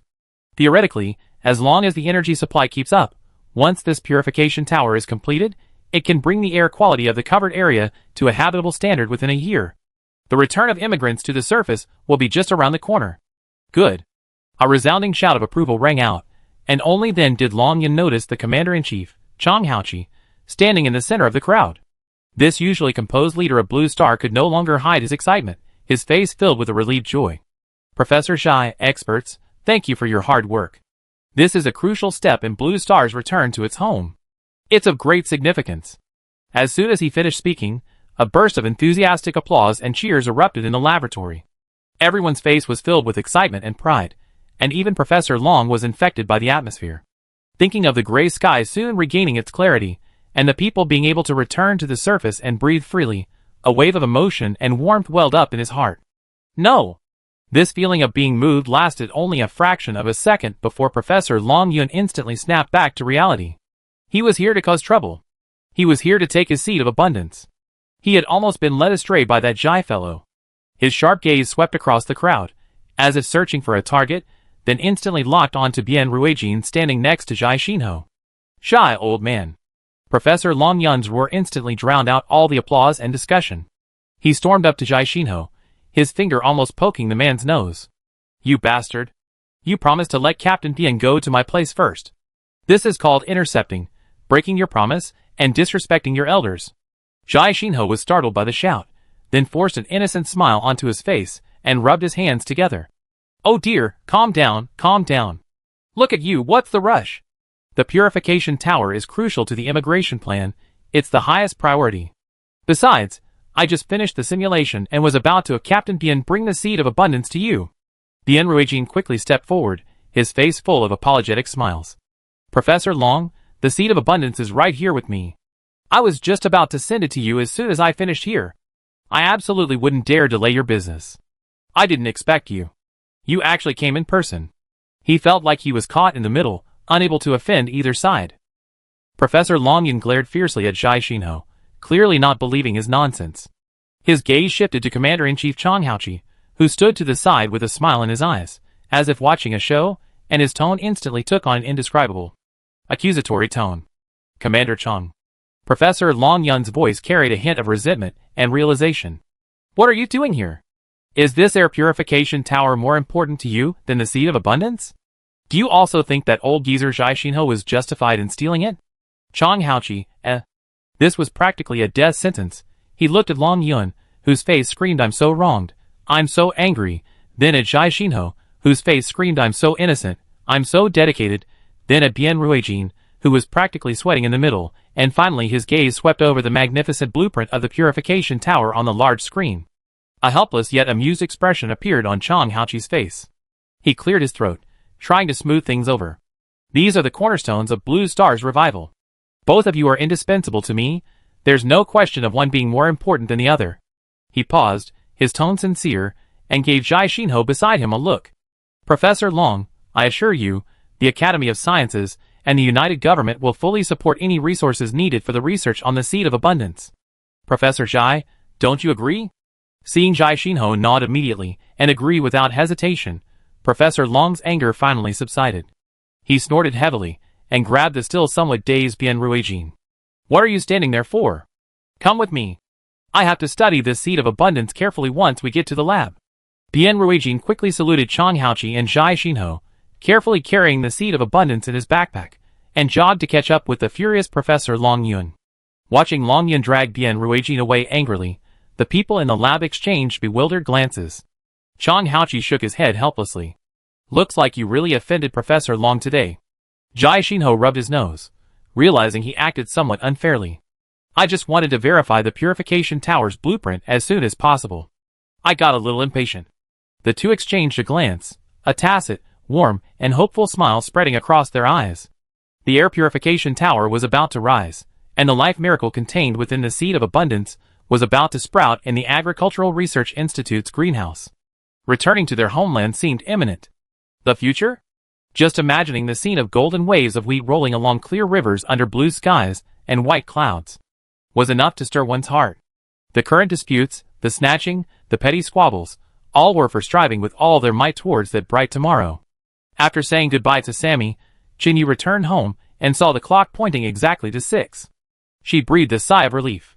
"Grandma, I'm home." Grandma Chen smiled and placed 2 bowls of porridge on the table, but most importantly, a palm-sized apple sat in the center. Perhaps because it grew up in an underground greenhouse and didn't see much sun, the apple wasn't large, but Xinyu's eyes were still drawn to it.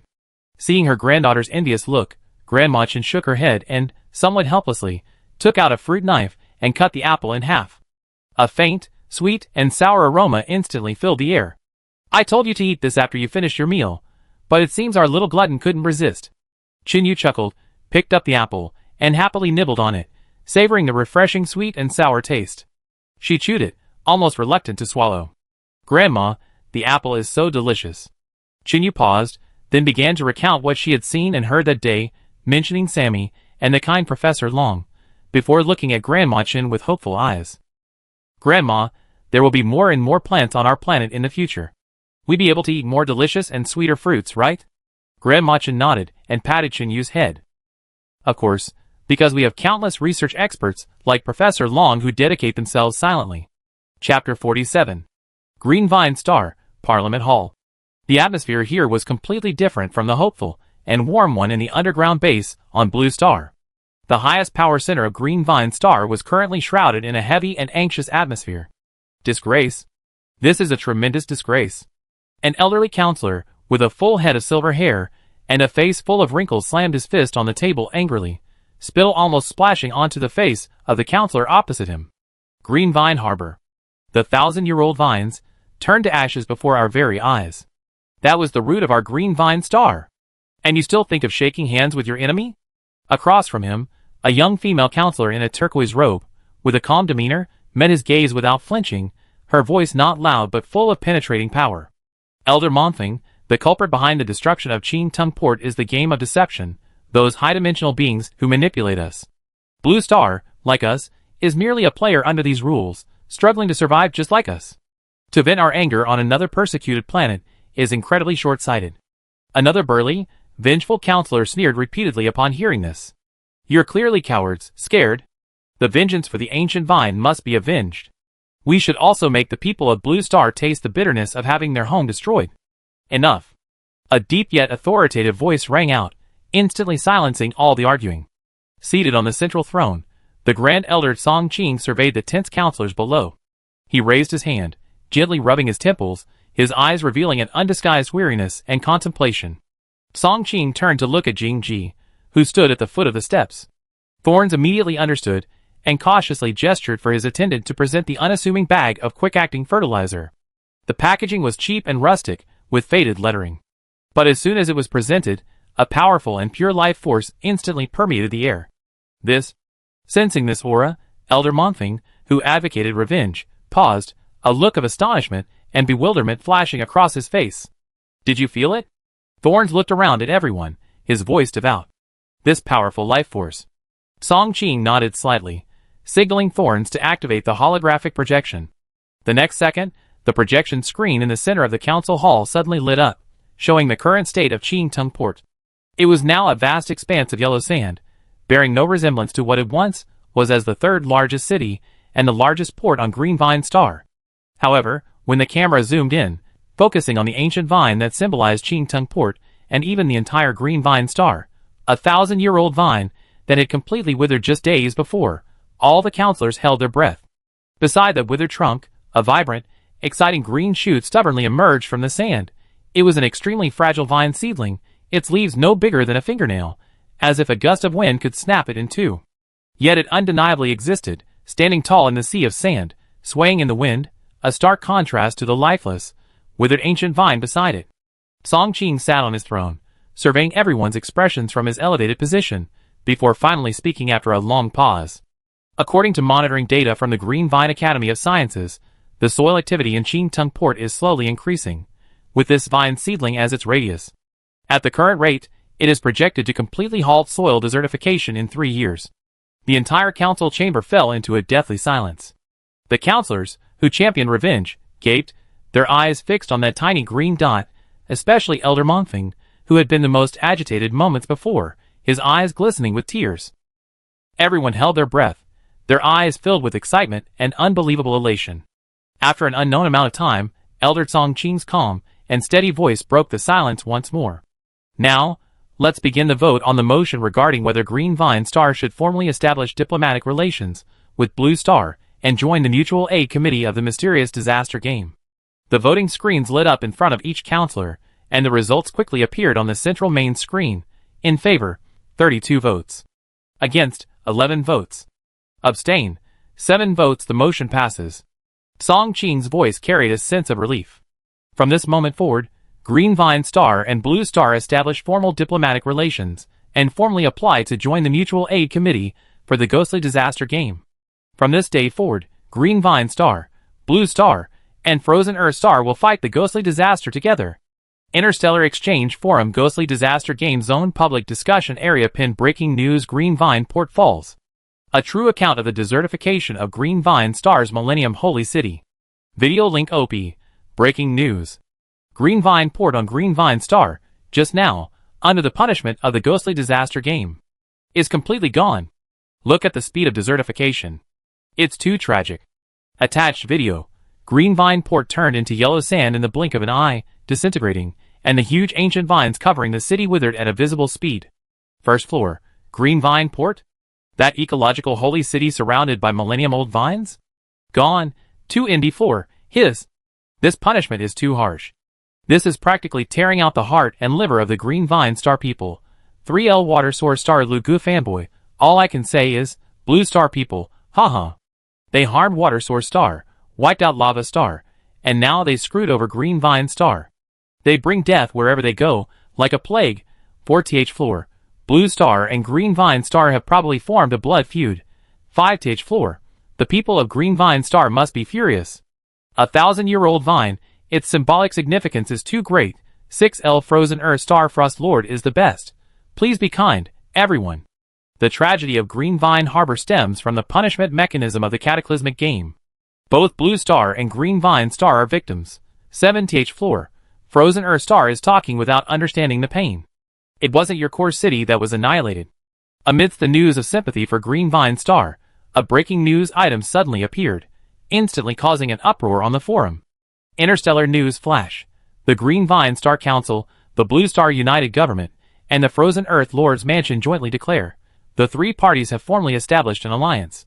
Effective immediately, Green Vine Star joins the Disaster Game Mutual Aid Committee. The three parties will engage in in-depth cooperation in various aspects to jointly combat the disaster game. This news flash instantly flooded the entire forum's public discussion area. New Green Vine Star joins the Disaster Game Mutual Aid Committee? Blood feud turned into alliance? Did they get the script wrong?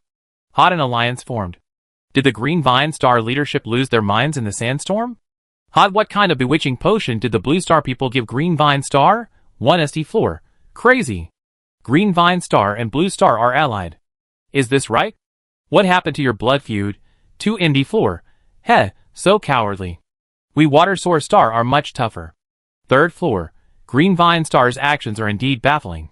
Perhaps they have some unavoidable difficulties? Floor 4. A predicament?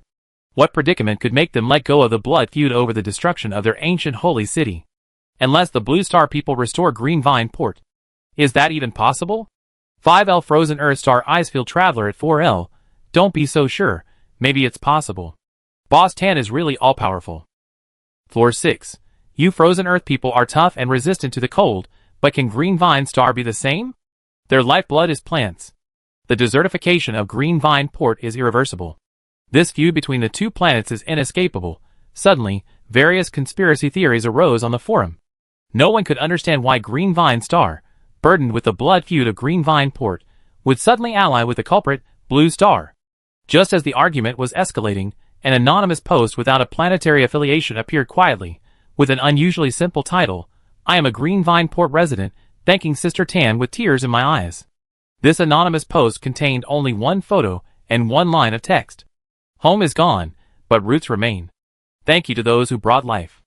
The background of the photo is a swirling, yellowish sandstorm. Once magnificent buildings are now nothing but ruins. At the center of the photo is a 1,000-year-old vine, a symbol of Green Vine Star's pride, long since withered. And at the base of that withered vine, a tiny yet incredibly striking sprout of green stubbornly emerges. It's a tiny vine seedling, with leaves no bigger than a fingernail, standing defiantly against the raging sandstorm. In the swirling yellow sand, it's like a ray of hope, filling everyone who sees it with anticipation. This photo seems to possess magic, instantly silencing the noisy forum. A few seconds later, replies gradually appear. First floor, holy crap? That's a new sprout? In the decertified area? Second floor, photoshopped. Absolutely photoshopped. How could plants possibly grow in a permanently decertified area? 3RD floor Battlefield Star Tech Geek. Preliminary analysis shows no signs of synthesis, but that doesn't make sense, right? Permanently decertified soil can't possibly support life unless a power beyond the rules intervenes. 4th floor frozen earth star little transparent member of the frost family at 3th floor. A power beyond the rules? Think about where the frozen earth star's ice wheat seeds came from. Think about who our Lord bowed to in gratitude. 5th floor. Sister Tan? Sister Tan again? 6th floor. So, Green Vine Star isn't refusing revenge, but rather Blue Star, or rather Sister Tan, gave them an irresistible price? 7th floor. Case solved. I was wondering why Green Vine Star suddenly let go of their blood feud. So that's how it is. Since green seedlings can grow, it means the soil activity is recovering. No wonder. 8th floor. Looking at it this way, Green Vine Star didn't profit from this, but they didn't lose much either. 9th floor. So, Sister Tan clearly brings hope of survival wherever she goes. The forum sentiment instantly reversed dramatically, with envy and jealousy replacing the previous surprise and skepticism. Floor 141. I get it. Brothers. I get it. What's the point of dungeon battles? What's the life or death struggle? It's all meaningless. The ultimate secret of this game is actually clinging to Sister Tan's coattails. Floor 142. The above is correct. I got Frozen Earth Star, and I got Ice Wheat. Although I got beaten up on Green Vine Star, I still got some loot, and I got the seedlings. For the next dungeon, who cares who the opponent is, I only have one goal. Find Sister Tan's convenience store. Become Sister Tan's dog. Floor 143. Requesting the detailed coordinates of Sister Tan's convenience store in the disaster dungeon. At Green Vine Star Thorns at Frozen Earth Star Lingzhong, the Blue Star people haven't joined the forum yet. Could you two captains reveal it? Floor 144. Green Vine Star Thorns. 23, Neon Street, Disaster City. The sign is a big smiley face. There's a big black dog in the store, at least S rank. Next to the cashier is a very dangerous black trash can. The freezer isn't plugged in, but the cooling effect is amazing. Buy more things, be respectful, don't make a scene, and absolutely don't do anything stupid. Good luck. Post number 145. Thanks, Captain Thorn, may you live a long and peaceful life. Strategy in mind. 1. Once the dungeon opens, find Sister Tan's shop immediately. 2. Once inside, act pitiful and complain a lot. 3. Buy a lot of things, ideally get a job at the convenience store. 4. Show Sister Tan's dog the utmost respect and affection. 5. Wait for Sister Tan's casual favor. It's a sure thing. Post number 146. Action-oriented. There's already a 5-step method for licking Tan's boots? No, I need to research the matchmaking for the next dungeon and prepare a strategy in advance. The forum completely veered off topic, everyone discussing how to find and successfully latch onto Tan Xiao Xiao in the game. Suddenly, Sister Tan's convenience store and 23, Neon Street became frequently used terms and traffic codes on the StarCraft forum. Tan Xiao Xiao, wiping the shelves listlessly with a rag, couldn't help but glance towards the shop in trance. Her business had improved recently, but the customers were really strange. Like that guy outside right now, dressed in all black clothes stained with unidentified dirt and riddled with holes, sporting a messy, unkempt hairstyle, clearly a non-mainstream type. This person acted exactly like those oddballs from the past few days. First, he lingered suspiciously outside for a while, his eyes scanning the shop sign with a strange look, and only after confirming it was correct did he take a deep breath and push open the door with an almost reverent air. Ding-ling. The wind chimes rang crisply. As soon as he entered, his eyes nervously scanned the rows of shelves, picked up a bag of potato chips, turning it over and over to check the production date and ingredient list, then picked up a bottle of mineral water and held it up to the light, as if it held some cosmic secret. Finally, he grabbed a bag of almost every kind of snack in the store, his arms full, and went to the cashier to pay. Tan Xiao Xiao quickly scanned the barcodes and gave the cashier a price. The man paid readily, and immediately after, he eagerly tore open a bag of beef jerky and stuffed it into his mouth, chewed a couple of times, and then gulped down a bottle of mineral water. The next second, the expectant light on his face quickly dimmed, replaced by deep confusion and disappointment. How could not be there? He muttered softly, his voice filled with disbelief and frustration. The forums made it sound so amazing, like sausages boosting mental energy, bandages restoring health, grape juice resisting pollution. How come none of the things I bought have any special effects? Tan Shishi's hand, which was wiping the shelves, paused, her brows furrowing. Special effects? She's just selling ordinary convenience store items. What special effects could they possibly have? Is this guy out of his mind? Or is he not referring to the items themselves, but rather trying to buy contraband? Thinking this, Tan Xiaoxiao warily sized up the ragged, disheveled, injured-faced guy in front of her, his eyes filled with confusion and disappointment. He does look a bit strange. Zhang Xiangyu looked at the pile of unresponsive, ordinary goods in his hands, his heart sinking. Their battlefield star had been matched against the insected star, known for its ferocity and bloodthirstiness. Those insectids, though humanoid in appearance, were nothing short of killing machines. Once encountered, it was a fight to the death. Surrendering to save one's life was useless. If it weren't for his teammates' desperate cover, he wouldn't have been able to escape at all. Just as despair was setting in, he remembered the legend of Sister Tan's convenience store on the Interstellar Forum. Clinging to a last shred of hope, he came here, hoping to try his luck and see if he could buy some artifacts that could turn the tide. And this? Sure enough, you can't trust anything online. I told you, the news on the Interstellar Forum isn't reliable. Frozen Earth Star and Green Vine Star are both scams. They say they have good stuff, but it's all fake. What do we do now? Are we really going to be wiped out by those bugs? What? I don't want to die, Mom. Zhang Xiangyu glanced at the comments in the live stream, sighed, and his last hope was shattered. He resignedly picked up the pile of useless snacks, preparing to find a place to eat his last meal, and then go fight the bugs to the death. No matter what, the people of Battlefield Star, if they're going to die, they die on the battlefield. Hey, wait! Tan Shishou's voice called out to him. Zhang Xiangyu turned around blankly.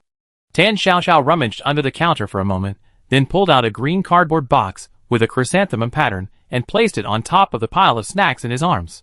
Here, seeing how much you bought, I give you a box of mosquito coils. Summer's almost here, lots of mosquitoes, light these to repel them, and you sleep more soundly at night. Tan Xiaoxiao was simply giving him a free gift because he looked so miserable and had bought so much stuff.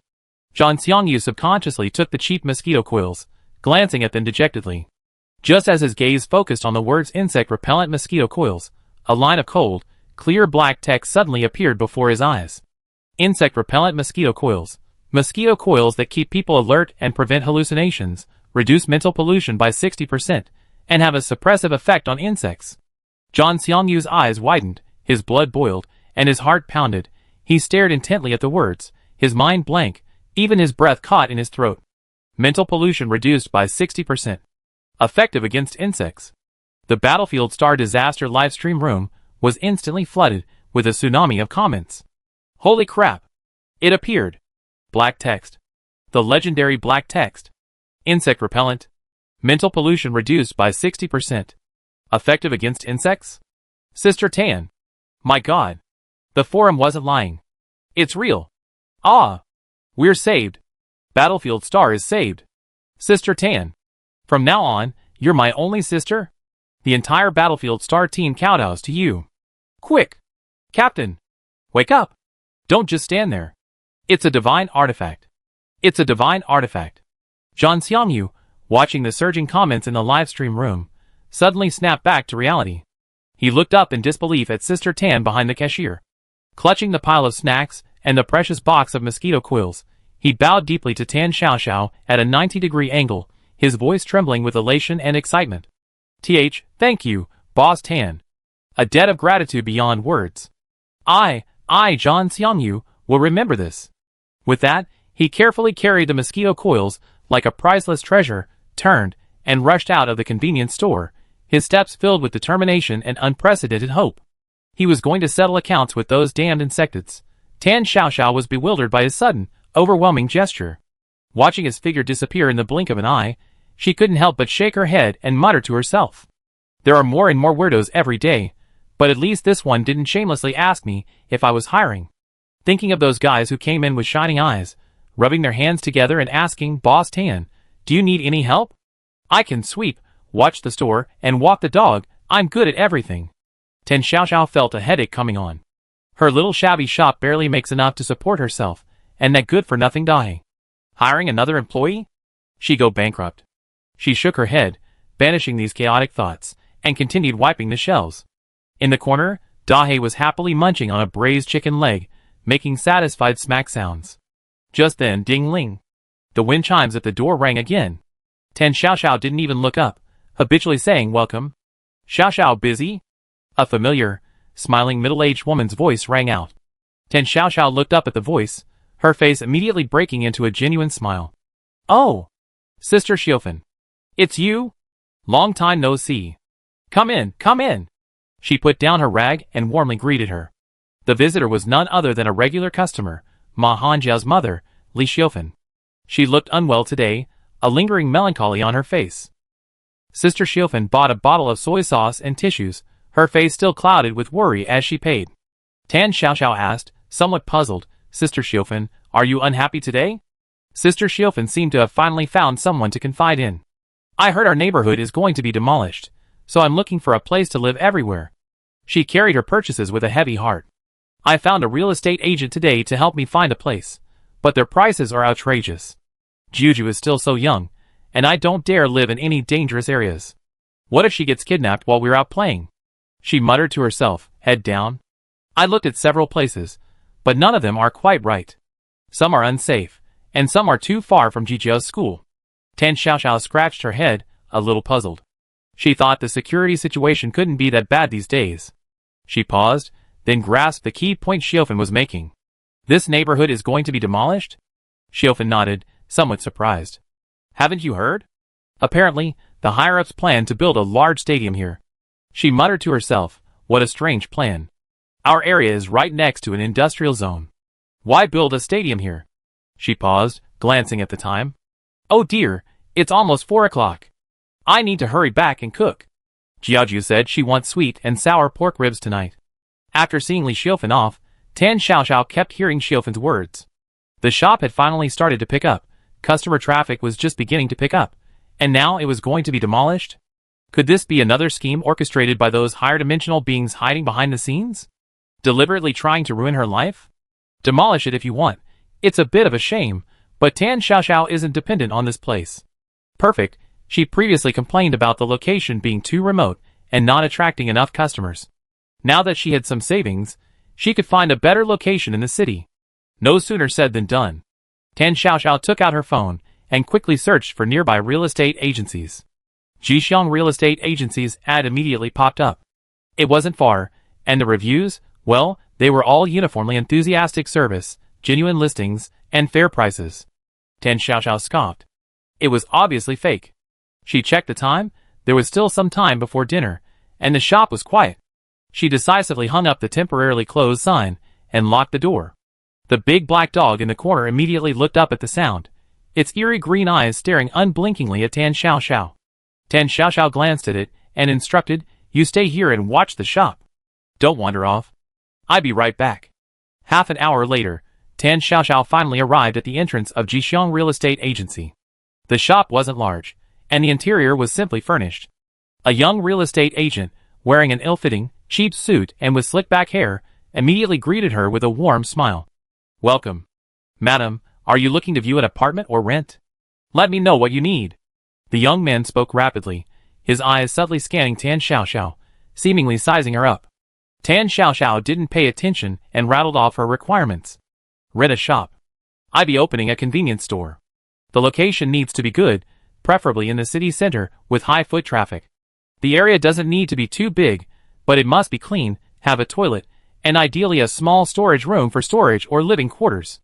Most importantly." She paused, then gave the young man a budget figure that instantly froze his smile. "Rent under 3,000 a month." The young man's facial muscles twitched almost imperceptibly, then he immediately regained his enthusiasm.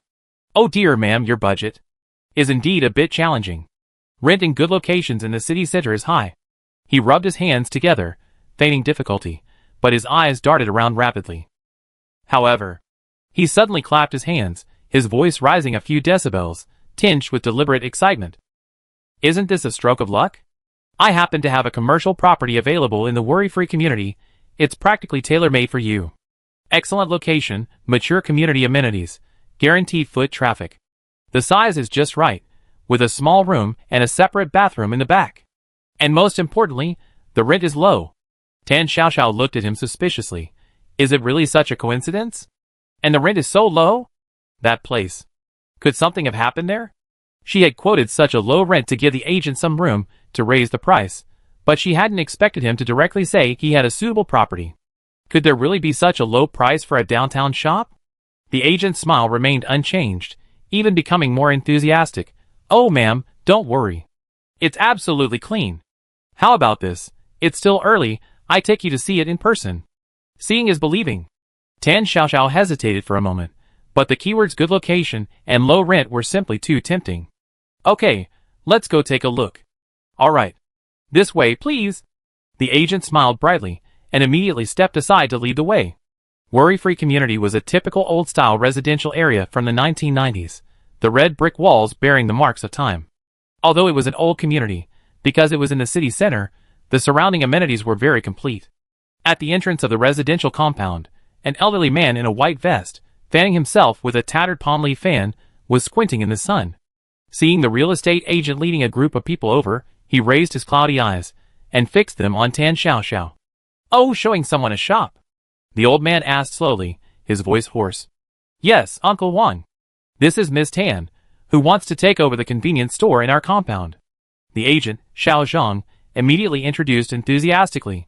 The old man smiled, his eyes filled with eagerness as he looked at Tan Xiaoxiao. A convenience store is great. Young lady, let me tell you, living in our worry-free compound is truly a blessing. Everyone who moves in doesn't want to leave. He paused, as if remembering something, his tone tinged with reproach. After that convenience store closed down, I was really worried. I had nowhere to buy lactose-free milk to feed my cat. Tan Xiaoxiao was a little bewildered by the old man's enthusiasm. There was a large supermarket not far from the neighborhood. Was it really that hard to buy lactose-free milk? This old man was being overly polite. Real estate agent Xiao Zhang gave Tan Xiaoxiao a meaningful look and interjected. Don't worry, Miss Tan. Once you take over this store, the entire neighborhood will be your loyal customers. I guarantee your business will boom. Other stores? Ha, they can't steal your customers. His tone carried an inexplicable certainty, as if stating an undeniable fact. Tan Xiaoxiao couldn't help but mutter to herself. No wonder he's a real estate agent. He's really good at bragging. Does he really have the authority to tell the residents where to buy things? She didn't reply and followed the agent inside. The neighborhood was more lively than she had imagined. Along the roadsides, several elderly men sat around stone tables playing chess, their movements slow and focused, the only sound the soft clatter of the pieces. Not far away, several elderly women in brightly colored clothes were dancing in an open space, their movements perfectly synchronized, but no music was playing. Tan Xiaoxiao didn't pay much attention. She knew many of the square dancing aunties wore wireless headphones to avoid noise complaints. After watching them dance for a while, Tan Xiaoxiao couldn't help but remark on their good manners. A group of children were chasing and playing nearby, their laughter ringing out. The happiness index here is quite high, Tan Xiaoxiao couldn't help but exclaim. The whole neighborhood looked like a textbook example of a perfect community. It was so beautiful. The real estate agent, Xiao Zhang, smiled but remained silent. He led Tan Xiaoxiao directly to a building located in the center of the residential complex. Sure enough, there was a small shop with a convenience store sign, its roller shutter half open. The interior wasn't large, but as the agent had said, it was exceptionally clean.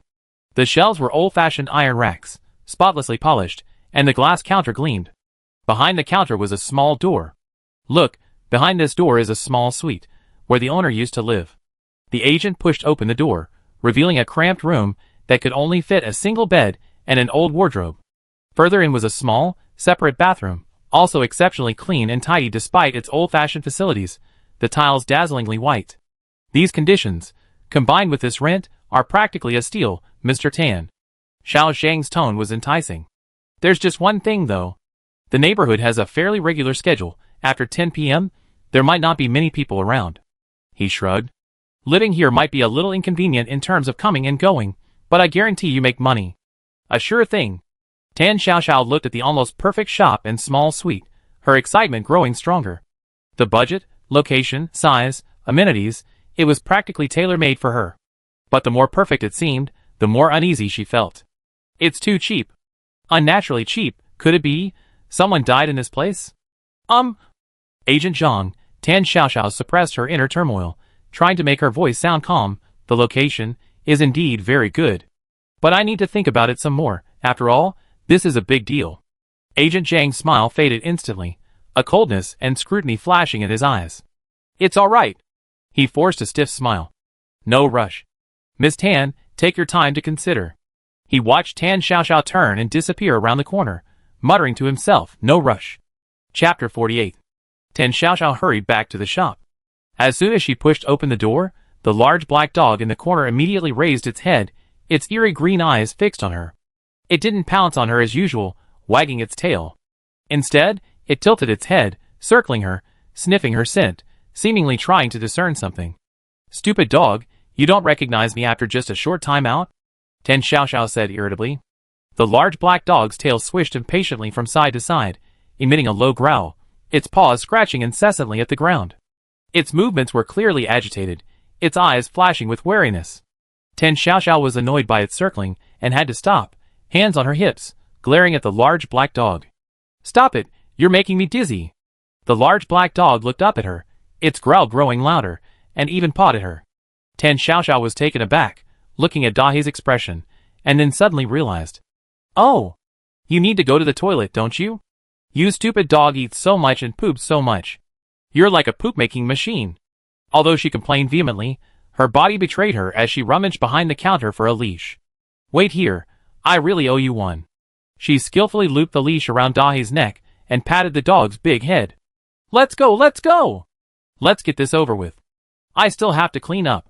Tan Xiaoxiao dragged Dahai outside for a walk. The dog, for some reason, was frantic inside the store, but outside it was surprisingly slow and unhurried, finally relieving itself half an hour later. As soon as they returned to the store entrance, Tan Xiaoxiao's gaze was immediately drawn to a figure on the steps. Between the two half-person-high plastic decorative dolls, with stiff smiles at the shop entrance, a figure huddled. It was the same non-mainstream guy from earlier that day, dressed in ripped clothes, covered in dirt, and with a wound on his face. He looked even more disheveled than during the day.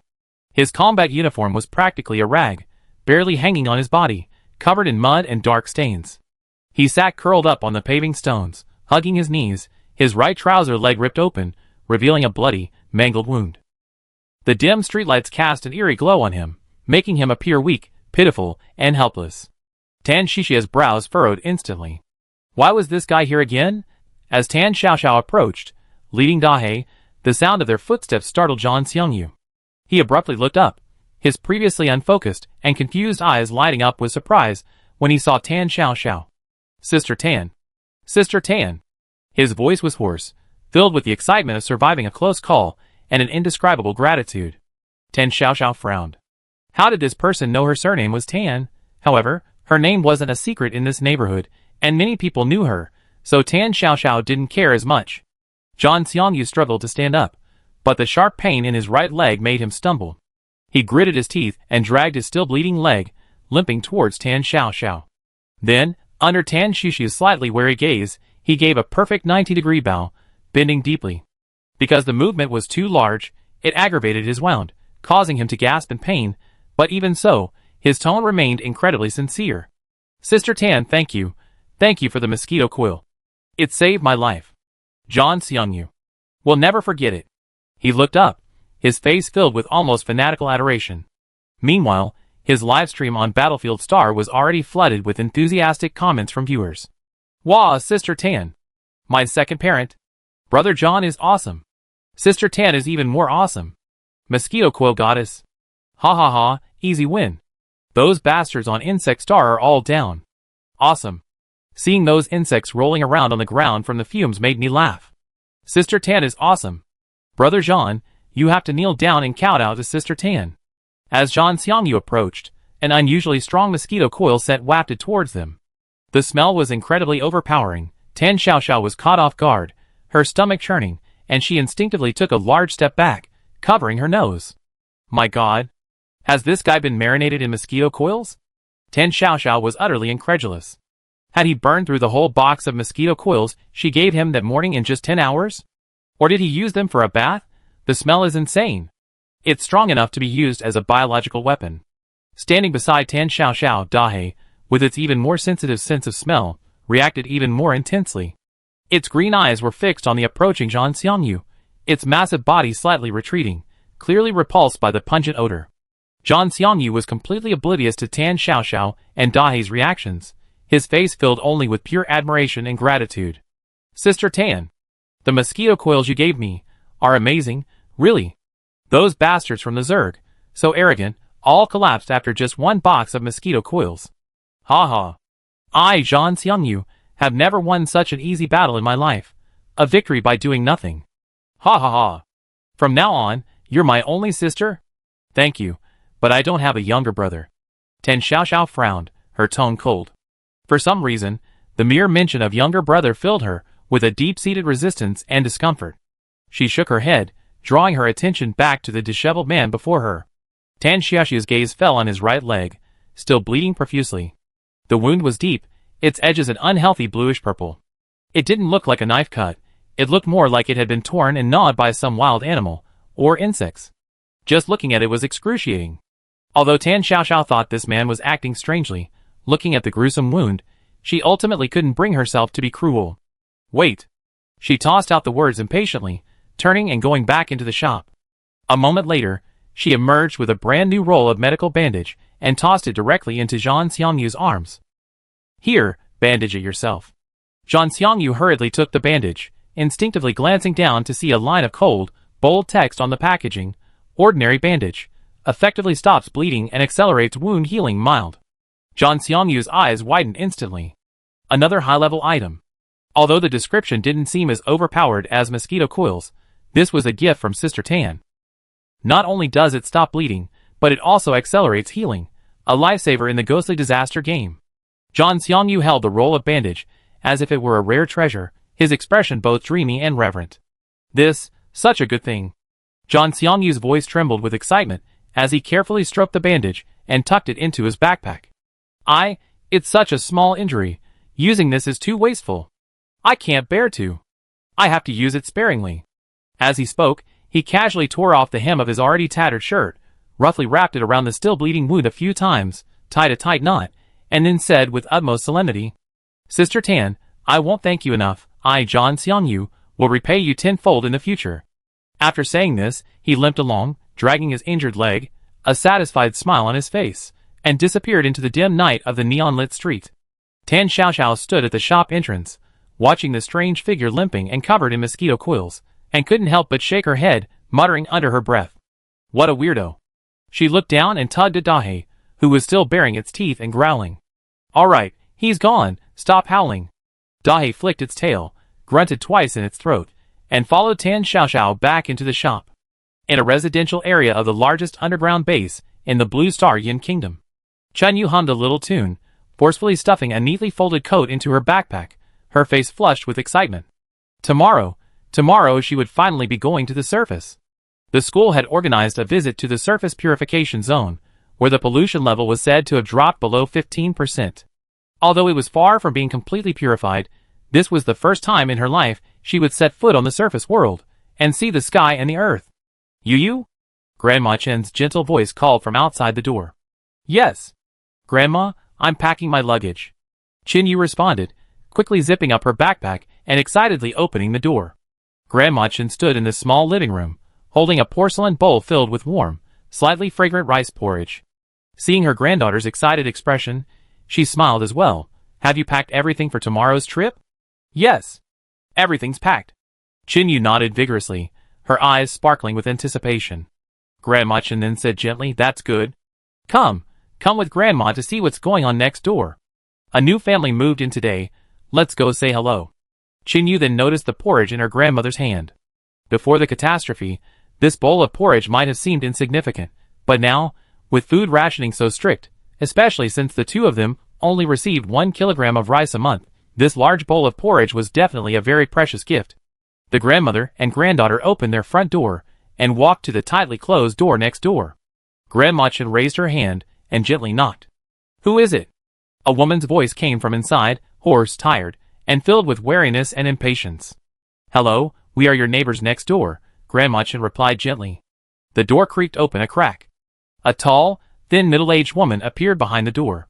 Her face was sallow, with dark circles under her eyes, and her unkempt short hair was disheveled. She glanced blankly at the grandmother and granddaughter outside, her gaze devoid of curiosity, only filled with unfathomable numbness and weariness. Is there something you need? The woman asked coldly, her voice dry, devoid of any welcome.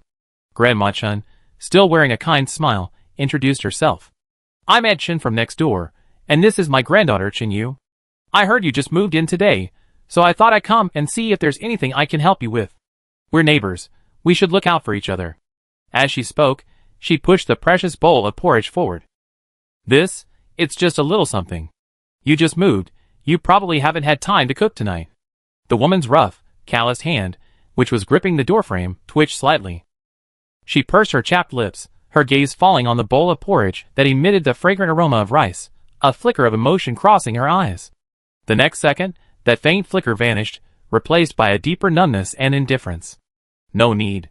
The woman abruptly interrupted Grandma Chun, her voice unusually cold. I don't need your help with anything.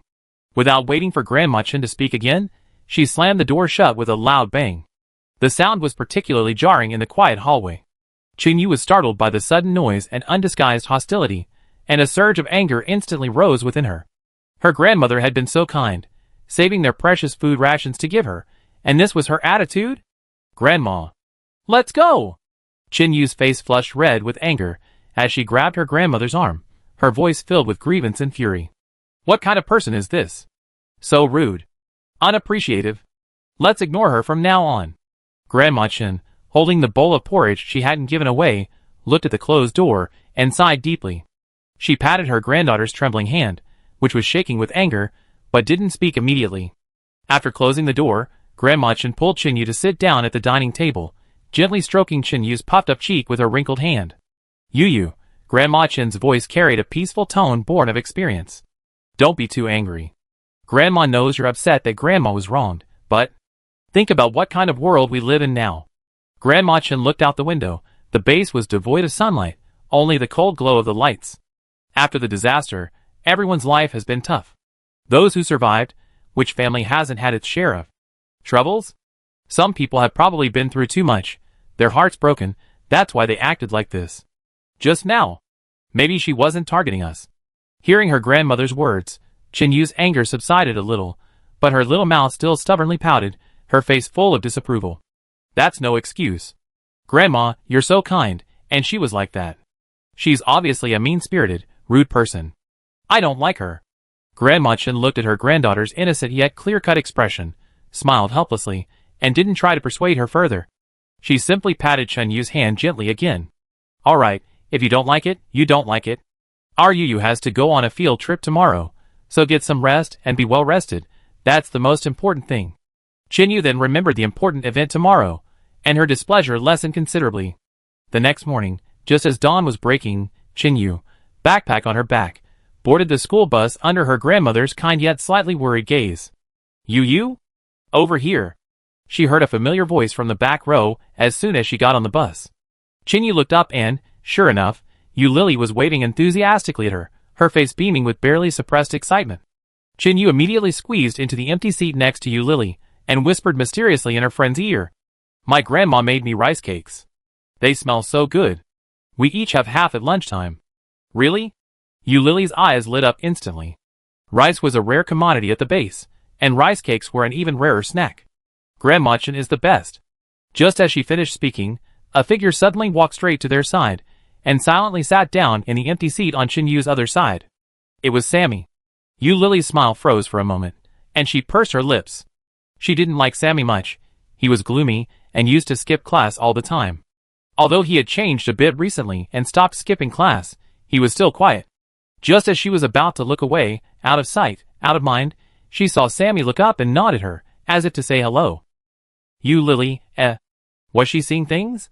Or did the sun rise in the west today? Chin-yu didn't notice the subtle interaction between the two. Seeing Sammy sit down next to her, she immediately smiled and carefully pulled a small lunchbox from her backpack. Great, Sammy. My grandma made 3. I was worried about how to divide them. Now it's perfect for each of us. As she spoke, she was about to hand a rice cake to Sammy. Yu Lily rolled her eyes, thinking to herself, with Sammy's aloof demeanor, would he accept such a small favor? Then, she heard a slightly hesitant male voice say, thank you. Yu Lily, It seems not only did the sun rise in the west today, but the moon did too. Just then, the homeroom teacher, Mr. Zhou, sitting at the front, clapped his hands, signaling everyone to be quiet. All right, students, sit tight and hold on tight, we're about to depart. Today is a ground tour, so everyone must follow the rules, obey instructions, and pay attention to safety. The chatter in the bus instantly ceased at Teacher Zhou's signal. Chinyu, Lily, and Sammy also quieted down, their eyes fixed on the rapidly changing scenery outside the window. An hour later, the bus stopped in front of a very spacious elevator platform. Teacher Zhou got off first, standing outside counting the number of students, her expression serious. Everyone line up and get off in order. Put on your protective suits first. No one is allowed to remove their masks without my permission. The children lined up obediently, getting off the bus, and with the teacher's help, clumsily put on the heavy protective suits and sealed helmet visors. Through her visor, Chinyu watched the huge gate leading to the ground slowly open, her heart pounding with excitement. The elevator ascended smoothly, a slight feeling of weightlessness washing over her. When the gates reopened, a hazy, gray light shone through. So, this is the ground. Chinyu practically couldn't wait to step out of the elevator, only to be met with a desolate and oppressive scene. The sky was leaden gray, obscured by thick clouds, preventing any view of the sun. Exposed steel and concrete on the scorched black earth were remnants of the former city. Not far away stood several massive, tower-like structures under urgent construction. These were said to be the legendary ecological air purification towers. Chinyu stood there, staring blankly at the purification tower under construction, his face filled with longing. Teacher Zhou, standing at the front of the line, spoke with regret through the loudspeaker, his voice carrying to everyone's ears. Class, this is our world right now. Although the pollution index has greatly decreased, it will still take time to fully recover. Look over there. Teacher Zhou pointed to the huge towers in the distance, her voice filled with anticipation. Those are the purification towers under construction. Once they're completed and operational, within a year at most, the sky above us will definitely be bluer. The air will be fresher. Although the scene before them was far from the blue skies, white clouds, and birdsong described in textbooks, the words purification towers, and a year ignited a spark of hope in the children's eyes. Afterwards, Teacher Zhou led everyone to visit the experimental base set up on the ground by the Academy of Agricultural Sciences. These are pollution-resistant fruits that the Academy of Agricultural Sciences is experimenting with. I believe it won't be long before everyone can enjoy fruit freedom. Chinyu's eyes immediately lit up upon hearing this. She carefully squatted down, staring expectantly at the tiny sprouts emerging from the soil. Sammy also watched quietly beside her, his gaze focused, lost in thought. So beautiful. Lily leaned closer, gazing at the rare patch of green, and exclaimed sincerely. This is the first time I ever seen living green plants, not just in pictures and books. After admiring them for a while, Teacher Zhou began calling everyone to gather. Alright, students, the ground tour is over. Now we're going to the Dawn Shelter for lunch. Everyone line up, get ready to board the bus. The Dawn Shelter is one of the large-scale integrated facilities built on the ground, with one every few dozen kilometers. Its main purpose is to provide relatively safe rest areas and emergency refuge spaces for people who must work on the ground.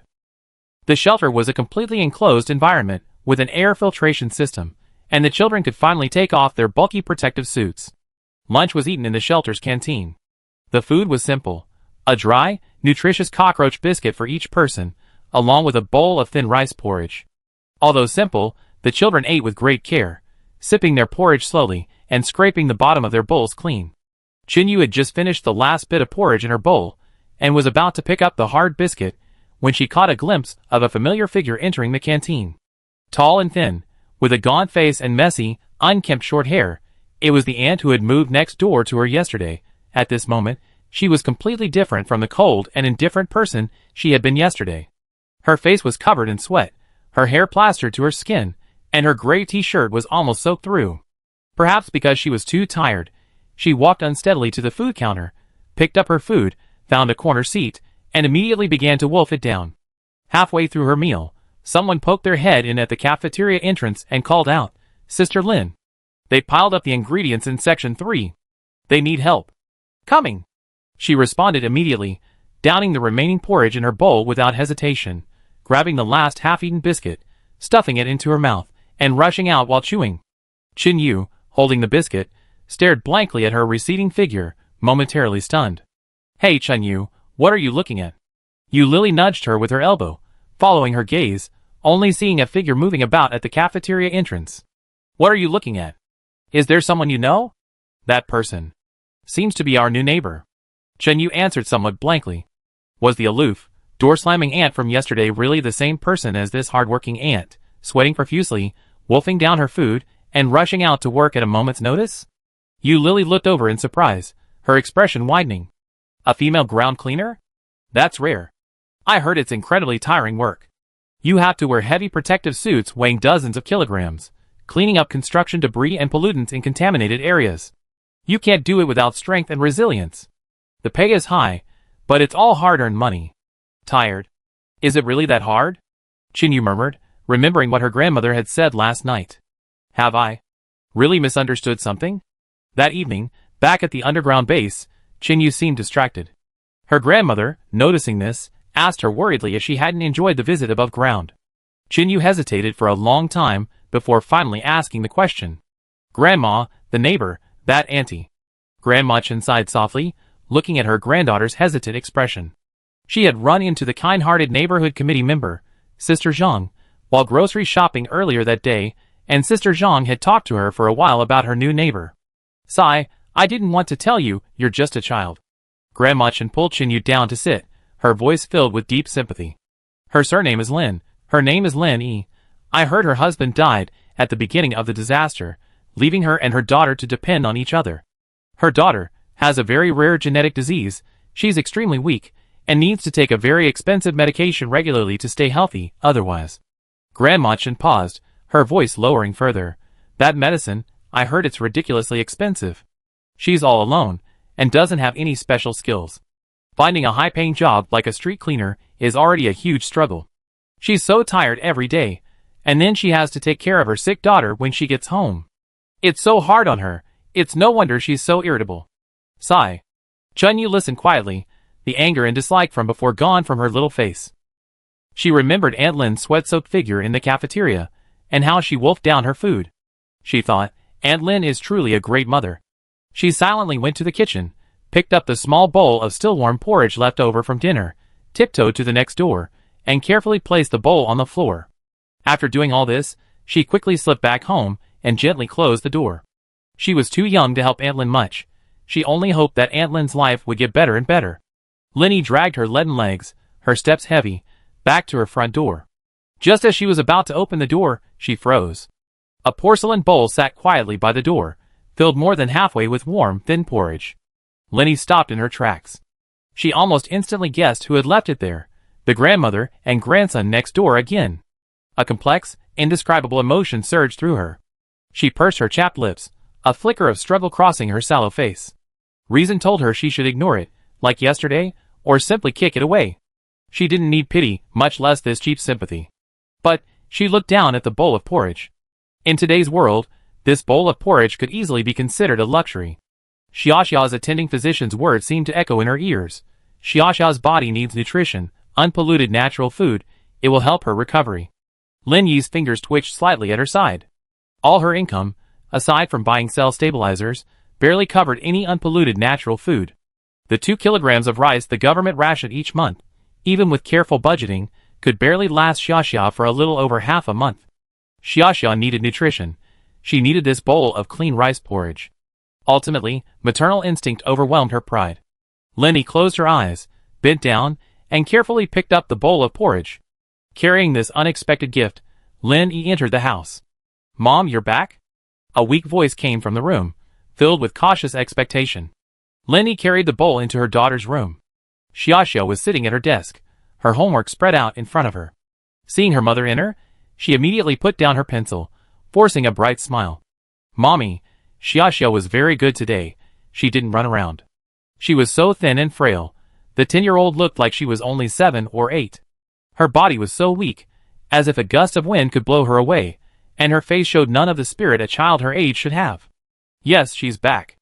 Lin Yi tried to keep her voice calm as she placed the porridge on the table, adding with difficulty, Eat, this is, from Grandma Chen next door. Grandma Chen? Xiaoxia's eyes lit up, looking curiously at the bowl of porridge, her little face filled with longing, but she still asked sensibly, Mommy, have you eaten? Mommy's already eaten, you should eat too.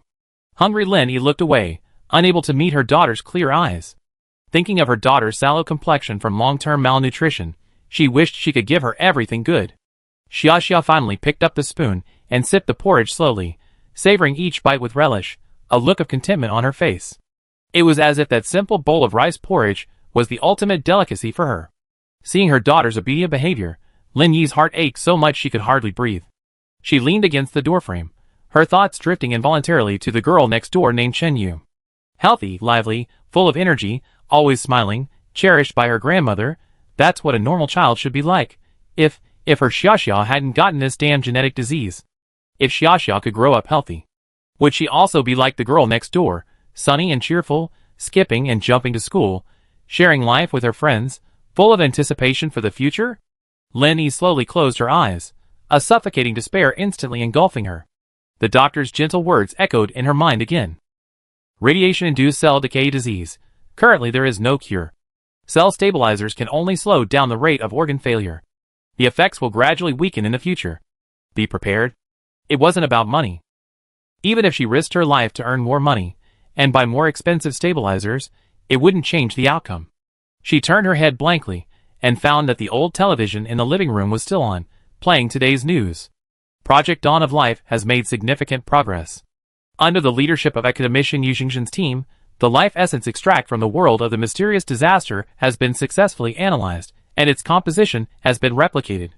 It is expected to save tens of millions of cancer patients. The scene shifts to a news reporter interviewing the father of a child with brain cancer at an oncology hospital. The father says his daughter has already undergone one phase of treatment. After using the life essence, her condition has greatly improved, and it is expected that after another phase of treatment, she will be fully recovered and discharged. Lin Yi glances coldly at the screen.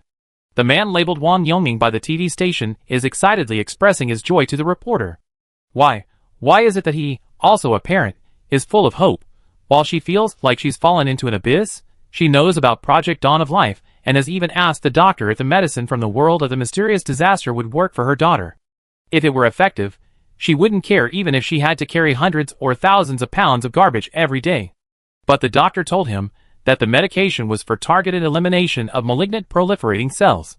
Xiaxia had a genetic problem, and couldn't grow healthy cells at all.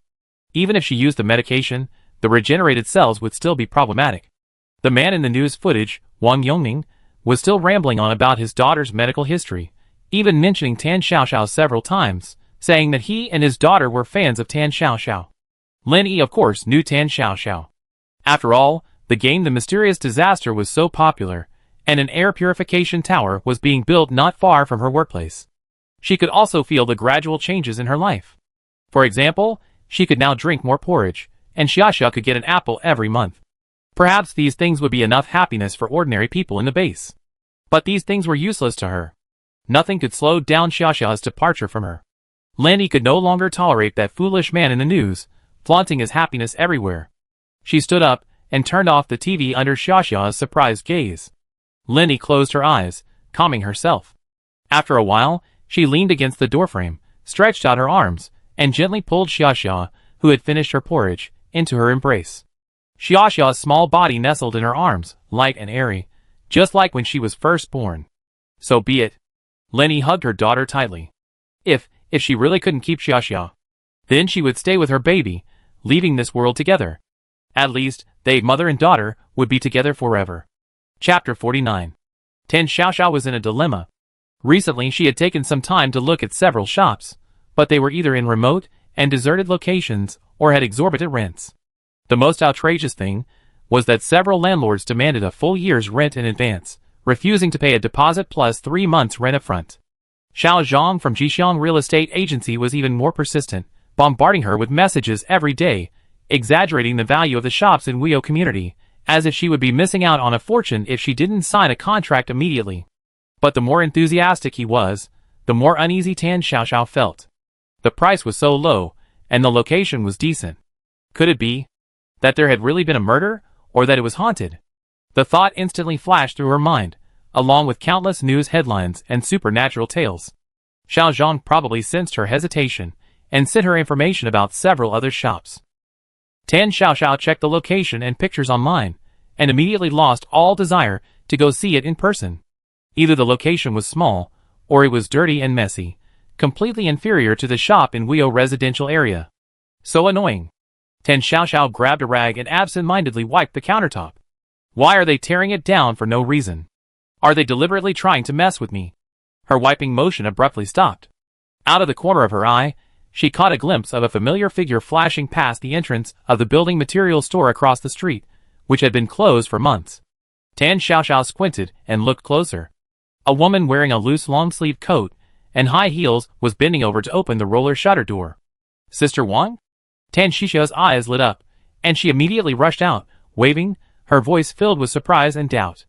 Sister Wang, where have you been these past few months? Wang Meili, who was opening the door, looked up at the sound of her voice, a smile spreading across her face.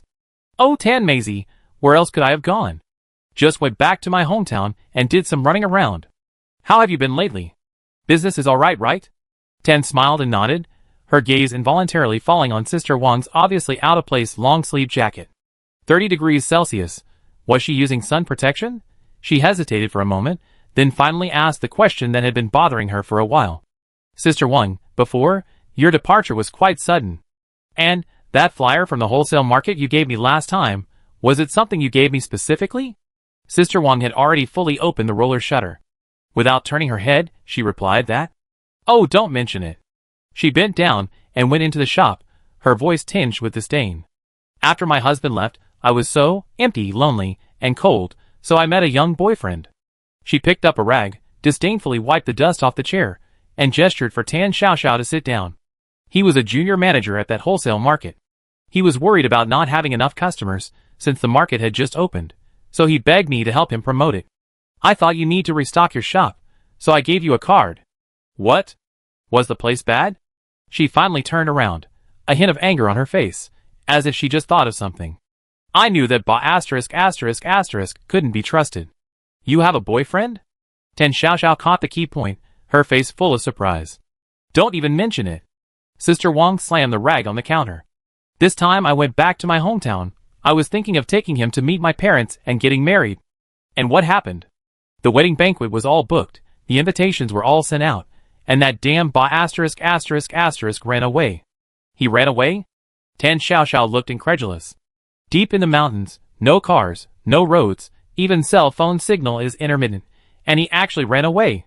My mother and relatives searched every inch of the nearby mountains, but we couldn't find a single trace. I'm incredibly unlucky to have such an irresponsible bastard. Sister Wang became increasingly angry as she spoke, even kicking a cardboard box next to her. Ran away? Tan Xiaoxiao felt an inexplicable eeriness about it. Just as she was about to ask for more details, she saw Sister Wang bend down, with a melancholy expression, rummaging through the bottom drawer of the counter. That damn man is so irresponsible. If it weren't for his decent looks, I wouldn't have been blind enough to date him. Sister Wang muttered, pulling out a slightly creased photograph from a pile of odds and ends. She stared at the photo for a few seconds, a hint of regret flashing in her eyes. Here, take a look. This is my missing ex-boyfriend. Tell me, how could someone like him be so heartless? He actually ran away from our wedding. Tan Xiaoxiao instinctively took the photo, her expression freezing the moment her eyes fell on it. The man in the photo was about 30 years old, with a high nose bridge, handsome features, and an air of refined scholarly elegance. He wore a meticulously ironed white shirt, the collar buttoned tightly, and a pair of exquisite gold-rimmed glasses perched on his nose. Behind the lenses, his eyes held an unfathomable smile. This face is clearly that hypocritical, beastly Dr. Wu from Qinshan Mental Hospital. How could this be? Dr. Wu should be. Tan Xiaoxiao's breathing suddenly became rapid, her mind a complete mess. She suddenly remembered that in that cold consultation room, Dr. Wu, pushing up his gold-rimmed glasses, had asked her in a tone a mixture of curiosity and greed. Actually, I always been curious, are you a player? Or an NPC? The mission log from headquarters. Shouldn't have you listed. So, this Dr. Wu was simply a lackey of those higher dimensional beings? Even if he were killed, he could still resurrect and roam around? Tan, what's wrong? You look terrible. Sister Wang's voice came with concern. Is this dead man's picture too unlucky, scaring you? Tan Xiaoxiao took a deep breath and shoved the photo back to Sister Wang. This guy looks quite refined, but his face is a bit cold and heartless, a pretty boy, just unreliable. Sister Wang nodded in agreement, sighing that the more handsome a man is, the more thorny he is. Just then, Tan Xiaoxiao's phone vibrated again in her pocket. It was that persistent real estate agent, Xiao Zhang. Tan Xiaoxiao put away her phone, then, as if remembering something, asked, "By the way, Sister Wang, did you know this street is going to be demolished?" Sister Wang, struggling to carry a dusty cardboard box, nodded calmly. "I heard. Apparently, it's some kind of big construction project. My little shop was already barely surviving, so I'm too lazy to bother with anything else. I just close down and go out of business." She slammed the box down, dusted her hands, and looked at Tan Xiaoxiao. "And you? Have you found a new place yet?" Tan Xiaoxiao sighed, her brow furrowing. "I'm looking. The ones I like are ridiculously expensive, and the cheap ones don't appeal to me." After saying goodbye to Sister Wang, Tan Xiaoxiao returned to her shop. She had barely sat down when her phone started buzzing incessantly. It was that real estate agent, Xiao Zhang, bombarding her with messages. TSK, that Xiao Zhang, he's like a nagging machine. If it were really that cheap and in high demand, why hadn't it been rented out yet? And why was he constantly bothering her? Tan Xiaoxiao muttered to herself, making a decision. "No, I have to go check it out in person again. This time I need to be more careful." She slammed her hand on the counter, jumped up, grabbed her small handbag, and prepared to leave. Big Black, who was chewing on a chew toy in the corner, seemed to sense something and immediately raised its head alertly, letting out a low growl. When it saw Tan Xiaoxiao open the shop door, it jumped up and barked impatiently at her back. "Woof woof woof." Tan Xiaoxiao was annoyed by its noise. "What are you barking about? Didn't you just poop? Go eat your dog food if you're hungry. I opened the chicken leg for you when I get back." She ignored Dahei's unusual behavior, assuming the silly dog was just being foolish or greedy. Closing the shop door, shutting out Dahei's anxious barking behind her, she walked straight to the bus stop and arrived at the entrance of Wuyo residential area. The old man with the tattered palm leaf fan was indeed still sunbathing in his usual spot, his squinting eyes opening the moment he saw Tan Xiaoxiao. "Oh, Boss Tan." The old man forced a warm smile and waved his fan at her. "So? Planning to take over our convenience store?" Tan Xiaoxiao vaguely shook her head and then nodded. "Last time I looked around a bit hastily, and I still feel a little uneasy. I wanted to come back and take a closer look at the environment." As she spoke, she subconsciously scanned the interior of the residential area. The old man chuckled and waved his palm leaf fan, gesturing for her to come in. Look around, feel free. Our neighborhood may not have much else, but the residents are incredibly kind, and the neighbors are very friendly." A fleeting, almost imperceptible, satisfaction crossed his cloudy eyes as he watched Tan Xiaoxiao step into the complex. "Once you moved in, you really don't want to leave." He pointed to the building in the center of the complex. "The shop has been reserved for you. The key is under the big terracotta planter to the right of the shop entrance, so anyone who wants to watch the shop can come anytime." Tan Xiaoxiao was taken aback, thinking to herself, "The key is just left like that. Aren't they afraid of it being stolen? Is the local culture really this kind?" She paused, thanked him, and walked towards the building. It was 2 in the afternoon. The sun was shining brightly, but the complex was unusually quiet. The old man playing chess and the old woman dancing that she had seen before were nowhere to be seen. The recycling bins at the foot of each building were spotless and completely empty, looking more like decorations than anything else. She stopped, her gaze drawn to the residence bulletin board. On the neatly printed board was the Worry-Free Community Civilized Behavior Code. "Keep quiet, no noise, please do not make any noise after 10 p.m. Protect the environment, put your trash in the bins, please strictly follow the recycling guidelines. Neighborly help each other, maintain harmony. Please report any unusual behavior to the property management immediately. Observe the schedule, live a healthy life, please engage in recreational activities in designated areas." At first glance, the term seemed reasonable, but the wording had a somewhat commanding tone, and the language was rather forceful. Next to the bulletin board was a conspicuous uncivilized behavior exposure board. Tan Xiaoxiao frowned and walked over to glance at it. Several printed photos were pasted on it. A man was smoking in a corner of the stairwell, surrounded by smoke. A child was climbing a tree, picking leaves. Several young people seemed to be making a lot of noise in the pavilion. Tan Xiaoxiao's gaze swept over the smoking man's wide, terrified eyes, the child's frozen expression of fear, and the agape mouths of the young people in the pavilion. She instinctively felt something was wrong. She looked away and turned to continue walking towards the convenience store. However, what she didn't see was that, in the instant she turned, the smoking man's eyes in the photos shifted extremely slightly, looking desperately in the direction she had left. Tan Xiaoxiao walked towards the empty convenience store and easily found a key under a waist-high terracotta planter near the entrance. She unlocked the door. The shelves and counter were still spotless, and the door to the small suite at the back was ajar, revealing a cramped yet clean interior. Tan Xiaoxiao stood at the shop entrance, not immediately going in, but turning back to look at the courtyard of the Wuyo residential complex. The sun shone brightly, the trees provided ample shade, everything was neat and orderly. But why? Why was it so quiet? There were no barking dogs, no television programs, no clattering of pots and pans. The entire complex was practically identical to the model displayed in the sales office. This place? How come it has no life at all? Tan Xiaoxiao finally grasped the source of that intense sense of unease in her heart, muttering to herself.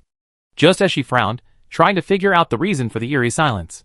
Suddenly, an invisible, powerful energy surged outwards from the convenience store without warning, instantly enveloping the entire Wuyo residential complex. Tan Xiaoxiao felt a buzzing in her head, followed by a wave of intense dizziness. Countless chaotic thoughts, doubts, even, all her memories blurred rapidly, like the receding tide. Who am I? Where am I? What am I supposed to do? Right, a convenience store. I own a convenience store.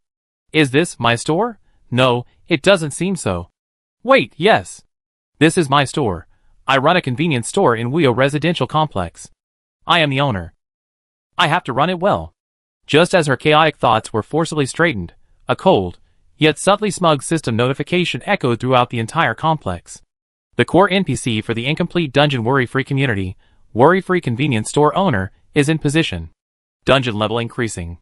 Warning, players will arrive in 96 hours. All NPCs, please prepare. As the notification sound faded, the empty convenience store suddenly began to distort and change. The space, which had previously only had empty shelves, was instantly filled with a dense array of goods. Potato chips, cookies, instant noodles, drinks, cigarettes, daily necessities. Neatly categorized and arranged without a trace of care. The refrigerated display case in the corner was instantly filled with various cold drinks and frozen foods. A brand new cash register appeared on the empty checkout counter. The entire shop, in an instant, transformed from an empty, unrented storefront into a bustling, vibrant convenience store. The bewilderment in Tan Xiaoxiao's eyes receded like a receding tide. She blinked, then walked into the shop with complete ease, glancing around at her own store, a hint of satisfaction on her face. The stock is quite complete. She skillfully walked behind the cashier, pulled out a chair, sat down, and picked up a clean cloth, habitually wiping the gleaming countertop. This is my shop, I have to run it well. Only this one thought remained in Tan Xiaoxiao's mind. All the previous doubts, wariness, Sister Wang, Dr. Wu's face, the harassment from the real estate agent Xiao Zhang, all memories and emotions belonging to the outside world were erased. Just then, the wind chimes at the shop entrance tinkled softly. The old doorman, fanning himself with a palm leaf fan, strolled in with the same enthusiastic smile as before, his hands behind his back. His gaze swept across the shop, finally settling on Tan Xiaoxiao, his tone as familiar as if he'd known her for a long time. Boss, the usual, give me a carton of lactose-free milk. Sigh, my greedy cat at home only drinks this brand. It throws a tantrum if it doesn't have some.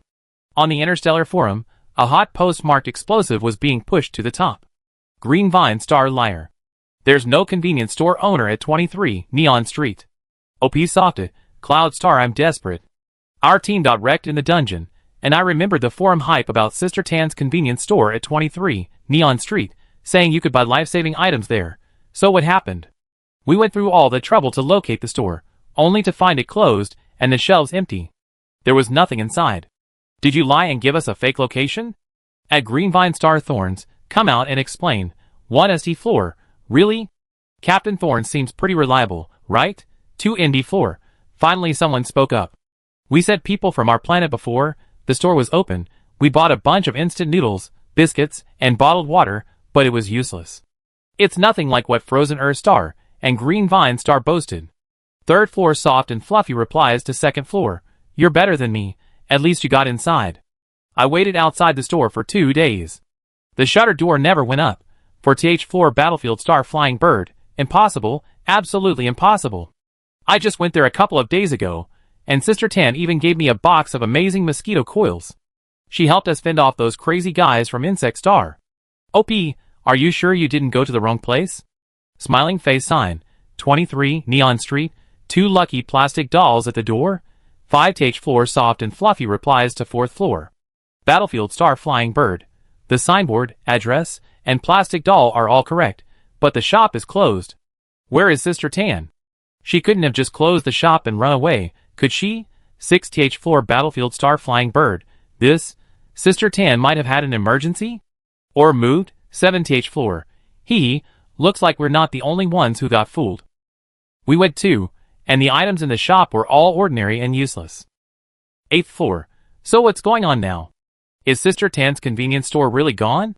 I haven't even gone on my pilgrimage yet. 9th floor battlefield star flying bird. No way. Sister Tan. Where did you go? I was planning to find you in the next dungeon run. 10th floor. Just guessing, either she got tired of you guys and closed the shop for peace and quiet. Or maybe she was dealt with by some higher dimensional being? After all, she was disrupting the game balance a bit. 11th floor. If Sister Tan is really gone, then Blue Star is in big trouble. They relied on Sister Tan's support to win every battle before, but this time they're facing those lunatics from Bloodblade Star. 12th floor. Without their golden thigh, Blue Star is facing those war maniacs from Bloodblade Star? Just thinking about it is exciting. Blue Star's first crushing defeat is coming, right? They're probably going to be wiped out by Bloodblade Star. 13th floor. Frozen Earth Star Snowy Night. Upstairs. Watch your mouth. 14th floor. Frozen Earth Star, stop pretending to be nice. We're just telling the truth. Who doesn't know what Bloodblade Star is like? When they go crazy, even the number 1 planet, Edith, has a headache. Without that overpowered convenience store owner, Blue Star is just waiting to die. Waiting for rivers of blood to flow. Blue Star, underground command center. The atmosphere is unusually heavy. Chang Haoqi, his brow furrowed, put down the information briefing from Frozen Earth and looked at Bian Ruijin standing at his desk. It's confirmed on Frozen Earth. The news is going crazy on the Interstellar Forum. 23 Neon Street. Boss Tan's shop has been closed for days, and it's empty. What? Bian Ruijin's heart sank, his breath catching in his throat for a moment. How could this be? Chang Haoqi looked at his trusted lieutenant's instantly pale face and sighed heavily. He understood all too well what Tan Xiaoxiao meant to Blue Star. Blue Star's future and hope almost entirely rested on her shoulders. If she truly disappeared, Blue Star would most likely revert to its original state, and might even suffer a more cruel backlash for its previous good fortune. The consequences, unthinkable. Commander.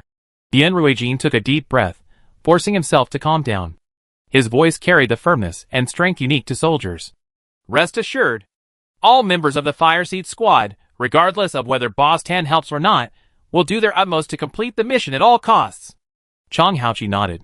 In the instant their eyes met, they both clearly saw the unyielding gravity in each other's eyes. No matter how loud the slogans, they couldn't conceal the gap in strength. Chang Haoqi closed his eyes briefly, took a thin document from the drawer, and pushed it in front of Bian Ruijin. This is detailed information about our opponent this time, Bloodblade Star, shared from Green Vine Star. Bian Ruijin picked up the document. The information was concise, yet every word exuded destruction. Bloodblade Star extremely martial, bloodthirsty and murderous, they consider conquest and destruction their highest glory. Before the cataclysmic game, they had launched numerous wars in surrounding star systems, and were known as war maniacs. Their strength is approximately 5 to 8 times that of an adult male on Earth. Their speed is approximately 3 to 5 times. They have extremely high resistance to physical damage, and their recovery speed from minor injuries is extremely fast. They are prone to entering a berserk state after being mentally stimulated, during which their strength will be greatly enhanced, but they will fall into a weakened state after calming down. Recommendation: avoid direct confrontation. Use the environment and rules to maneuver and exploit their weakness after their berserk state. Bian Ruijin's knuckles, gripping the document, turned slightly white. 5 to 8 times the strength? 3 to 5 times the speed? 4 to 6 times the defense? This is not just a chasm, this is an abyss. Compared to them, the people of Earth are probably no different from paper. Chang Hao patted his tense shoulder, his voice soothing. I know you're under a lot of pressure, but do your best. Go back and get some rest, recharge your energy. Bian Ruijin forced a bitter smile that looked more like a grimace. Rest? Looking at the document that resembled a death sentence, thinking of that tightly closed convenience store door. If he could close his eyes tonight, that would be a miracle. Time passed anxiously, and the next morning arrived. The 4 members of the Blue Star Fire Seed team had assembled at the command center.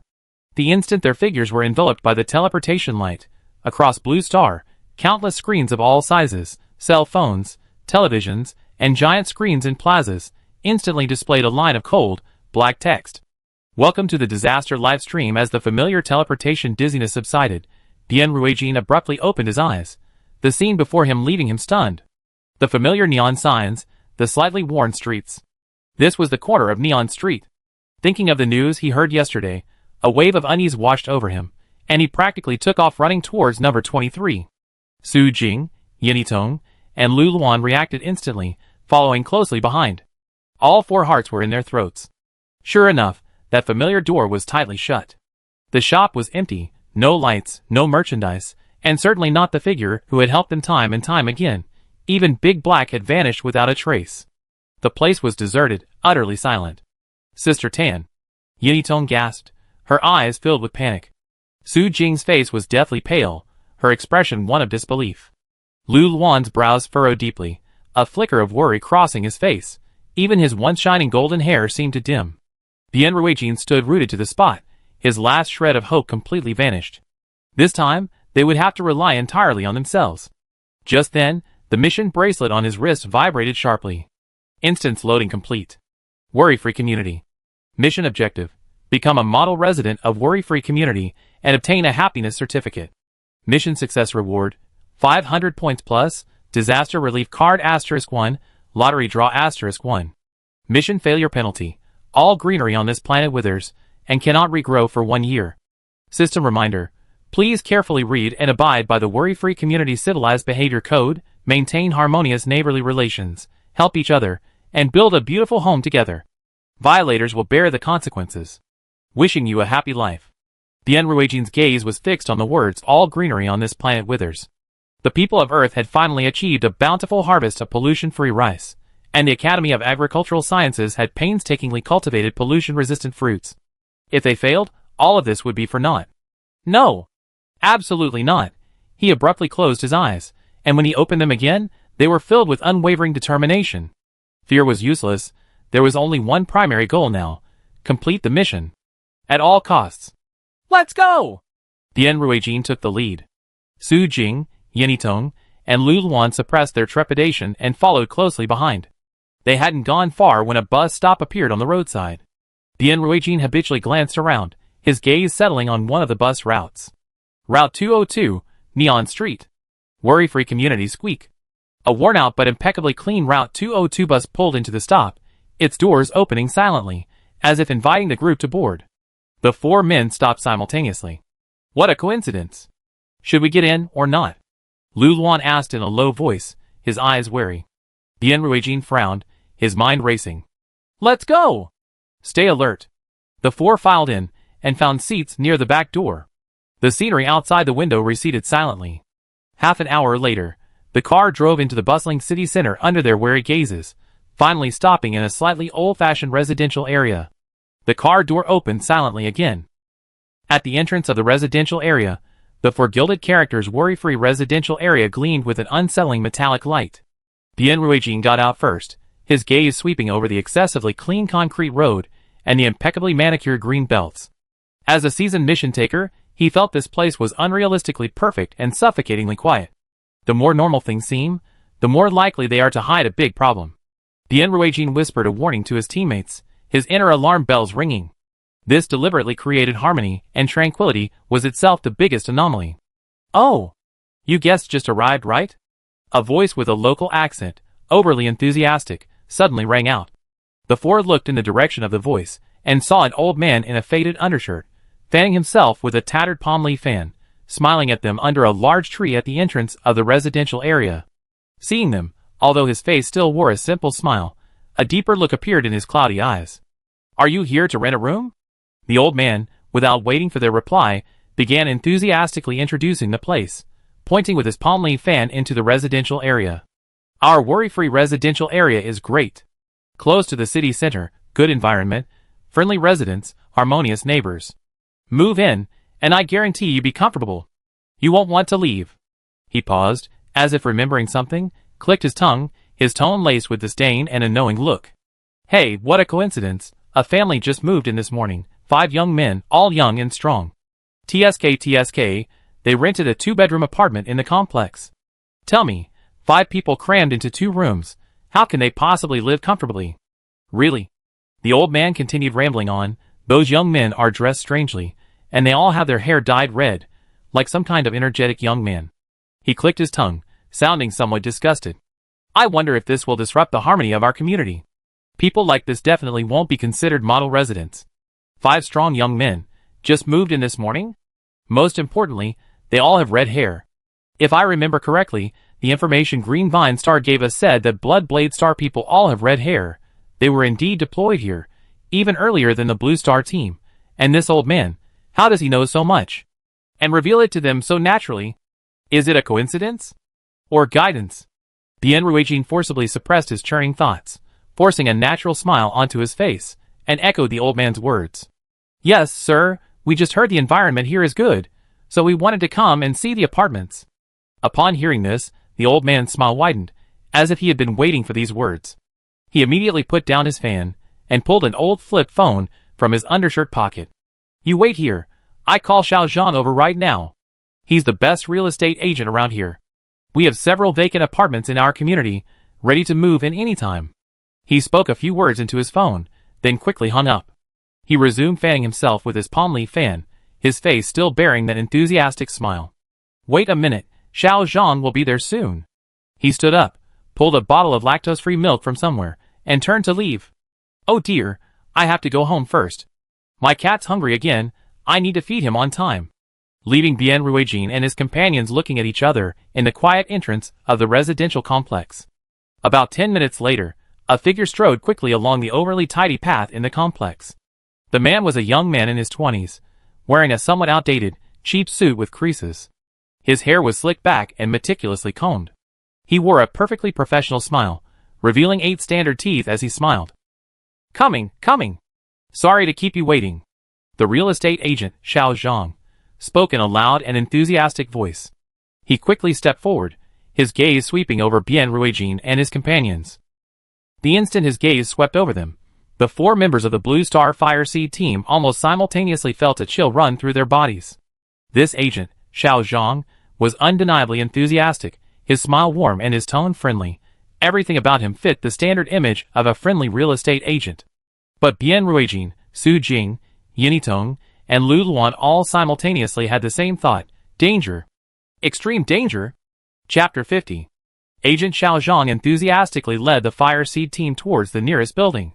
Our complex has a lot of large 3- or 4-bedroom apartments, he said as he walked, his leather shoes clicking crisply on the concrete. 2-bedroom apartments are less common, but you're lucky, one just happened to be available. He led the 4 up to the 3rd floor, stopping at the door of apartment 301. He pulled a key from his bag, and with a click, the door opened. Here you are, a prime floor, excellent natural light, and great ventilation. Bien Ruijin stepped inside first. The room was surprisingly large. A standard 2-bedroom apartment, the living room was spacious and bright, even featuring a soft carpet, and a brand new LCD TV sat on the TV stand. The 2-bedroom doors were open, revealing neatly made beds and wardrobes, and all sorts of appliances. It was too perfect, so perfect it lacked any sense of life. How is it? The furniture and appliances are all ready, just bring your suitcase and move in. This is much more comfortable than staying in a hotel, it feels like home. Bien Ruijin calmly surveyed every corner, then nodded, his voice steady. Not bad, this one's fine. Xiao Zhang's smile deepened instantly, his enthusiasm almost unsettling. Great. Let's sign the contract now. He quickly pulled a printed rental contract and a pen from his briefcase. Bien Ruijin took the contract, his eyes rapidly scanning the terms. The rent was indeed ridiculously cheap. The terms seemed normal at first glance. Abide by the community rules, maintain cleanliness, pay rent on time. But when he flipped to the appendix, his pupils suddenly contracted. Attachment 1. Worry-Free Community Civility Code of Conduct Commitment. All residents will consciously abide by the Worry-Free Community Civility Code of Conduct, and daily behavior will be recorded as civility points. Civility points can be redeemed for corresponding goods and services at the designated worry-free convenience store in the community. Residents should look out for and help each other, and can use their points to engage in mutual assistance, jointly improving the community's civility. A happiness certificate issued by the property management is required to enter and exit the community gate. Attachment 2. Worry-free community resident guidelines. Please maintain absolute quiet after 10 p.m. Please strictly sort your garbage and dispose of it at the designated location at the designated time. If you discover any uncivilized behavior, please report it immediately to the property management or community volunteers. The Blue Star Disaster Livestream room instantly exploded. Civilization points? Mutual assistance? What the heck is this? A happiness certificate is needed to enter and exit? Does that mean you can't even leave the community if you haven't completed the main quest? This contract is like a slave contract. Signing it will trap you in the rules. Team leader, don't sign it. Not signing the contract might trigger a penalty immediately. There's no choice. Bien Ruijin's fingers tightened slightly on his pen. He looked up at Xiao Zhang, who maintained his standard professional smile. Mr. Zhang, about this mutual assistance and happiness certificate. Bien Ruijin tentatively began. Xiao Zhang's tone was light. Oh, that's just to encourage everyone to help each other. Helping a neighbor carry something, cleaning the common areas, etc., all earn points. Xiao Zhang said, avoiding the main point and leaving no room for doubt. The happiness certificate is our community's identity document. After living here for a period of time and showing good behavior, the property management will naturally issue it. They're all good regulations that promote neighborly harmony. The contract, with its coercive and eerie tone, set alarm bells ringing in Bien Ruijin's mind. But right now, he had no choice. He took a deep breath and hastily signed his name as Party B. Su Jing, Lu Luan, and Yen Yitong followed suit, signing their names as well. Xiao Zhang, satisfied, put away the contract and handed a copy to Bien Ruijin. All right, you're now official residents of our worry-free community. Have a pleasant stay. He walked to the door, then, as if suddenly remembering something, glanced at the four of them. By the way, the community convenience store offers discounts for new residents. They have a wide selection. You can check out their daily necessities there. The owner is very nice. After saying this, he hummed an off-key tune and left with light steps. The door closed, and an eerie silence instantly filled the room. Check the room. Bien Ruijin barked, immediately getting to work. Lu Luan and he split up to search the living room, kitchen, and bathroom. Su Jing comforted the pale-faced Yen Yitong while vigilantly watching the door and windows. Bien Ruijin opened each drawer and cabinet door. They were all empty. Everything looked flawless. There were no personal belongings left by the previous tenant, no signs of life. Even the trash cans were brand new and lined with bags. No surveillance equipment, no listening devices. Lu Luan shook his head and lowered his voice after checking the last electrical outlet panel. But it's too clean. It feels like a show flat. Yen Yitong sat on the sofa with her arms crossed, murmuring, I miss Sister Tan so much. How can we complete the mission without Sister Tan? Bien Ruijin's gaze swept over the copy of the contract. Then he stood up, preparing to go downstairs with Lu Luan to check the situation. Su Jing, you and Yitong stay inside. Lock the door, and don't open it under any circumstances. Understood. Su Jing nodded, and Yen Yitong sat up straight nervously. Suddenly, a loud bang came from upstairs, followed by heavy, chaotic footsteps. Not just one person, but at least 3 adult males. Bien Ruijin's pupils contracted. Almost reflexively, he slammed the door shut again and quickly peered through the peephole. Through the peephole, Bien Ruijin saw the scene in the hallway. 3 exceptionally tall and burly men were coming down from the 4th floor, cursing and swearing.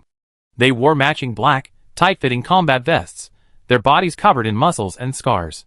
Most striking were their bright red hair, which exuded a dangerous aura in the dimly lit hallway. The leader was exceptionally burly, with a hardened face and cold, condescending gaze sweeping across the hallway. Beside him stood a fierce-looking man, with a scar on his face, followed by a younger man, with a necklace made of finger bones around his neck. Blood-blade aliens. And they lived right above them. Bien Ruijin held his breath, his heart pounding, and he instinctively clenched his fists. After closing the door, John Gu had just stepped down a few stairs when he suddenly stopped. His keen sixth sense detected a faint unease. His cold gaze swept across the several closed doors on the 3rd floor, finally lingering for a moment on room 301 where Bien Ruijin and his companion were. Through the peephole, Bien Ruijin's back was instantly soaked with cold sweat. Just then, the young man with the bone chain behind him seemed oblivious to his captain's strange behavior.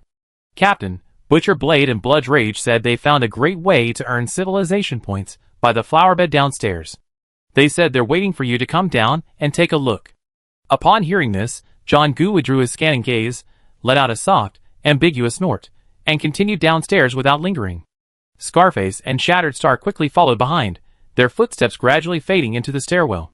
Bien Ruijin finally relaxed his clenched fists, leaned against the cold door, and let out a long sigh. They live upstairs. Su Jing's voice was dry, tinged with lingering fear. Lu Luan looked at Bien Ruijin's tense profile and lowered his voice. Are you still going down? If you go down now, you probably run into them. Bien Ruijin didn't answer immediately, but moved to the living room window and cautiously looked down. Sure enough, he saw Bloodblade Star and his group of 5 downstairs. Downstairs, Bloodblade Star and his 5 companions were gathered around the large worry-free community civilized behavior agreement and information bulletin board at the entrance of their building. Captain, it's right here. You can earn points by completing the residents' tasks. Bloodrage pointed to a corner of the bulletin board. TCH, really easy. Slaughterblade turned to look at their captain, Bone Slang, his face full of contempt and impatience for these simple tasks. Bone Slang stood to the side, arms crossed, his brow furrowed, his eyes filled with vigilance and suspicion. He felt that behind these seemingly simple help tasks lay an inexplicable eeriness. Scarface stood silently beside Bone Slang, his cold, wary gaze sweeping over the unusually quiet surroundings. Slaughterblade clearly didn't take his captain's concern seriously. He turned around casually, his gaze sweeping around before quickly locking onto his target. Beside the flower bed near the building entrance, a little girl in a faded pink dress, her hair in pigtails, stood with her back to them, making soft, kitten-like sobs. Hey!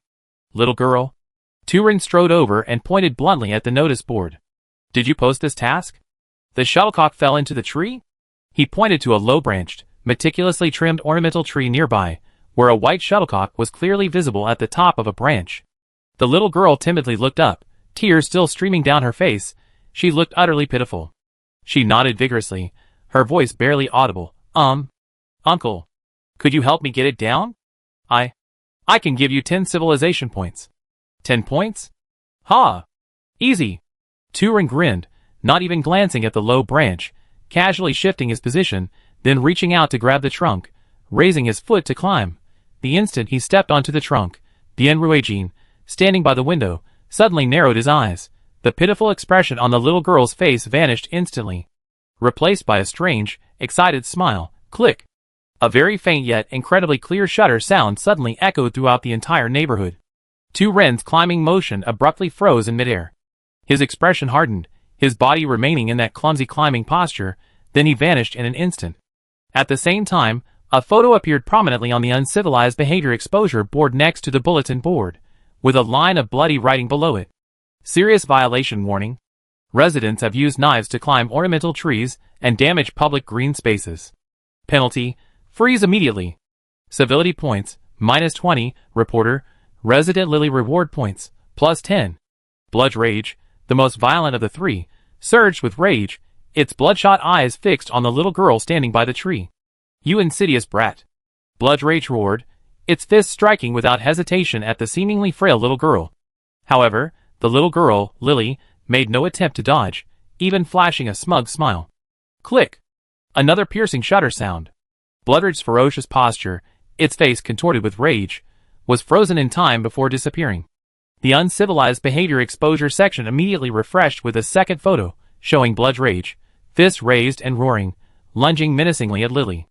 Serious violation warning. Residents' bloodlust intends to attack other residents, loudly disturbing the peace. Penalty: immediately frozen.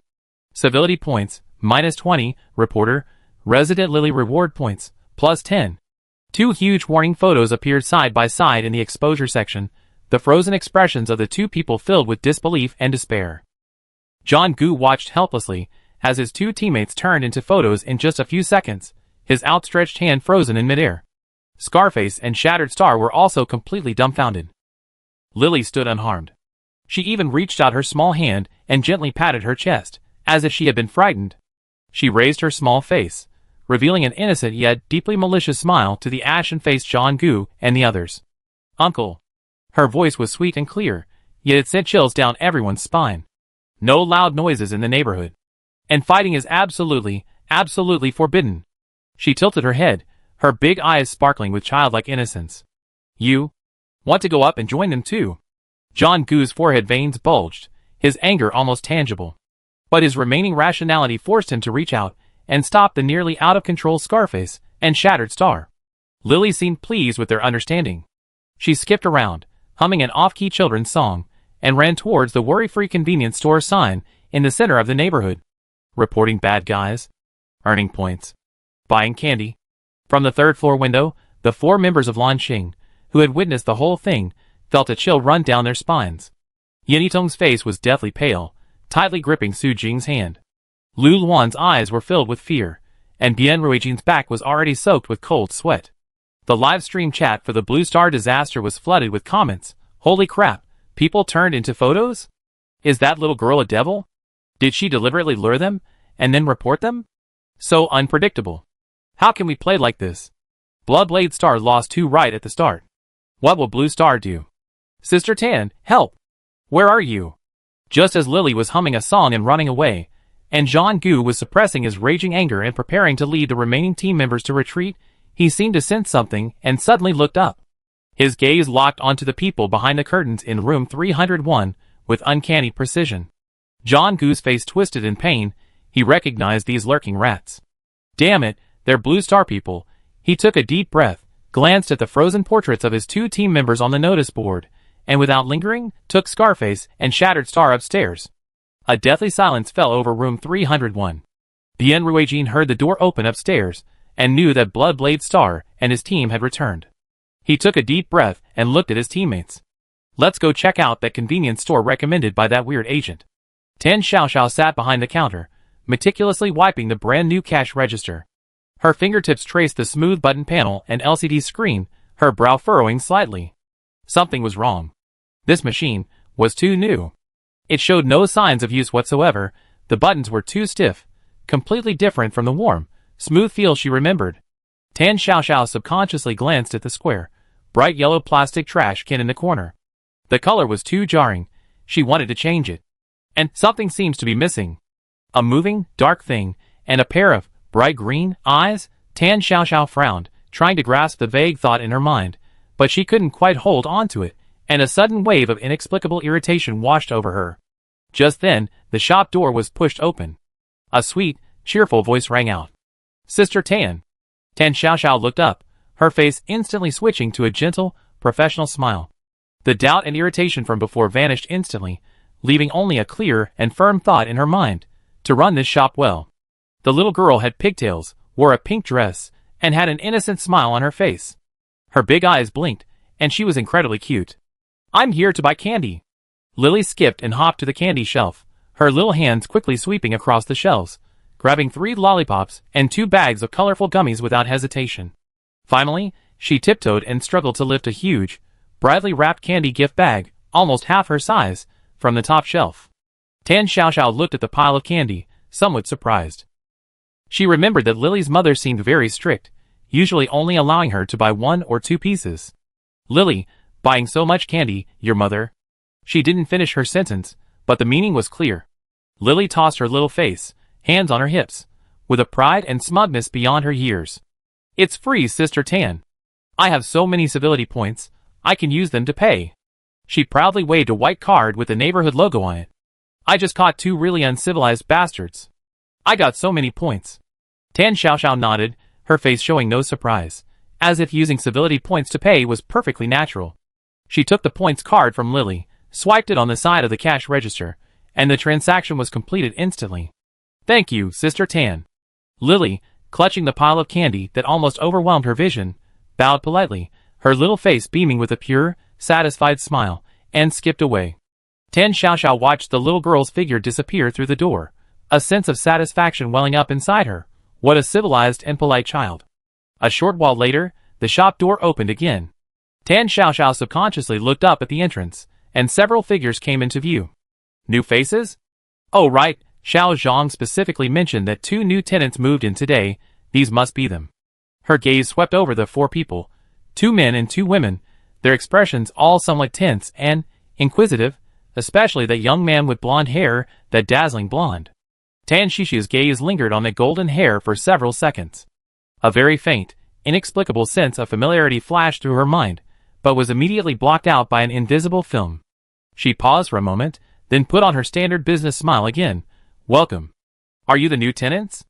Xiao Zhang told me you're here to collect your civilization points cards. The four people from lodging at the door were frozen in place. Yan Yitong suddenly covered her mouth, her eyes widening instantly, staring incredulously at the familiar figure behind the cashier. It was Sister Tan.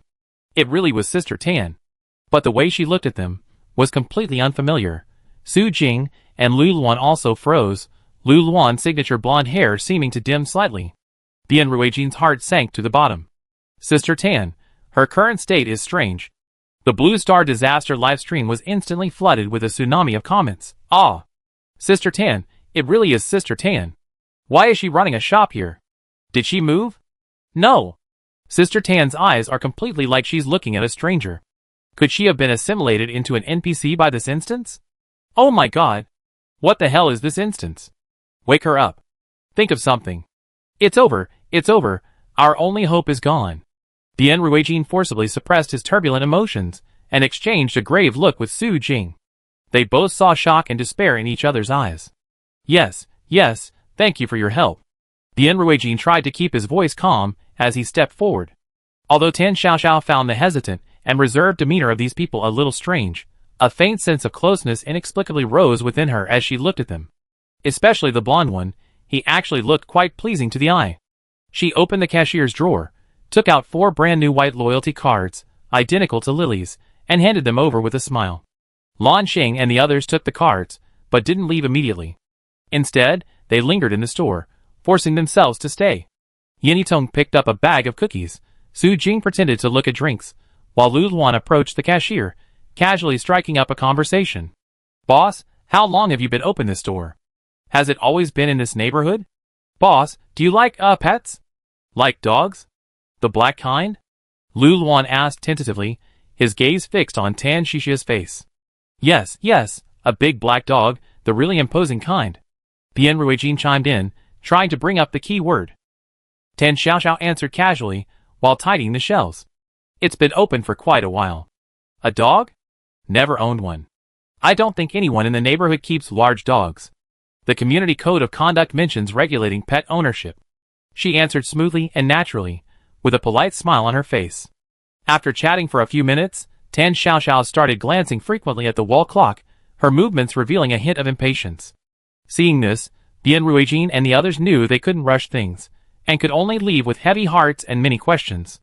Back in their home, the four looked at each other, the pressure making them all feel a sense of despair. Sister Tan, Lu Luan scratched his dull blonde hair in frustration. They don't remember us at all. What do we do? In this suffocating silence. Ding dong. Ding dong. The crisp, abrupt doorbell rang suddenly, and the four of them tensed instantly. Bian Ruijin gestured for the others to be quiet, and cautiously approached the peephole. Outside the door stood 3 middle-aged women dressed in brightly colored, uniform square dance outfits. Their faces wore almost identical enthusiastic smiles, their eyes fixed intently on the peephole, as if they knew someone was inside. Oh, new neighbors, open the door. The lead woman, with curly hair, spoke loudly, with exaggerated enthusiasm. I heard new residents moved in today, and 2 pretty young girls too? Bian Ruijin's alarm bells rang. He slowly opened the door, but his body remained blocking the entrance. The 3 women's gazes immediately bypassed Bian Ruijin, precisely locking onto Su Jing and Yan Yitong inside, scrutinizing them from head to toe. It's you two, isn't it? So pretty. The curly-haired woman's smile widened. Perfect. Our neighborhood square dance team is short 2 people. You two, meet at the central courtyard this afternoon at 6 o'clock sharp and join us. Su Jing's heart tightened, and she instinctively wanted to refuse. We just moved here, we're not familiar with each other yet. Oh, you get to know each other better. Another short-haired woman immediately interrupted her, her voice enthusiastic but carrying an undeniable force. This is an important community activity. It's part of building a harmonious and civilized community. The curly-haired woman's smile faded slightly, her eyes fixed on Su Jing, her tone subtly threatening. Young lady, the civilized residents of our worry-free community are all role models who actively participate in community activities. Refusing group activities. That's not very civilized. She spoke the last few words softly and slowly, carrying a strong sense of threat. Su Jing and Yan Yitong's faces instantly turned pale, while Bian Ruijin and Lu Luan clenched their fists, but dared not make a move. Okay, we go. Su Jing managed to squeeze out the words. That's more like it. Remember, 6 o'clock this afternoon, in the community courtyard, don't be late. The curly-haired woman emphasized her words, enunciating each one carefully. The consequences of being late are very serious. After saying that, the three women, as if completing a task, turned and disappeared into the stairwell with perfectly synchronized steps. 6 o'clock this afternoon, in the community courtyard square. Dozens of women dressed in brightly colored dance costumes were already lined up, their movements as synchronized as robots. There was no music, yet their every movement was perfectly synchronized, their faces beaming with uniform smiles. Su Jing and Yan Yitong were placed at the end of the line, forcing themselves to imitate the movements of those around them. But their movements were clumsy and stiff, clashing sharply with the fluid, orderly movements around them. A middle-aged woman with her hair in a bun and an exceptionally serious expression patrolled the edge of the line, like a supervisor, precisely catching a glaring mistake in Su Jing's movement. The woman silently moved closer to Su Jing, her mouth opening as if to say something. Su Jing's heart tightened. She couldn't help but think of the two blood-laid aliens from earlier that afternoon. She broke out in a cold sweat, terrified she'd become a photograph on a bulletin board the next second. Just at this critical moment. Huh? Are you practicing a new dance? A woman's voice, tinged with obvious curiosity and a hint of doubt, broke the gloomy, terrifying atmosphere. Everyone looked in the direction of the voice and saw Tan Xiaoxiao standing under the shade of a tree in the square, tilting her head and looking at the silent dance performance with a puzzled expression. The middle-aged woman's open mouth froze for a moment, a flash of displeasure at being interrupted crossing her face, but a hint of fear flickered in her eyes as she looked at Tan Xiaoxiao. She glared fiercely at Su Jing, silently took a step back, and rejoined the dance group. Su Jing and Yan Yitong, having narrowly escaped death, their backs soaked with cold sweat, looked gratefully in Tan Xiaoxiao's direction, their eyes filled with relief and lingering fear. The Blue Star Disaster live stream was instantly flooded with comments saying thank you, Sister Tan. Ah, Sister Tan. Savior. What? I was so scared. Su Jing almost died. Even with amnesia. Sister Tan is still Sister Tan. A guardian from the shadows. Sister Tan is awesome. Tan Xiaoxiao only glanced at it curiously a few times, seemingly finding the silent dance rather uninteresting. She shook her head, turned, and slowly walked towards the convenience store, muttering to herself. This dancing. It really needs the music playing out loud. Wearing headphones makes it look a bit eerie, kind of scary. In the square, the silent, synchronized dance continued. Su Jing and Yan Yitong, at the end of the line, followed the crowd's every move with trembling fear, terrified that a single mistake would turn them into photos on the bulletin board. Blue Star, a shelter somewhere on Earth. After another tiring day of work, Lin Yi dragged her leaden legs into the dawn shelter. She numbly walked to the window, handed over her ID card, and the staff, as usual, swiped it and handed her a bowl of porridge and a nutritious cockroach biscuit. But today's porridge was noticeably thicker than usual, no longer the thin rice water, it even had a few small pieces of overcooked apple and pear floating on top. Lin Yi's hand holding the tray trembled violently, almost thinking she was hallucinating. Apples, pears. In these times of scarcity, these were luxuries. She held the bowl blankly, subconsciously glancing around, and noticed that most of the other workers' porridge was similar, many with expressions of surprise and satisfaction, gulping it down. A faint happiness flashed across Lin Yi's face. She carefully carried her bowl and found a corner seat. Then she took out a small lunchbox and carefully scooped the bowl of thick rice porridge with fruit into it. She wanted to take this rare treat back for her daughter, Xiaoxia, to try. Lin Yi? A familiar voice sounded beside her, carrying the same weariness. Wang Yu, one of only 2 female sanitation workers in the area, sat down with the same tray. Her face didn't show the joy of receiving an extra meal, instead, it was shrouded in gloom. Wang Yu looked at the huge live-streaming screen hanging on the cafeteria wall, which was showing footage of the disaster game. Tan Xiaoxiao was saying something, while the members of the Blue Star Fire Seed team were on high alert. The comments section was flooded with fervent adoration for Sister Tan, but Wang Yu felt it all felt incredibly distant. Lin Yi, have you heard? Wang Yu looked up from the screen, her voice low and trembling slightly. Lin Yi's hand paused. Heard what? Wang Yu gave a bitter smile, pointing to the porridge on her plate. Don't you find it strange? The food has suddenly become so good? Apples and pears, How much quota did that cost?